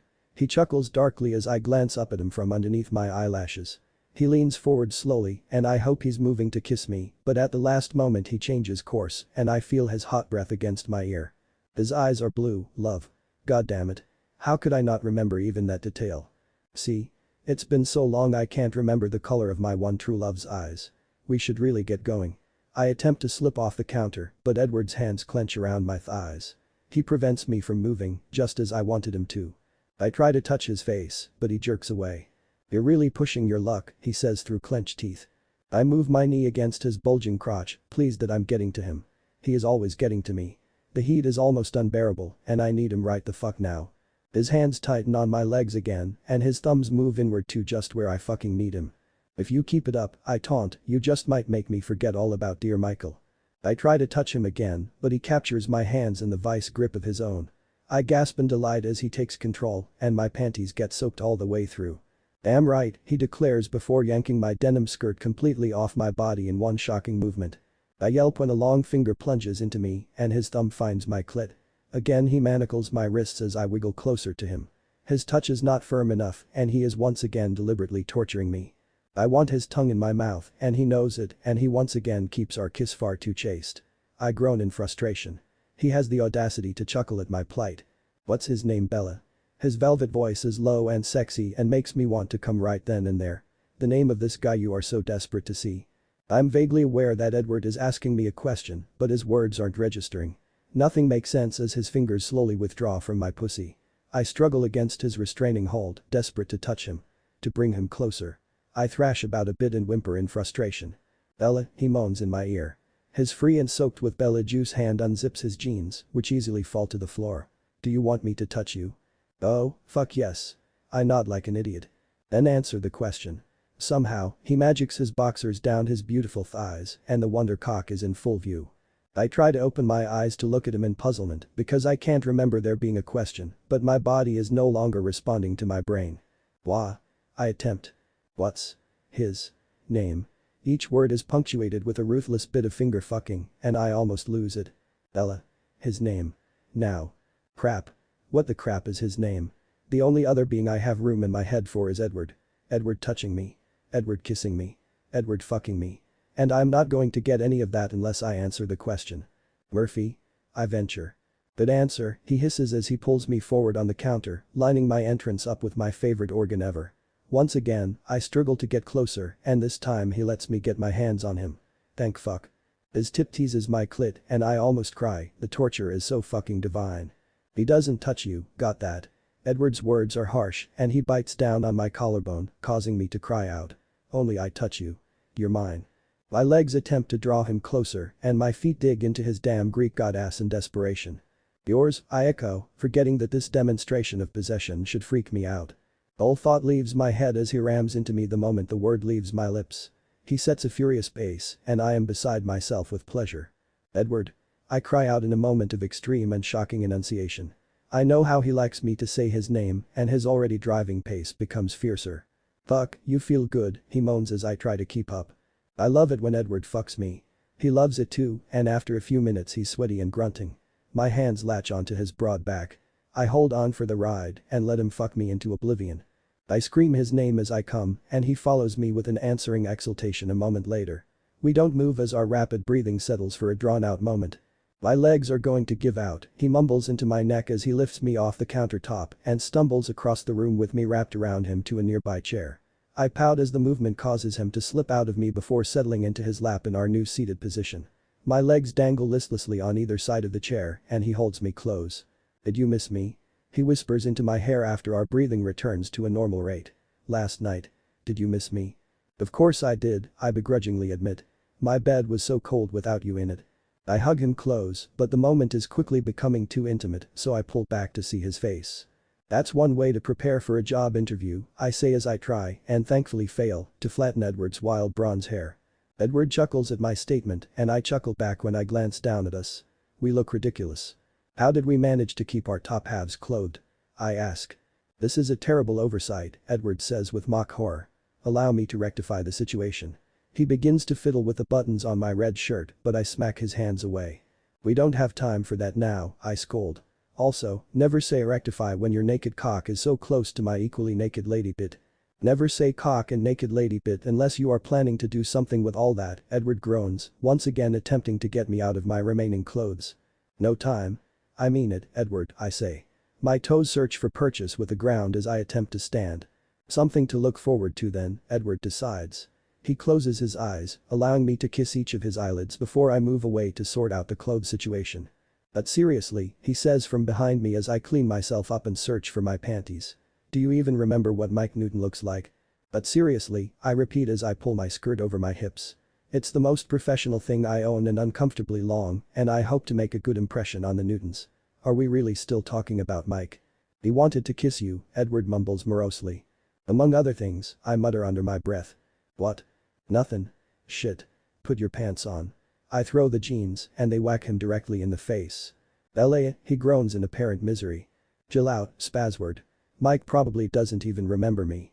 You're unforgettable, Isabella. I pull him out the front door to hide the extent of my answering blush. We walk into the locally owned sporting goods store where I will hopefully work this summer and see Mike Newton sitting at the cash register. His eyes rake over my body when he glances away from the computer at which he was avidly staring. Wow, his eyes are, like, really fucking blue. How the shit did I miss that? Hi, I say politely, stepping away from a tense and frowning Edward. I'm here to talk to Mrs. Newton about a job this summer. Right, Mike says, springing up from his seat and sprinting around the counter to stand in front of me. Has he even seen Edward yet? I can't tell. I don't know if you remember, but we met before. I'm Mike.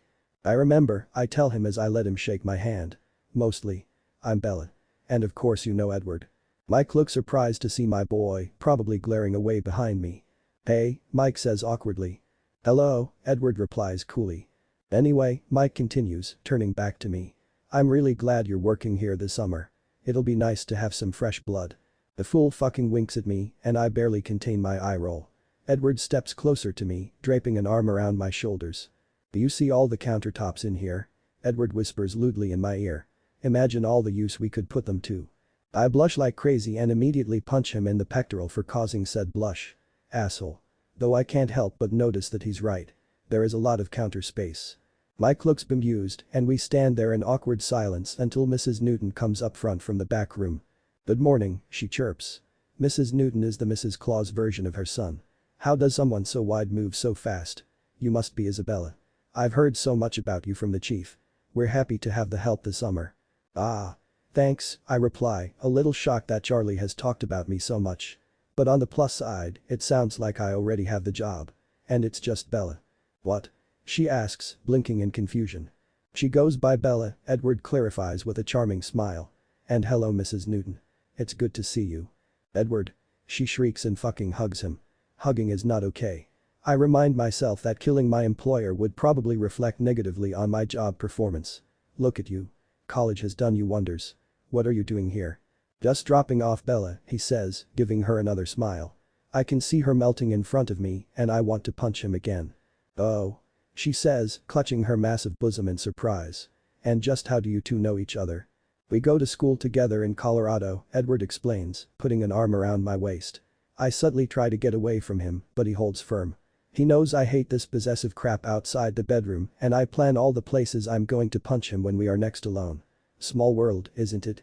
"Yes, yes," she titters, eyes zoning in on his hand on my hip. "So are you too." "Yup," he says casually as my face catches fire. "Sure are. I only let him get away with it because Mike is there. If this is what it takes for him to be less insane about me working at the Newtons, then so be it. Well, you just make a lovely couple. I'm so happy for you Edward." They catch up for a few minutes until it's time for Edward to leave.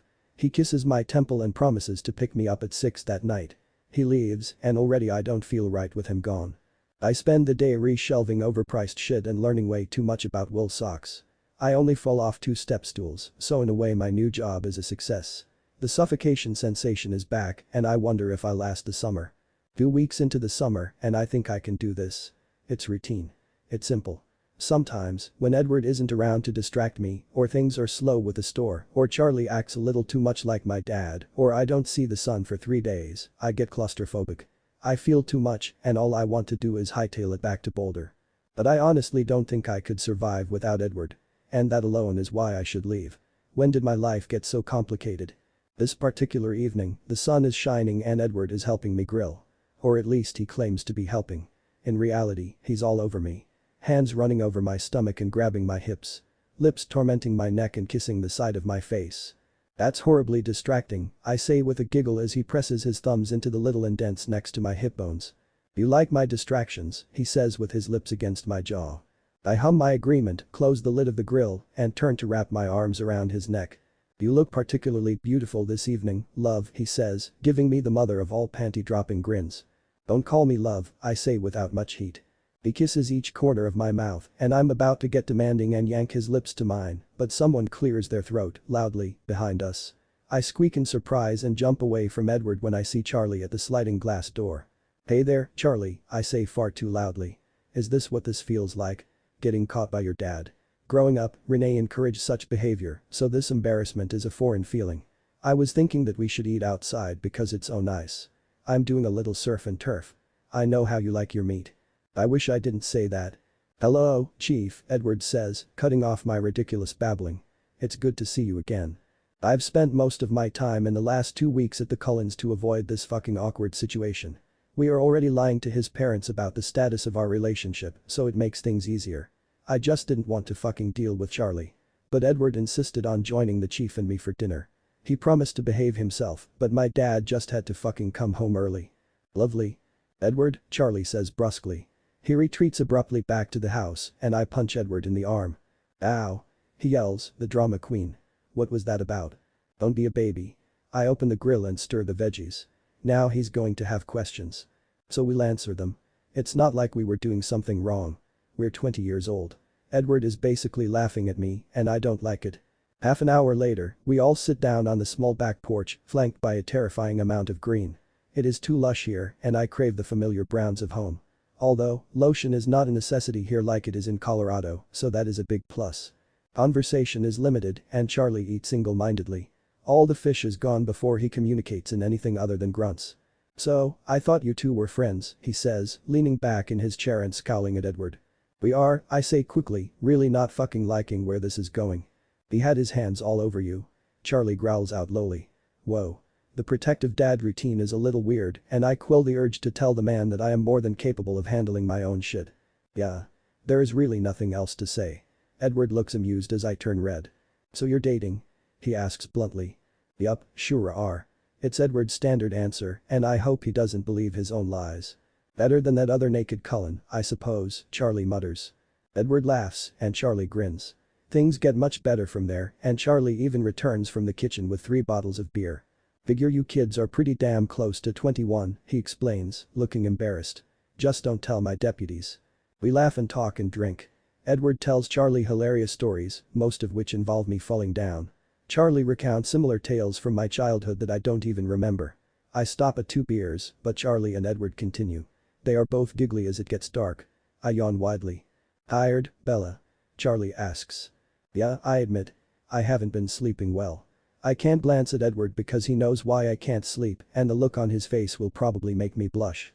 I'm sorry your bed is so old and uncomfortable, Charlie says quietly. I've had worse, I joke. I'm sure your bed is much more comfortable than months on the Black's couch, Edward says with a chuckle. I nod in agreement before I realize the gravity of what Edward just said.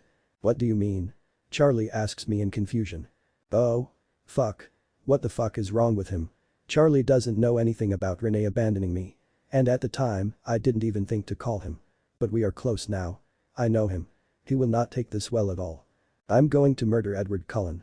I crashed with the Blacks for a while, I say, trying to sound casual. Why? Charlie's eyes narrow and he leans forward as he switches into cop mode. I shrug, not knowing what else to say. Bella, where was Renee? Charlie demands. I don't know, I admit quietly. I kick Edward in the shin and turn my body to glare at him. He has the decency to look horrified. Edward, Charlie says sternly. I think it's time to call it a night. I really need to talk to my daughter. Alone. Edward looks at me and I nod, reassuring him that I'll be okay. After standing, he leans down to kiss my lips. I jerk away and he gets my cheek. I'll call you tomorrow, he says quietly. You fucking better, I mutter, letting him that he is so totally in the goddamn doghouse. Edward leaves and I sit in silence with my dad for a while. Charlie's head is buried in his palms. I absently wonder how Edward got home. He rode here with me. I hope he called his dad and didn't walk. I'm going to be pissed if he gets eaten by a wolf or something. Tell me everything, Charlie says finally, fixing me with his interrogation face. This is not going to be fun. December 23, 2010. Edward Pav. Need a refill already? Tia asks as I empty my 3rd glass of wine. I nod as I snag a bottle from the counter and pour myself a 4th, large glass. After greeting my family and a few of my closer friends, I abandon the mingling in favor of spying on Bella and getting plastered. Tia has never seen me like this and the concern is apparent on her lovely face. But Tia, I'm good. I don't drink. I don't curse. I don't get angry. Truth be told, I don't feel anything particularly emotional at all. But at this point, the numbness is a welcome relief. Why can't I love Tia? She is nice. And caring. And would probably love me back. But I don't want Tia. I want Isabella and it pisses me the fuck off. Whoa, easy there, Tiger, Tia exclaims as I down half my glass in one gulp. I lose track of Bella. I hope she is not once again laughing with Colin. It seems as though they've spent half the party together and I want to pound something. I'm fine, I tell Tia tersely. I'm usually much nicer to her and she flinches at my tone. Finally I spot her again. She appears to be yelling at my big twin. Why does she always have to be so confrontational? Edward, what's wrong? Why do you keep glaring at Isabella Marie Swan? Tia asks, sounding desperate and worried. Bella, I reply. She prefers Bella. I'm the only one that gets to call her Isabella. You have a history. It's a statement, not a question. I've always wondered why you never date. She must have done a real number on you. I shrug and finish my wine. There is a commotion near the front door and I turn to see Jake arrive with his father and new girlfriend Lee. Sam and Emily follow behind them. Everybody loves Jake and he's bombarded with greetings. I turn back to the wine as Jake wraps his arms around Bella. I'm highly jealous of the interaction. Not because they once dated, but because it's so simple for Jake. Bella is Jake's best friend. Bella will always be Jake's friend. I'm jealous of the ease with which Jake forgives Bella. I'm jealous of the security of their relationship. I casually step closer to the pair, listening intently. Shit, Bells, Jake exclaims. You look hot. Ow. Jake's girlfriend punches him in the arm and I smile. Lee doesn't put up with Jake's crap. He needs a strong woman to keep him in line. What the fuck, babe? Why does she get hot while I only got nice? You realize you now have no chance of getting laid tonight, she snaps, glaring at him. I really like Lee. A lot. Sorry, babe. You know you're the fuck all sexiest woman here. He throws an arm around her shoulders and kisses her cheek. She looks somewhat appeased. Lee, I would like you to meet my very best friend Bella. Bells, this is the little lady. Hey, Bella says, with an awkward little wave. Ah yes, the infamous Bella, Lee says, crossing her arms as she leans back and seems to appraise Bella. I've heard way too much about you. So you fucked my man, huh? This time, when the jealousy returns, it's the normal kind. I hate that he's seen my love naked. Even if it was over 5 years ago. For a moment there is stunned silence, and I worry that Bella is going to slap a bitch, but instead she throws her head back and laughs loudly. That's right, Lee, Bella says with a chuckle. A long time ago, we fucked. But it was weird. Like fucking your brother. Let me assure you that we will not be going down that road ever again. Tia gives me a wide-eyed look, obviously appalled by the crass language and the new facts she is learning about Bella's sexual past. I ignore her and keep eavesdropping. Lee smirks in return. Damn fucking right you want. I like you, Lee, Bella says, still smiling. You're tough enough to kick this idiot's ass. Oh god, Jake groans. The two of you are going to gang up against me, aren't you? Damn right, Jakey, replies Bella. Get used to it. Jake grins and glances up, spotting Tia. I'm lurking behind a china cabinet, out of sight. Hey, Tia, Jake says, waving my study buddy over. Come meet the girlfriend. Tia glances at me before moving forward a few steps and shaking Lee's extended hand. Introductions are made as I continue to awkwardly lurk. So how do you know everyone? Asks Lee. I go to school with Edward, Tia replies. Alice's twin. Do you know him? We've met. Though I don't know how you can stand him. He's a pissy little thing, isn't he? Lee replies, offending me thoroughly. Bella giggles into her drink, while Tia gasps in shock. That's not true. Tia defends. At least one of the ladies here has my back. He's just focused on his studies. He's very serious and doesn't get distracted. Bella snorts and mumbles something under her breath. I know we are both thinking of all the times Bella managed to successfully distract me from my studies as an undergrad. Oh, have you met Bella yet? Jake asks, playing the host. I haven't had the pleasure, Tia replies. Hello. Sup. Bella pops her pee, and I can tell she doesn't like Tia. I wonder if she's jealous. You've probably heard all about her too, huh? Asks Lee with a chuckle to Tia. No, actually. I haven't heard your name until tonight, Tia replies coolly. There is an awkward moment of silence, and I know at some point I'm going to have to reveal myself. Then things will get even more awkward. Bella and Edward were pretty much inseparable in college, Jake explains. Tia is smart. I'm sure she has figured out that Bella is the girl that broke my heart before grad school. Oh, I understand. Edward and I are the same way now, Tia says. I blink in surprise before deciding that she doesn't know what she's saying. Tia is almost as socially inept as I am. Oh really? Bella asks. I can tell by her voice that the punching face is on. Yes. We are together all the time studying. Grad school is hard. It's good to have someone reliable to work with. Bella snorts and Jake steps in, trying to save the day.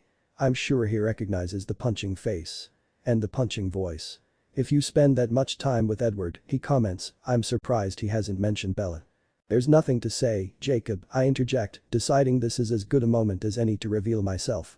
Everyone in the group looks surprised, but Tia and Bella, both who seem to have known I was there the whole time. Aw, thanks, babe, Bella snips sardonically. It's good to see you too. I scowl at her as Jake embraces me warmly. Hey, you left me without any feelings of regret. Why are you surprised I moved on just as quickly? I ask. It's the wine talking. Normally I wouldn't bring this up in front of company. Especially not Tia. No one needs front row seats to our drama. Don't you tell me how I felt, cocksucker, Bella snaps, jabbing a finger at me and thoroughly shocking Tia with her ever-colorful language. The two women are ridiculously different. Complete opposites. I've never heard a curse leave Tia's lips. Cocksucker is Bella's most used word. You have no idea because you won't motherfucking talk to me. Like I said, I reply, pouring another glass of wine. I lose track of how many I've had. There is nothing left to say. I'm over it. I hear Jake snort this time beside me and I elbow him in the ribs. Good thing you found Tia here right away to ease your pathetic little broken heart, Bella retorts. I know we are making everyone uncomfortable, but I can't stop. At least she was there, Bella. God, I left you. It was a shit thing to do. I'm more sorry about it than I am of anything in my entire life. It's my biggest regret. And I missed you like crazy, but you're the one that won't talk to me and insists on punishing me. When are you gonna let it go? She groans. I have let it go, I snap back. I'm over it, remember? Right. I totally believe you. You sound like a child. Bite me, dick breath. Been there, done that. Again, I'm over it. My lying is blatant. Despite my assertions, the atmosphere is sexually charged as we face off. That's not what you were saying the other night, she replies with a grin. Jake Wolf whistles. Lee laughs. Tia gasps. I glare. Damn it. She's won this round. We glare at each other intensely, and I down the rest of my wine as the group falls into awkward silence. Lee looks amused while Jake looks resigned and Tia looks horrified. I really should have given her some heads up about Bella, but I didn't even think about it. Emmett appears with a tray of shot glasses and a bottle of Jack. Christmas shots. He asks. I wonder where he found the Santa hat perched lopsidedly on his large head. I take two and think about seducing Tia tonight just to prove to Bella that I can. What are you doing, Edward? Bella asks, her voice soft for the first time tonight. Indulging, I slur as I pour another glass of wine. The rest of the group is listening avidly, but I ignore them. As I get drunker, it's harder to stay mad at Bella. This is like a fucking soap opera, Lee whispers to Jake loud enough for everyone to hear. We need to hang out with these freaks more often. Baby, Bella says sadly, ignoring those around us as well. I really want to touch her and find myself stepping around Tia to be closer. This is called overindulging. Believe me. I'm a pro. I know, I say with a frown. I always cleaned up your messes, remember? So I'm the pro at dealing with drunk Bella, which either means you are moping or horny. I like horny better. She chuckles. I'm trying to change, sweetheart. That person is mostly gone now. It's impossible to stay mad at her. Because for all the bad times, there are at least 400 good memories. I forget about Tia and Jake. The party ceases to exist. It's only Bella. It's always been only Bella. I know that I'll need to talk to her eventually, but I'm scared of what I'll hear. I missed you, I confess, somehow only inches from her face. She gazes up at me with misery-clouded eyes. Bella makes the first contact, pushing her hand through the hair at my temple. I know, baby. Believe me, I know. What are we going to do?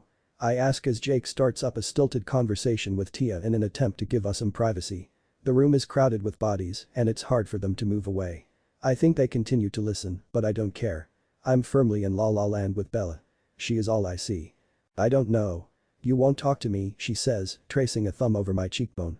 I close my eyes and breathe her in. I'm scared of what you'll tell me, I reply. You fucked him. Him of all people. Bella lets out a little whimper, and I open my eyes. I don't like how sad she looks. I wish I didn't, she says, her hands falling down my chest until my free hand is clutched in both of hers. I wish I could change it, but I can't. Did he? I can barely even think the thoughts, let alone vocalize them. Did he force you? No, Edward. I'm glad I don't have to finish saying the terrible words. It was my own choice. Not a very good choice, but I made it. I'm glad she didn't go through that, even if it means she slept with him willingly. I'm sorry I yelled at you yesterday, I say. I'm sorry I gave you a reason to yell, she replies. I have to touch her, so I rest a hand on her hip. Her whole body seems to relax at my side. Are they always like this? I hear Lee whisper to Jake. I can't keep up. Welcome to my world, Lee. I still don't know what I want, I mutter. I understand, sweetheart. Just know that I want you. More than any fucking thing in the whole goddamn world. Her words are nice, even if I don't believe them. Maybe someday I will. We stare at each other for a while, content in our silence. I don't like fighting with Bella, and although we haven't resolved anything, I feel like we have made up. Bella. Alice is beckoning to my love from the kitchen. I need your help. Now please. Don't go anywhere, Bella says, giving me a chaste kiss before moving towards my twin. I can't help but smile dopily after her. I just love her. So much. Does she own the truck? Tia asks quietly, drawing my gaze away from Bella. The Christmas party rages on around us, and Bella weaves her way through the crowd to get to my sister. It's disturbingly difficult to focus on my friend, but somehow I muster a nod. Are you getting back together? She continues sadly. I shake my head vehemently and then look back at Bella's retreating form and shrug. How could you not tell me? She demands. I did, I defend. Sort of. That night we kissed. Remember? I remember every detail of that night, she answers. You said it was a nasty breakup. I didn't know she was still in your life. The way you talk, it sounds like you never broke up at all. Well, we never officially talked about breaking up. But we were never officially together. She just left. On New Year's, 2 years ago, she just took off. I hadn't heard from her since, until she showed up at Jake's a couple nights ago. I can't even believe this, Tia hisses. I don't understand her apparent anger. It's like you're this completely different person. Like I don't know anything about you. What? How? I ask, Tia drunk to deal with this situation properly. I've told you everything, Edward. You know that I've never really had a boyfriend and that my crazy parents want to arrange my marriage. There is this huge part of your life you kept from me. She yells. I've never seen Tia this distressed and it's all my fault. Tia, I say, pleading with her to calm down. I'm just pissing everyone off tonight. That's not it. Bella wasn't part of my life when I met you. I'd been single for 6 months and when I started grad school, I needed to be a different person. I didn't talk about her with anyone. It hurt too much. I'm thankful my earlier ideas to seduce Tia to make Bella jealous don't come to fruition. I would truly hate myself if I ever used Tia like that. Despite her now obvious feelings for me, I know I never did anything to lead Tia on. I've always just been her friend. I know you were always strangely silent about girls, Tia murmurs. But I suppose I just assumed that it was because you are like me. I thought you were a 23-year-old virgin freak like me. I mean you are so socially awkward. You don't exactly exude sexual confidence despite how gorgeous you are. I feel duped. I don't know what to say to appease her. Especially about the sex part. There's no denying that I'm a fucking stallion. I'm just so stupid. I thought you were as inexperienced as me, but you're worldly. I don't know if worldly is the right word. You've had sex. She squeaks. Yes. I have indeed done that. Many times. Why did you think I've never had sex? I ask, suddenly offended. You're going to have to answer some questions now, Edward Cullen, she says with authority, and I nod immediately. When did you meet and how long were you together? Well, that question is more complicated than it seems, I reply, slurring slightly and wishing Tia would take pity on me and save this conversation for later. She just looks at me, and I continue. We met at the beginning of freshman year, but we were just friends at first. Sort of. I mean, I was in love with her from the get-go, but she was having none of that. That sounds familiar, she mutters. Pardon? Keep going, she encourages. We hooked up at the end of freshman year. Like, did it? Tia asks, blushing. Yes, Tia. We did it. And you dated throughout college? Well. No.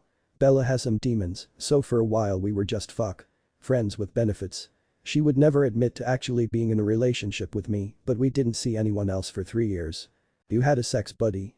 Tia asks. It was slightly more than that for me, I state. And then she left. Why? It's complicated. I don't really totally understand myself. And she wants you back? Tia asks, looking distressed. So she says. Bella never really knows what she wants, I explain with a sigh. She sounds like she's a bit of a bitch. I sigh heavily but don't deny Tia's claims. You love her, Tia observes. Yes. But you don't trust her enough to get back together with her. Yes. And you've been in love with her before you even met me? Yes. And you've loved her the whole time you've known me? Yes. God, I'm such an idiot, she says, burying her face in her hands and sounding horrified. What? Tia. No, you are a freaking genius. I say. I'm making Tia sad and I don't like it. I know you said I could crash on your couch, but I had these big plans to confess my love for you and seduce you tonight. I had it all planned out in my head. I figured you were long over your ex by now. You never mentioned her. Tia, I say in a panic, awkwardly patting her shoulder. I'm so sorry. I never meant to lead you on. I didn't lie to you when I told you I wasn't looking for a relationship. I know. This is all my fault. You just see me as a friend and I let my imagination run wild. You really are one of my best friends, I say, hoping to make her feel better. She laughs humorlessly, shaking her head. Friends. Best friends. Just what every girl wants to hear. Tia. I just need a moment, she says, moving through the crowd away from me. I sigh again and pinch my nose. All this drama is exhausting. May 21st, 2006. You've been dating all year and we've only met her a handful of times. My mother yells the day after I inadvertently told Charlie about the abandonment of Bella. I haven't heard from her all day, so I sit on my couch and read, checking the phone every 2 seconds. That's not true, Mom, I say with a sigh. She was here almost every day of Thanksgiving break freshman year and then again when you visited Colorado last spring break. Still, I feel like I don't even know her. She's so sullen. She isn't sullen, I defend, pinching the bridge of my nose. And she never talks. And she dresses so strangely. And she seems so sad, Esme says, staring at me like she is trying to figure out what Bella sees in me. Or maybe, what I see in Bella. She's had a tough life, Mom, I say with another sigh.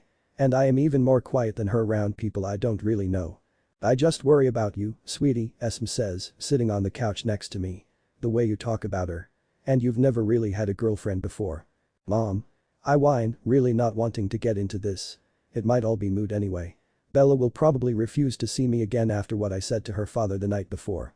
You're my little boy, she continues. And you just look at her so. Intensely. I like her, I admit. A lot. I know you do, sweetie. That's why I want to invite her to dinner tonight. Mom.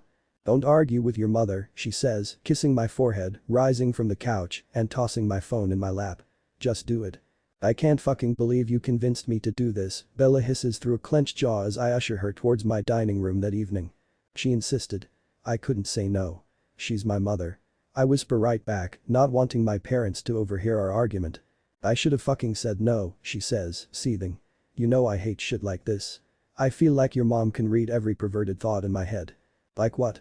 I ask, grabbing her elbow and keeping her in the hall. I must know all the pervy things she thinks. You know.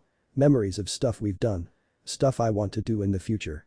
Parts of your anatomy that drive me crazy with desire. The usual, she says, still glaring at me. All your perverted thoughts are about me? I ask, shocked to hear we have this in common, too. Obviously. Who the fuck are you thinking about?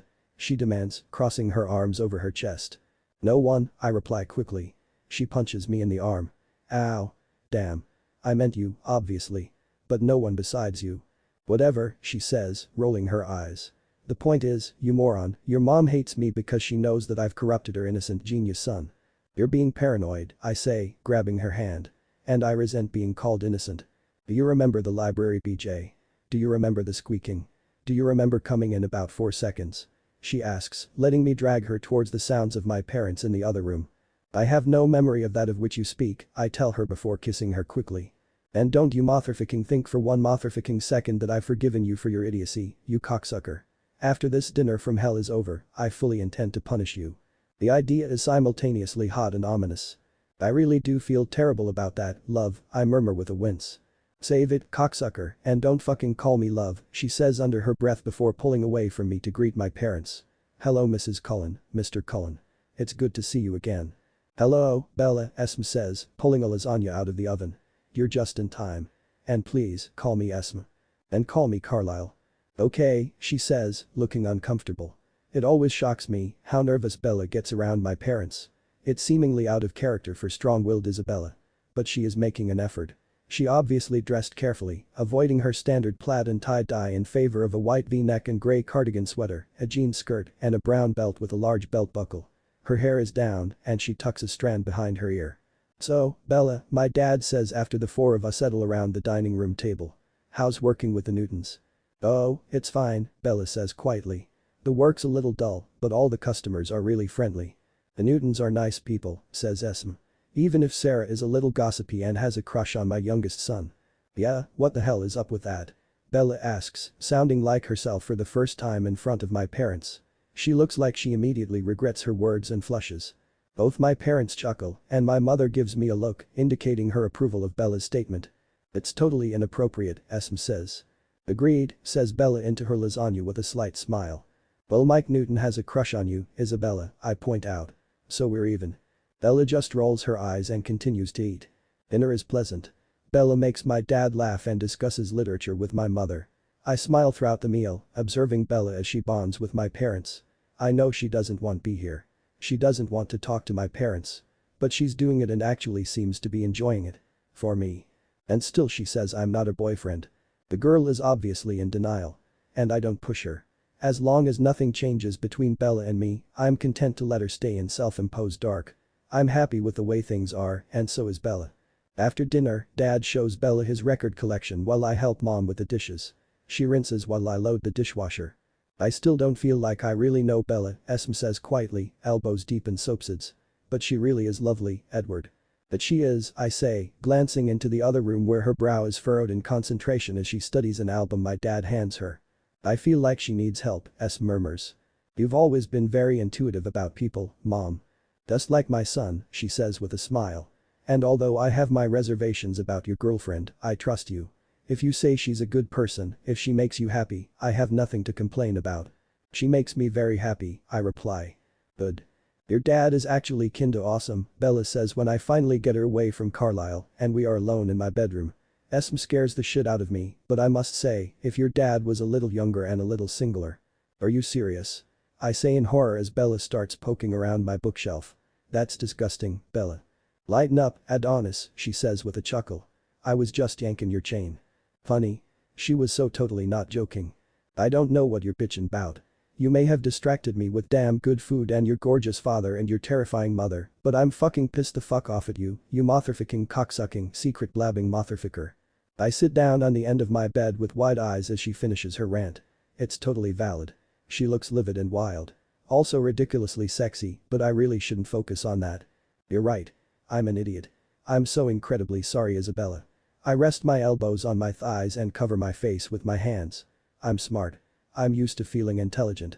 My stupid little joke last night makes me feel like an imbecile, and that's a foreign feeling for me. What in the flying fuck were you thinking? She screams, pacing in front of me. All I can do is sit there and follow her with my eyes. I haven't fucking slept at all and just keep repeating everything my father said in my head on a fucking loop. Wait.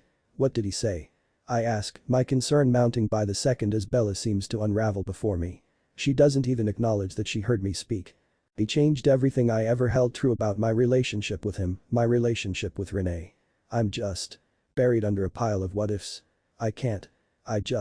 She's as close to crying as I've ever seen her, and I want to touch her. I told you all that shit about Renee and living with the blacks in confidence, you motherfucker. She yells, turning on me suddenly.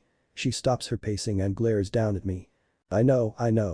I just sit on the end of my bed, hands fisted in my hair. It just slipped out. I don't know what happened. I'm so sorry, Bella. It's just shit. I didn't want to have to deal with that, Edward. I hate talking about that, flaunting the proof of my unlovableness. And then Charlie. He said things. Bella trails off, seemingly running out of steam, and plops down in my desk chair. She pulls her legs up to hug them against her chest. What did Charlie say, Bella? I ask. She shakes my head and looks unbearably lost. Just stuff, she tells me, somewhat lamely. Come here, I say, beckoning her to join me with a hand. I pray that she doesn't reject my comfort. I want her to let me be there for her. She shakes her head vehemently. Isabella, I plead, unable to keep the slight whine out of my voice. She glances up at me and shakes her head again, more slower this time. I sigh heavily and stand, walking over to my dark angel. She lets me pull her out of the chair and into my lap after I sit on the bed. It feels good to have her close to me. I like to think that I'm comforting her because she sighs and relaxes into me. You make the demons go away, just for a little while, she murmurs against my chest. What was that, love? I ask, not sure I'm hearing her right. Nothing. I'm so sorry, I whisper into her hair. Her breath is warm on my neck and she squeezes me tighter. I never meant to cause you any issues with your dad. Do you want to talk about it? She shakes her head furiously for a second before collapsing back against my shoulder with a huff of frustration. I don't know, she murmurs. Okay. You're so understanding. How do you do that? When you don't want to talk about something with me, which is a big-time rarity and usually only happens because you are enthralled with something CNC, I pretty much annoy the shit out of you until you crack. You're patient and kind. I'm intolerant and cranky.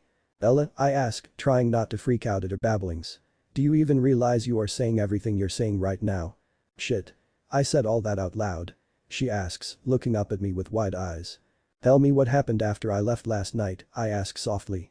He said that he tried to get custody of me when Renee first took me. But with his job and everything, the court wouldn't. Anyway, she wouldn't let me see him when I was a little kid. That's why we moved so much, Charlie thinks. Because he was always looking for me. And then when Renee finally let him see me, after we moved to Boulder, and he saw me there, and he said I just seemed so settled. That makes sense, I reply, rubbing circles on her knee with my thumb. He didn't want to uproot you from your life there. Your childhood. Yes, she agrees, nuzzling even further into my neck. He said something similar to that. I told you he loves you, I say in hushed tones, causing her whole body to tense. Apparently, he even offered to move to Boulder. To be near me. God, I can't even really say it. Everything seems so unreal. Keep going, I encourage. Renee told him that she would leave with me before he got there if he moved to Boulder, Bella murmurs. God, can you believe that? Every time I think I know Renee and am willing to accept the shitty person she is, something like this happens to knock me on my ass again. I'm so sorry, I murmur, kissing her temple. You deserve so much better than the mom you have. "Nah, this is exactly right," she says, pulling away from my embrace and sitting next to me on the bed. "Bad things happen to bad people. Bella, you're not. And if Charlie was around when I was growing up, he would have learned that I'm unlovable too," she says. "Enough," I snap, tired of this self-deprecating thing she has going on. I just want to shake her until she sees herself the way I see her. "You are not fucking unlovable." "Whatever," she dismisses, obviously not wanting to argue with me any longer. "I mean it, Isabella," I say, still angry with her. "I know for a fact that you are far from unlovable because I love you." Her face snaps to mine and her mouth falls open in shock. "I'm in love with you. Have been since you drunkenly stumbled into my dorm room freshman year." She repetitively opens and closes her mouth and scoots as far away from me as possible while staying on the bed, pushing herself into the headboard. "No, you aren't," she says quietly, studying her hands in her lap. "Don't tell me how I feel," I say sternly. "You aren't fucking in love with me, Cullen," she says, her voice rising. "We're just fucking. Will you cut the Cullen crap? And the 'we're just fucking' horseshit?" I'm the one pacing and yelling now. "You're confused," she insists with eerie calm. "You might think you love me, but you don't really know me. No one does. I'm a bad person. I don't feel anything. I only care about myself. So you might think you love me now, but eventually all your little delusions will disappear and you'll realize you were wrong all along. And then you leave, because that's what happens. Everybody leaves." My heart breaks for the poor, lost girl sitting on the bed, calmly telling me that loving her is impossible. My dark angel. My love. "Isabella," I say, kneeling in front of her and cradling her face between my palms. "No offensive, love, but you're the delusional one. You're good and I love you. I'm in love with you." "No, no. That's not. You can't." Abruptly, I kiss her, just because I don't like the words coming out of her mouth. She responds immediately, her hands fisting in my hair and legs wrapping around my waist. I lay her back on the bed and tear at her clothes, somewhat violently. She's equally desperate. For once, I crave the mindlessness and the distraction as much as she does. I don't want to think about the impossible things that came out her mouth moments before. I can't force her to change her self-perception, but I won't stop trying. Removing my mouth from hers only to strip off her t-shirt and my own, I pour everything I feel about her into the kiss. My love. My frustration. I kiss us both into oblivion, and I am not totally sure how long it lasts or how we end up naked. "Edward," she moans, thrashing below me. "Please. Please, now. I need you now." I reach between our bodies, thrilled to discover she is beyond ready for me. With one deep thrust, I enter her, but I stop when I fill her to the hilt. Bella throws her head back and whimpers, trying to coax me to move with her hands on my hips. "Bella, love," I say in a strained, husky voice as I stroke her cheeks with my fingertips. "Open your eyes. Look at me." Her eyes fly open, and I just stare into them for a moment before I start to move, slow and deep. Bella locks her ankles behind my back and pushes her hands into my hair again. "Oh." She moans, her eyes rolling back in her head as our pace becomes more frantic and our breathing more labored. "Stay with me," I demand as we both come close to climax. "I want to see you. Keep your eyes open." She does as I request, her chest heaving with her breath. "Edward," she moans, meeting me frenzied thrust for frenzied thrust. "I love you," I groan out before kissing her again. "God, Bella, I love you." She lasts only a few seconds longer. Her eyes never leave mine as I quickly follow. I lean with my elbows on either side of her head, still unable to look away or even move. I wish I could interpret her wide-eyed expression. Part of me is terrified that she is on the verge of tears, but then she reaches up to kiss me. It's a blend of desperation and tenderness. A moment later, I roll off her. I beam when she immediately curls herself into my side. It's a little proof that I'm not alone in this crazy need. "I love you," I murmur into her hair. She clings to me, and I smooth down her hair. "I love you. I'm going to keep saying it till you believe me." "You're going to be saying it for a long time," she whispers, closing her eyes. She doesn't even let me go when I sit up to pull the covers over our naked bodies. "I can do that," I reply as her eyes flutter closed. Bella sneaks out at the crack of dawn to both avoid my parents and to make it to work on time. I wake briefly as she kisses my eyelids. "Hey, go back to sleep," she whispers, rearranging the comforter around my shoulders. "I have to get to work." "Hey," I mumble into my pillow, rolling onto my belly. Bella's body has warmed the sheets and I drift back to sleep as her scent surrounds me. "See you tonight," she murmurs, placing a final kiss on my shoulder blade. I don't hear from her at all for the rest of the day. This is unusual for Bella and me. Typically when we are apart, we share random, amusing tidbits with each other. Text each other little updates. And although I text her throughout the day, I hear nothing back. At first, I assume that things must be busy at the store. But when the clock strikes 5 and there's still no word from Bella, I get really concerned. Something's not right. She's off work. I should have heard from her by now. I wait until 5:50 before I call her. "Hi, sweetheart," she says, answering her phone immediately. "Hey," I say, breathing out a sigh of relief at the sound of her voice. "What's up?" "So I was thinking I could swing by, pick you up, take you to dinner. There's this diner that's pretty decent. They have good hamburgers and I know how you like your—" "Edward," she interrupts. She sounds exhausted and I don't totally understand. I made sure she slept well last night. I can't go out to dinner with you. "Okay." I say, getting a little panicky, but I'm not sure why. "How about later, then? I could come over, sneak in through your bedroom window. I'm getting pretty good at it, I like to think." "Edward," she says cautiously. "If you crawl into Charlie's house tonight, you will be very disappointed in what you find." "And what's that?" I ask with equal caution. "Because I won't be there," she says in a rush. "And where exactly will you be?" I ask, still not getting whatever she is trying to tell me. In the background I hear overhear announcements and the sound of many people crowded together. "Where are you now?" I ask. "An airport." The answer comes out as a question. "What airport?" "SeaTac," she replies cautiously. "Why are you in Seattle?" I demand, my stomach dropping. "Well, I am currently waiting for my flight to board." "Your flight to where?" "Home, Edward. I have to go home," she says quietly. I can't reply because I don't have any words. "I know you probably aren't going to be happy with me. You probably feel like I abandoned you, but I can't really describe it, but I was suffocating. With my dad talking to me, and you saying things to me, and the sun not shining." She's blabbering and wants me to interrupt her, but I can't because I have no words. "I have to go home, baby," she whines, maybe pleading with me to understand, maybe begging for forgiveness. "Don't call me," I say before abruptly hanging up on my dark angel. Ignoring the worried protests of my parents, I walk past them and don't stop until I crawl under my covers. All I can think about is how desperately Bella is trying to prove her unlovableness. For the first time, she's actually doing a good job. December 23, 2010. Bella Pov. Alice has an ice crisis and I help her bring up more bags from the man cave. I'm not pleased that she dragged me away from my conversation with Drunkward, but it's impossible to say no to my favorite pixie. Somehow, Jasper and Emmett both seem to disappear the moment Alice needs anything, and Edward is so drunk he's useless, so I make a convenient stand-in. I quickly make my way back to Edward. He and Tia seem to be hashing out some pretty serious stuff, so I leave them be. I'm ashamed to say that I pissed all over him like he's my motherfucking tree. Metaphorically, of course. I probably shouldn't have announced that we fucked like 2 days ago, but I feel so possessive over him. Tia is obviously in love with him, yet he is equally as obviously oblivious, so that makes me feel secure enough to leave them to it. I walk around the house, finally stopping to catch up with Kate and Garrett. My last conversation with Kate doesn't really count because I was very focused on myself. But now I'm friendly and ask questions and all that shit you are supposed to do as a grown-up. They are engaged, planning on getting married in the spring. Kate shows off her ring while Garrett grins with pride. I can't tell if I pity them or envy them. When we run out of things to say, I move away. Unfortunately, I bump into Colin. Again. The dude is fucking stalking me and I don't like it. "Bella," he says, tugging on my elbow even though I am glaring at him intently. I move a few steps and he glances up. I groan when I see that we are standing under the mistletoe. "Goddamn Alice. You're going to have to kiss me," he says. I can smell the whiskey on his breath as I debate where I'm going to kick him first. Suddenly he stumbles backwards, shoved away from my body.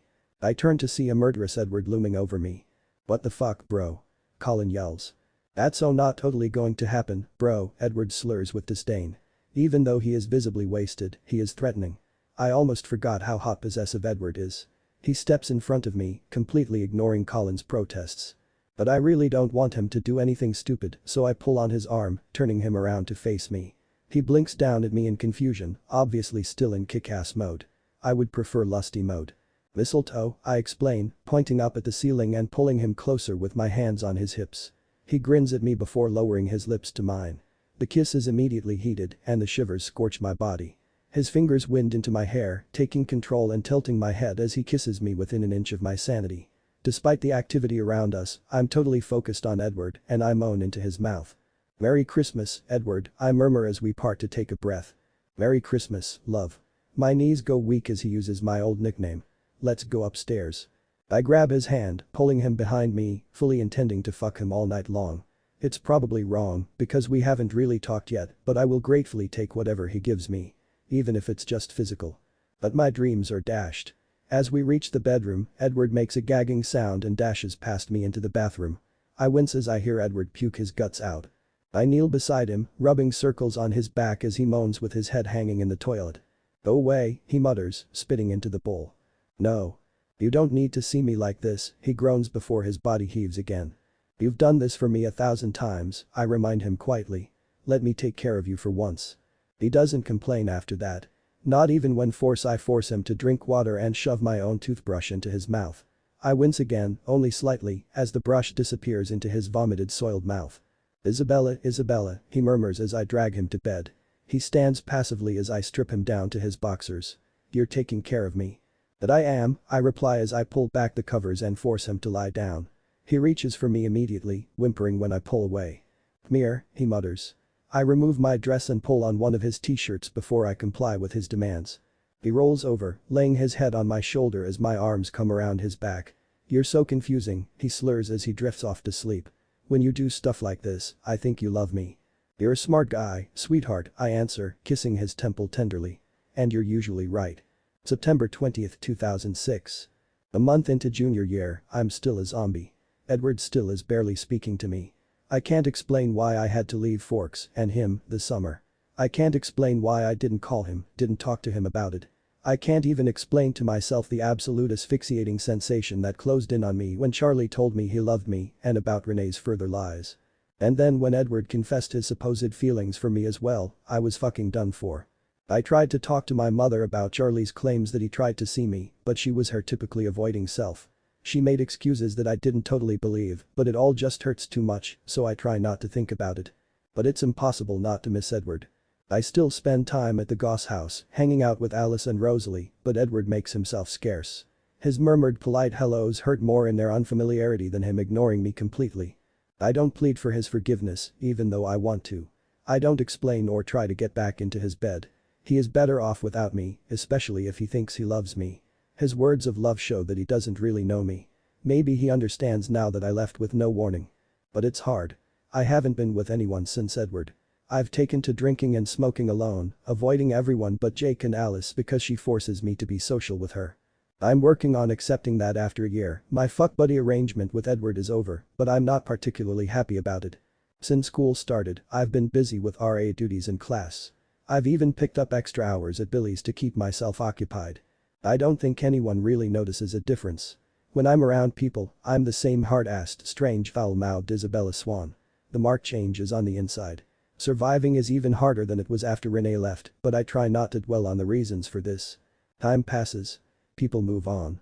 Edward doesn't even come to the library this semester. But I'm okay. Life is good. I turned 21 a week ago and can now legally buy alcohol. This landmark birthday would have been more exciting if I hadn't been doing it illegally for years. Also, I was forced to celebrate with Renee and Phil. They gave me a long, silver locket. In one side is a picture of Renee and me when I was about 6. My mom was still my best friend then, and though everything is different now, I hope we will get back there. Only time will tell. The week after my birthday, the weather is warm and the sun is out, so Jake and I get sandwiches from Half Fast on the Hill. I get grilled eggplant with onions, Jake gets something with 4 kinds of meat. We take our meal to Fair and Field and eat as we sit in the shade of a tree. "Do you want to smoke up?" Jake asks as he finishes his 7-inch sub. "Are you crazy?" I ask, punching him in the shoulder. We are in the middle of campus. I see some of my residents. "When are you going to remember that I'm a fucking RA?" "Shit, Jake." Sorry," he replies, putting both palms up in surrender. "I'm a moron. Do you care if I smoke?" I just glare, and he puts away his Smokey the Bear tin, funny, I know, that contains his various smoking paraphernalia.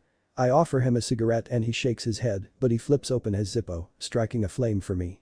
I breathe it in deep, sighing in contentment as I blow out a thick cloud of smoke. "How are you, Isabelli?" he asks, sounding far too serious. "You know," I say, taking another draw of my American spirit. "If I was a fatty, that would be really offensive. But you aren't," he points out as he stretches back on the grass with his hands behind his head. "If anything, you are too skinny. And you smoke too much." I snort. "Jacob, you can't really talk about smoking too much, now can you? Just weed. Not cigarettes. Nasty. Please spare me the lecture." Chemicals are bad for you, corporate greed, yada yada yada. Don't make you tell me for the squillion time that they don't put that shit in American spirits. He laughs, reaching out to tickle my sides.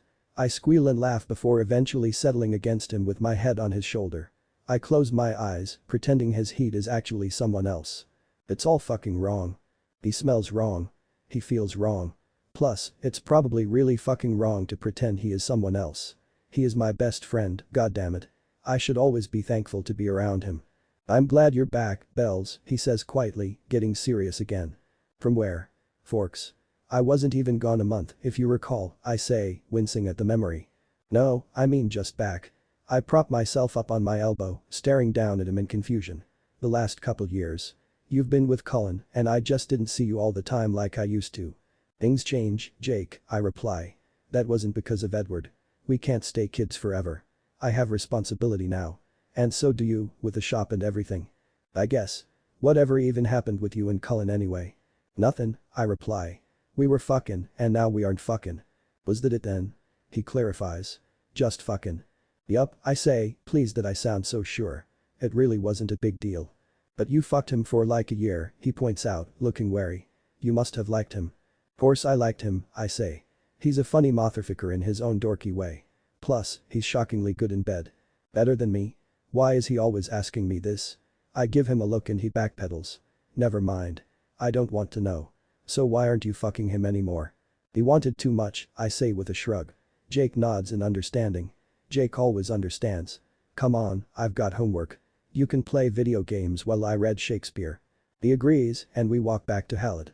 We laugh and joke, back to normal after the weirdness that was our Edward conversation. I'm happy. Until I see my stepfather. Phil? I ask, cautiously approaching the man who sits with his head in his hands on a cement stoop by the entrance to Hallett. His head snaps up and I see immediately that something is wrong. Phil has no real defining feature besides his relative youth. His eyes are a lackluster brown and his hair is the same. He's not bad looking, but his face is a total non-event. But now, his panic is written all over his unremarkable features. Ella. Hey, you didn't answer your phone, he says, standing and wringing his hands. Yeah, I had it off for class. What's up? Oh, not much. Not much. Phil stands there awkwardly. With his hands in his pockets, he rocks back and forth on the soles on his feet. He obviously doesn't know where to begin. He needs to just fucking spit it out already. He's making me nervous. Phil, what are you doing here? I ask. I was just in the neighborhood. Thought I would pop by. I glare at him and he clears his throat. I was wondering if you have seen your mother today. My stomach drops and I know, without needing any other evidence, that Renee is gone. She's left me. Again. No, I say, willing myself to stay strong for Phil. We were supposed to meet for lunch, but then she didn't show up. I waited an hour before I went home, but she wasn't there either. She isn't answering her phone. I'm sure it's nothing. It's silly to worry, right? He chuckles nervously. I want to agree with him, but I just can't. Why don't we go look at home again? I say, knowing that there will be some sign that Renee has left if I'm right. Jake and I follow Phil's Beamer up the canyon to the lavish home. When we arrive, Phil pours himself a strong drink while Jake loiters awkwardly in the doorway. I told him not to come, knowing that all this strength will leave me at some point. He doesn't need to see me completely break down. But Jake is Jake, and he insisted. I get all Sherlock Holmes on everyone's asses and poke around in Renee's drawers. They are unsurprisingly empty, and my hands start to shake. On the bathroom counter, I find a sticky note with red lipstick pressed on it in the form of a kiss in my mother's slanted handwriting. I'm sorry. I hate those words. In the room that Renee has designated as mine, even though I never actually spent the night there, I find a similar note. Except she has already given me sorry, so this time, it's till we meet again. She doesn't even bother apologizing this time, and I'm glad. I still hate her, though. I hate that she's never been a real mother. I hate that she's marked me as unlovable. I hate that she's now left me twice, and I hate that I let her back into my life after the first time. I really, really hate that I have to be the one to break Phil's heart. I light a cigarette, wishing I had Jake's smoky tin on me. I smoke manically, walking down the hall and looking at the pictures there. Some of Renee and Phil. Some with me, though I don't look pleased at all. Renee's fake life is laid before me in photo form. Her lies make me so fucking angry. I smoke a total of 3 cigarettes before I find the courage to walk down the stairs to tell Phil that the woman he loves is never coming back. He is sitting at the breakfast bar, staring at his cell phone and sipping a scotch. I can't find the words, so I gently set the note in front of him on the cool marble countertop. "What's this?" he asks, his voice hoarse with emotion. "I found it," I reply, my voice equally croaky. I clear my throat and press on. "On your bathroom counter." He turns it over, searching for more. I did the same thing the first time, hoping that the note would explain. But the paper holds no more answer for Phil. Or me. "This was in my room," I say, handing him the second sticky note. "Phil. I have to tell you. This is what she did last time. The first time. With the notes and everything. It's the same." He nods his head, still looking down at the note. I'm not sure what to do, so I just stand there for a full 5 minutes with my hand on my stepfather's shoulder. Eventually, he silently pulls away and walks across the kitchen to retrieve his bottle of scotch. He gets another glass, pouring the liquid into 2 tumblers and sliding one to me. There has to be at least 4 shots in the glass, and I drink it down greedily in 2 long gulps. Till I start feeling the need to fill the silence. "Just don't, Bella," he snaps. His voice is harsh and I try not to be hurt by his tone. I know he is shocked. I remember the feeling. I felt so different than I feel now. Now, I'm numb. "Please, just go. I want to be alone." I remember for the first time that Phil pays my tuition and the sick feeling I've had since I saw Phil on campus gets exponentially worse. It takes about 2 seconds to find Jake and the next thing I know, we are back at the house he shares with Embry and Quill. I realize that I'm sitting in an armchair and the 3 of them are sitting across from me, staring at me intently, as if I'm going to explode at any minute. I hate their scrutiny and I hate the weakness I feel as my hands start to shake again. Only one person can make the shake stop. Only one person can make this better. "Bella? Can you hear me? Are you okay?" Jake says, scooting forward on the couch. I nod absently, looking around the room for my purse. I have to call him. Right now. I spot it on the coffee table and I lunge for it, suddenly desperate for a little relief. Everywhere hurts and my usual distractions won't suffice this time. I dig through my black leather shoulder bag, searching for my cell. My hands are shaking so badly, my teeth seem to chatter, and I have a difficult time finding anything. I wonder why I keep so much fucking crap on my person at all times and decide I'm going to invest in a smaller bag that will force me to carry less things. My brain might be completely freaking out. I finally locate my phone, but I can't seem to scroll to the name I need. "What are you doing?" Jake asks, instantly at my side. "Calling your mom?" I don't think she is going to answer. "I don't have a fucking mom," I snap. The first words I've spoken since we left Phil's are not very nice at all. "Can you please fucking help me?" I feel like I'm going to explode with frustration. I feel vile, unworthy. If I were a good person, I would not call who I'm about to call, but I'm selfish and needy and weak.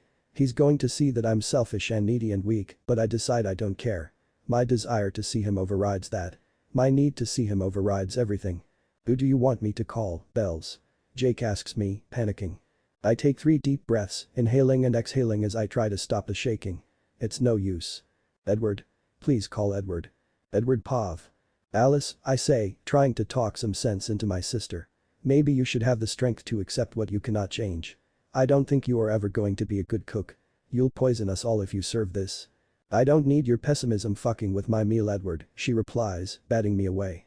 I retreat, sitting at the breakfast bar with a sigh. Teasing Alice momentarily distracts me, but now that the fun is over, I'm back to brooding. I've been perpetually brooding since Bella left me all alone in Washington. It was eye-opening, really. At least now I'm totally positive that my feelings for Bella are completely one-sided. I'm moving on, better off without her drama in my life. I miss her like fucking crazy.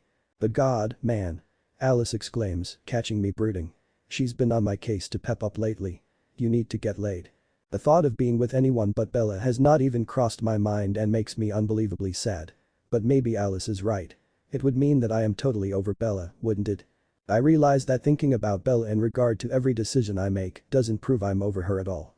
"Maybe," I reply, sounding like a petulant child. "Want me to set you up with someone?" Alice asks, raising an eyebrow at me. She wears a ridiculous frilly apron and the brown goop in the pan smells like rotten cheese. "Why? Yes." I stammer. She rolls her eyes at me and turns back to her cooking.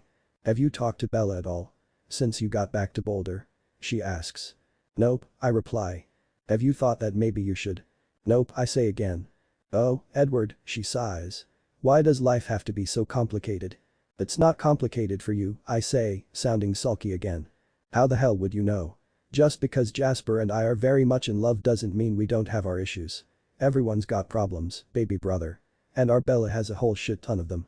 Can we please talk about something else? I plead as my cell goes off next to me. Answer your phone, you grumpy bugger, Alice demands.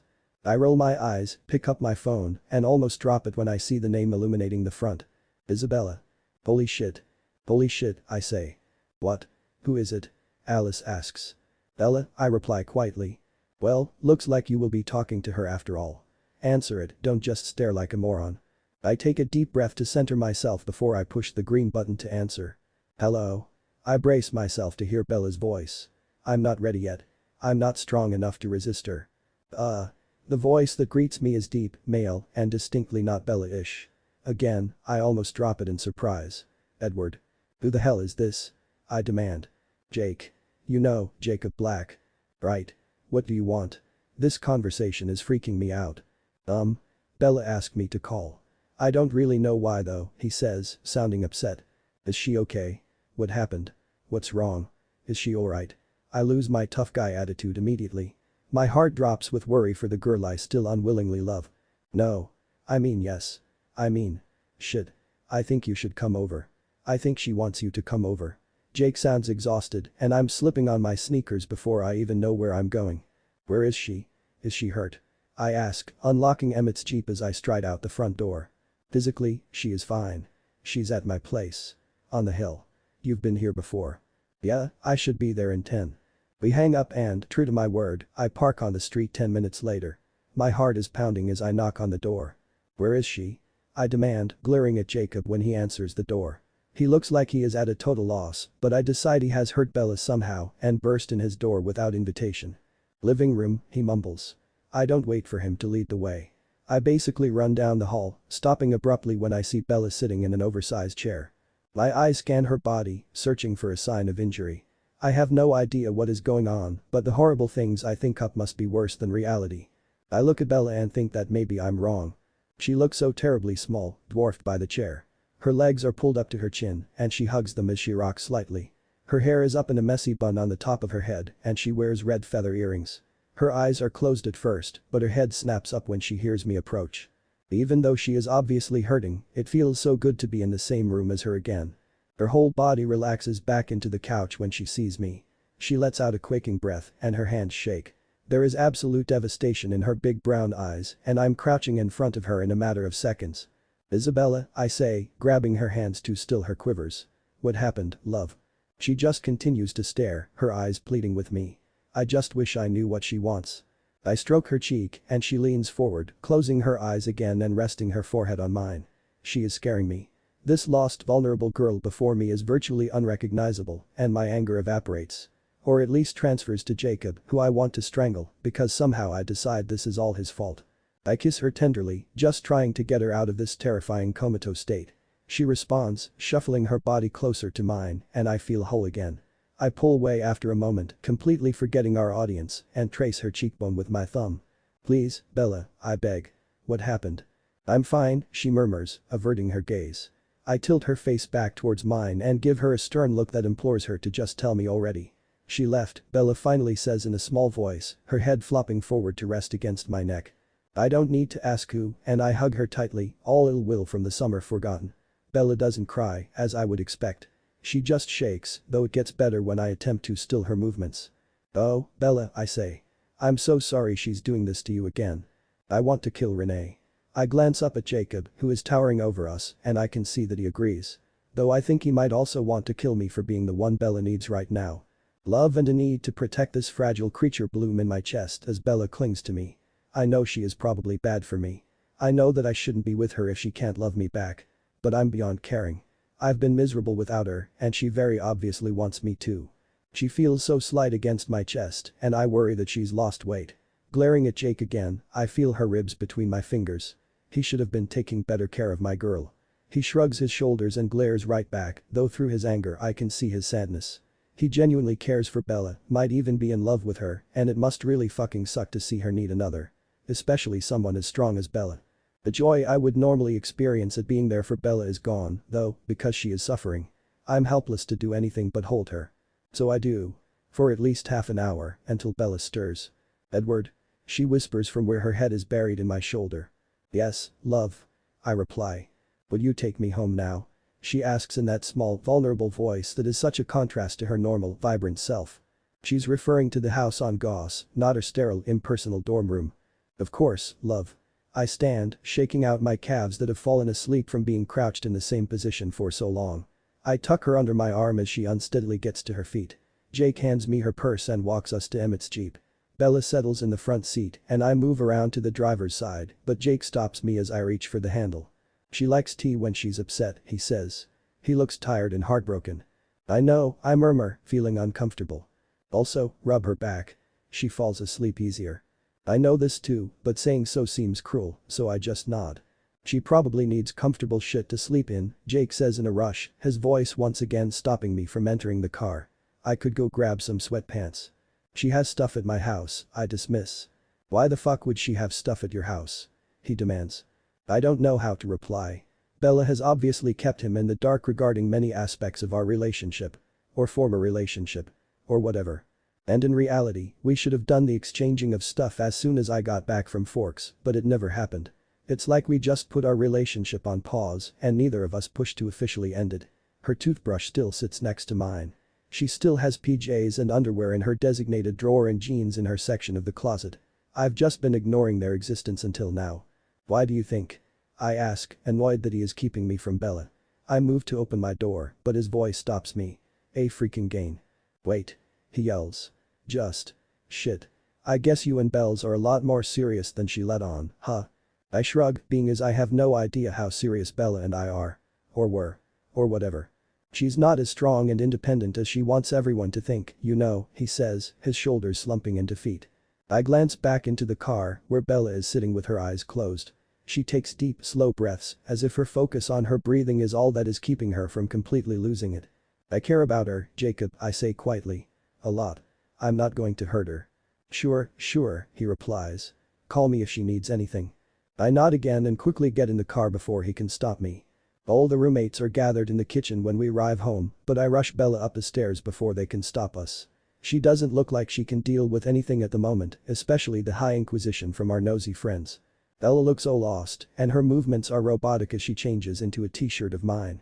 I avert my eyes, which is ridiculous because I know Bella's naked form better than I know my own.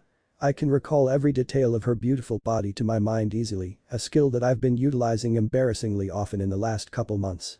She moves around the room, finally climbing into my bed, and I don't know what to do. I don't want to be presumptuous and assume that she still wants me there. But then she turns her big, lost eyes on me, and I rush to her side. I shuck my hooded sweatshirt and sneakers before sliding in next to her. She immediately curls into my side. Once again, I still her shaking hands as she looks up at me with those eyes. We lie together in silence as I stroke her hair. The tension slowly leaves her body. I gently remove the hair tie that keeps her long, mahogany hair up in a messy knot.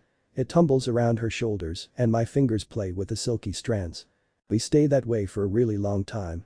At some point, Alice pops her head in the doorway, looking nervous. I shake my head when she attempts to enter, and I mime our handshake, indicating that I will talk to her later. Alice nods and places a mug of tea on my dresser before disappearing again. Bella doesn't seem to notice. "Do you want some tea?" I ask after a few more minutes of silence. She just shakes her head and continues to stare at me with her big, sad eyes. I stare right back, drinking in her features as if I am dying of thirst for her. Which is probably a pretty accurate way to describe the past few months. "I was scared that you wouldn't come get me," she murmurs after an insurmountable time passes in silence. "I'll always be there for you, Bella," I tell her, because it's the truth. "I missed you," she confesses, closing her eyes and pulling me impossibly closer. "I missed you too," I respond, because that's the truth too. "I feel so fucking stupid," she yells, tensing up all over again. "Why, baby?" I ask, alarmed. I roll to my side so I can see her face better. "Because I fucking let Renee into my life when she came back, spouting lies of reform. I knew she couldn't change, yet I was stupid enough to buy into her crap. Fool me once, shame on whatever, fool me twice, shame on me, or whatever the fuck that saying is." She's on quite the roll, and I hope the venting is helping, so I don't interrupt. But she weasels her way back in. "Like this. Do you see this?" She reaches under my t-shirt that she wears and shows me a locket, popping it open to reveal a tiny picture of her and Renee. "She fucking gave me this for my goddamn 21st birthday a week ago. A motherfucking week ago. She is the mother of all cocksuckers. How the fuck could she do this to me again? And Phil. I had to be the one to tell my stepfather that his motherfucking wife left him with no explanation. And he is paying my tuition. What the fuck am I going to do? It's probably too late to get loans for the semester. I'll have to drop out and. I keep expecting Bella to cry. She has gone from zombie to angry, so I think maybe she is finally going to let out the sadness and hurt. Instead she sits up, her whole body shaking and her mouth clenched shut, as if she is physically keeping her sobs at bay.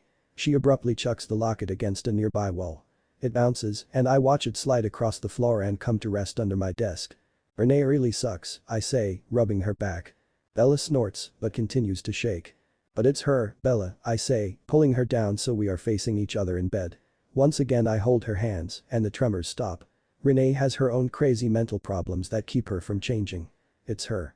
She is the failure, not you. You are perfect. She glares at me. I'm not perfect.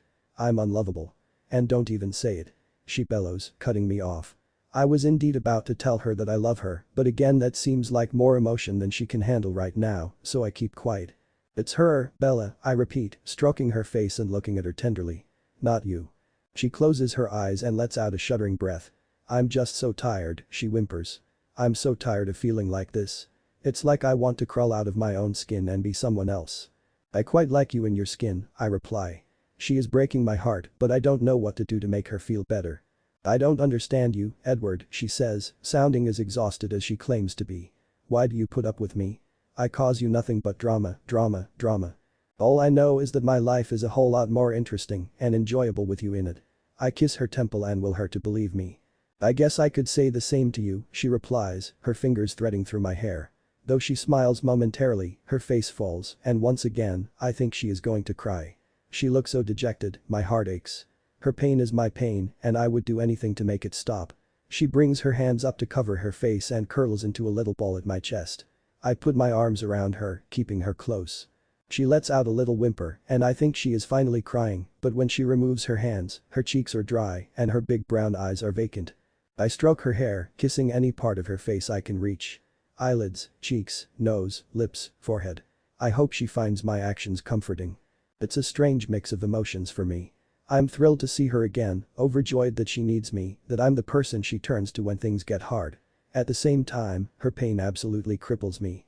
Bella tilts her head, bringing our lips together in a chaste kiss that quickly turns hungry. It's been far too long, and I've missed her like crazy, but I don't push. Bella has never been this needy before. Typically, she throws me down and has her way with me. Occasionally, I take control, but she has never been like this before. She's never been this desperate. Bella's tongue hesitantly finds its way into my mouth, and I groan. It's been way too long. I hope I don't embarrass myself. I slow us down again, not wanting to take advantage of Bella's emotional upheaval. But she is insistent, pulling on my shoulders until I roll on top of her. She quivers below me, fingers raking down my back before pulling off my t-shirt. Again I pause, trying to read the expression on her face. She is breathing heavily, but her eyes hold panic. Bella, baby, Edward, she says, interrupting me and locking her limbs around me to prevent me from moving away. I don't want her to feel like she has to have sex with me. I don't want her to feel pressure. Please. That simple, single-syllable word shatters all my resolve. Please, make me feel good again. I don't want to think anymore. Please. My lips are back on hers before the last word fully leaves her mouth. Our lovemaking is frantic and desperate. The emotion of the afternoon combined with that of our reunion causes us to combust as the fiery shivers take over. Our clothes are quickly removed and I go down on her. She screams my name as she comes in my mouth and I thrust into her before she fully comes down from her orgasmic high. The pace I set is furious and I tilt her hips up, supporting her lower back with a pillow because I need to feel every inch of her. I have her screaming my name again before I let myself get lost in the pleasures of Bella's body. I stare down at her for a long time, reverently stroking her face as I smile. She looks up at me with equal devotion. If I have to give a name to the look on her face, I would call it love. Despite our exhaustion, the moment is charged. But eventually, Bella has to pee. She kisses each of my eyelids before slipping out from under me and padding over to the bathroom. I want to go with her, both in case she needs me, but also because I'm pathetically in love with her and don't like it when she is out of my sight. But that seems too protective and needy, so I stay put. She returns a minute or two later, still naked, and crawls back into bed. Bella settles herself against my chest. My arms wraps around her waist, and my thumb finds that spot right below her hip bone that I like to touch. Her hip bone sticks out more than usual, but I try not to worry anymore. I just want to enjoy this time I have with the girl I love. Thank you, she murmurs as she runs her fingers through my hair. I close my eyes and enjoy the sensation. You never have to thank me for that, I reply. It's yours. She falls asleep in my arms moments later. Even though it is only 7:30, I am somehow able to join her in slumber. I just hope that I wake up before her, because I want to be the one to cook her breakfast for once. I hate that noise, Bella groans into my shoulder. I can't help but agree with her, and I lean over her to turn off the alarm blaring on my bedside table. I sit against the headboard as I attempt to rub the sleep from my eyes. But waking up with you is not so bad. I smile and lean down to kiss her quickly, but I have to break away as I yawn. Although Bella and I got to bed very early, we didn't do much sleeping. Bella woke me countless times throughout the night with her hands and her mouth on me. I gladly provided her the distraction she craved. It's already 9 and I have class at 10. I'm really not ready to get up or to leave Bella. I'm delightfully sore, Bella sighs as she stretches. The sheet falls away, revealing the swell of her breasts. I'm both alarmed at her words and turned on by the sight of her before me, naked in my bed. Did I hurt you? I croak out, finding speech difficult. No, she giggles, throwing a leg over my waist.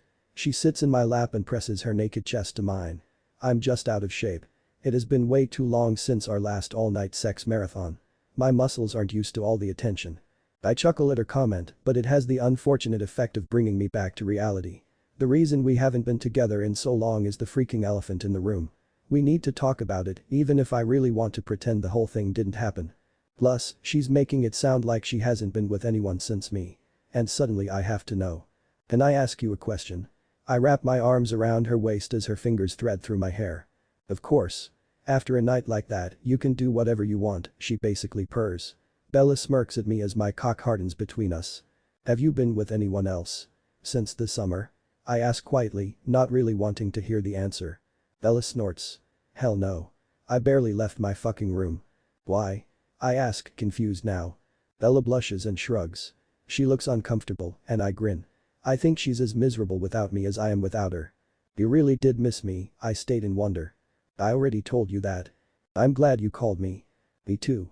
But I just don't understand. Why me? You were with Jacob and your boys. Why did you call me when you didn't even talk to me about leaving Forks this summer? Bella sighs heavily, resting her forehead against my neck. I don't know what to say about the summer. I couldn't breathe, and Charlie. I just had to leave. But that doesn't change how I feel about you. You are my very best friend, Edward. You get me. How I am now. I knew you would make me feel better. Best friend. Like most things that come out of Bella's mouth, I have mixed feelings about this statement. I'm important to her, even more so than Jacob, it would seem, but I still want more. Do you want to talk about it? I ask, referring to Renee. There really isn't anything left to say, Bella murmurs. She scoots closer to me, making it even more difficult to conceive getting out of bed. When do you have class today? I ask, trying to distract myself from our general nakedness. Missing it as we speak, she says dismissively. Shit, sorry. I would have set my alarm. Baby, I'm not planning on leaving this bed all damn day. Except maybe for snacks. You could stay with me if you want. I'm highly tempted, but I really can't miss anatomy. I kiss her quickly. How about this? I go to class. Bella pouts, and I kiss her again to make her smile. But I rush back here as soon as I get out, and I'll bring you lunch, and then I won't leave this room, except to get you more snacks. Fine, as long as you don't wear clothes either. After Bella's mom leave, life goes back to what it was before the summer. It's like we both decided to just wipe the last few months from our collective memory and pretend like it never happened. Bella doesn't want to talk about the summer, nor does she want to talk about Renee, and as usual, I don't push her. I know our problems aren't going to magically dissipate without discussion, but I'm so relieved to have her back, as much of her as she will give me, anyway I don't say anything. For the first few weeks after our reunion and Renee's departure, Bella is quiet, skittish, and shockingly clingy. I don't mind. In fact, it's a nice change of pace. She greets me at the door when I get home from the hospital and holds my hand when I walk her to classes. In the library, she pulls her chair close to mine, even though it is awkward to study like that. It's like she's worried I'm going to disappear too. The concerns are unwarranted. I'm not going anywhere.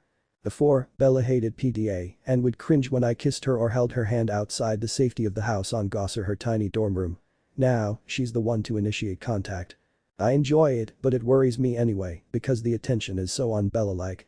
As weeks pass and she gets happier, more animated, but she keeps touching me. I hope this is a permanent change. 3 weeks after Renee left, Phil calls Bella to invite her to dinner. "Edward," she says after she hangs up the phone with her stepdad. "I can't do this.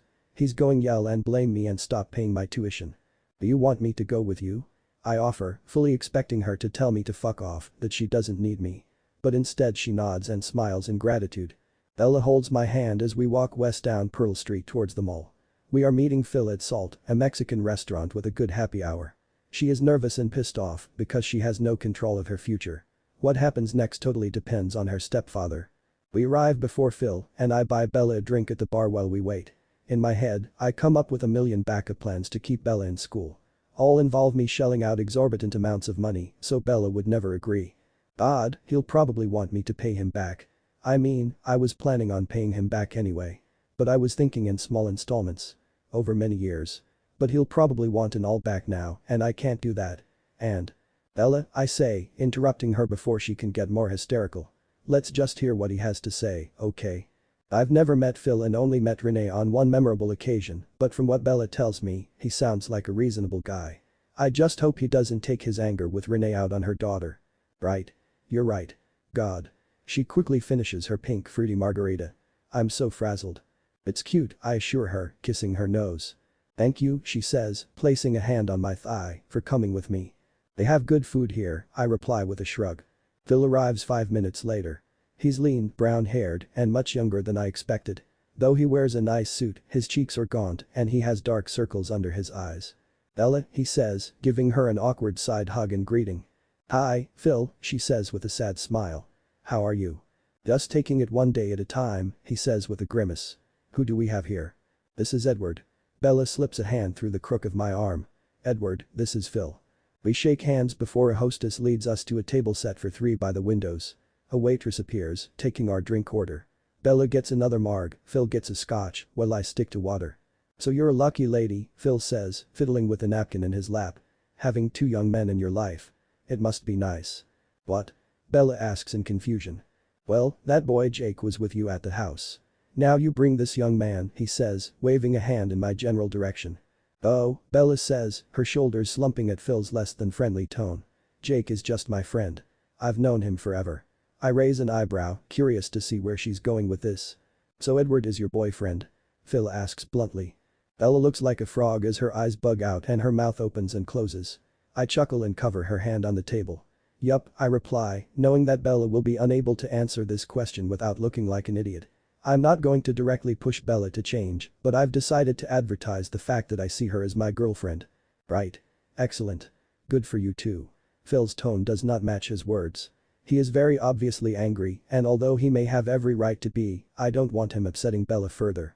She has only really started acting like herself in the last few days. I don't want Phil making her feel worse about the situation. Bella's brow is furrowed and she bounces her leg, indicating her nerves. I rest a palm on her bare thigh, stilling her movements. Immediately, her hand finds mine underneath the table. "Thank you," replies Bella. "How are things, Phil?" He takes a deep breath. "Fine, I suppose.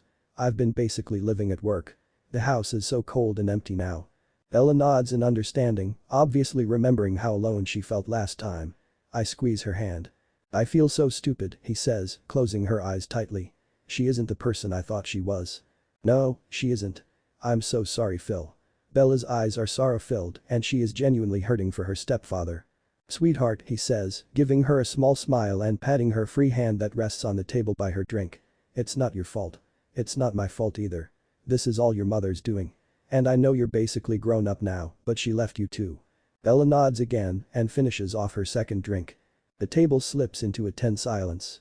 Phil and I occupy the time by crunching away on chips and salsa. Bella doesn't eat. I have been force-feeding her lately, but now she's back to not eating and staring blankly. We order and our food arrives. We make pleasant conversation as we eat, though it feels forced. "Bella," Phil says, breaking one of the many awkward silences as we finish off our meal. "I have to ask. I'm sorry, but I have to ask. Have you heard from your mother? Has Renee tried to contact you?" His voice is strained and his eyes are pleading. I wonder what he wants her answer to be. Bella laughs humorlessly and shakes her head. "No, Phil. She hasn't tried to get in touch with me. I would tell you if she had, but I doubt it. Last time, I didn't hear anything from her until she showed up just before graduation with you. But I honestly don't think she'll be back." "Oh." She's permanently a wayfaring stranger, Bella explains, looking as close to tears as I've ever seen her. I squeeze her hand again. And it's like you said. She left me, too. I'm so sorry, Bella, he says again, as if he could have prevented his wife's actions. For everything. You were so good for her, Bella says, looking puzzled now. How could she not see it? How could she not stick around for you? Phil smiles a real, large smile. I could say the same about you, Bella. Bella smiles, blushes, and drops her gaze to her lap. I smile because she looks so beautiful when she smiles. I don't think Phil and Bella have ever shared this many words before over the course of their relationship. Bella takes a deep breath and looks up at Phil. Listen, Phil. I know Renee coerced you into paying my tuition and I can't pay you back whole right now, but I'm looking into taking out loans for next semester. And when I graduate and get a job, maybe we can set up a payment plan or… Bella, really, Phil responds, looking horrified. I would never accept a cent from you. It's been a pleasure paying for your education. I have too much money and don't give back enough, you know. I don't have kids. I don't really have any family. And I have no plans to stop singing checks to see you older. Bella's mouth folds open slightly in shock and her eyes go wide. She looks like an owl. A really fucking sexy owl. Phil. I can't ask you to do that. I can't keep taking your money. To be honest, I'm used to taking care of myself and even when Renee was around, I was uncomfortable with the situation. Bella, that's ridiculous. My mom left you. Bella says, her voice rising. She is the one doing the hand squeezing now. The woman that brought me into this world caused you so much pain. You can't keep funding my college. It's such a waste. You are not a waste, Bella, Phil says, scowling with conviction. You pull a 3.8 GPA. You're bright, funny, full of potential. I smirk because it's about time someone else besides just me is speaking these truths. You are going to graduate and go on to write novels. I am going to fund it. Bella stares at him and I mentally will her to not argue. And for once, she doesn't. She doesn't say anything as she rises from her seat and throws her arms around an utterly bemused Phil. He pats her back as she whispers something in his ear. With a final squeeze and a kiss on the cheek, Bella retreats, taking her seat again. Conversation is a lot livelier after that. Phil, Bella, and I all reach for the bill at the end of the meal, but my girl is victorious. Come on, Bells, Phil says with a chuckle. Don't be ridiculous. You guys are poor college kids. Let me pay. Absolutely not, Bella says, pulling out a credit card from her thin golden wallet. You are paying my college tuition. Do you have any idea what a big deal that is? I feel like a Make-A-Wish kid or something right now. So if I'm letting you pay for that, you are letting me pay for this.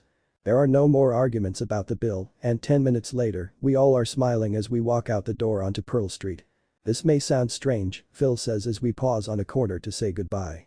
But I actually had a good time tonight. Me too, Bella says with a smile. We should do it again. Or I could even cook for you at home. We do these family dinners and you should come the next time. Definitely. So you do this at your dorm? Oh, she says. No. I meant Edward's house. She absently places a hand on my chest and I grin because Bella just referred to the house on Goss as home. She practically lives there anyway and has a key that she never needs to use because most of my idiot roommates don't believe in locking the front door. Sounds good, Bella, he replies. Just let me know. They hug and I shake Phil's hand before I wrap an arm around Bella and we walk home. Where we live. Basically together. October 3, 2006 junior year. I straddle Edward on the couch in the living room of the house on Goss, kissing any skin I can reach and rubbing myself shamelessly all over him. You are making it extremely difficult to focus on anatomy, he declares with a chuckle. Oh, yes. Please focus on my anatomy, I whisper huskily in his ear. Bella, he says, groaning slightly. His free hand, the one not holding onto the textbook for dear life, tightens on my thigh, limiting my mobility considerably. It was the focusing on your anatomy last night that means I have to focus on this anatomy now. I'm behind on my reading for tomorrow. But no one's home. We can have sex anywhere. I point out, very logically mind you. He laughs and kisses my nose. I love you, but we are definitely not having sex anywhere at the moment. Yeah, well I hate you. I cross my arms over my chest and lean back to glare at him. He smiles again, damn him, and removes my lip from between my teeth with his thumb. Hot hate is twin brother to hot love, he murmurs in my ear. I shudder slightly and punch him in the shoulder. Really? You're quoting Sir Arthur Conan Doyle at me? You're slinging around literary references and you're not even going to fuck me? I punch him repetitively, not stopping until he traps my somewhat ineffectual fists in his much larger hands. You hated that book and so did I. Like the line though. He smirks at me while I glare at him, breathing heavily in my anger and turnness. But I'm horny, Edward. I whine petulantly. I sound like a toddler having a full-fledged temper tantrum. Except it's an eating nookie temper tantrum, which is not something toddlers usually get upset about. But I digress. He chuckles again and blushes slightly, finally setting aside the heavy textbook he's held onto since I plopped myself down on his lap. How about we make a deal? A sex deal? I ask brightly, pleased when his thumbs start tracing circles on my lower back. Exactly. If we have sex now, you have to promise to leave me alone tonight and let me get caught up on reading, he says, looking stern. We're going to the library tonight, I point out, tracing the sharp line of his jaw with my tongue and grabbing onto the glorious hair. You'll get stuff done. That hasn't stopped us in the past, he reminds me. I'm pleased to hear his voice get husky and his breathing pick up as his hands tighten their grip on my waist. Ah, library sex. So hot. So dangerous. So do we have a deal or what? Do you hear how ridiculous you sound? I reply, suddenly pissed that he doesn't want to do me. I don't want to fuck someone who doesn't want to fuck me. I try to get off his lap and retreat into a different room, but he holds me in place. What the hell are you talking about? He asks, frowning. I've never had to, nor should I have to, coerce anyone into having sex with me, I hiss, punching him again. Bella, he says with a slight smile. I always want to have sex with you. That's the problem. I stare at him blankly for a moment before once again attempting to get as far away from him as possible. But once again, he fucking overpowers me. Listen, love. If I spent all the time I was with you doing exactly what I wanted to do with you, neither of us would ever get anything done. We wouldn't even eat. Or sleep. We would just have sex. All the time, he tells me, looking bemused. So you do want to have sex with me? I clarify. He lets out a strangled laugh. What do you think? He asks, thrusting up off the couch and letting me feel just how much he wants me. It's hard to remember all the stuff I have to do, all the responsibilities I have when you're near me. You're all I can think about. Really? Yes, silly girl, he says, taking my face in between his palms. I love you, mind and body just as I want you, mind and body. He's making me feel all tender and girly and I don't like it, so I punch him in the shoulder again. Bella. Are we going to do it or not? I demand. He lets out some sort of frustrated growl before kissing me. I basically squeal in delight and try to remove his clothes as quickly as possible while my mouth moves against his. It's difficult because under his sweater there is a shirt with a lot of buttons to deal with and I only get about half of the done before I'm distracted from my mission. Edward kisses his way down my neck to my exposed chest as his hand snakes down my stomach into my jeans. I half sigh and half giggle as his talented figures touch me just how I like it. But so amusing, he inquires, blinking up at me from the region of my tits, his hands never ceasing their movement. We got in a sex fight, I say with a laugh, winding my fingers through his hair and rocking against his hand. But we did, he agrees, lips moving back to my chest. I kiss him again, but then stupid fucking Alice and stupid fucking Rosalie and their stupid fucking boyfriends rudely interrupt us. Wow, Rosalie comments casually as I glance up at them loitering in the kitchen behind the couch. Edward squeaks and frantically tries to close my flannel shirt. He removes his hand from down my panties and I let out a low growl in frustration. That was kinda hot for a bunch of nerds. Emmett and Jasper high-five before breaking out into a jerky little hip-thrusting sex dance. I blush furiously and hide my face in Edward's neck. You, shut the fuck up, Rose. Alice shrieks, dramatically throwing a hand over her eyes. That's our best friend and my brother fornicating on my couch. Oh, please, Rose scoffs. Like you've never fornicated on that couch. W. What the fuck have you been doing on my couch? Alice continues to freak, rounding on her older brother and shaking him violently as Edward and I readjust our clothes to cover our private bits. Looking good, Bells, Emmett says, winking at me before jumping away as Rosalie joins Alice in a physical assault against the giant oaf. Shut the hell up, Emmett. Edward yells, scowling over his shoulder at his brother as he moves to fix his own button-up. What, it's the truth. Em grabs 3 beers from the fridge and settles across from us on the couch, handing us each a bottle. I slide my butt off Edward but keep my legs draped across his lap. With a final inventory of our clothing situation, Edward lets out a frustrated huff and accepts an open beer from Emmett. I do the same as the rest of the family joins us. Sorry to interrupt, says Jasper, his expression fluctuating between amusement and regret. But this is the living room, don't y'all know? Thus the basis of its appeal, I say with an eye roll. I can't believe after all the fighting, we don't even get our sex on. What are you guys doing tonight? Asks Alice, absently flipping through a fashion magazine as she sips on a glass of white wine. Anatomy, Edward says, picking up his fucking textbook again. Yeah, anatomy, I agree as Edward stifles a moan. Giggling, I pinch his butt causing him to yelp. Would you please stop that bizarre mating ritual, you two? Alice pleads. God, you're worse than Rose and Emmett. I find that offensive, says Rosalie. Me too, interjects Emmett. But grief, says Jasper with a headshake. He's the most sensible of our little family unit. And by most sensible I mean least insane. Why is it so hard to have a normal conversation with you people? Alice asks in disbelief. Bella, how was your day? Almost perfect, I mumble glaring at the 4 cockblockers across from me. Stop pouting, you horny slut, Rosalie says with a scoff. Don't call her that, Edward snaps, glaring at Rosalie. I'm thinking about getting a cat, I announce, mostly to stop the argument brewing between Rose and Edward, but also because I really want a cat. No, you're not, Edward scoffs at me. No, she isn't, he assures the rest of the family. I just smile serenely and let the conversation drift elsewhere. I settle next to Edward as the housemates chatter. With a book in his lap, glasses on his face, and a beer in his hand, he looks just about perfect. For once I feel a part of something bigger than myself. And I like it.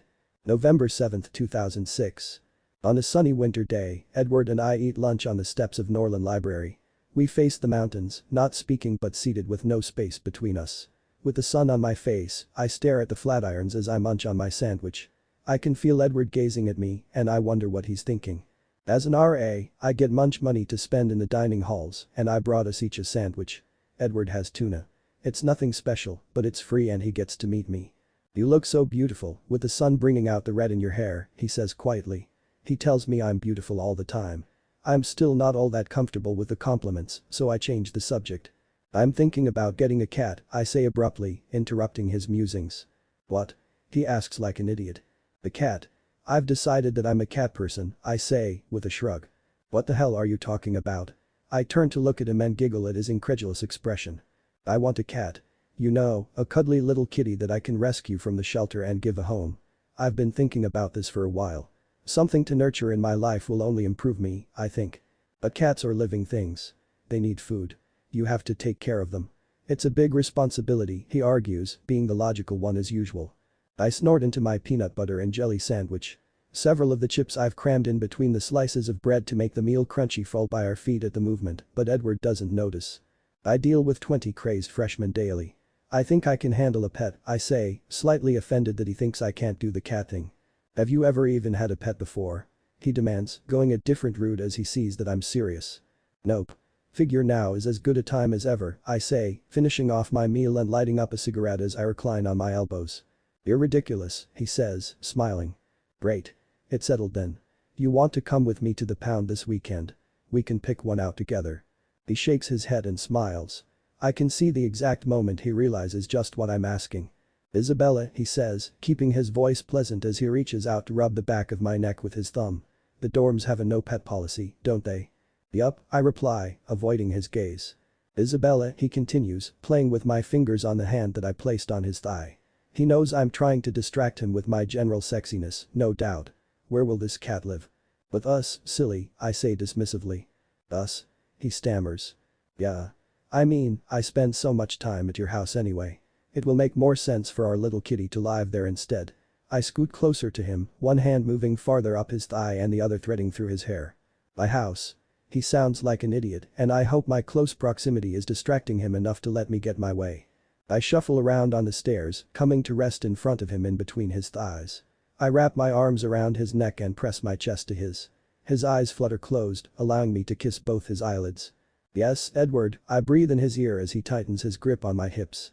I kiss him slowly, deeply, but I end it far too quickly. So I'm glad that's settled. He hums something incomprehensible and kisses me again, slipping his palms underneath my shirt at the small of my back. Groaning, he presses his thumbs into my back dimples that he claims to like so much, and I forget that we are in public. I giggle at his desperation and nibble on his lip. We'll go to the pound this weekend, then, I murmur, thinking that I've sufficiently seduced the desired answer out of him. Not a chance, he snickers suddenly, shocking the hell out of me. I'm used to getting what I want with Edward. But. You're sexy as hell, Isabella, he tells me as I lean away, sitting on my heels. But I hate cats. But. It's really never going to happen. My lips part slightly as I gape at him in shock. He smiles the crooked smile he knows I love before standing. He shoulders his unnecessarily enormous backpack and pulls me up with a hand. Come on, you crazy cat lady, he says, keeping his hand in mine. Let me walk you to class. November 10, 2006.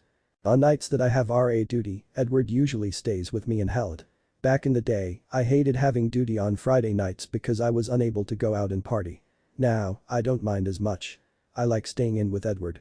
He's the ultimate distraction, and I don't need all that outside crap distracting me from him. Tonight, we watch a Ken Burns documentary on PSB. We sit sideways on my narrow bed with our backs against the wall, looking at my minuscule little TV. My door stays open, letting everyone in Hallett know that I'm the on that will deal with any issues that might arise between the hours of 8 p.m. and 2 am. I just hope that no one bleeds or gets alcohol poisoning or does something stupid before I can close my door and fuck my boy. Already, way before Thanksgiving, a commercial comes on for Christmas crap. I snort in disgust and burrow deeper into Edward's side. I'm telling you now, so you have time to mentally prepare yourself, he says, pressing a thumb into my hip. But I'm going to get you a Christmas present. No you're not, I say. Because I'm not getting you one. Seriously, why not? Because you can't give me anything I want that I don't already have, I tell him. He puts up with my shit and makes me come all the time. What else could I want? You have to want something, he murmurs. Nope. Yes, you do. Think about it. Oh. I say, sitting up and turning on the mattress to face him. I know what I want. Really? He says, sounding unsure. Yeah. A kitty cat. He groans and whacks his head backwards against the wall. Really, Bella? You're still on this cat thing? I really think a cute little kitten would be a great addition to our lives, I say, nodding sagely. It's really not going to happen. I progress to go on a violent rant complete with violent hand gestures and at least 8 cocksuckers, but Edward seems unruffled. I lean back against the wall with a thud and cross my arms over my chest when I finish. I'm really not scared of you, he tells me with a smirk. Something about the way he says it makes me go all soft inside. Edward isn't scared of anything. Doesn't he know that? Baby, I say, shuffling around to face him. I know you aren't afraid of me. You're not afraid of anything, you warrior you. What the hell are you talking about? He asks, looking puzzled. I'm a dork. And he says I'm the one who doesn't see myself clearly. Hypocrite. You're like the peaceful warrior who only jumps into action under the most dire of circumstances, I tell him, including some kick-ass karate moves to support my point. Warrior? He asks, still confused. Me? Yes, I say, giggling. You always defend me to Rosalie when she calls me a slut. That's because you aren't and she has no business calling you something so vile, he sputters angrily. I smile and continue as if he didn't speak. You stand up to Jake, even when he tries to intimidate you out of my life, I say, listing my evidence for Warrior Edward on my fingers. I put a hand over his mouth, forcing him to remain silent. And you punch James, she remind him, wincing slightly at the unpleasant memory. You're a total warrior, Edward Cullen, even if you do wear a lot of sweaters, vests, and corduroy pants. I'm a doofus, he mumbles, utterly gobsmacked by my words, apparently. If you're a doofus, I say, leaning forward to get as close to Edward as possible without actually touching him. He closes my eyes, letting me kiss each lid. Then I'm a doofus. It's cheesy and a little notebook-esque, but true. He scoffs, looking down at me, surveying my wardrobe.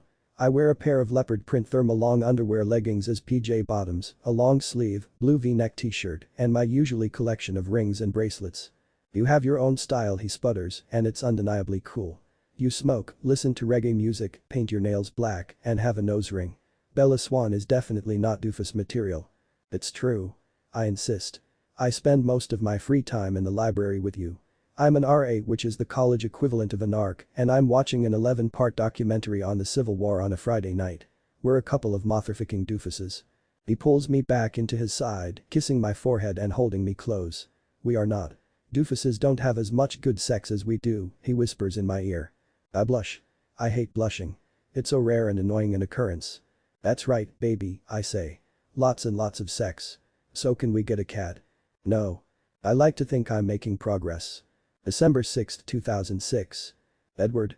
I bellow from the hallway of Hallett, causing him to jump about a foot in his seat at my dorm room desk. Edward came back to Hallett after his morning classes.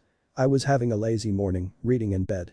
We screwed around for a couple hours before I headed off to my own classes. I wasn't supposed to be back for another 45 minutes, and Edward has obviously been using my empty room to study. As usual. What? Are you okay? What happened? He demands in a panic as he turns to look at me doorway. I'm bundled in a black puffy jacket with a fur hood, a yellow scarf, burgundy hobo gloves, and combat boots. My cheeks are flushed, and I smile at him to indicate that nothing is wrong. Quite the opposite, actually. Hacking shat, dude, I shriek, bounding over to him joyfully. Taking his face between my hands, I jerk his head in the general direction of the only window in the small room. Do you not look up at all when you study? Do you even see anything beyond this book? Sometimes, he mumbles defensively. He attempts to remove my grip from his chin, but I hold firm. His brain is probably still focused on chemistry equations and body parts. He's not getting what I want him to see.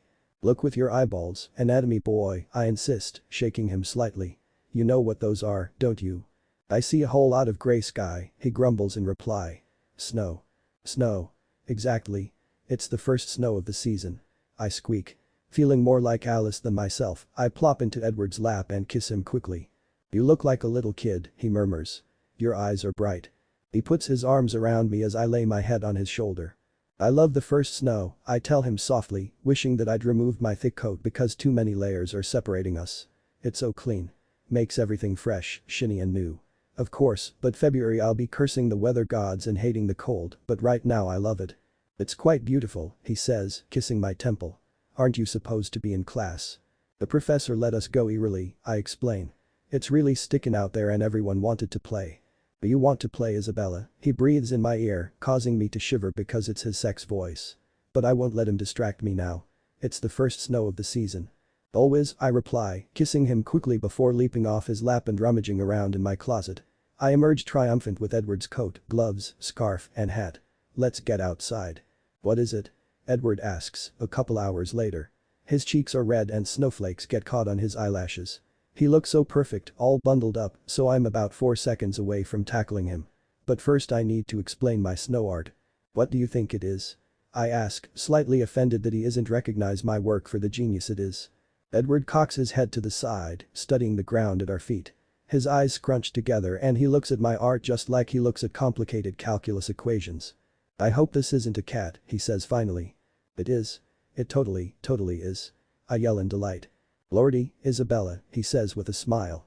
Why does it have so many legs? Or is that a penis? Now totally offended, I give in to my urge to tackle him. We tip over, but the soft snow breaks our fall. Laughing, I straddle him. He's laughing too, until I slowly lean towards his face.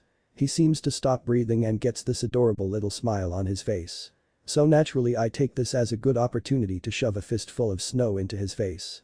He yelps and stares at me in shock for a moment before reaching up and pushing my face into a nearby snowbank. Things deteriorate into an all-out war from there. There is no clear victor by the end, but Edward and I are both soaked down to our undies. It's so fucking cold, we sprint back to Halid. Checking quickly that no one's around, we strip and step into the hot shower in the girls' bathroom. I could probably lose my job for such a stunt, but it's totally worth it. There is really no other way to get warm. December 16, 2006. Stop fiddling around with your blindfold, Edward scolds me. Slowly I remove my hands from my eyes, hoping he can see my scowl under the scarf he's tied around my face. I hate surprises, I say petulantly. Deal with it, he responds. I feel the car turn sharply to the right. Did finals break your brain? Are you kidnapping me? Are you taking me deep into the mountains to murder me and then dispose of the body? I ask, fiddling with a knot at the back of my head again. You're such a drama queen, he says with a chuckle. I try to punch him in the arm for laughing at me, but I can't fucking see so I miss. And you can relax because we're here. I wait while Edward gets out of my truck and opens my door. I grope for his hand and he helps me clamber down from the cab. He stands behind me, wrapping his arms around me and awkwardly walking us forward. Okay, he says when we enter a building. I can only tell by the sounds of the doors and the central heating. Take the damn thing off already. I yank the scarf down and leave it around my neck, letting my eyes adjust to the light. Slowly, I take in the desk in front of me. The banner above it reads Humane Society of Boulder County. I turn to Edward, gaping at him in shock for a moment before throwing my arms around his neck. Seriously? I ask when I get a grip. Are you seriously surprised? He asks, grabbing my hand and leading towards the back where the animals are kept. I thought you were just humoring me with all those demands to tell you where we were going. Yeah. I actually am. I really didn't think you were going to cave, I say, still smiling in surprise. How could I not give you the one thing you wanted for Christmas? He asks, kissing my temple. We walk up and down the aisles, and I want every single cat I see. Even the grizzled old ones. But Edward reminds me that not only are the kittens fucking cute, but they'll live longer. I don't really need something else I love up and leaving me in the near future, so I agree. Edward, look, I say, crouching down and pointing at the tiny cat, sleeping in a curled up ball. He's a ginger, like you. I'm not a ginger, he grumbles, squatting next to me. Although he's cute. And apparently only 2 months old. The little kitten, sensing our presence even through the glass, wakes and turns to study us. He has big green, slightly crossed eyes, and he cocks his head to the side, studying me just like my favorite ginger does. He's Edward in cat form. But he's the one. That scrawny little thing. He's perfect. December 31st, 2007. Do we have to go? Edward demands petulantly. He is so cute when he frowns, I can't help but giggle at his childish expression. Yes, silly, I reply, wagging a finger at Waldo. He is too scared to jump up onto our bed and is mewling pathetically from the floor. I scoot away from the edge of the bed and pull back the blankets to give him more room. Come on, my little nerd. You can do it. Up, up, up. Bella, you best not be talking to my dick, Edward says grumpily from behind me. I mean, that's just insulting on multiple levels. Laughing at Edward's absurdity, I pat the bed in encouragement until Waldo finally makes the leap. Edward. He did it. I shout, sweeping my kitty into my arms and giving him a good cuddle. He's growing up so fast. Bella. He manages to get up here every night to sleep on my head without much difficulty.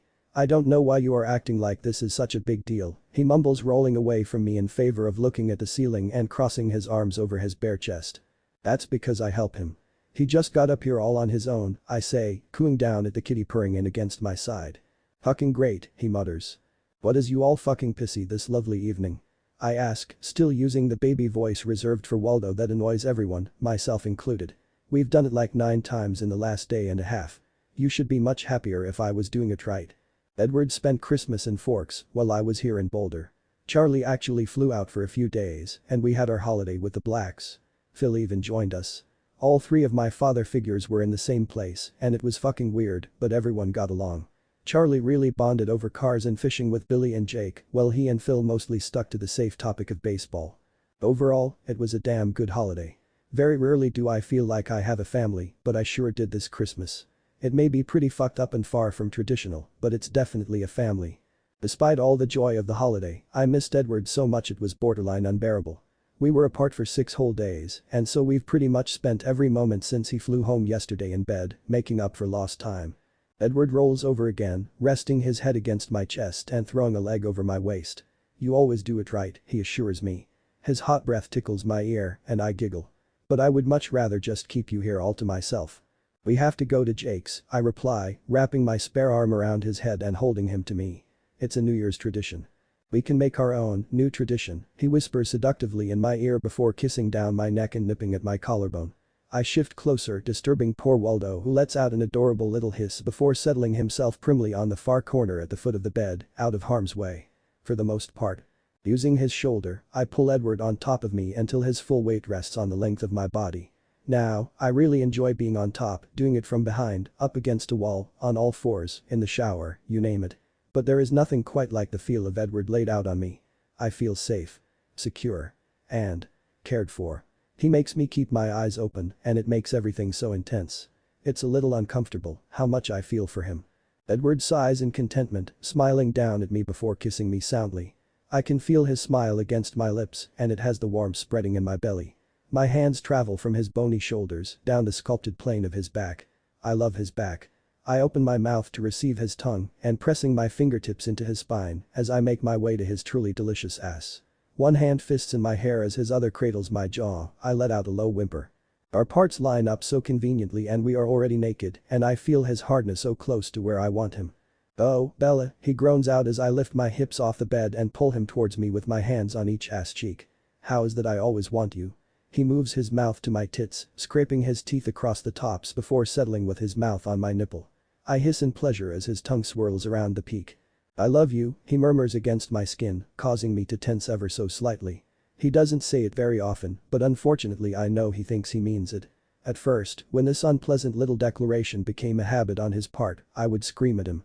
We would get in huge fights, me trying to change his mind, him adamantly refusing to do so. Now, I just ignore him. It's easier this way. We continue to grope and kiss until we're both breathing heavily. His mouth returns to mine and his pushes a hand between our bodies, circling closer to where I must have him. Of course it is at this exactly the moment Alice closes to bang on the closed bedroom door. Hey. None of that you two. she calls, causing me to groan in frustration and Edward to growl. He lets out a slew of curses under his breath, including cocksucker, which makes me smile. "Go the fuck away, Alice," he yells, scowling over his shoulder at the door. Immediately, he lowers his head to my lips to mine, only to be interrupted again. "But it's already almost 10. His twin shrieks back. "And Bella hasn't even showered yet." My breathing settles and Alice's words drift in through my lust-induced fog. She is totally right. Unfortunately. "Baby," I say, shimming out from under him and sitting up against the headboard. The movement puts his face level with my belly. Hearing the tone of my voice, he lets out a pathetic whimper of misery before collapsing with his forehead against my stomach. "She is right," I continue, chuckling at his dramatics as I run my fingers through his hair. "Mahamph," is his muffled reply. "I know you don't want to go. But we won't stay long after midnight. I just want to go dance with you for a while and then do the whole countdown with all of our friends. Then we can come straight back here and I'll let you fuck me until sunup. Okay?" "Aga," he says, still not moving. "You're so wise, Bella," puts in Alice, still listening on the other side of the door. "And it has to be a quick shower. None of that conserving water horseshit. I want to leave in half an hour. Oh, and I left your dress hanging in the bathroom." I hear Alice leave before Edward rolls off me with a dramatic sigh. "Fucking stupid twin," he mutters, glaring at the ceiling again. I lean over him, hovering over his face until he closes his eyes, allowing me to kiss each eyelid. "It's going to be a good night, sweetheart," I tell him. "Suck it up." Throwing the covers back, I try to slide out of bed, but Edward covers me up again. "What are you doing?" "Cover yourself, Isabella," he demands, pulling the sheet to hide my nudity. "What the fuck are you doing?" I reply, glaring at him and swatting his hands away. "I'm just going to the back room. Do you suddenly not want to see me naked?" "The cat will see you," he whispers, still covering my private bits with his body and the sheets. At first I think he must be joking or using this as an excuse to prolong our contact a little longer. But then I glance down to the foot of the bed where Waldo is studying it intently, his furry ginger head cocked to the side. "You're being ridiculous," I say. "Waldo is just a cat. We were about to do it in front of him." "An unfortunate oversight on my part," he replies. "If I was thinking clearly, I would have kicked him out. It's creepy, the way he watches you." "Okay, that's enough with the crazy train. I'm going to shower." I finally manage to weasel my way out of Edward's grip before sauntering naked to the bathroom. I turn as I reach the door and giggle when I see both Edward and Waldo staring at me with the same, head to the side, big-eyed expression. Waldo really is the Edward of cats, I declare. "Whatever," Edward says, throwing my long-ago discarded undies at me. "Just take a shower, cat lady." "Come on, slowpoke," I say, pulling Edward through the throngs of people crammed into Jake's house. It's nearly 11 when we arrive and I need to locate the host to wish him a happy new year. My boy drags his feet, not thrilled at being forced to mingle with my ex-boyfriend current best friend. "Let's find Jake so we can get our grove on."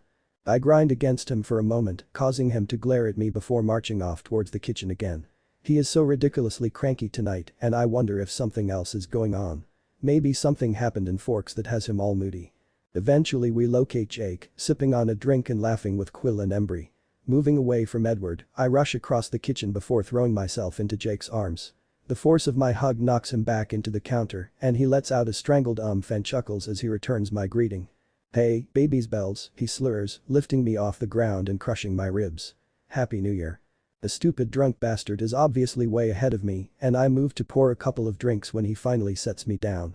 "Ditto, Jakey," I reply, handing a whiskey drink to Edward and mixing a vodka concoction for myself. "Great party. How many of these people do you actually know?" "I would say somewhere around a fifth," he replies, steadying himself with a hand on the counter while the boys laugh at his drunkenness behind his back. "More now that your crota's arrived. Rosie and Jazz and Em and Alice here too." "Yup," I say with a nod, moving back to Edward's side. Jake notices my boy for the first time and glares, crossing his arms over his chest. Edward mirrors his position and I sigh heavily. Every time I get the two of them together, they have this pissy little man contest. One of these days they are bound to get along, but I suppose today is not the day. "Welcome to the party, bloodsucker," Jake says with a smirk.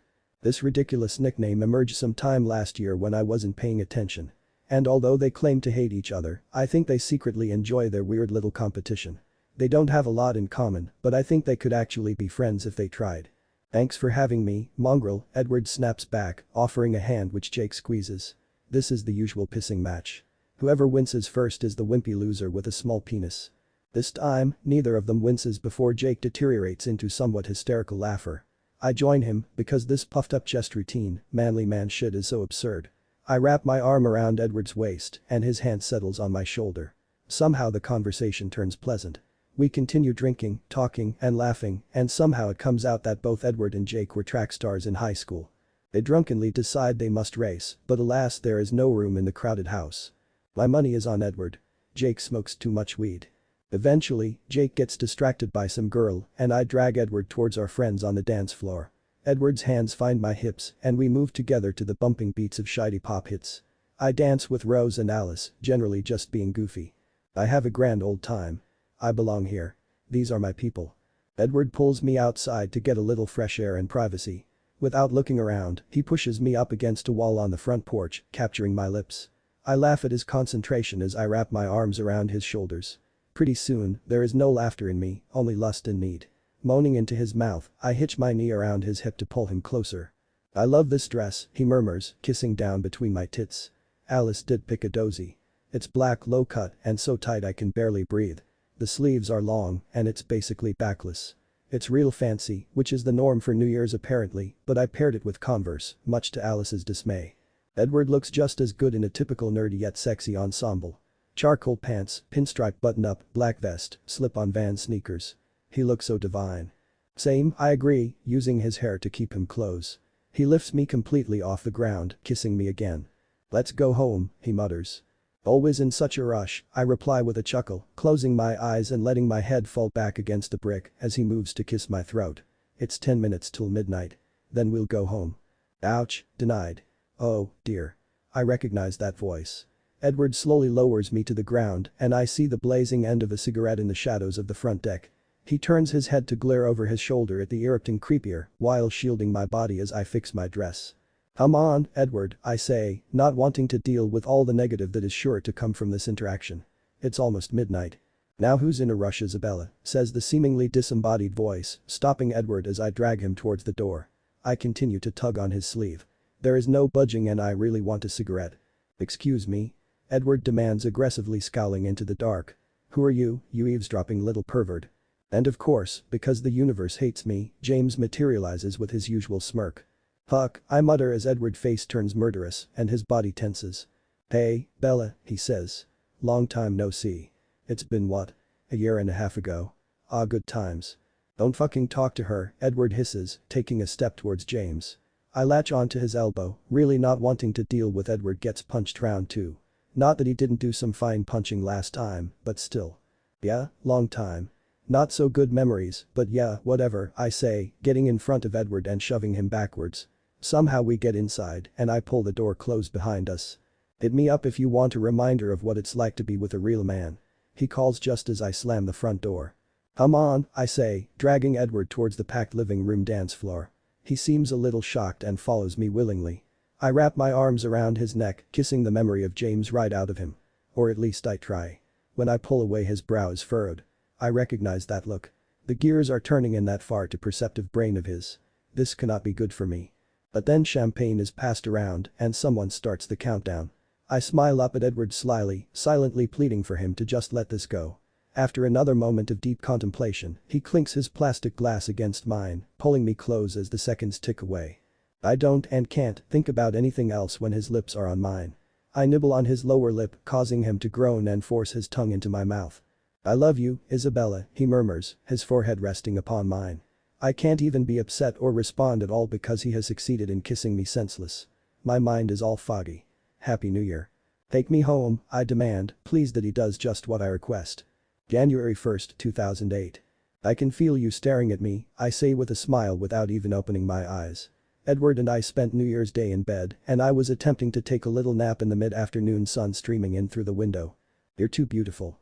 To not look at you would be a travesty, he replies, kissing my temple. Humming in pleasure, I wiggle closer until there is no space between us. I'm secure within the circle of his arms. My head rests on his shoulder and one leg lays between his. This day is perfect, I murmur, keeping my eyes closed. Breakfast in bed was a real highlight, he agrees, pressing his nose into my hair. I was more referring to all the sex, but yeah. I do make a mean Denver omelet, I reply. All the sex is always excellent, he says softly. I love you. Edward, I admonish, burrowing into his chest to avoid reality. Don't ruin my perfect day. Oh dear, he replies, sounding seriously fucking concerned. What? I ask warily, slowly lifting my head to get a good look at him. You're not going to like what I want to talk to you about, he admits, looking guilty. I knew it. I declare, sitting all the way up and pulling the sheet with me to cover my nudity. You have been fucking grumpy as shit since you got back from Forks. I knew something unpleasant happened. So just spill it. Fucking lay it on me so we can go back to the perfect part. Shit, Edward mutters under his breathing, sitting up and turning slightly in bed to face me. When did you get so perceptive? I wasn't even planning on telling you about Forks. His statement confuses me. If he wasn't going to tell me about Forks, what the fuck did he have to say that would ruin my perfect day? But there is really no reason not to tell you, he says to himself before looking back at me. Obviously he has made a decision and I brace myself for what he has to say. Despite my frequent and vocal reminders to my family that I have a girlfriend who makes me very happy, I roll my eyes at this, but he presses on without comment. My grandpa actually tried to set me up with someone this Christmas. Resisting the urge to punch him and quelling my ridiculous jealousy, I take a deep breath. How is that even possible? I ask, so calm I even impress myself. You were gone for a total of 6 days. Who does your grandpa even know in Washington to set you up with? Well, that's the worst part. He brought along this girl, Rachel, to join us for the holidays. I still don't really get what her story is or how she knows my family, but the bottom line is she was going to be alone, so Grandpa Cullen paid for her ticket to join our family. I didn't even get that the whole thing was a setup until like day 3 when she had too much eggnog and was all over me. My mom was pissed. There is so much wrong with what you just said, I don't even know where to begin, I hiss out, fisting my hands in the sheets in my anger. She stayed at your house. She tried to kiss you. What the fuck? Why didn't you tell me any of this sooner? Please, Bella. Don't blow this out of proportion. Nothing happened. The most disturbing part to me is my extended family's complete disregard for my feelings and wishes. My whole life, I've done exactly what was expected of me. Got good grades, got into a good school, I'm studying to be a doctor. But they can't get their hands on my love life. This is mine. And I choose you. They don't think I'm good enough, I state. Edward winces, but doesn't deny the accuracy of my words. They want the perfect little debutante with familial connections and old money. Somehow, both Alice and Emmett are succeeding on that front and they are trying to force me into that life too. They're right, Edward, I murmur, feeling a little dazed. Don't be ridiculous, Bella, he scoffs. I want you. I choose you. I need you. But you shouldn't. God. How long have I been saying that I'm no good for you? That someone out there is capable of giving you everything you want, but instead you are wasting your time on me. You deserve a real girlfriend, I shout, unhappy because I know without doubt that my words are true. And I hate it. You could be my girlfriend, he suggests hopefully. No, I can't, I say with finality as his face falls. Really, Edward. I don't know why you put up with me. You should find yourself a nice, emotionally stable girl who will date you. And then marry you. And then have a whole bunch of babies with you. Is that what you want? He whispers. I stay silent for a long time. This is a golden opportunity. If I tell him I'm unhappy, he'll let me go and we both might come out unscathed. It would be the right thing to do. The good thing to do. I should let him go because he is incapable of seeing our relationship clearly, but I can't. I'm too selfish. I want him too much. No, I reply, sounding pissed about it. He grins and crawls up my body, resting with his hands on either side of my head. I open my legs to accommodate his pelvis and rest my feet on the back of his calves. Isabella, he says quietly, forcing me to look at him with his hand on my chin. We have been sleeping together regularly for how long? 1.5 years. I nod, look at him warily. Do you want to stop? I shake my head adamantly. Do you like the way things are? Are you happy? I slowly nod again. Good. He kisses me soundly on the lips before sitting up and pulling me with him. I settle into his lap, my legs resting on either side of his thighs. I don't want to change anything either, so it doesn't have to. But your family. Can't tell me what to do anymore, he says, interrupting me. Plus that's just my extended family. My parents and my siblings just want me to be happy. And you make me happy. He makes me happy too, but I would never admit this unpleasant fact out loud. You have to. Just promise me that if you want to date someone. For real. You will. You won't let me stop you, hold you back, I stutter. The thought of him with someone else makes me sick, but I say it anyway because I really do want him to be happy in the long run. I may make him happy now, but it won't last forever. Bella. I'm serious, Edward, I say, sitting away from him and shaking him slightly to convey my seriousness. Please. Just promise me. He studies me intently for a long tense moment before sighing heavily and nodding once. Fine. I promise if I ever want another girl, I'll date her. I let out my own sigh, this one in relief. His promise appeases some of my guilt for being selfish enough to try to keep him at all. Even if it's just for a little while. Thank you, I murmur into his neck, stroking his hair as he rocks me slightly. But I still think of you as my girlfriend. You are my girlfriend, he says. I just sigh, choosing not to respond. This is another fight I am tired of having. This perfect day just got real scary real quick and the tension slowly leaves my body as I relax back into Edward. For now, he's still mine. For now, he is right here. But then I remember that Forks isn't even what he originally wanted to talk about and my stomach knots again. Regretfully, I crawl out of his lap and wrap the sheet around my body again. What did you want to talk about? I ask, even though I feel like I'm better off not knowing. Oh. Right. That. His reply is gruff. What, Edward? I encourage. Well. I know you're not going to like it. But I wanted to talk to you about James. Aw, shit. Aw, shit, I mutter rubbing my palms over my face as I prepare myself for what's coming. He said some things last night that really bugged me, he says, frowning. Oh? I ask, trying to sound innocent. Yeah. We got in that fight around 2 years ago, but he said it has been a year and a half since you've seen him. And then he referred to all those memories, like you spent a considerable amount of time with him, not just the one night. And then, most telling if you ask me, that last thing he yelled about being a real man just did not sit well with me at all. He has officially gone into science, fact-presenting mode. He is using the fucking scientific process on me. Edward does this to distance himself emotionally from the unpleasant and I can't even call him on it because I do the same thing all the goddamn time. Avoidance. We are damn good at it. Alright. I guess it's time I came clean about this shit, I say with great reluctance. Edward face pales and all that guilt is back. Maybe after this he will finally go find the good girl. The summer after freshman year, right after we fucked for the first time. Remember? Oh course I remember, Isabella, he murmurs, taking my hand. It's one of the best days of my life.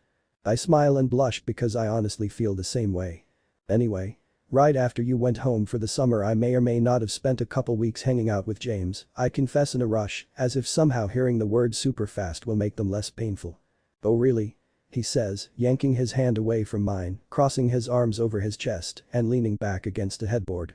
And what exactly did you two do? Mostly we partied. Got hammered and high. And I'll be honest with you, we did fool around a bit. Edward looks livid and I quickly continue in an attempt to calm him down. But no sex. I promise you there was no sex. Truth be told, and I'm not exactly proud of this, I haven't been with anyone since you. Since me? He asks, looking hopeful now. Yeah, since our first time way back when we were freshies. It's only been you, I say, crawling into his lap again. Really? He asks, sounding so young and looking so adorably innocent. Really? I assure him as I wrap my arms around his neck. And even before that, I only ever really wanted you. When I was sleeping around and being a bitch to you, I wanted you. When you were with Kate, goddamn did I want you.